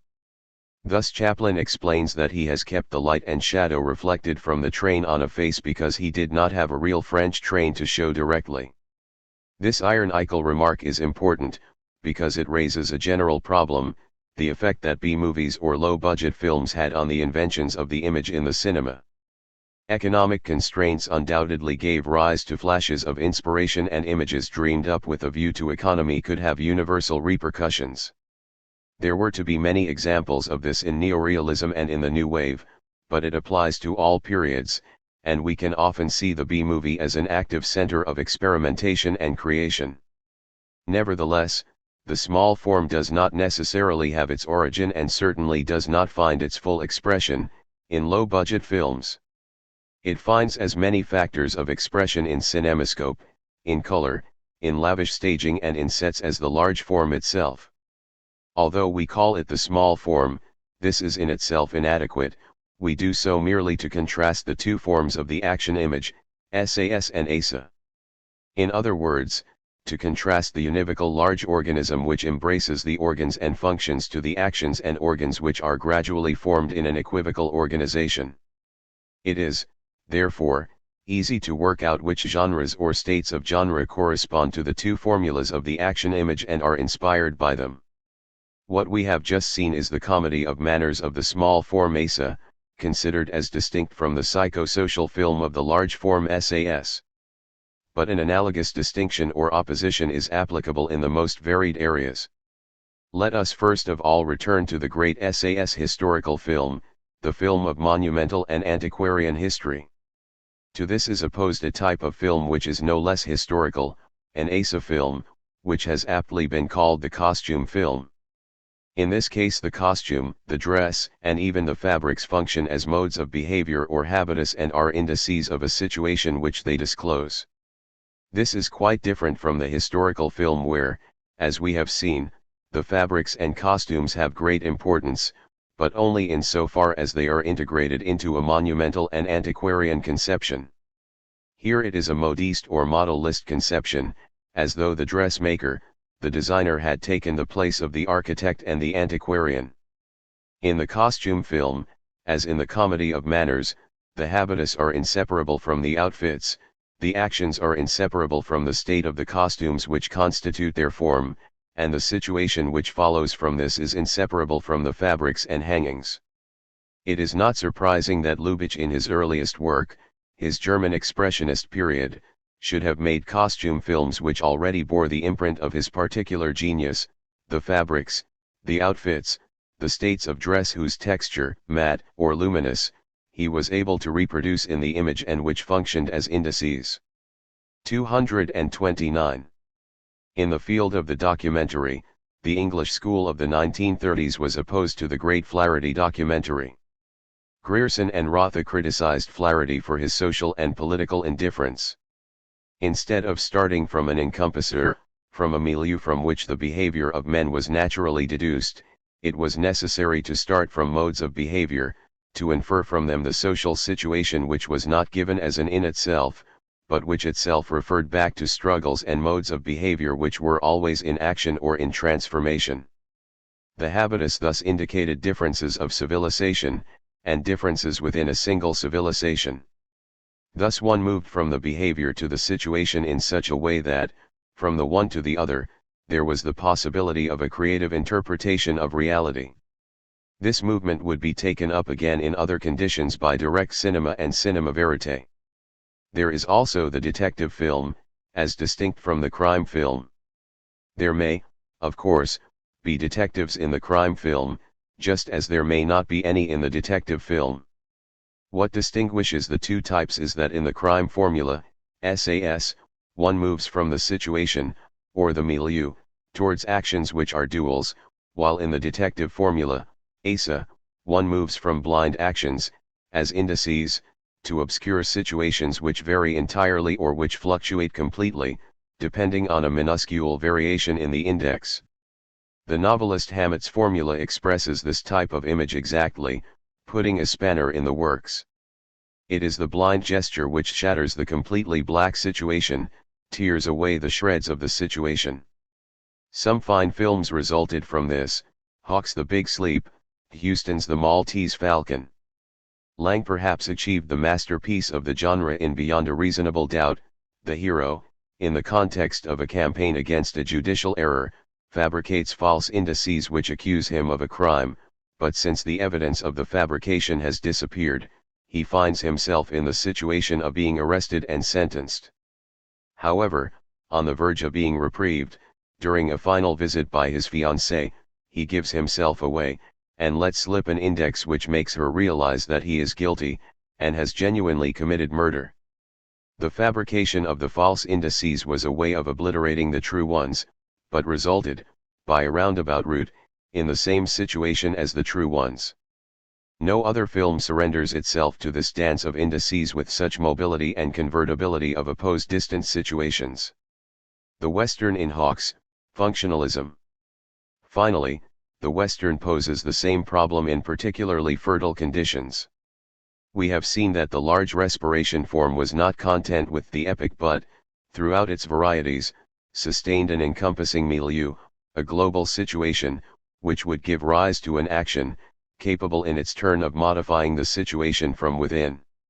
This great organic representation, for example in Ford, had precise characteristics. It comprised one or several fundamental groups, each well-defined, homogeneous, with its locations, its interiors, its customs. It also comprised a makeshift group, thrown together by chance or circumstance, more heterogeneous, incongruous, but functional. Finally, there was a big gap between the situation and the action to be undertaken, but this gap only existed to be filled. The hero had to actualize the power which made him equal to the situation, he had to become capable of the action, and became so gradually in so far as he represented the good fundamental group and found the necessary support in the makeshift group. And it is remarkable that Hawks subscribes to this organic representation, but subjects it to such a treatment that it emerges profoundly affected, deformed. In its full expression, as at the start of Red River, where the couple outlined against the sky is equal to the whole of nature, the image is too strong to be able to last. And, when it does last, it is in another mode, the image needs to become fluid, the horizon joins with the river, as much in Red River as in the big sky. We might say that in Hawks the earthly organic representation tends to empty itself, leaving nothing but almost abstract fluid functions which come to the forefront. First of all, the locations lose the organic life which encompassed them, traversed them, and situated them in a set. The purely functional prison in Rio Bravo does not even need to show us its prisoner. The church in El Dorado no longer bears witness to anything but an abandoned function. The town of Rio Lobo is reduced to a diagram, now only showing functions, a bloodless town condemned by the weight of a past. At the same time, the fundamental group becomes very vague, and the only community which is still well defined is the incongruous makeshift group. It is a functional group which no longer has its foundation in the organic. It finds its motivations in a debt to be discharged, a mistake to be redeemed, a downhill slope into degradation to be climbed again, and its forces or means in the invention of an ingenious machine, rather than in the representation of a collectivity. 230 In Hawks, pure functionalism tends to replace the structure of the encompasser. The dostrophilia of certain of Hawks' films has often been noticed, notably Land of the Pharaohs, where the invention consists in locking the funeral chamber from the inside, but also in Rio Bravo, which could be called a chamber western. This is because in the obliteration of the encompasser, there is no longer communication between an organically situated interior and an outside which surrounds it, giving it a living milieu which is a source of assistance as much as aggression. Here, on the contrary, the unexpected, the violent, the event, come from the interior whilst the exterior is rather the location of the customary or premeditated action, in a curious reversal of the outside and the inside. 231 Everyone enters and passes through the room where the sheriff is having a bath, as though it were a public place. The external milieu loses its curvature and assumes the figure of a tangent from a point, or from a segment which functions as interiority. The outside and the inside thus become external to one another, they enter into a purely linear relationship, which makes possible a functional permutation of the opposites. Hence the constant mechanism of reversals in Hawks which operates quite openly, independently of a symbolic background, even when they do not just relate to the outside and the inside but, as in the comedies, concern all the binary relations. If the outside and the inside are pure functions, the inside can assume the function of the outside. but the woman can also assume the function of the man in the relationship of seduction, and the man that of the woman. The adults or old people have the functions of children, and the child a monstrous function of the mature adult. The same mechanism can come into play between love and money, noble language and slang. As we shall see, these reversals, as functional permutations, form veritable figures ensuring a transformation of the form. Hawks surrenders himself to a topological deformation of the large form. This is why Hawks films preserve a great respiration, although it has become fluid, expressing the continuity and permutation of functions more than the unity of an organic form. 232. But, despite its debt to Hawks, the neo-Western takes another direction. It borrows the small form directly, even on the big screen. The ellipse reigns and replaces the spiral and its projections. It is no longer a matter of the global or integral law SA, but a differential law as, the smallest distance, which exists only to be increased, to give rise to very distant or opposable situations. In the first place, the Indians no longer appear at the top of the hill outlined against the sky, but spring up from the tall grass, from which they were indistinguishable. The Indian almost blends into the rock behind which he waits, and the cowboy has something mineral about him which makes him blend into the landscape. 233 Violence becomes the principal impetus, and gains from this as much in intensity as in unexpectedness. In Boetticher's Seminole, people die from the blows of an invisible adversary hidden in the swamps. Not only has the fundamental group disappeared in favor of increasingly incongruous and mixed makeshift groups, but the latter, in proliferating, have lost the clear distinction which they still had in Hawks. There are so many relations and such complex alliances between men in the same group and those in different groups that they are scarcely distinguishable, and their oppositions constantly shift. The difference between the hunter and the hunted, but also between white man and Indian, becomes smaller and smaller.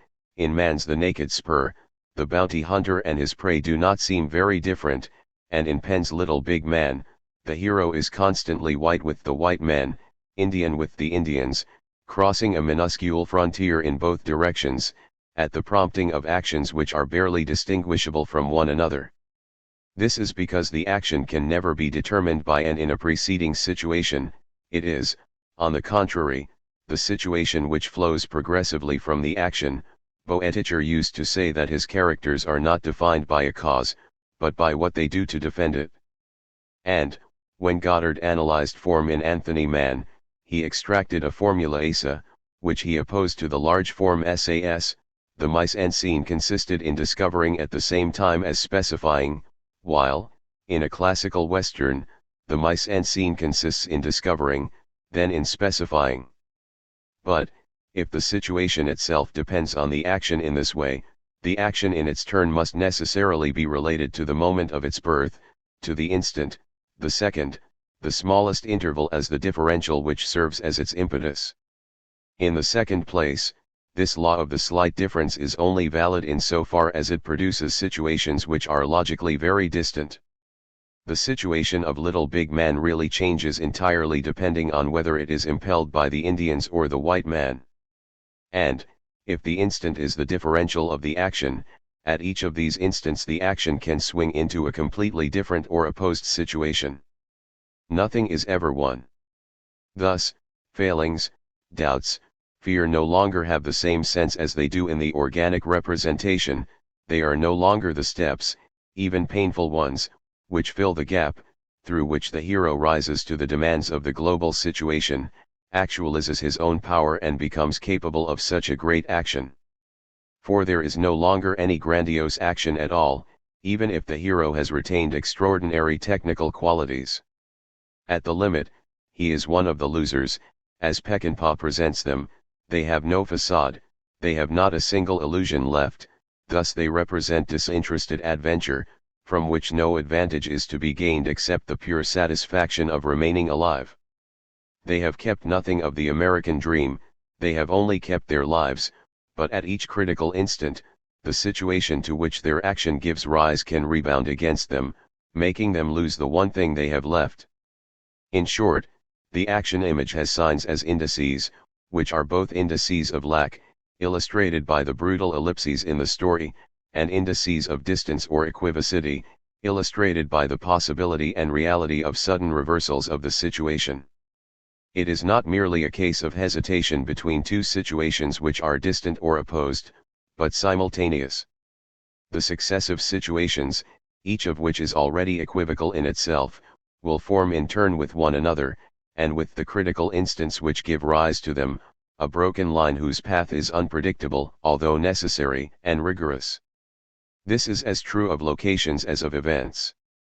In Peckinpah, there is no longer a milieu, a west, but wests, including wests with camels, wests with men, that is, totalities of locations, men, and manners which change and are eliminated in the same film. 234 in Man and also in Dave's, there is a shorter route, which is not the straight line, but which brings together actions or parts, A and A, each one of which retains its independence, each one of which is a heterogeneous critical instant, a present sharpened to its own extreme. 235 It is like a knotted rope, twisting itself at each take, at each action, at each event. Thus, contrary to the respiration space of the organic form, a quite different space is formed, a skeleton space, with missing intermediaries, heterogeneous elements which jump from one to the other, or which interconnect directly. It is no longer an ambient space, but a vectorial space, a vector space, with temporal distances. It is no longer the encompassing stroke of a great contour, but the broken stroke of a line of the universe, across the holes. The vector is the sign of such a line. It is the genetic sign of the new action image, whilst the index was the sign of its composition. The law of the small form and burlesque. We have seen how the classical genres of the cinema could, in a summary fashion, be assigned to one of the two forms of the action image. There is one genre which seems to be exclusively devoted to the small form, to the extent of having created it, and of having served as the condition for the comedy of manners, the burlesque. In it the formula of the form as is most fully developed, a very slight difference in the action, or between two actions, which brings out an infinite distance between two situations, and which exists only to bring out that distance. Let us take some famous examples from the Charlie Chaplin series. Viewed from behind, Charlie, deserted by his wife, seems to be shaking with sobs, but as soon as he turns round we see that he is in fact shaking himself a cocktail. Similarly, in battle, Charlie scores a point for himself each time he fires a shot, but then an enemy bullet replies, and he subtracts a point. The important element, the burlesque process itself, consists in this: the action is filmed from the angle of the smallest difference from another action, but in this way it discloses the enormity of the distance between two situations. When Charlie hangs onto a sausage suspended in a butcher's shop, he draws an analogy which equally evokes all the distance which separates a butcher's shop from a tramcar. This is what we find in most diversions of everyday objects: a very slight difference introduced into the object will induce opposable functions or opposed situations. This is the potentiality of tools, and even when Charlie comes face to face with machines, he clings to the idea of a huge tool which is automatically converted into the opposing situation. Hence Chaplin's humanism, demonstrating that a mere nothing is enough to set the machine against man, to make it an instrument of imprisonment, immobilization, frustration, and even torture, at the level of the most elementary needs. In the Charlie series, we do not merely discover the laws of the small form, rather we grasp them at their source: confusion, identification with the milieu, the slight difference which makes the situation fluctuate, like the personality split of a pivotal character in Gold Rush or City Lights, the instant as critical moment of opposable situations. Charlie caught in the instant, moving from one instant to the next, each requiring his full powers of improvisation. Finally, the line of the universe which he describes in this way, the broken stroke which makes itself felt even in the angular swerves of his walk, which only finally brings its segments and directions together by aligning them on the long road, where Charlie, seen from the rear, plunges between telegraph poles and leafless trees, or else zigzagging along the frontier between America, where the police are on the lookout for him, and Mexico, where bandits are waiting for him. The sign of the burlesque is thus constituted by the whole play of indices and vectors, the ellipse in both senses. Indeed, the law of the index, the slight difference in the action which brings out an infinite distance between two situations, seems to be omnipresent in burlesque in general. Harold Lloyd, particularly, develops a variant which moves the process on from the action image to the pure perception image. A first perception is given to us, for example Harold in a luxurious car, brought to a standstill at a stop sign, then a second perception appears when the car starts up, revealing Harold on a poor man's bicycle. He had only been framed in the car window, and the infinitely small difference between the two perceptions brings home to us all the more fully the infinite distance between the two situations of rich-poor.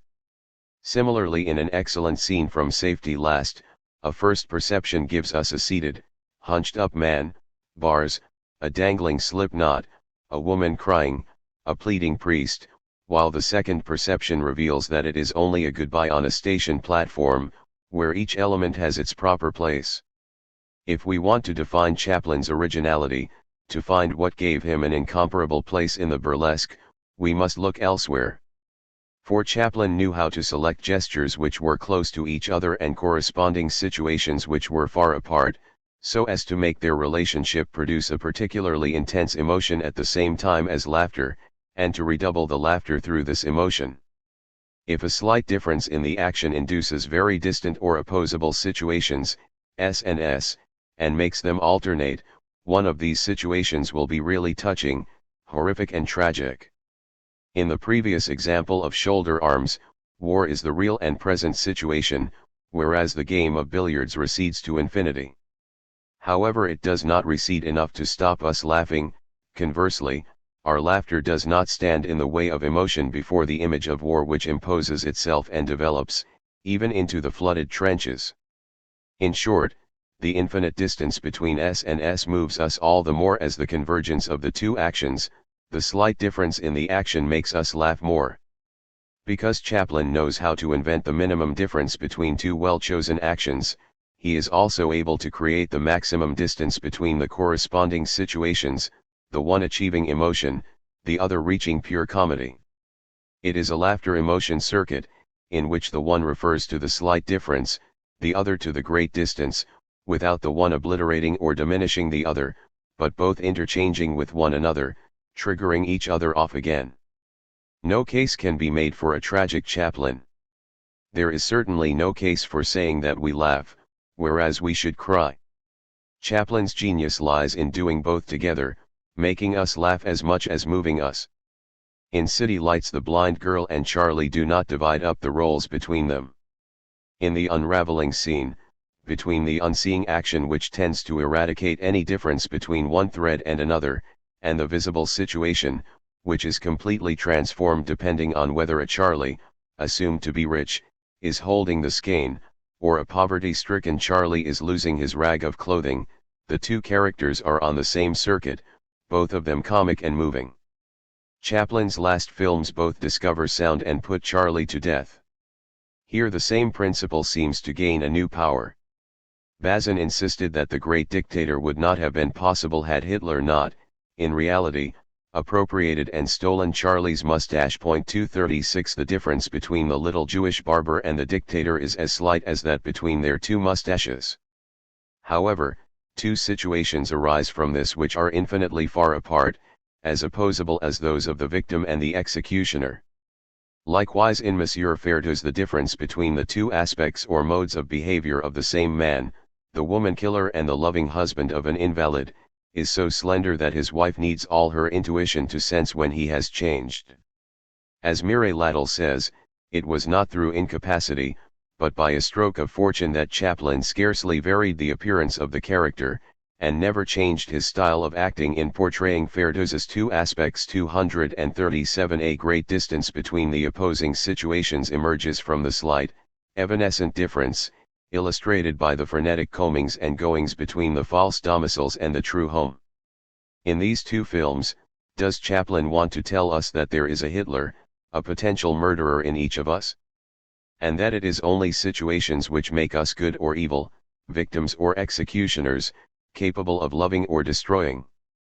Whether or not such ideas are profound or platitudinous, this does not seem consistent with Chaplin's way of looking at things, except in a very secondary way. For what is still more important than the two opposing situations of good and evil are the underlying discourses, which are expressed as such at the end of these films. For this very reason these films proceed simultaneously to a progressive conquest of the talkie, and to a progressive elimination of Charlie. What the discourses say, in The Great Dictator and Monsieur Fairdeuse, is that society puts itself in the situation of making any powerful man into a bloody dictator, any businessman a murderer, literally a murderer, because it gives us too much incentive to be evil, instead of giving rise to situations where freedom and humanity would be bound up with our interest or our raison d'etre. This is an idea close to Rousseau, and to a Rousseau whose social analysis was fundamentally realist. Consequently we see what has changed in Chaplin's last films. Discourse brings them a completely new dimension, and constitutes discursive images. We are no longer merely dealing with two opposing situations which appear to be born out of minuscule differences between actions, between men, or in the same man. It is a case of two states of society, two opposable societies, one of which makes the slight difference between men into the instrument of an infinite distance between situations, and the other which would make the slight difference between men the variable of a great situation of community and communality. 238 In the series of Silent Charlie films, Chaplin could only reach this theme through idyllic or dream images. But it is the talkie, in the form of discourse, which was to give this theme a realist force. We might say that Chaplin is at once one of the directors who most mistrusted the talkie, and one of those who made a radical, original use of it. Chaplin uses it to introduce the figure of discourse into the cinema, thus transforming the initial problems of the action image. Hence the particular importance of The Great Dictator, where the final discourse is identified with all human language, represents everything that man can say, in comparison with the false language of nonsense and terror, sound and fury that Chaplin has the genius to invent and put into the mouth of the tyrant. The small burlesque form lacked nothing, but, in his last films, Chaplin pushes it to a limit which links it up again with a large form which no longer needs the burlesque, but which retains its power and its signs. Indeed, it is always the slight difference which appears in two incommensurable or opposing situations. But, in the last films, and again particularly in Limelight, the slight differences between men, or in the same man, become states of life on their own account, even at the lowest level, variations of a vital force that the clown can mimic, while the opposable situations become two states of society, the one pitiless and life-denying, the other, which the dying clown can still foresee and communicate to the cured woman. And it is again in Limelight that everything is conveyed through the introduction of the discourse, in a Shakespearean mode, the most Shakespearean of Chaplin's three discourses. Chaplin was to recall this when a king in New York launches into Hamlet's discourse, which is like the reverse or diametrical opposite of American society. Buster Keaton's position, however, is very different. Keaton's paradox is that of inserting burlesque directly into a large form. While it is true that the burlesque belongs essentially to the small form, there is in Keaton something which is incomparable, even with Chaplin, who only conquers the large form through the figure of discourse and the relative effacement of the burlesque character. Buster Keaton's profound originality lies in giving the large form a burlesque content which it appeared to challenge, in having reconciled, against all the odds, the burlesque and the large form. The hero is like a minuscule dot encompassed by an immense and catastrophic milieu, in a transformation space, vast, changing landscapes and deformable geometric structures, rapids and waterfalls, a great ship drifting on the seas, a town swept by the cyclone, a bridge collapsing like a flattened parallelogram. Keaton's gaze, as Benayoun describes it, seen full on or in profile, sometimes sees everything, in a periscope position, sometimes sees far, in a sentinel's position. 239 It is a gaze made for great internal or external spaces. At the same time, a type of images which are unexpected in the burlesque rise up before our very eyes. For example, the opening sequence of Our Hospitality, with the night, the thunderstorm, the lightning, the double murder and the terrified woman, pure Griffith. Also the cyclone in Steamboat Bill Jr., the diver's suffocation at the bottom of the sea in The Navigator, the crushing of the train and the flood in The General, the terrible boxing match in Battling Butler. Occasionally it is, in particular, an element of the image, the saber blade about to be thrust into an enemy's back, in The General, or the knife which the cameraman slips into the hand of a Chinese demonstrator. Take, for example, the boxing match, since all burlesques have used this theme. Charlie Chaplin's matches correspond well to the law of the slight difference, a ballet match, or domestic match. But in Battling Butler there are three contests, a match which appears to be genuine, perceived in all its violence, a training session, treated in a traditional burlesque fashion, with Keaton like an excited child leaping around, then being threatened by the father trainer, then finally the settling of scores between Keaton and the champion in all its ugliness, the bodies tossed about, the distortion and crumpling of flesh under the blows, the hatred which appears on their faces. It is one of the greatest indictments of boxing. One of Keaton's anecdotes thus becomes clearer: wanting to include a flood, he ran up against the producer's objection that things like that do not make people laugh. He replied that Chaplin had got laughs out of the First World War, but the producer held fast and only accepted a cyclone. 240 This producer's intuition was correct, for if Chaplin could get laughs from the First World War, it is because, as we have seen, he relates the terrible situation to a slight difference which is itself ludicrous. Keaton, however, gives himself a scene or situation outside the burlesque, a limit image, in the cyclone as much as in the fight. It is no longer a case of a slight difference which brings out the opposable situations, it is a case of a large gap between the given situation and the anticipated comic action. How will the gap be breached? Not just so that the comic action is incidentally produced, but so that it dominates and carries along the situation in its entirety, and coincides with it? One would not say of Keaton, any more than of Chaplin, that he is tragic. But the problem is quite different in both directors. What is unique to Buster Keaton is the way in which he raises the burlesque directly to the large form. However, he uses several methods. The first is what David Robinson calls the trajectory gag, which brings into play a whole art of rapid montage. Thus, as early as in The Three Ages, the hero escapes from a dungeon, seizes a shield, runs up a staircase, grabs a lance, jumps onto a horse, and standing up leaps through a high window, pushes aside two pillars, bringing the ceiling down, carries off the girl, slides along the lance and jumps into a litter which is just being carried off. Or else the modem hero leaps from the top of one house to another, but falls, saving himself by grabbing hold of a canopy, tumbles down a pipe which comes loose, projecting him down 2 stories into a fire station, where he slides down the pole to jump onto the back of the fire engine, which is about to set off. In other burlesques, including those of Chaplin, there are very fast chases and races, with continuity in the variety, but Buster Keaton is perhaps alone in carrying out pure continuous trajectories. The fastest such trajectory is achieved in The Cameraman, where the girl telephones the hero, who rushes into New York and is already at her place when she puts the receiver down. Or in Sherlock Jr., where, without montage, in a single shot, Keaton gets onto the roof of the train through a trapdoor, leaps from one carriage to the next, grabs the cord of a water tank that we saw at the start, is carried down onto the track by the torrent of water which he unleashes, and runs off into the distance, while 2 men arrive on the scene and get drenched.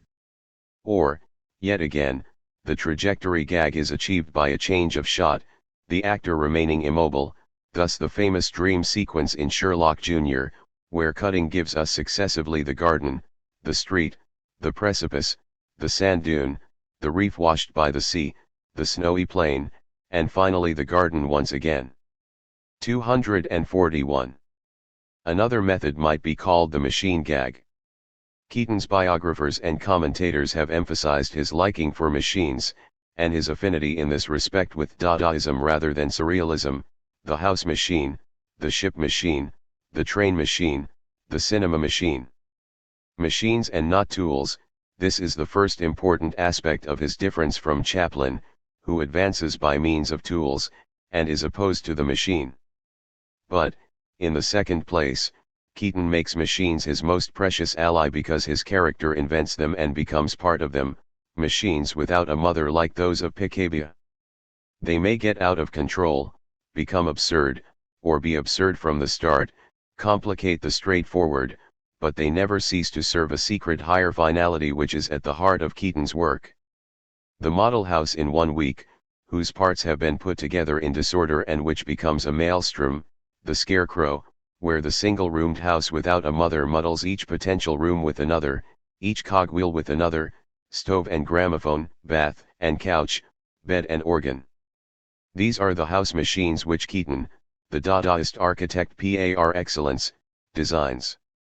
But, in the third place, they themselves lead us to the question, what is this finality of the absurd machine, this distinctive form of nonsense in Keaton? They are both geometrical structures and physical causalities. But, in the whole of Keaton's work, their particularity is that they are geometrical structures with a minoring function, or physical causalities with a recurrent function.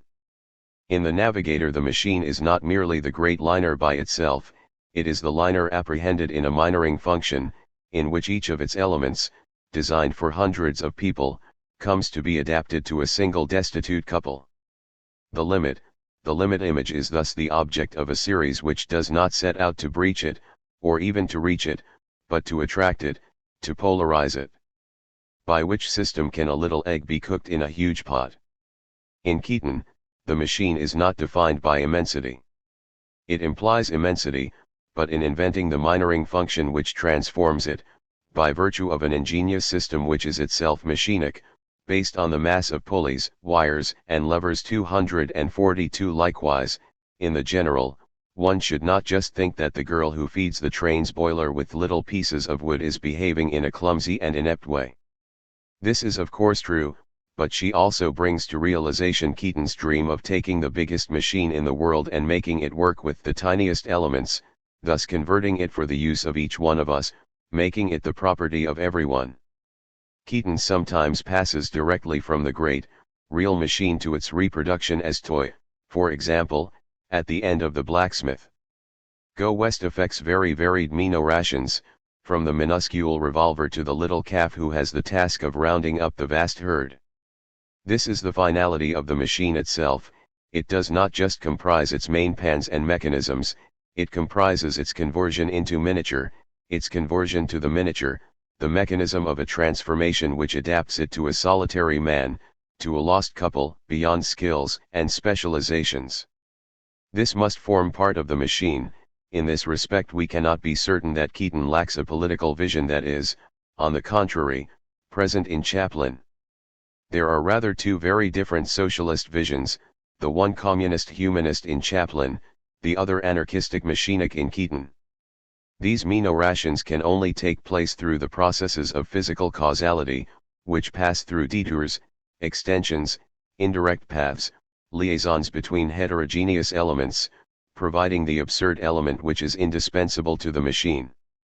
Already in the Malick series, the high sign puts forward a bizarre abridgment of the causal series, a shooting machine in which the hero presses his foot on a hidden lever, so that a system of wires and pulleys brings down a bone which a dog tries to reach by pulling a cord so that the bell on the target rings. We are reminded of the drawings of Rube Goldberg, also Dadaist, the prodigious causal series where posting a letter, for example, passes through a long succession of disparate mechanisms, each engaging with the others, beginning with a boot which sends a rugby ball into a tub, and, passing through interlocking mechanisms, finishes by unraveling before the sender's eyes a screen on which is written "USAP mail that letter." Each element of the series is such that it has no function, no relationship to the goal, but acquires one in relation to another element which itself has no function or relation. These causalities operate through a series of disconnections, Like Keaton's, some of Tinguely's machines string together several structures, each including an element which is not functional but which becomes so in the one that follows. These recurrent causalities make possible the appropriation of large geometrical structures and the development of great trajectories. A structure is the sketch of a trajectory, but a trajectory is no less the outline of a machine. Each trajectory itself constitutes a machine, in which man is a cog between the different elements, like the mechanic seated on the driving shaft of the locomotive which draws his motionless body into a series of arcs of a circle. The two essential forms of the gag in Keaton, the trajectory gag and the machine gag, are two aspects of a same reality, a machine which produces man without a mother, or the man of the future. The big gap between the immense situation and the minuscule hero will be filled by these minoring functions and these recurrent series which make the hero equal to the situation. In this way, Keaton invents a burlesque which defies all the apparent conditions of the genre and naturally takes as its framework the large form. Figures, or the transformation of forms. 1. The passage from one form to another in Eisenstein. The distinction between the two forms of action is in itself clear and simple, but its applications are more complicated. As we have seen, financial considerations could intervene, but were not determining, since the small form, as much as the large, needs a large screen, lavish sets, and colors to express and develop itself. Here one should bear in mind that small and large are used in Plato's sense. He made two ideas correspond to them, and indeed the idea is first of all the form of action. This has consequences for the cinema. Some directors clearly have a preference or a vocation for one or other of the two forms. Nevertheless, from time to time they borrow the other form, whether to respond to new imperatives, or to change, to have a break, to test themselves in another way, or to try something out. Ford, for example, is a master of the large form with Simpsons and binomials, nevertheless he created masterpieces of the small form, using indices. Other directors pass easily from one form to the other, as if they had no preference. We saw this in Hawke's films noirs, but this was because he knew how to invent an original form, a deforming form, capable of playing on the two others, as his westerns illustrate. We call the sign of such deformations, transformations, or transmutations figure. There are here all kinds of aesthetic and creative evaluations, which go beyond the question of the action image, and which clearly arise not only in the context of the American cinema, but concern all epochs of the universal cinema. The point is that small and large do not merely designate forms of action, but conceptions, ways of conceiving and seeing a subject, a story or a script. This second sense of the idea, the conception, is all the more essential to the cinema in that it generally precedes the script and determines it, but, equally, it can come afterwards. The conception harnesses a mise en scène, a cutting and a montage which are not simply dependent on the script.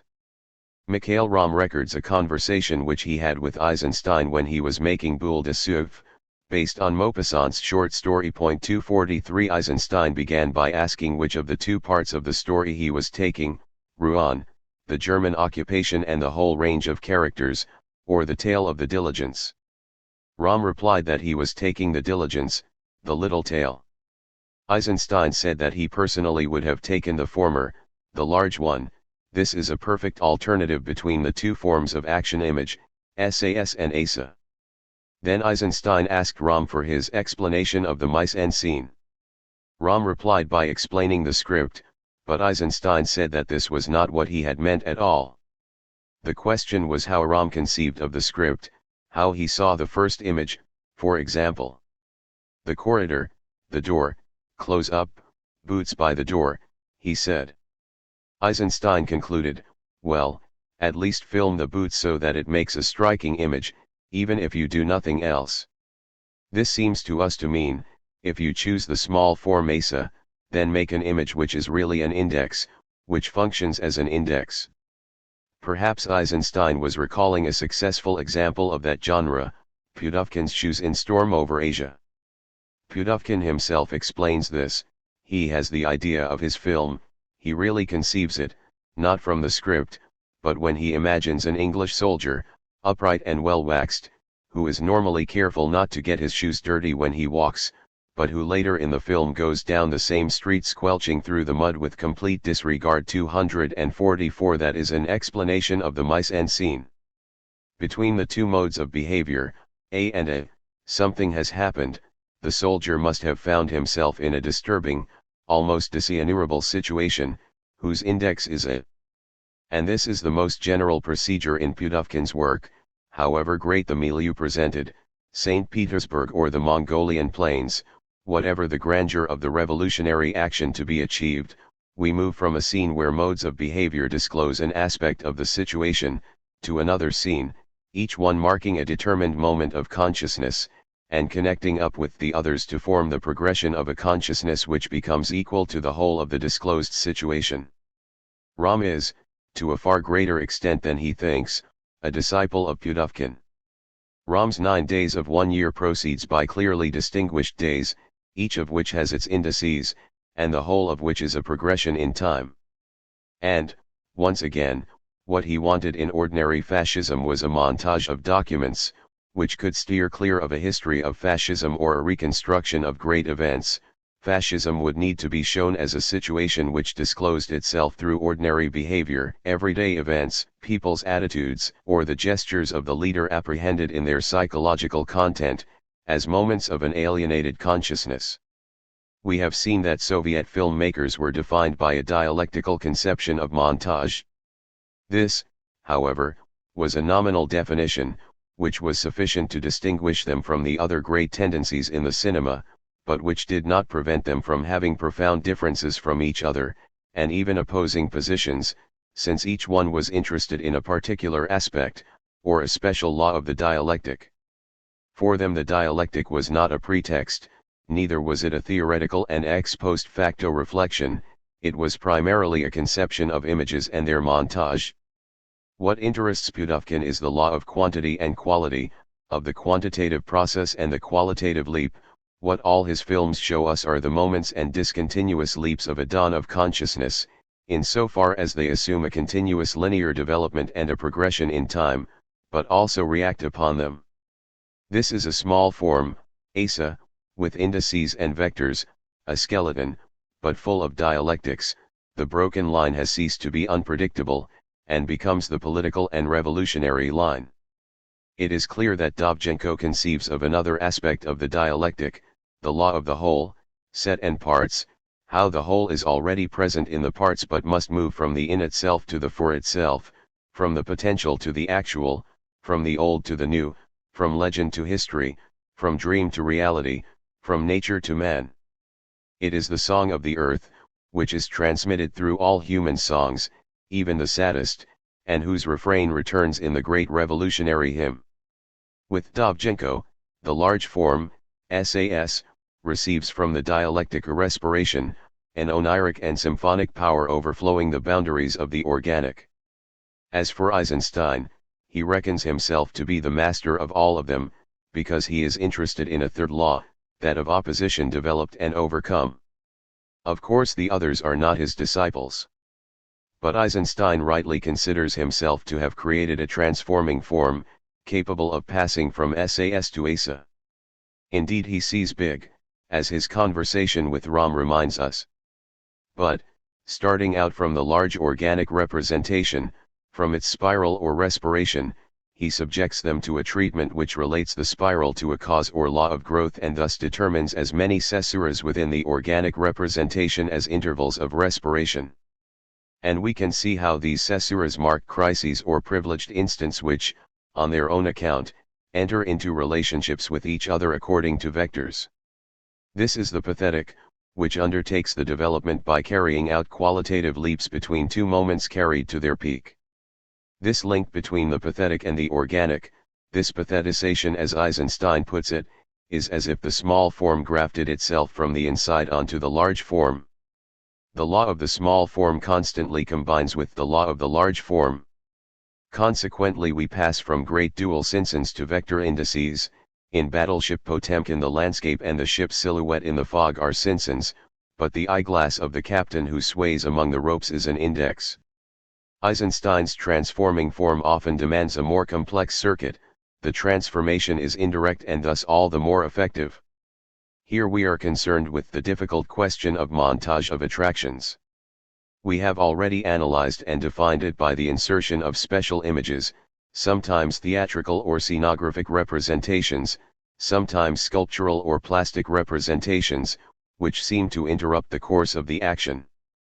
Twice, in Part 2 of Ivan the Terrible, the situation is taken over by a theatrical representation which replaces the action or prefigures the action to come.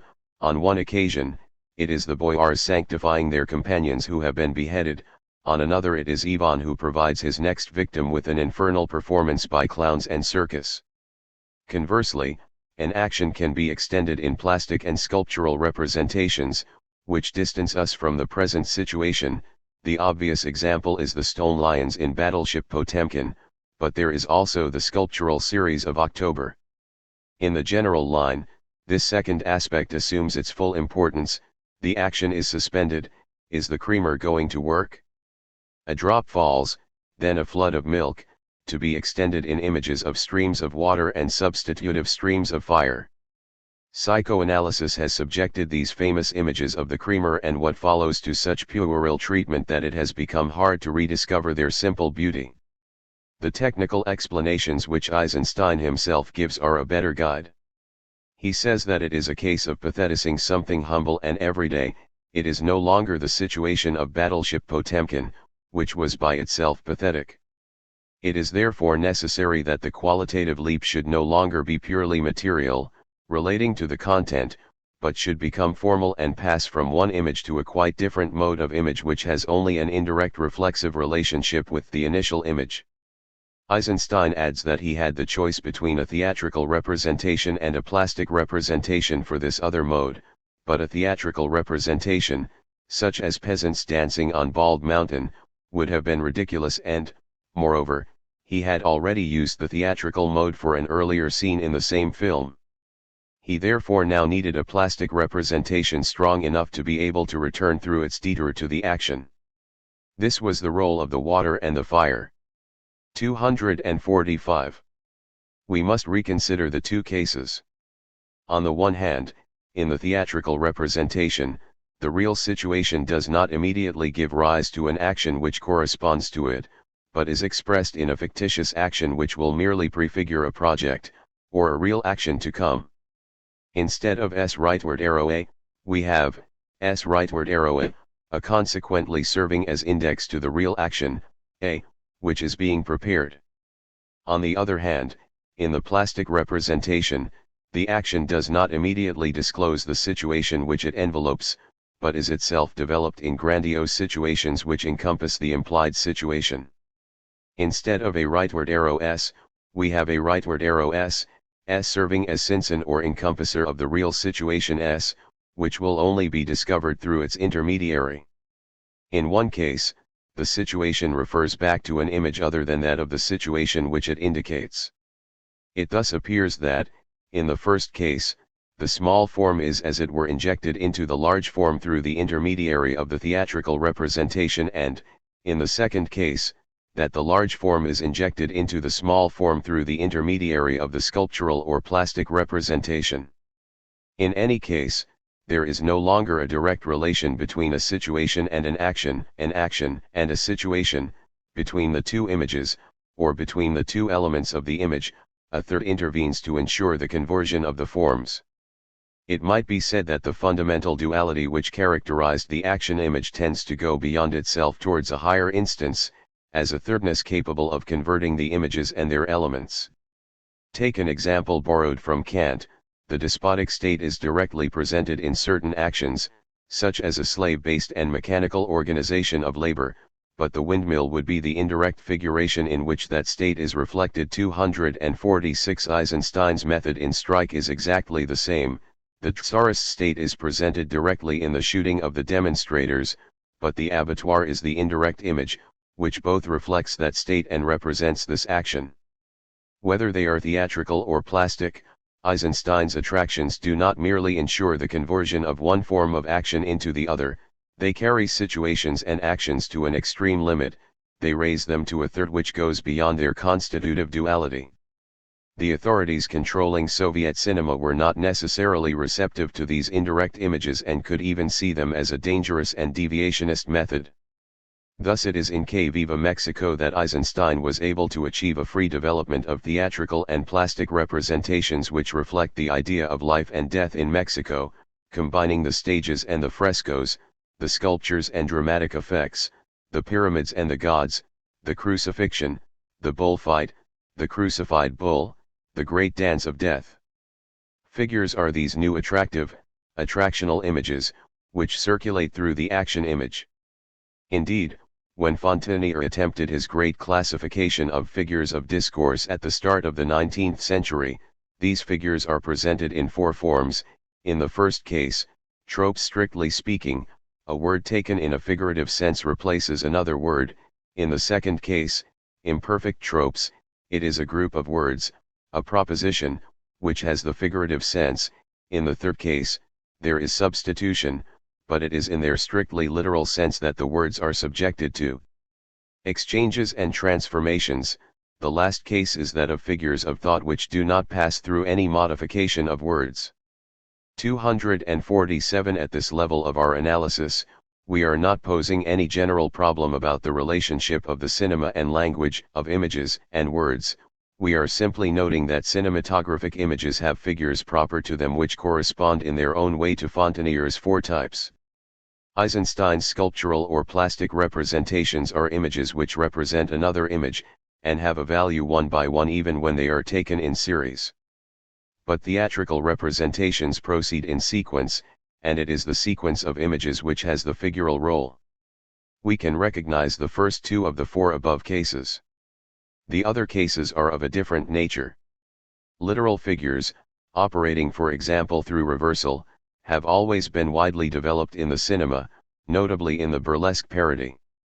But, as we have seen, it is in Hawks that the mechanisms of reversal reach the state of an autonomous and generalist figure.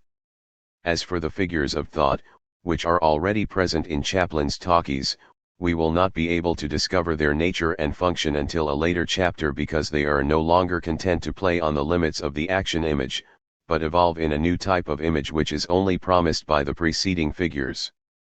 The figures of the large and the small in Herzog. As ideas, the small and the large designate both two forms and two conceptions. These are distinct, but capable of passing into one another. They have yet a third sense and designate visions which deserve even more to be called ideas.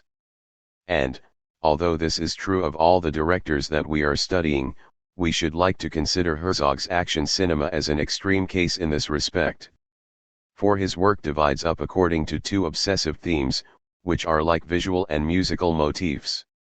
248 in 1, a man who is larger than life frequents a milieu which is itself larger than life, and dreams up an action as great as the milieu. It is an SAS form, but a very special one.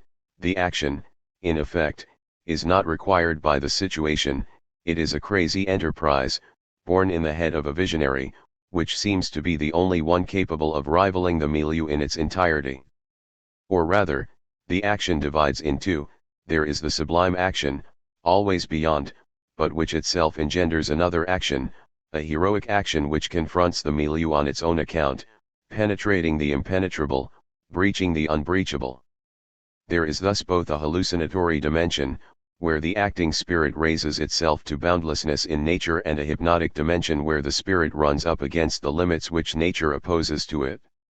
And the two are different, they have a figural relationship.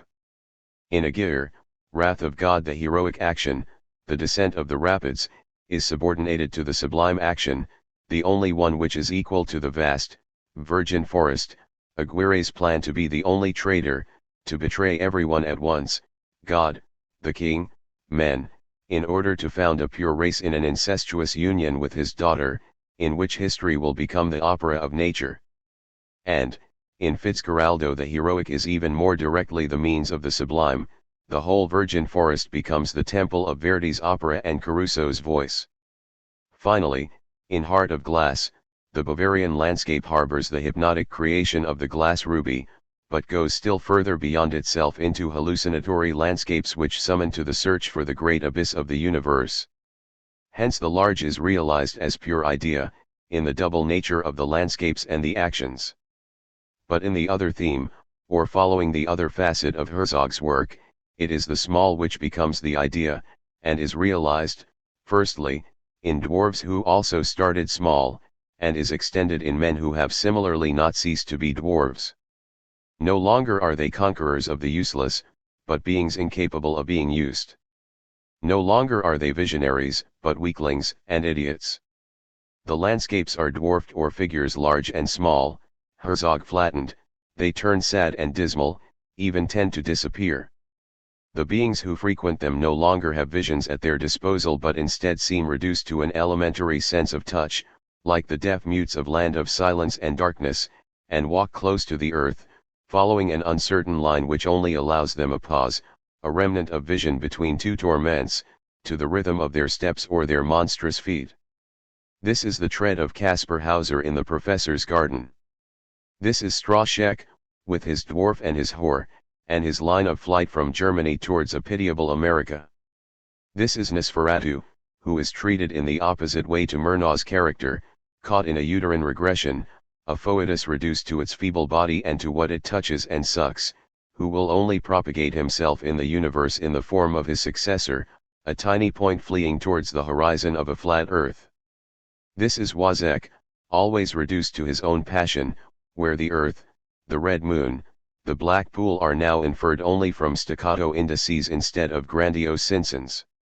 249 Thus, on this occasion, it is the small form Mesa, but reduced in its turn to its most feeble aspect. For, in both cases, the sublimation of the large form and the enfeeblement of the small form, Herzog is a metaphysician. He is the most metaphysical of cinema directors.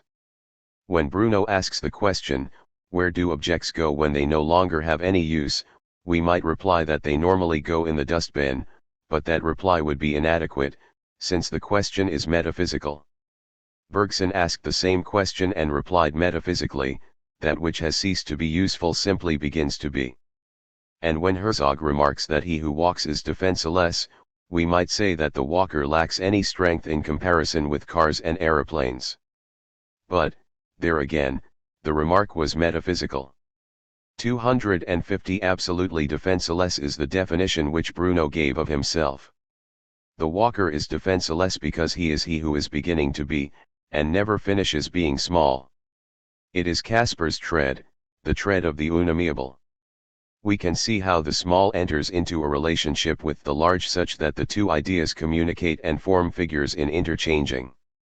The visionary sublime plan failed in the large form and his whole reality was enfeebled. Aguirre ended alone on his slimy raft, with only a colony of monkeys as his race. As his final performance, Fitzcarraldo provided a mediocre troupe of singers in front of a sparse audience and a black piglet, and the fire at the glass works had no conclusion other than workmen picking up the pieces. But, conversely, the weaklings walking in the small form have such tactile relationships with the world that they inflate and inspire the image itself, as when the deaf-mute child touches a tree or a cactus, or when Wozzeck feels the powers of the earth rising up at the touch of the wood he is cutting. And this liberation of tactile values does not merely inspire the image, it partially opens it, to insert vast hallucinatory visions of flight, ascent, or passage, like the red skier in mid-jump in Land of Silence and Darkness, or the three great dreams of landscapes in the Enigma of Caspar Hauser. Here again we therefore witness a dividing into analogous to that of the sublime, and the whole sublime is rediscovered on the side of the small. This latter, as in Plato, is no less idea than is the large. In both senses, Herzog will have shown that the albatross' big feet and its great white wings are the same thing. The two spaces, the breadth encompasser, and the line of the universe. Finally, the basic domains where the small and large forms manifest both their real distinction and all their possible transformations must be determined. There is, firstly, the physico-biological domain which corresponds to the notion of milieu.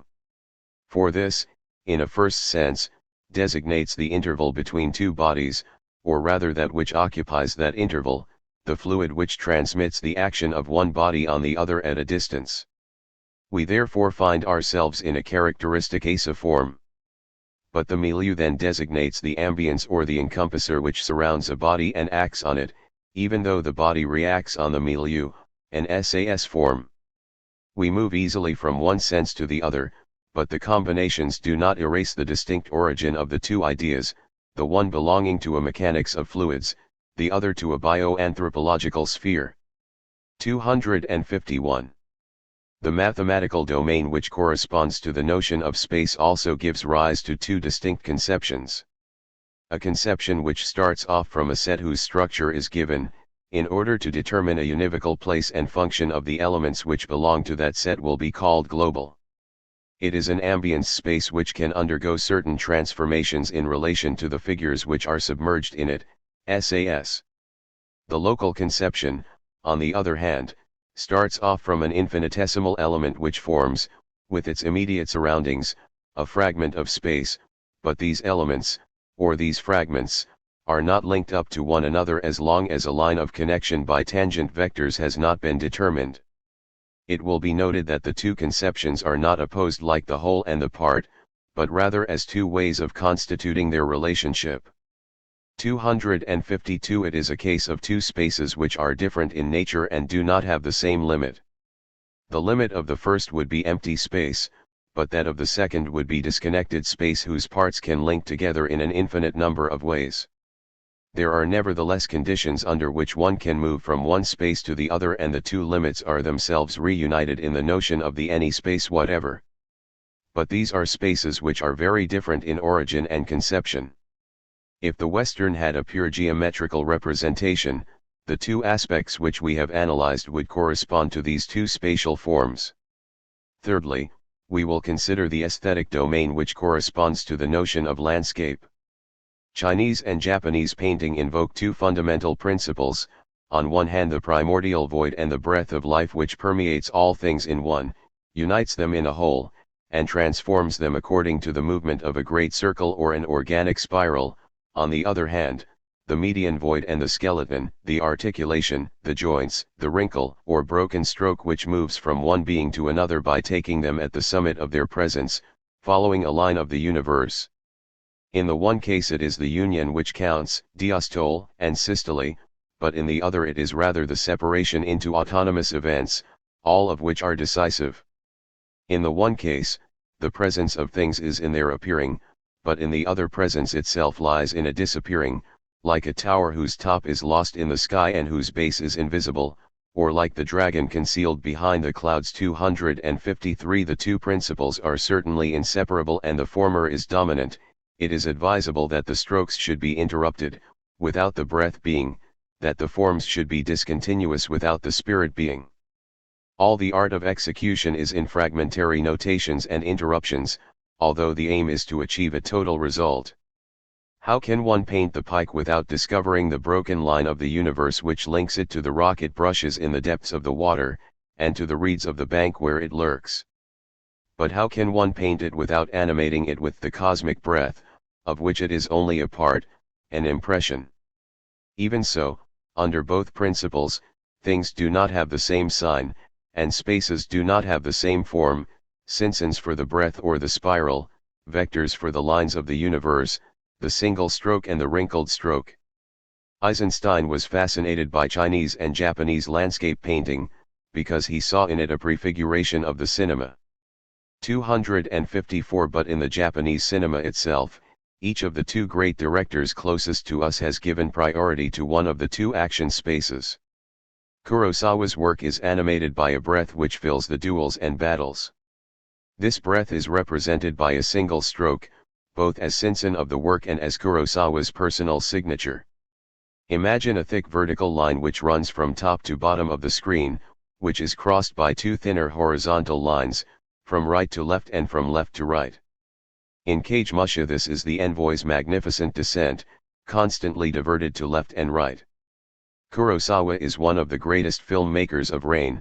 In The Seven Samurai a dense rain falls while the bandits, caught in a trap, gallop on horseback from one end of the village to the other and back again. The camera angle often forms a flattened image, which brings out the constant lateral movements. We can understand this great breadth space, whether expanded or contracted, if we refer to a Japanese topology. One does not begin with an individual, going on to indicate the number, the street, the locality, the town. One starts off, on the contrary, from the walls, the town, then one designates the large block, then the locality, finally the space in which to seek the unknown woman. 255 One does not move from an unknown woman to the givens capable of determining her, one starts off from all the givens, and one moves down from them to mark the limits within which the unknown woman is contained. This, it would seem, is an extremely pure essay formula. One must know all the givens before acting and in order to act. Kurosawa says that the most difficult time for him is before the character starts to act. To get to that point I need to think for several months. 256 But, indeed, this is only difficult because it is difficult for the character himself. He first had to have all the givens. This is why Kurosawa's films often have two clearly distinct parts, the first, a long exposition, and the second when senseless, brutal action begins. This is also why Kurosawa's space can be a contracted, theatrical space where the hero has all the givens before him and keeps them in view in order to act. 257 This is why, finally, the space expands and forms a great circle which joins the world of the rich and the world of the poor, the heights and the depths, heaven and hell. An exploration of the lower depths must take place at the same time as an exposition of the heights in order to trace the circle of the large form, crossed laterally by a diameter in which the hero is and moves. But, if there were nothing else, Kurosawa would merely be a distinguished director who developed the large form and could be understood according to the Western criteria which have become classical. His exploration of the lower depths might correspond accurately to the criminal or miserablest film. His great circle of the world of the poor and the world of the rich might reflect the liberal humanist conception which Griffith was able to impose both as a given of the universe and as a foundation of montage, and, indeed, this Griffithian version exists in Kurosawa. There are rich and poor, and they ought to understand each other, come to a mutual agreement.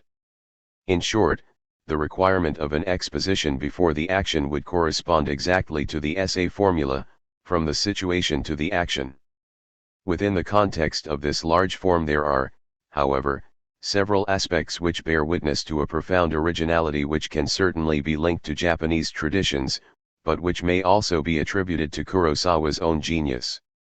In the first place, the givens, of which there must be a complete exposition, are not simply those of the situation, they are the givens of a question which is hidden in the situation, wrapped up in the situation, and which the hero must extract in order to be able to act, in order to be able to respond to the situation. The response therefore is not merely that of the action to the situation, but, more profoundly, a response to the question, or to the problem that the situation was not sufficient to disclose. If there is a certain affinity between Kurosawa and Dostoevsky, it is precisely on this point. In Dostoevsky, the urgency of a situation, however great, is deliberately ignored by the hero, who first wants to look for a question which is still more pressing. This is what Kurosawa loves in Russian literature, the connection which he establishes between Russia and Japan. One must tear from a situation the question which it contains, discover the givens of the secret question which alone permit a response to it and without which even the action would not be a response. Kurosawa is thus in his own way a metaphysician, inventing an expansion of the large form. He goes beyond the situation towards a question and raises the givens to the status of givens of the question, no longer of the situation. Hence it matters little that the question sometimes appears disappointing, bourgeois, born of an empty humanism. What counts is this form of the extraction of any question whatever, its intensity rather than its content, its givens rather than its object, which make it, in any event, into a sphinx's question, a sorceress's question. He who does not understand, he who is in a hurry to act because he believes he possesses all the givens of a situation and is content with this, will perish, by a wretched death, in the castle of the spider's web, the breath space is transformed into a spider's web which entraps Macbeth because he has not understood the question, whose secret was held by the sorceress alone. In a second case, a character believes it is enough to grasp the givens of a situation, he even proceeds to draw all their consequences, but notices that there is a hidden question, which he suddenly understands and which changes his decision. Thus, Redbeard's deputy understands the situation of sick people and the givens of madness scientifically, he prepares to leave his master whose practices seem authoritarian, archaic, and barely scientific. But he meets a madwoman and in her complaint apprehends what was nevertheless already present in all the other madwomen, the echo of an insane, unfathomable question, which goes infinitely beyond any objective or objectifiable situation. He suddenly understands that the master understood the question, and that his practices explored its basis, he will therefore stay with Redbeard. What was particularly in evidence here was that the givens of the question in themselves implied the dreams and nightmares, ideas and visions, impetuses and actions of the subjects involved, while the givens of the situation merely contained causes and effects against which one could only struggle by wiping out this great breath, which bore both the question and its response. In reality, there will be no response if the question is not preserved and respected, even in the terrible, senseless, and puerile images in which it is expressed. This is the origin of Kurosawa's onirism, such that the hallucinatory visions are not merely subjective images, but rather figures of the thought which discovers the givens of a transcendent question, in so far as they belong to the world, to the deepest part of the world. The respiration in Kurosawa's films does not solely consist in the alternation between epic and intimate scenes, intensity and respite, tracking shot and close-up, realistic and unrealistic sequences, but to an even greater extent in the manner in which one is elevated from a real situation to the necessarily unreal givens of a question which haunts the situation. 258. In a third case it is clearly necessary that the character should absorb all the givens. But, since it refers to a question rather than a situation, this respiration absorption differs profoundly from that of the actor's studio. Instead of absorbing a situation in order to produce a response which is merely an explosive action, it is necessary to absorb a question in order to produce an action which would truly be a considered response. Consequently, the sign of the impression had an unprecedented development.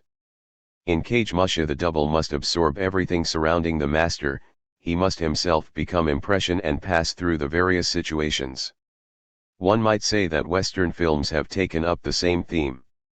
But, in this case, the double has to absorb all the givens of the question that only the master knows, fast as the wind, silent as the forest, terrible as fire, immobile as the mountain. This is not a description of the master, it is the enigma whose response he possesses and carries off. Far from making imitation of him easier, it is this which makes him superhuman or secures for him a cosmic relevance. Here, it seems, we run up against a new limit, he who absorbs all the givens will merely be a double, a shadow in the service of the master, of the world. Der Suozala, master of the forest impressions, slips into the state of shadow himself when his eyesight fails and he can no longer hear the sublime question which the forest asks men. He will die, although a comfortable position has been arranged for him. And the seven samurai, if they take so long to gather information on the situation, if they absorb not merely the physical givens of the village but the psychological givens of the inhabitants, it is because there is a higher question which can only be extracted gradually from all the situations. This question is not can the village be defended, but what is a samurai today, at this particular moment of history? And the response, which comes with the question, once it is finally reached, will be that the samurai have become shadows who no longer have a place, either with the rich or with the poor. But in those very deaths, there is something appeased which allows a more complete response to be presaged. A fourth case, in effect, allows us to recapitulate the whole. To Live, one of Kurosawa's finest films, asks the question, what is a man who knows he is allowed only a few more months of life to do? Everything depends on the givens. Should we understand it to be, what should one do to know pleasure at last? The man, astonished and inept, duly does the rounds of the haunts of pleasure, bars, and strip clubs. Does this give the real givens for a question? Is it not rather a restlessness which obscures and hides it? Feeling a strong affection for a girl, the man learns from her that neither is it a question of a last-minute love affair. She cites her own example, explains that she makes little mechanical rabbits on a production line, and is happy knowing that they will fall into the hands of unknown children, and in this way pass around the town. And the man understands, the givens of the question what is to be done, are those of a useful task to be performed. He therefore takes up his plan for a public park again, and before he dies overcomes all the obstacles to it. There again, one might say that Kurosawa is giving us a fairly mundane humanist message. But the film is something quite different, the dogged search for the question and its givens through the situations. And the discovery of the response, gradually as the search progresses. The only response consists in providing givens again, restocking the world with givens, putting something into circulation, as much as possible, however little it may be, in such a way that through these new or renewed givens, questions which are less cruel arise and are disseminated, questions which are more joyful, closer to nature and to life. This is what Dirceu Ozala was doing when he wanted the hut to be prepared and a little food left around, so that the next travelers might survive and circulate in their turn. Then one may be a shadow, one may die, but one will have given back some breath to space, one will have regained the breath space, one will have become park or forest, or mechanical rabbit, in the sense in which Henry Miller said that if he had to be reincarnated, he would be reincarnated as a park. The contrast between Kurosawa and Mizoguchi is as well known as that between Corneille and Racine. Kurosawa's almost exclusively masculine world is opposed to Mizoguchi's feminine universe. Mizoguchi's work belongs to the small form, as much as Kurosawa's belongs to the large. Mizoguchi's signature is not the single stroke, but the wrinkled stroke, as on the lake in Chronicle of the May Rain, where the wrinkles of the water occupy the whole image. The two directors provide evidence for a clear distinction between the two forms, rather than for the complementarity which converts one into the other. But Kurosawa, through his technique and his metaphysics, subjects the large form to a broadening which operates as a transformation on the spot. On the other hand, Mizoguchi subjects the small form to a lengthening, a drawing out which transforms it in itself. It is obvious from several points of view that Mizoguchi starts off from the second principle. No longer is it the breath, but the skeleton, the little fragment of space which must be connected to the next fragment. Everything starts out from the background, that is, the fragment of space reserved for women, the part of the house which is furthest back, with its delicate framework and veils. In a story from Chikamatsu, the action, that is, the wife's flight, is inaugurated by events in the women's rooms. Indeed, even in the house a whole system of connections is activated, thanks to the removable sliding partitions. But it is in relation to the street that the problem of the linking of one fragment of space to another is first established, and, more generally, many median voids are interposed between two fragments of space, a character having left the frame, or the camera having abandoned the character. A shot defines a limited area, like the visible portion of the lake covered over by the mist in Ugetsu Monogatari, or else a hill obstructs the horizon and the transition from one shot to the next rules out fading, affirming a contiguity which is opposed to continuity. Although it is a question of a constant separation, we will not speak of a fragmented space. But each scene, each shot, must carry a character or an event to the peak of his autonomy, of his intensive presence. This intensity must be maintained, prolonged even to the point of its fall equals zero, which belongs to it in its own right and does not confuse it with any other, so that the void is a constituent of each intensity, like the disappearing, a mode immanent to each presence. 259. The more the fragments thus defined are the process of constitution of the space, the less it is a fragmented space. The space is not constituted by vision, but by progression, the unit of progression being the area or the fragment. In opposition to Kurosawa, in whom lateral movement owed all its importance to the fact that it met up in both directions with the limits of a greater or lesser circle of which it was the diameter. Mizoguchi's lateral movement moves by degrees in a determined but unlimited direction, which creates the space instead of presupposing it. And the determined direction in no way implies a unity of direction, since the direction varies with each fragment, a vector being attached to each one. This is not a simple change of location. It is the paradox of a successive space as space, where time is fully affirmed, but in the form of a function of the variables of that space. Thus in Ogitsu Monogatari we see the hero bathing with a fairy, then the overflow which forms a stream in the fields, then the fields and a plain, and finally a garden where we again find the couple, having dinner, several months later 260. Finally the problem is, beyond the linking up step by step, that of a generalist connection of the fragments of space. 4 procedures converge to this effect, once again defining a metaphysics as much as a technique: the relatively high position of the camera, which produces the effect of a high-angle shot in perspective, ensuring the deployment of a scene in a narrow area; the maintenance of the same angle for contiguous shots, which produces a sliding effect, overlaying the cuts; the principle of distance which refuses to go beyond the medium shot and allows circular movements of the camera, not neutralizing a scene but, on the contrary, maintaining and prolonging its intensity to the very end in space. Finally, and most importantly, the sequence shot as it has been analyzed by Noel Birch, in the particular form which it assumes in Mizoguchi, that of a genuine rolling shot, which unravels the successive fragments of space, to which are nevertheless attached vectors of a different direction 261, and this seems to us to be the essential element in what have been called the extravagant camera movements in Mizoguchi.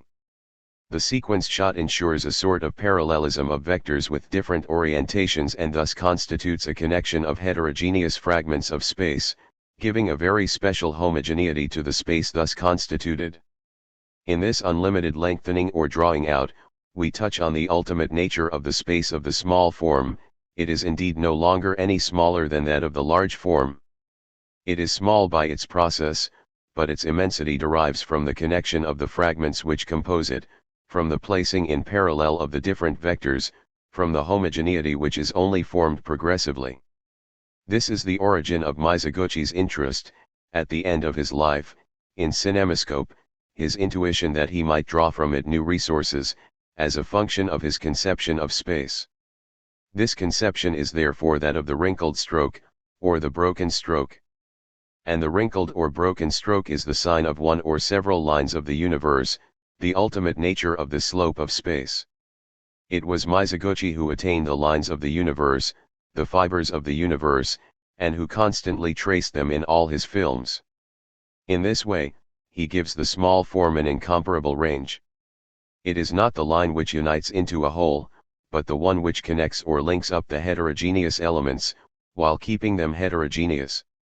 The line of the universe links up the back rooms to the street to the lake, the mountain, the forest. It links up man and woman and the cosmos. It connects desires, suffering, errors, trials, triumphs, appeasements. It connects the moments of intensity, as so many points through which it passes. It connects the living and the dead, like the visual and auditory line of the universe which binds the old emperor to the murdered empress in Yang Kuei-fei, like the potter's line of the universe in Ogitsu Monogatari, which passes through the seductive fairy to find the dead wife once more, whose disappearing has become pure intensity of presence. The hero explores all the rooms of the house, emerges from them, and returns to the hallway, where the ghost, in the meantime, has appeared. Each one of us has his own line of the universe to discover, but it is only discovered through tracing it, through tracing its wrinkled stroke. Lines of the universe have both a physics, which reaches its peak in the sequence shot and the tracking shot, and a metaphysics, constituted by Mizoguchi's themes. But it is here that we run up against the worst obstacle, at the precise point at which metaphysics comes face to face with sociology. This confrontation is not theoretical, it takes place in the Japanese house, where the back rooms are subject to the hierarchy of the front, in the Japanese space where the connection of the fragments must be determined according to the demands of the hierarchical system. Mizoguchi's sociological idea is, in this respect, both simple and extremely powerful. For him there is no line of the universe which does not pass through women, or even which does not issue from them, and yet the social system reduces women to a state of oppression, often to disguised or overt prostitution. The lines of the universe are feminine, but the social state is prostitutional. Threatened to the core, how could they survive, continue, or even extract themselves? In the story of the last chrysanthemums, it is indeed the woman who draws the man onto a line of the universe, and transforms the execrable actor into a great master, but she knows that the very success will shatter the line, giving her nothing but a lonely death. In a story from Chikamatsu, the couple, who are unaware of their love, only discover it when they both have to flee, their line of the universe already no more than a line of flight, necessarily doomed to failure. How splendid are these images where we are present at the birth of a line, obsessed at each moment by its own brutal termination. It is even worse in the life of Aharu, in which the line of the universe which goes from mother to son is irrevocably barred by the guards who separate the unfortunate woman several times from the young prince whom she brought into the world. And, if Mizoguchi's geisha films constantly conjure up lines of the universe, it is no longer even in a disappearing, which would still be a mode of their presence, but in a blocking at the source which only allows them to subsist in ancient despair or, indeed, the modem callousness of a prostitute as a last refuge. Mizoguchi thus reaches an extreme limit of the action image, when a world of misery undoes all the lines of the universe, allowing a reality to surge forth which is no longer anything but disoriented, disconnected. Kurosawa, for his part, confronted the extreme limit of the action image's other aspect, when the world of misery rose up to such an extent that it caused the great circle to crack, revealing a chaotic reality that was no longer anything but dispersive. The crisis of the action image. 1. Peirce's thirdness and mental relations. After having distinguished between affection and action, which he calls firstness and secondness, Peirce added a third kind of image, the mental or thirdness. The point of thirdness was a term that referred to a second term through the intermediary of another term or terms. This third instance appeared in signification, law, or relation. This may seem to be already included in action, but this is not so. An action, that is to say a dual or a pair of forces, obeys laws which make it possible, but it is never its law which makes it act. An action does have a signification, but this is not what constitutes its end. The end and the means do not include signification. An action relates two terms, but this spatio-temporal relation must not be confused with a logical relation. On the one hand, according to Peirce, there is nothing beyond thirdness. Beyond, everything is reducible to combinations between 1, 2, 3. On the other hand, thirdness, that which is 3 by itself, will not let itself be reduced to dualities. For example, if A gives B to C, it is not as if A threw B and C picked up B. If A and B make an exchange, it is not as if A and B parted with, respectively, A and B, and took possession of, respectively, B and A. 262. Therefore thirdness gives birth not to actions but to acts which necessarily contain the symbolic element of a law, not to perceptions, but to interpretations which refer to the element of sense, not to affections, but to intellectual feelings of relations, such as the feelings which accompany the use of the logical conjunctions because, although, so that, therefore, now, etc. Thirdness perhaps finds its most adequate representation in relation, for relation is always third, being necessarily external to its terms. And philosophical tradition distinguishes two kinds of relations, natural and abstract relations, signification belonging to the first kind and law or sense belonging to the second kind. By the first kind, one passes naturally and easily from one image to another, for example from a portrait to its model, then to circumstances in which the portrait was done, then to the place where the model is now, etc. There is thus the formation of a succession or habitual series of images. This is, however, not unlimited, for the realization of natural relations is exhausted quickly enough. The second kind of relations, abstract relation, designates on the contrary a circumstance through which one compares two images which are not naturally united in the mind. Here there is the constitution of a whole, not the formation of a series. 263. Peirce insists on the following point: if firstness is one by itself, secondness two, and thirdness three, it is necessary that, in the two, the first term should recapitulate firstness in its own way, whilst the second affirms secondness. And, in the three, there will be a representative of firstness, one of secondness, the third affirming thirdness. There is therefore not merely 1, 2, 3, but 1, 2 in 2 and 1, 2, 3 in 3. One could see here a kind of dialectic, but it is doubtful that the dialectic includes all these movements. One would say rather that it is an interpretation of it, a very inadequate interpretation. The affection image undoubtedly already contains something mental. And the action image also implies it in the end of the action, in the choice of means, in the set of implications. And, of course, the figures introduce the mental into the image. But this is completely different from making the mental the proper object of an image, a specific, explicit image, with its own figures. Does this amount to saying that this image ought to represent to us someone's thought, or even a pure thought and a pure thinker?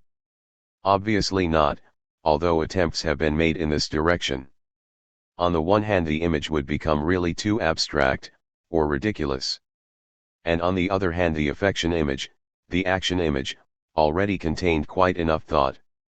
When we speak of mental image, we mean something else. It is an image which takes as objects of thought, objects which have their own existence outside thought, just as the objects of perception have their own existence outside perception. It is an image which takes as its object, relations, symbolic acts, intellectual feelings. It can be, but is not necessarily, more difficult than the other images. It will necessarily have a new, direct, relationship with thought, a relationship which is completely distinct from that of the other images. What has all this got to do with the cinema? When Goddard says 1, 2, 3, it is not merely a matter of adding images to one another, but of classifying types of images and of circulating in these types. Take the example of burlesque. If we leave aside Chaplin and Keaton, who carried the two fundamental forms of burlesque perception to perfection, we can say, 1 is Langdon, 2 Laurel and Hardy, 3 the Marx Brothers. Langdon, indeed, is the affection image in a purer state than it is actualized in any other matter or milieu, so that it inspires in him an irresistible sleep. But in Laurel and Hardy there is the action image, the perpetual duel with matter, the milieu, women, other people, and with each other. They were able to decompose the duel, by breaking all simultaneity in space and substituting for it a succession in time, a blow for one, then a blow for the other, so that the duel propagates itself to infinity, and its effects increase by being piled on instead of being weakened by fatigue. Laurel is like the one of the couple, the effective representative, the one who goes crazy and unleashes practical catastrophe, but is gifted with an inspiration which enables him to get through the man-traps of matter and milieu, whilst Hardy, the man of action, so lacks intuitive resources, is so much under the sway of brute matter, that he falls into all the traps of the actions for which he takes responsibility, and into all the catastrophes that Laurel has unleashed without falling into them himself. The Marx Brothers, finally, are 3. The 3 brothers are distributed in such a way that Harpo and Chico are most often grouped together, Groucho for his part looming up in order to enter into a kind of alliance with the 2 others. Caught in the indissoluble group of 3, Harpo is the one, the representative of celestial affects, but also already of infernal impulses, voraciousness, sexuality, destruction. Chico is 2, it is he who takes on action, the initiative, the duel with the milieu, the strategy of effort and resistance. Harpo hides, in his immense raincoat, all kinds of objects, bits and pieces which can be used for any kind of action, but he himself only uses them in an effective or fetishistic way, and it is Chico who uses them for organized action.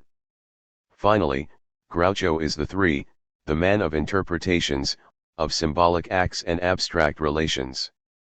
Nevertheless, each of the three equally belongs to the thirdness that they make up together. Harpo and Chico already have a relationship such that Chico throws a word to Harpo, who has to provide the corresponding object, in a series which is constantly denatured. Conversely, Harpo proposes to Chico the enigma of a language of gestures, in a series of mimes that Chico must constantly guess in order to extract a proposition from them. But Groucho pushes the art of interpretation to its final degree, because he is the master of reasoning, of arguments and syllogisms which find a pure expression in nonsense: either this man is dead, or my watch has stopped. In all these senses, the greatness of the Marx Brothers is to have introduced the mental image into burlesque. It was also Hitchcock's task to introduce the mental image into the cinema and to make it the completion of the cinema, the perfection of all the other images. As Romer and Chabrol say of Dial M for Murder, the whole aim of the film is only the exposition of a reasoning, and nevertheless the attention never wanders. 264. And this does not merely come at the end, it starts from the beginning, with its famous false flashback. Stage fright begins with an interpretation, which is presented as a memory of recent events, or even a perception. In Hitchcock, actions, affections, perceptions, all is interpretation, from beginning to end. 265. The rope is made up of a single shot in so far as the images are only the winding paths of a single reasoning process. The reason for this is simple: in Hitchcock's films an action, once it is given, is literally surrounded by a set of relations, which vary its subject, nature, aim, etc. What matters is not who did the action, what Hitchcock calls with contempt the whodunit, but neither is it the action itself, it is the set of relations in which the action and the one who did it are caught. This is the source of the very special sense of the frame.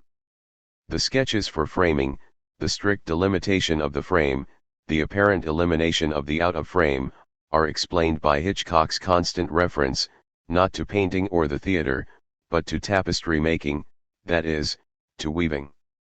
The frame is like the posts which hold the warp threads, whilst the action constitutes merely the mobile shuttle which passes above and below. We can thus understand that Hitchcock usually works with short shots, as many shots as there are frames, each shot showing a relation or a variation of the relation. But the theoretically single shot of the rope is no exception to this rule.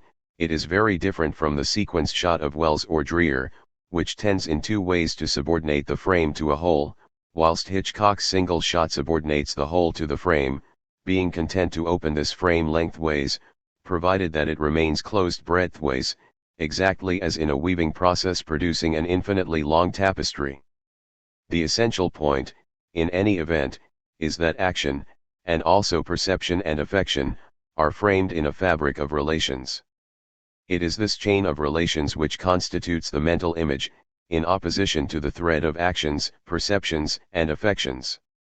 Hitchcock will, therefore, borrow a particularly striking action of the type killing, stealing from the detective or the spy film. As it is engaged in a set of relations that the characters do not know, it only appears to be a dual which governs all action. It is already something else, since the relation constitutes the thirdness which elevates it to the state of mental image. It is therefore not sufficient to define Hitchcock's schema by saying that an innocent man is accused of a crime that he has not committed. This would merely be an error of coupling, a false identification of the second, what we called an index of equivocity. On the contrary, Romer and Chabrol have analyzed Hitchcock's schema perfectly.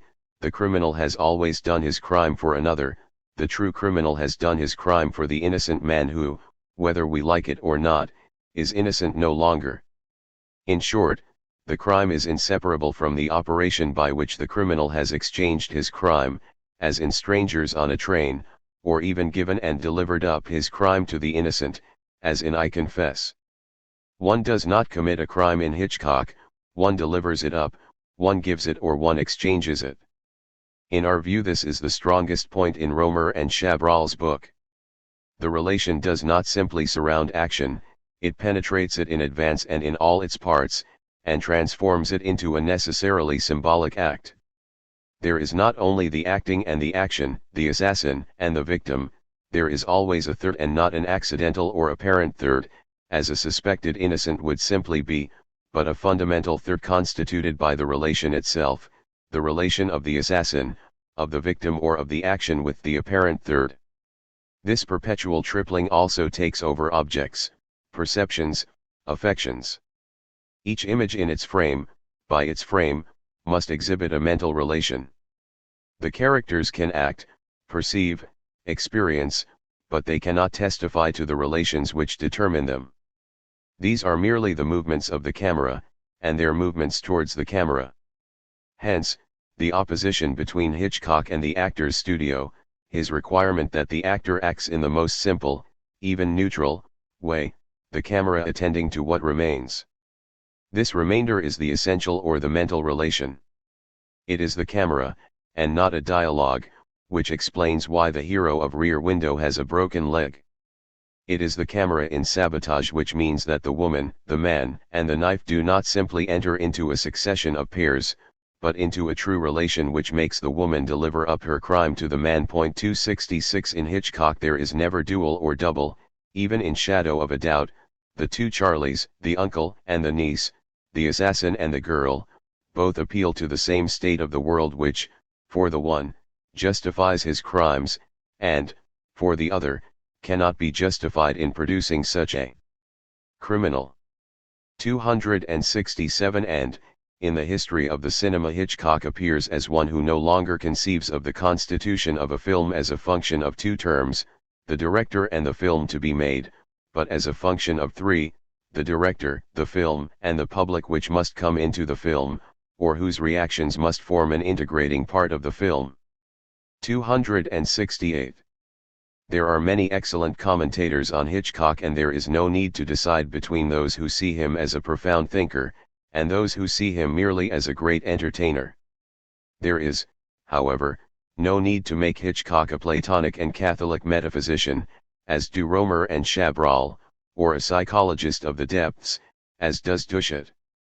Hitchcock has a very sound conception of theoretical and practical relations. Not only Lewis Carroll, but the whole of English thought has shown that the theory of relations is the key element of logic and can be both the deepest and the most amusing element. If there are Christian themes in Hitchcock, beginning with original sin, it is because these themes have from the beginning posed the problem of relation, as the English logicians well knew. Hitchcock, in his turn, begins from relations, the mental image, from what he calls the postulate. It is from this basic postulate that the film is developed with a mathematical or absolute necessity, despite the improbabilities of the plot and the action. Now, if one begins from relations, what happens, by virtue of their very exteriority? It may be that the relation vanishes, suddenly disappears, without the characters changing, but leaving them in the void. The comedy Mr. and Mrs. Smith belongs to Hitchcock's oeuvre, precisely because the couple learn all of a sudden that, their marriage not being legal, they have never been married. It may be, on the contrary, that the relation proliferates and multiplies itself, according to the terms in view and the apparent thirds which arise to join up with it, subdividing it or orientating it in a new direction. Finally, it may be that the relation itself passes through variations, depending on variables which carry it out, and entailing changes in one or more characters. In this sense, Hitchcock's characters are certainly not intellectuals, but have feelings that can be called intellectual feelings, rather than affects, in that they are modeled on a varied play of experienced conjunctions, because, although, since, if, even if. In all these cases the relation introduces an essential instability between the characters, the roles, the actions, the set. The model of this instability will be that of the guilty and the innocent. But, also, the autonomous life of the relation will make it tend towards a kind of equilibrium, even though it may be devastated, desperate or even monstrous. The innocent-guilty equilibrium, the restitution to each of his role, the retribution upon each for his action, will be achieved, but at the price of a limit which risks corroding and even effacing the whole 269, like the indifferent face of the wife who has gone crazy in the wrong man. It is in this respect that Hitchcock is a tragic director. In his work the shot, as always in the cinema, has two faces, the one turned towards the characters, the objects, and the actions in movement, the other turned towards a whole which changes progressively as the film goes on. But, in Hitchcock, the whole which changes is the evolution of relations, which move from the disequilibrium that they introduce between characters to the terrible equilibrium that they attain in themselves. Hitchcock introduces the mental image into the cinema. That is, he makes relation itself the object of an image, which is not merely added to the perception, action, and affection images, but frames and transforms them.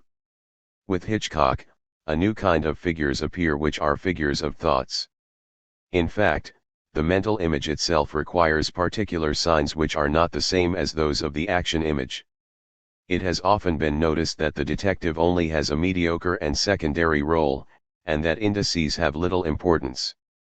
On the other hand, Hitchcock produces original signs, in accordance with the two types of relations, natural and abstract.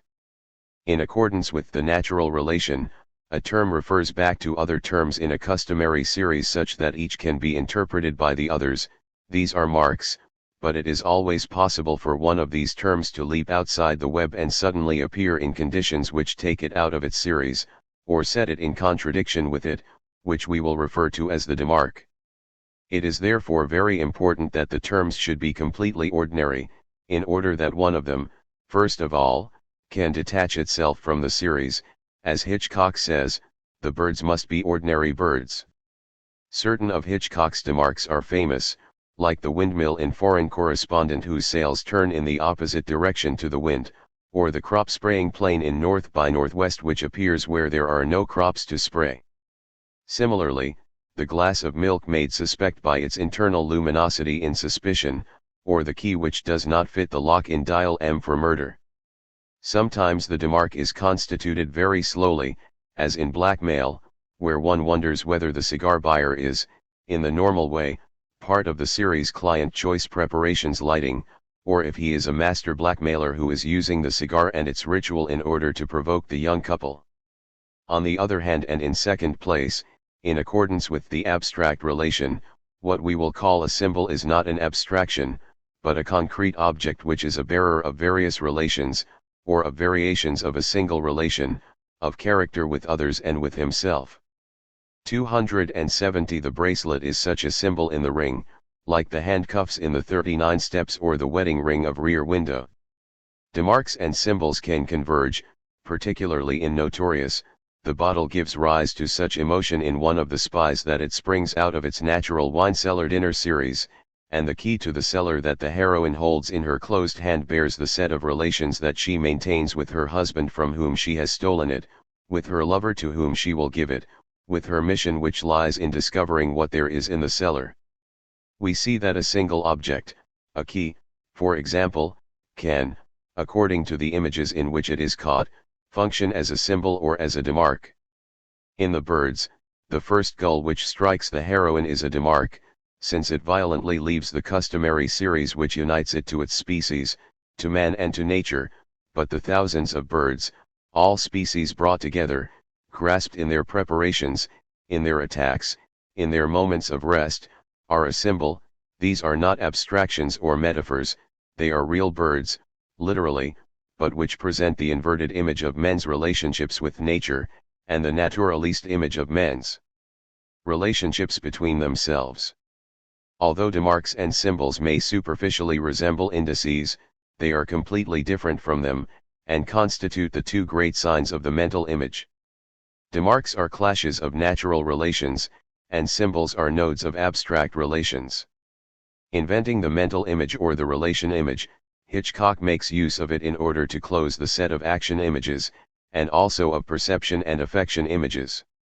Hence his conception of the frame. And the mental image not only frames the others, but transforms them by penetrating them.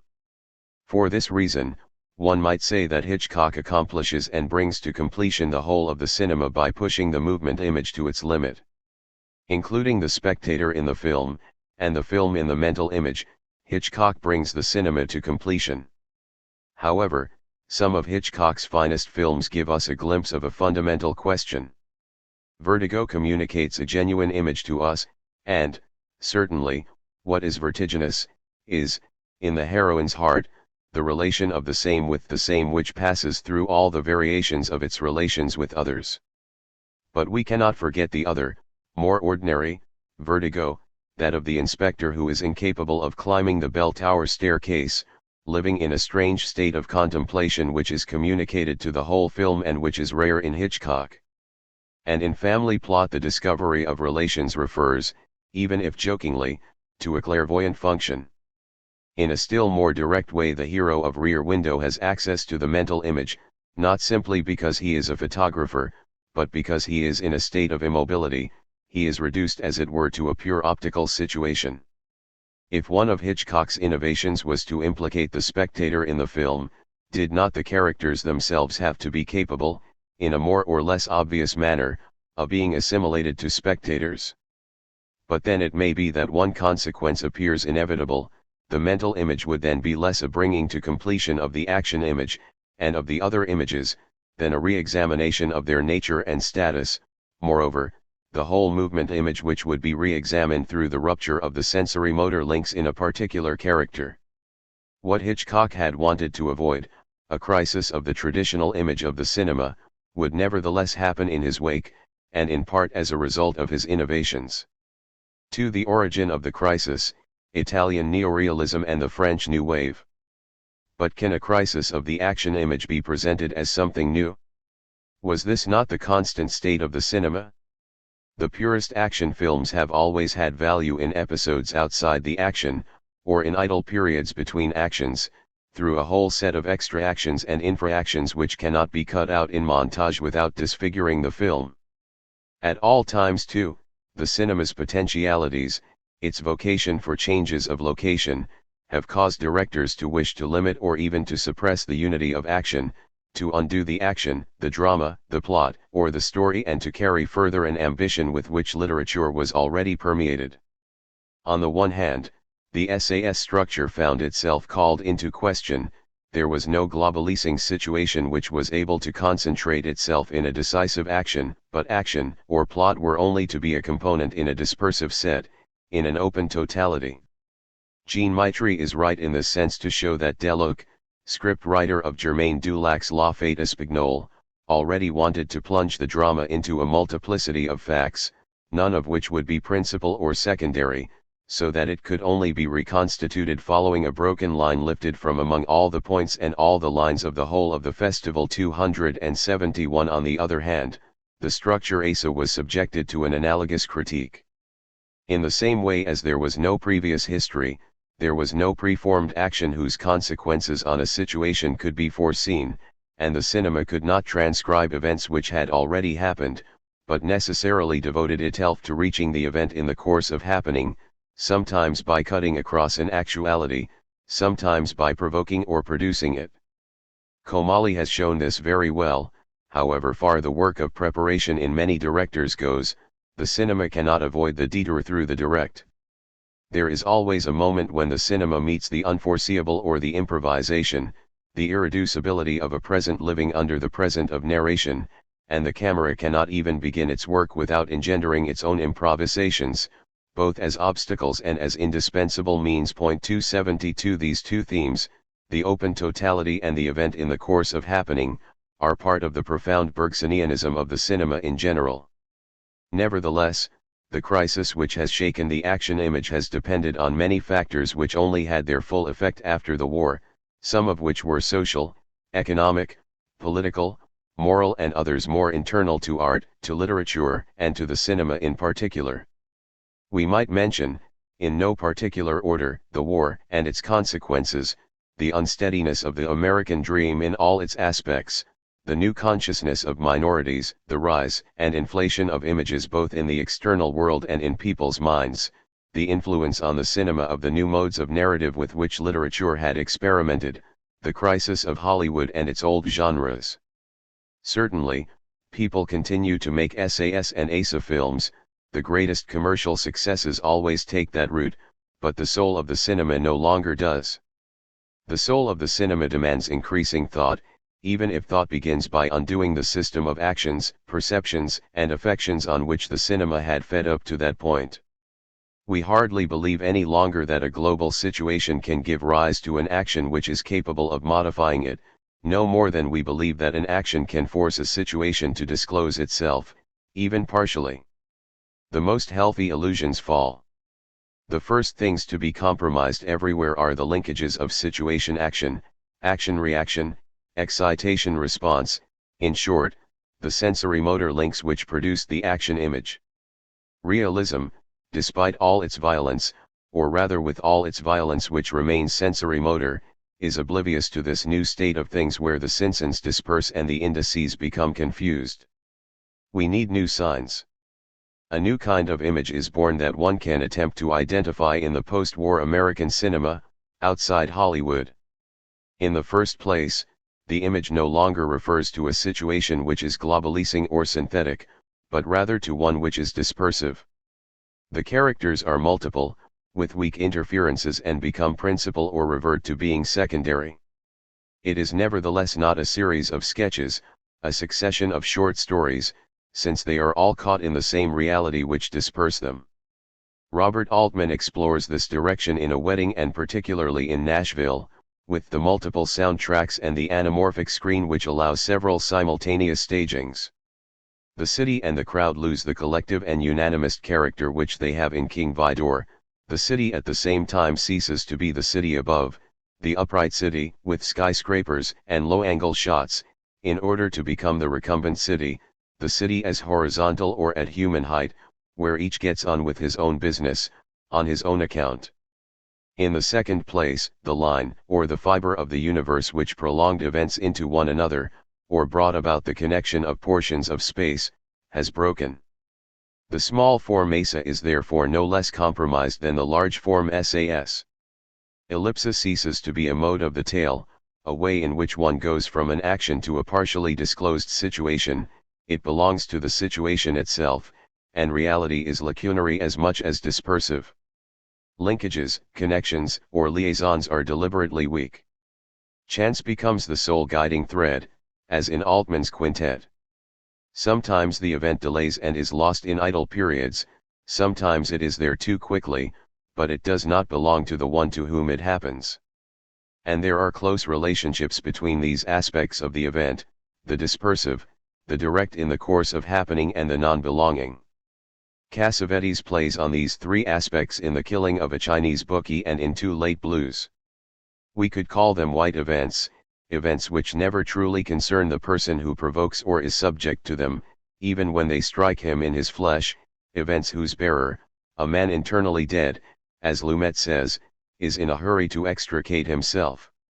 In Scorsese's Taxi Driver, the driver wavers between killing himself and committing a political murder and, replacing these projects by the final slaughter, is astonished by it himself, as if the carrying out concerned him no more than did the preceding whims. The actuality of the action image, the virtuality of the affection image can interchange, all the more easily for having fallen into the same indifference. In the third place, the sensory-motor action or situation has been replaced by the stroll, the voyage, and the continual return journey. The voyage has found in America the formal and material conditions of a renewal. It takes place through internal or external necessity, through the need for flight. But now it loses the initiatory aspect that it had in the German journey and that it kept, despite everything, in the beat journey. It has become urban voyage, and has become detached from the active and effective structure which supported it, directed it, gave it even vague directions. How could there be a nerve fiber or a sensory motor structure between the driver of Taxi Driver and what he sees on the pavement in his driving mirror? And, in Lumet, everything happens in continual trips and in return journeys, at ground level, in aimless movements where characters behave like windscreen wipers. This is in fact the clearest aspect of the modem voyage. It happens in any space whatever, marshalling yard, disused warehouse, the undifferentiated fabric of the city, in opposition to action which most often unfolded in the qualified space-time of the old realism. As Cassavetes says, it is a question of undoing space, as well as the story, the plot, or the action. 273. In the fourth place, we ask ourselves what maintains a set in this world without totality or linkage. The answer is simple: what forms the set are clichés, and nothing else. Nothing but clichés, clichés everywhere. The problem had already been raised by Dos Passos, and the new techniques that he began in the novel, before the cinema had ever dreamed of them: dispersive and lacunary reality, the swarming of characters with weak interferences, their capacity to become principal and revert to being secondary, events which descend on the characters and which do not belong to those who undergo or provoke them. Now, what consolidates all this, are the current clichés of an epoch or a moment, sound and visual slogans, which Dos Passos calls, with names borrowed from the cinema, actualities and eye of the camera. They are these floating images, these anonymous clichés, which circulate in the external world, but which also penetrate each one of us and constitute his internal world, so that everyone possesses only psychic clichés by which he thinks and feels, is thought and is felt, being himself a cliché among the others in the world which surrounds him. 274. Physical, optical, and auditory clichés and psychic clichés mutually feed on each other. In order for people to be able to bear themselves and the world, misery has to reach the inside of consciousnesses, and the inside has to be like the outside. It is this romantic and pessimist vision that we discover in Altman or Lumet. In Nashville, the city locations are redoubled by the images to which they give rise: photos, recordings, television, and it is in an old song that the characters are finally brought together. This power of the sound cliché, a little song, is asserted in Altman's A Perfect Couple. The Voyage/Ballad 275 takes on its second sense here, the sung and danced poem. In Lumet's Bye Bye Braveman, which tells the story of the stroll through the city of four Jewish intellectuals going to the burial of a friend, one of the four wanders among the tombs reading to the dead the recent news from the newspapers. In Taxi Driver, Scorsese makes a catalogue of all the psychic clichés which bustle about in the driver's head, but at the same time of the optical and sound clichés of the neon city that he sees filing past along the streets. He himself, after his slaughter, will be the national hero of a day, attaining the state of cliché, without the event being his for all that. Finally, it is no longer even possible to distinguish what is physical and psychic in the universal cliché of King of Comedy, sucking the interchangeable characters into a single void. The idea of one single misery, internal and external, in the world and in consciousness, had already been had by English Romanticism in its blackest form, notably in Blake or Coleridge. People would not accept the intolerable if the same reasons which it imposed on them from the outside were not insinuating themselves in them in order to make them adhere, from the inside. According to Blake, there was a whole organization of misery, from which the American Revolution could perhaps save us. 276. But we can see how America, on the contrary, raised the romantic question again, by giving it a still more radical, still more urgent, still more technical form, the reign of clichés internally as well as externally. How can one not believe in a powerful concerted organization, a great and powerful plot, which has found the way to make clichés circulate, from outside to inside, from inside to outside? The criminal conspiracy, as organization of power, was to take on a new aspect in the modem world, that the cinema would endeavor to follow and to show. It is no longer the case, as in the film noir of American realism, of an organization which related to a distinctive milieu, to assignable actions by which the criminals would be distinguishable. There is no longer even a magic center, from which hypnotic actions could start spreading everywhere as in Lang's first two Möbius films. We do, it is true, see that Lang evolves in this respect. The testament of Dr. Möbius no longer passes through a production of secret actions, but rather through a monopoly of reproduction. Occult power is confused with its effects, its supports, its media, its radios, its televisions, its microphones, it now only operates through the mechanical reproduction of images and of sounds. 277. And this is the fifth characteristic of the new image. This is the one which inspired post-war American cinema. In Lumet, the conspiracy is the system of reception, surveillance, and transmission of the Anderson tapes network. Also, doubles the city with all the transmissions and reception that it ceaselessly produces, whilst the prince of the city records the whole city on magnetic tape. And Altman's Nashville fully grasps this operation, which doubles the city with all the clichés that it produces, and divides into the clichés themselves, internally and externally, whether optical or sound clichés and psychic clichés. These are the five apparent characteristics of the new image: the dispersive situation, the deliberately weak links, the voyage form, the consciousness of clichés, the condemnation of the plot. It is the crisis of both the action image and the American dream. Everywhere there is a re-examination of the sensory motor schema, and the actor's studio becomes the object of severe criticism, at the same time as it undergoes an evolution and internal splits. But how can the cinema attack the dark organization of clichés, when it participates in their fabrication and propagation, as much as magazines or television? Perhaps the special conditions under which it produces and reproduces clichés allow certain directors to attain a critical reflection which they would not have at their disposal elsewhere. It is the organization of the cinema which means that, however great the controls which bear upon him, the creator has at his disposal at least a certain time to commit the irreversible. He has the chance to extract an image from all the clichés and to set it up against them. On the condition, however, of there being an aesthetic and political project capable of constituting a positive enterprise. Now, it is here that the American cinema finds its limits. All the aesthetic or even political qualities that it can have remain narrowly critical, and in this way even less dangerous than if they were being made use of in a project of positive creation.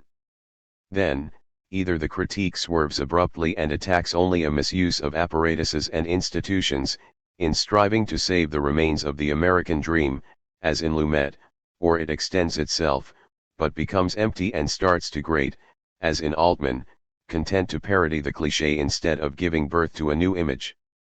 As Lawrence said about painting, the rage against clichés does not lead to much if it is content only to parody them, maltreated, mutilated, destroyed.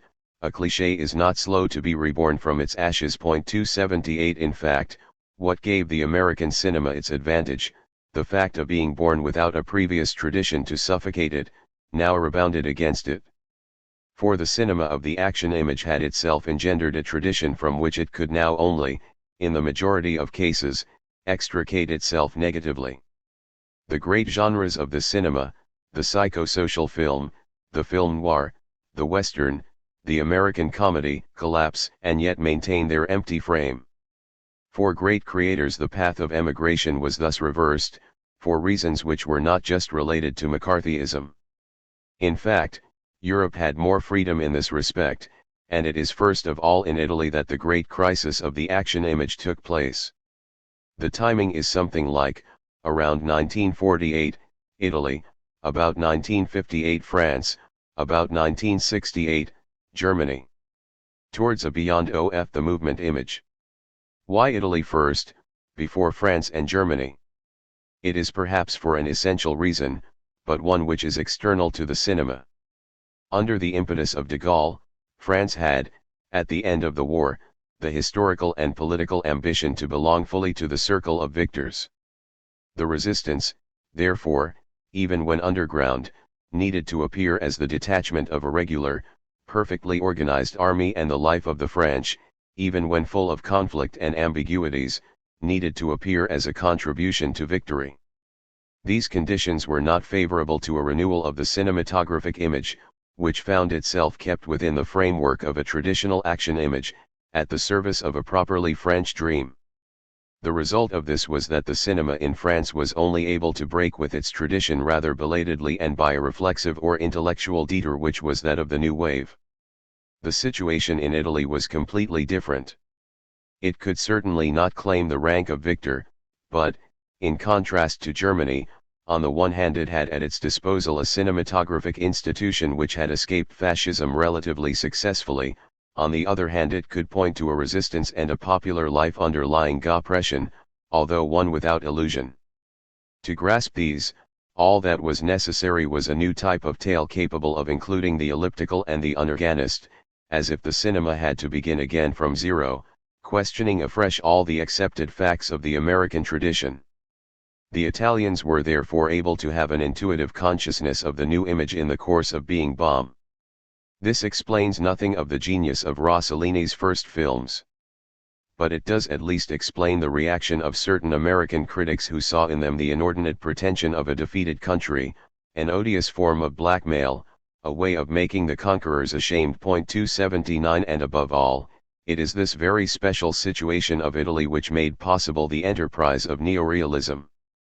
It was Italian neorealism which forged the 5 preceding characteristics.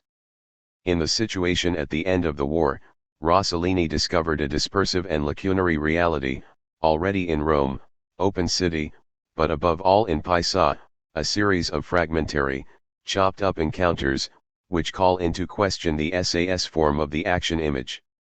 It is the post-war economic crisis, on the other hand, which inspires De Sica, and leads him to shatter the ASA form. There is no longer a vector or line of the universe which extends and links up the events of the bicycle thief. The rain can always interrupt or deflect the search fortuitously, the voyage of the man and of the child. The Italian rain becomes the sign of idle periods and of possible interruption. And again the theft of the bicycle, or even the insignificant events of Umberto D., have a vital importance for the protagonists. However, Fellini/Vitelloni testifies not only to the insignificance of events, but also to the uncertainty of the links between them and of their non-belonging to those who experience them in this new form of the voyage. In the city which is being demolished or rebuilt, neorealism makes any space whatevers proliferate, urban cancer, undifferentiated fabrics, pieces of waste ground, which are opposed to the determined spaces of the old realism. 280 And what rises to the horizon, what is outlined on this world, what will be imposed in a third moment, is not even raw reality, but its understudy, the reign of clichés, both internally and externally, in people's heads and hearts as much as in the whole of space. Did not Pisa already propose all the possible clichés of the encounters between America and Italy? And in Strangers Rossellini catalogued the clichés of pure Italianness, as seen by a bourgeois woman out walking, volcano, museum statues, Christian sanctuary. In General della Rovere he drew out the cliché of the manufacture of a hero. In a very special way, it is Fellini who put his first films under the sign of the manufacture, the detection and the proliferation of external and internal clichés, the photo novel of the white chic, the photo in quest of un'agenzia matrimoniale, the nightclubs, music halls, and circuses, and all the jingles which console or despair. Should we add the great conspiracy which organized this misery, and for which Italy had a ready-made name, the Mafia? Francesco Rossi set up the faceless portrait of the bandit Salvatore Giuliano, by cutting up history according to the prefabricated roles which were imposed on it by a power which cannot be pinned down, which is only known by its effects. Neorealism already had a high technical conception of the difficulties that it would encounter and of the means that it invented. It had a no less sure intuitive consciousness of the new image in the course of being bomb.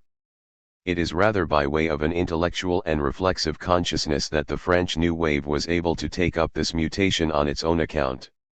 It is here that the voyage form is freed from the spatio-temporal coordinates which were left over from the old social realism and begins to have value for itself or as the expression of a new society, of a new pure present, the return journey from Paris to the provinces and from the provinces to Paris in Chabrol, wanderings which have become analytic instruments of an analysis of the soul. In Romer and in Truffaut, Rivette's investigation outing, the flight outing of Truffaut and particularly of Goddard.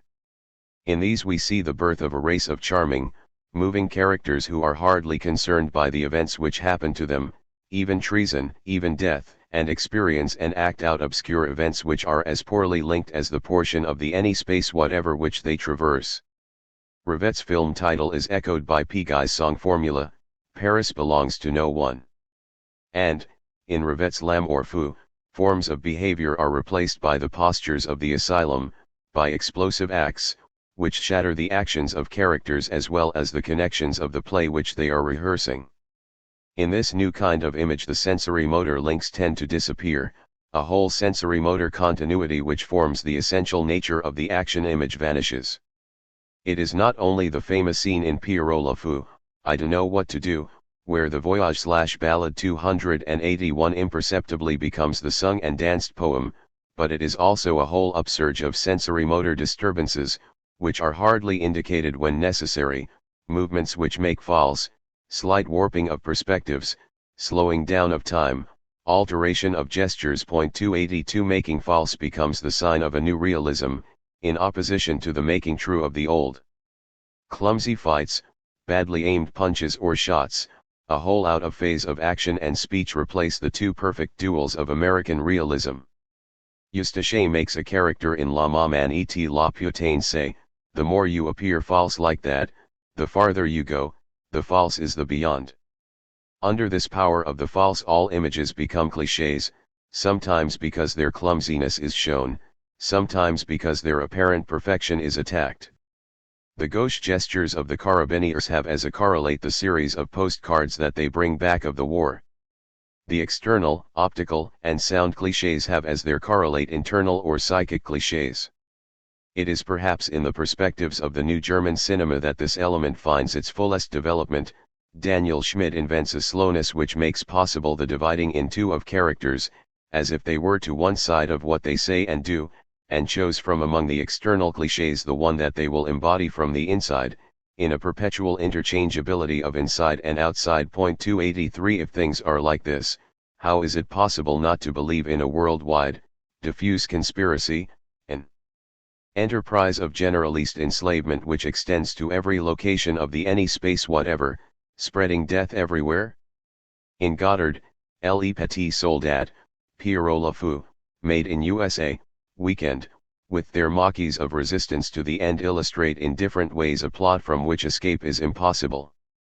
And Revet, from Paris nous appartient to Pant du Nord, via la religieuse, ceaselessly invokes the worldwide conspiracy which distributes roles and situations in a kind of malevolent game of snakes and ladders.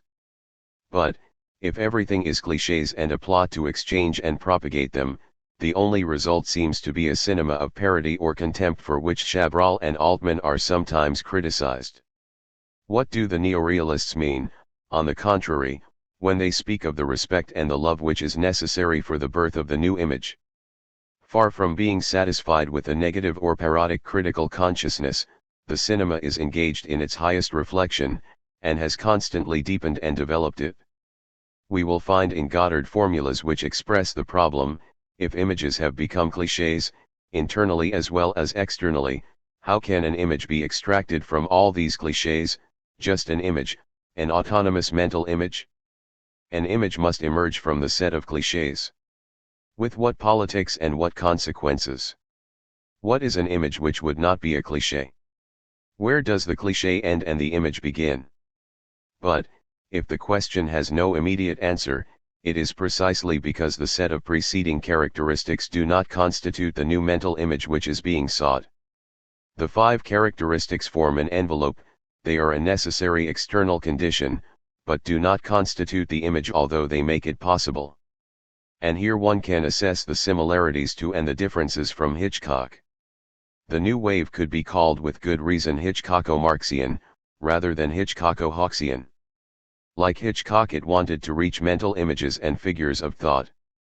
But, whilst Hitchcock saw there a kind of complement which ought to have extended and realized the traditional perception-action-affection system, it discovered there on the contrary a requirement which was enough to smash the whole system, to cut perception off from its motor extension, action, from the thread which joined it to a situation, affection from adherence or belonging to characters. The new image would therefore not be a bringing to completion of the cinema, but a mutation of it. It was necessary, on the contrary, to want what Hitchcock had constantly refused. The mental image had not to be content with weaving a set of relations, but had to form a new substance. It had to become truly thought and thinking, even if it had to become difficult in order to do this. There were two conditions. On the one hand, it would require and presuppose a putting into crisis of the action image, the perception image, and the affection image, even if this entailed the discovery of clichés everywhere. But, on the other hand, this crisis would be worthless by itself. It would only be the negative condition of the upsurge of the new thinking image, even if it was necessary to look for it beyond movement. Glossary. Action image, reaction of the center to the set. Affection image, that which occupies the gap between an action and a reaction, that which absorbs an external action and reacts on the inside. Image center, gap between a received movement and an executed movement, an action and a reaction. Movement image, the a-centered set of variable elements which act and react on each other. Perception image, set of elements which act on a center, and which vary in relation to it. Perception image. Design, term created by Peirce in order to designate principally the sign of the proposition in general. It is used here in relation to the special case of the free indirect proposition. It is a perception in the frame of another perception. This is the status of solid, geometric, and physical perception. REAMI, not to be confused with Peirce's REM. It is the perception of that which crosses the frame or flows out. The liquid status of perception itself. GRAM, not to be confused with a photo. It is the genetic element of the perception image, inseparable as such from certain dynamisms. The gaseous state of a molecular perception. Affection image. Icon, used by Peirce in order to designate a sign which refers to its object by internal characteristics. Used here in order to designate the affect as expressed by a face, or a facial equivalent. Qualisign, term used by Peirce in order to designate a quality which is a sign. Used here to designate the affect as expressed in an any space whatever. An any space whatever is sometimes an emptied space, sometimes a space the linking up of whose parts is not immutable or fixed. Dividual, that which is neither indivisible nor divisible, but is divided by changing qualitatively. This is the state of the entity, that is to say of that which is expressed in an expression. Impulse image. Symptom, designates the qualities or powers related to an originary world. Fetish, fragment torn away, by the impulse, from a real milieu, and corresponding to the originary world. Action image. Sinsen, corresponds to Peirce's Sinsen. Set of qualities and powers as actualized in a state of things, thus constituting a real milieu around a center, a situation in relation to a subject, spiral. Impression, internal link between situation and action. Index, used by Peirce in order to designate a sign which refers to its object by a material link. Used here in order to designate the link of an action to a situation which is not given, but merely inferred, or which remains equivocal and reversible. We distinguish in this sense indices of lack and indices of equivocity, the two senses of the French word ellipse. Vector, broken line which brings together singular points or remarkable moments at the peak of their intensity. Vectorial space is distinguished from encompassing space. Image at transformation. Figure, sign which, instead of referring to its object, reflects another, or which reflects its own object, but by inverting it, or which directly reflects its object. Mental image. Mark, designates natural relations, that is, the aspect under which images are linked by a habit which takes us from one to the other. The demark designates an image tom from its natural relations. Symbol, used by Peirce to designate a sign which refers to its object by virtue of a law. Used here in order to designate the support of abstract relations, that is to say of a comparison of terms independently of their natural relations. Opsign and sonsign, pure optical and sound image which breaks the sensory motor links, overwhelms relations, and no longer lets itself be expressed in terms of movement, but opens directly onto time.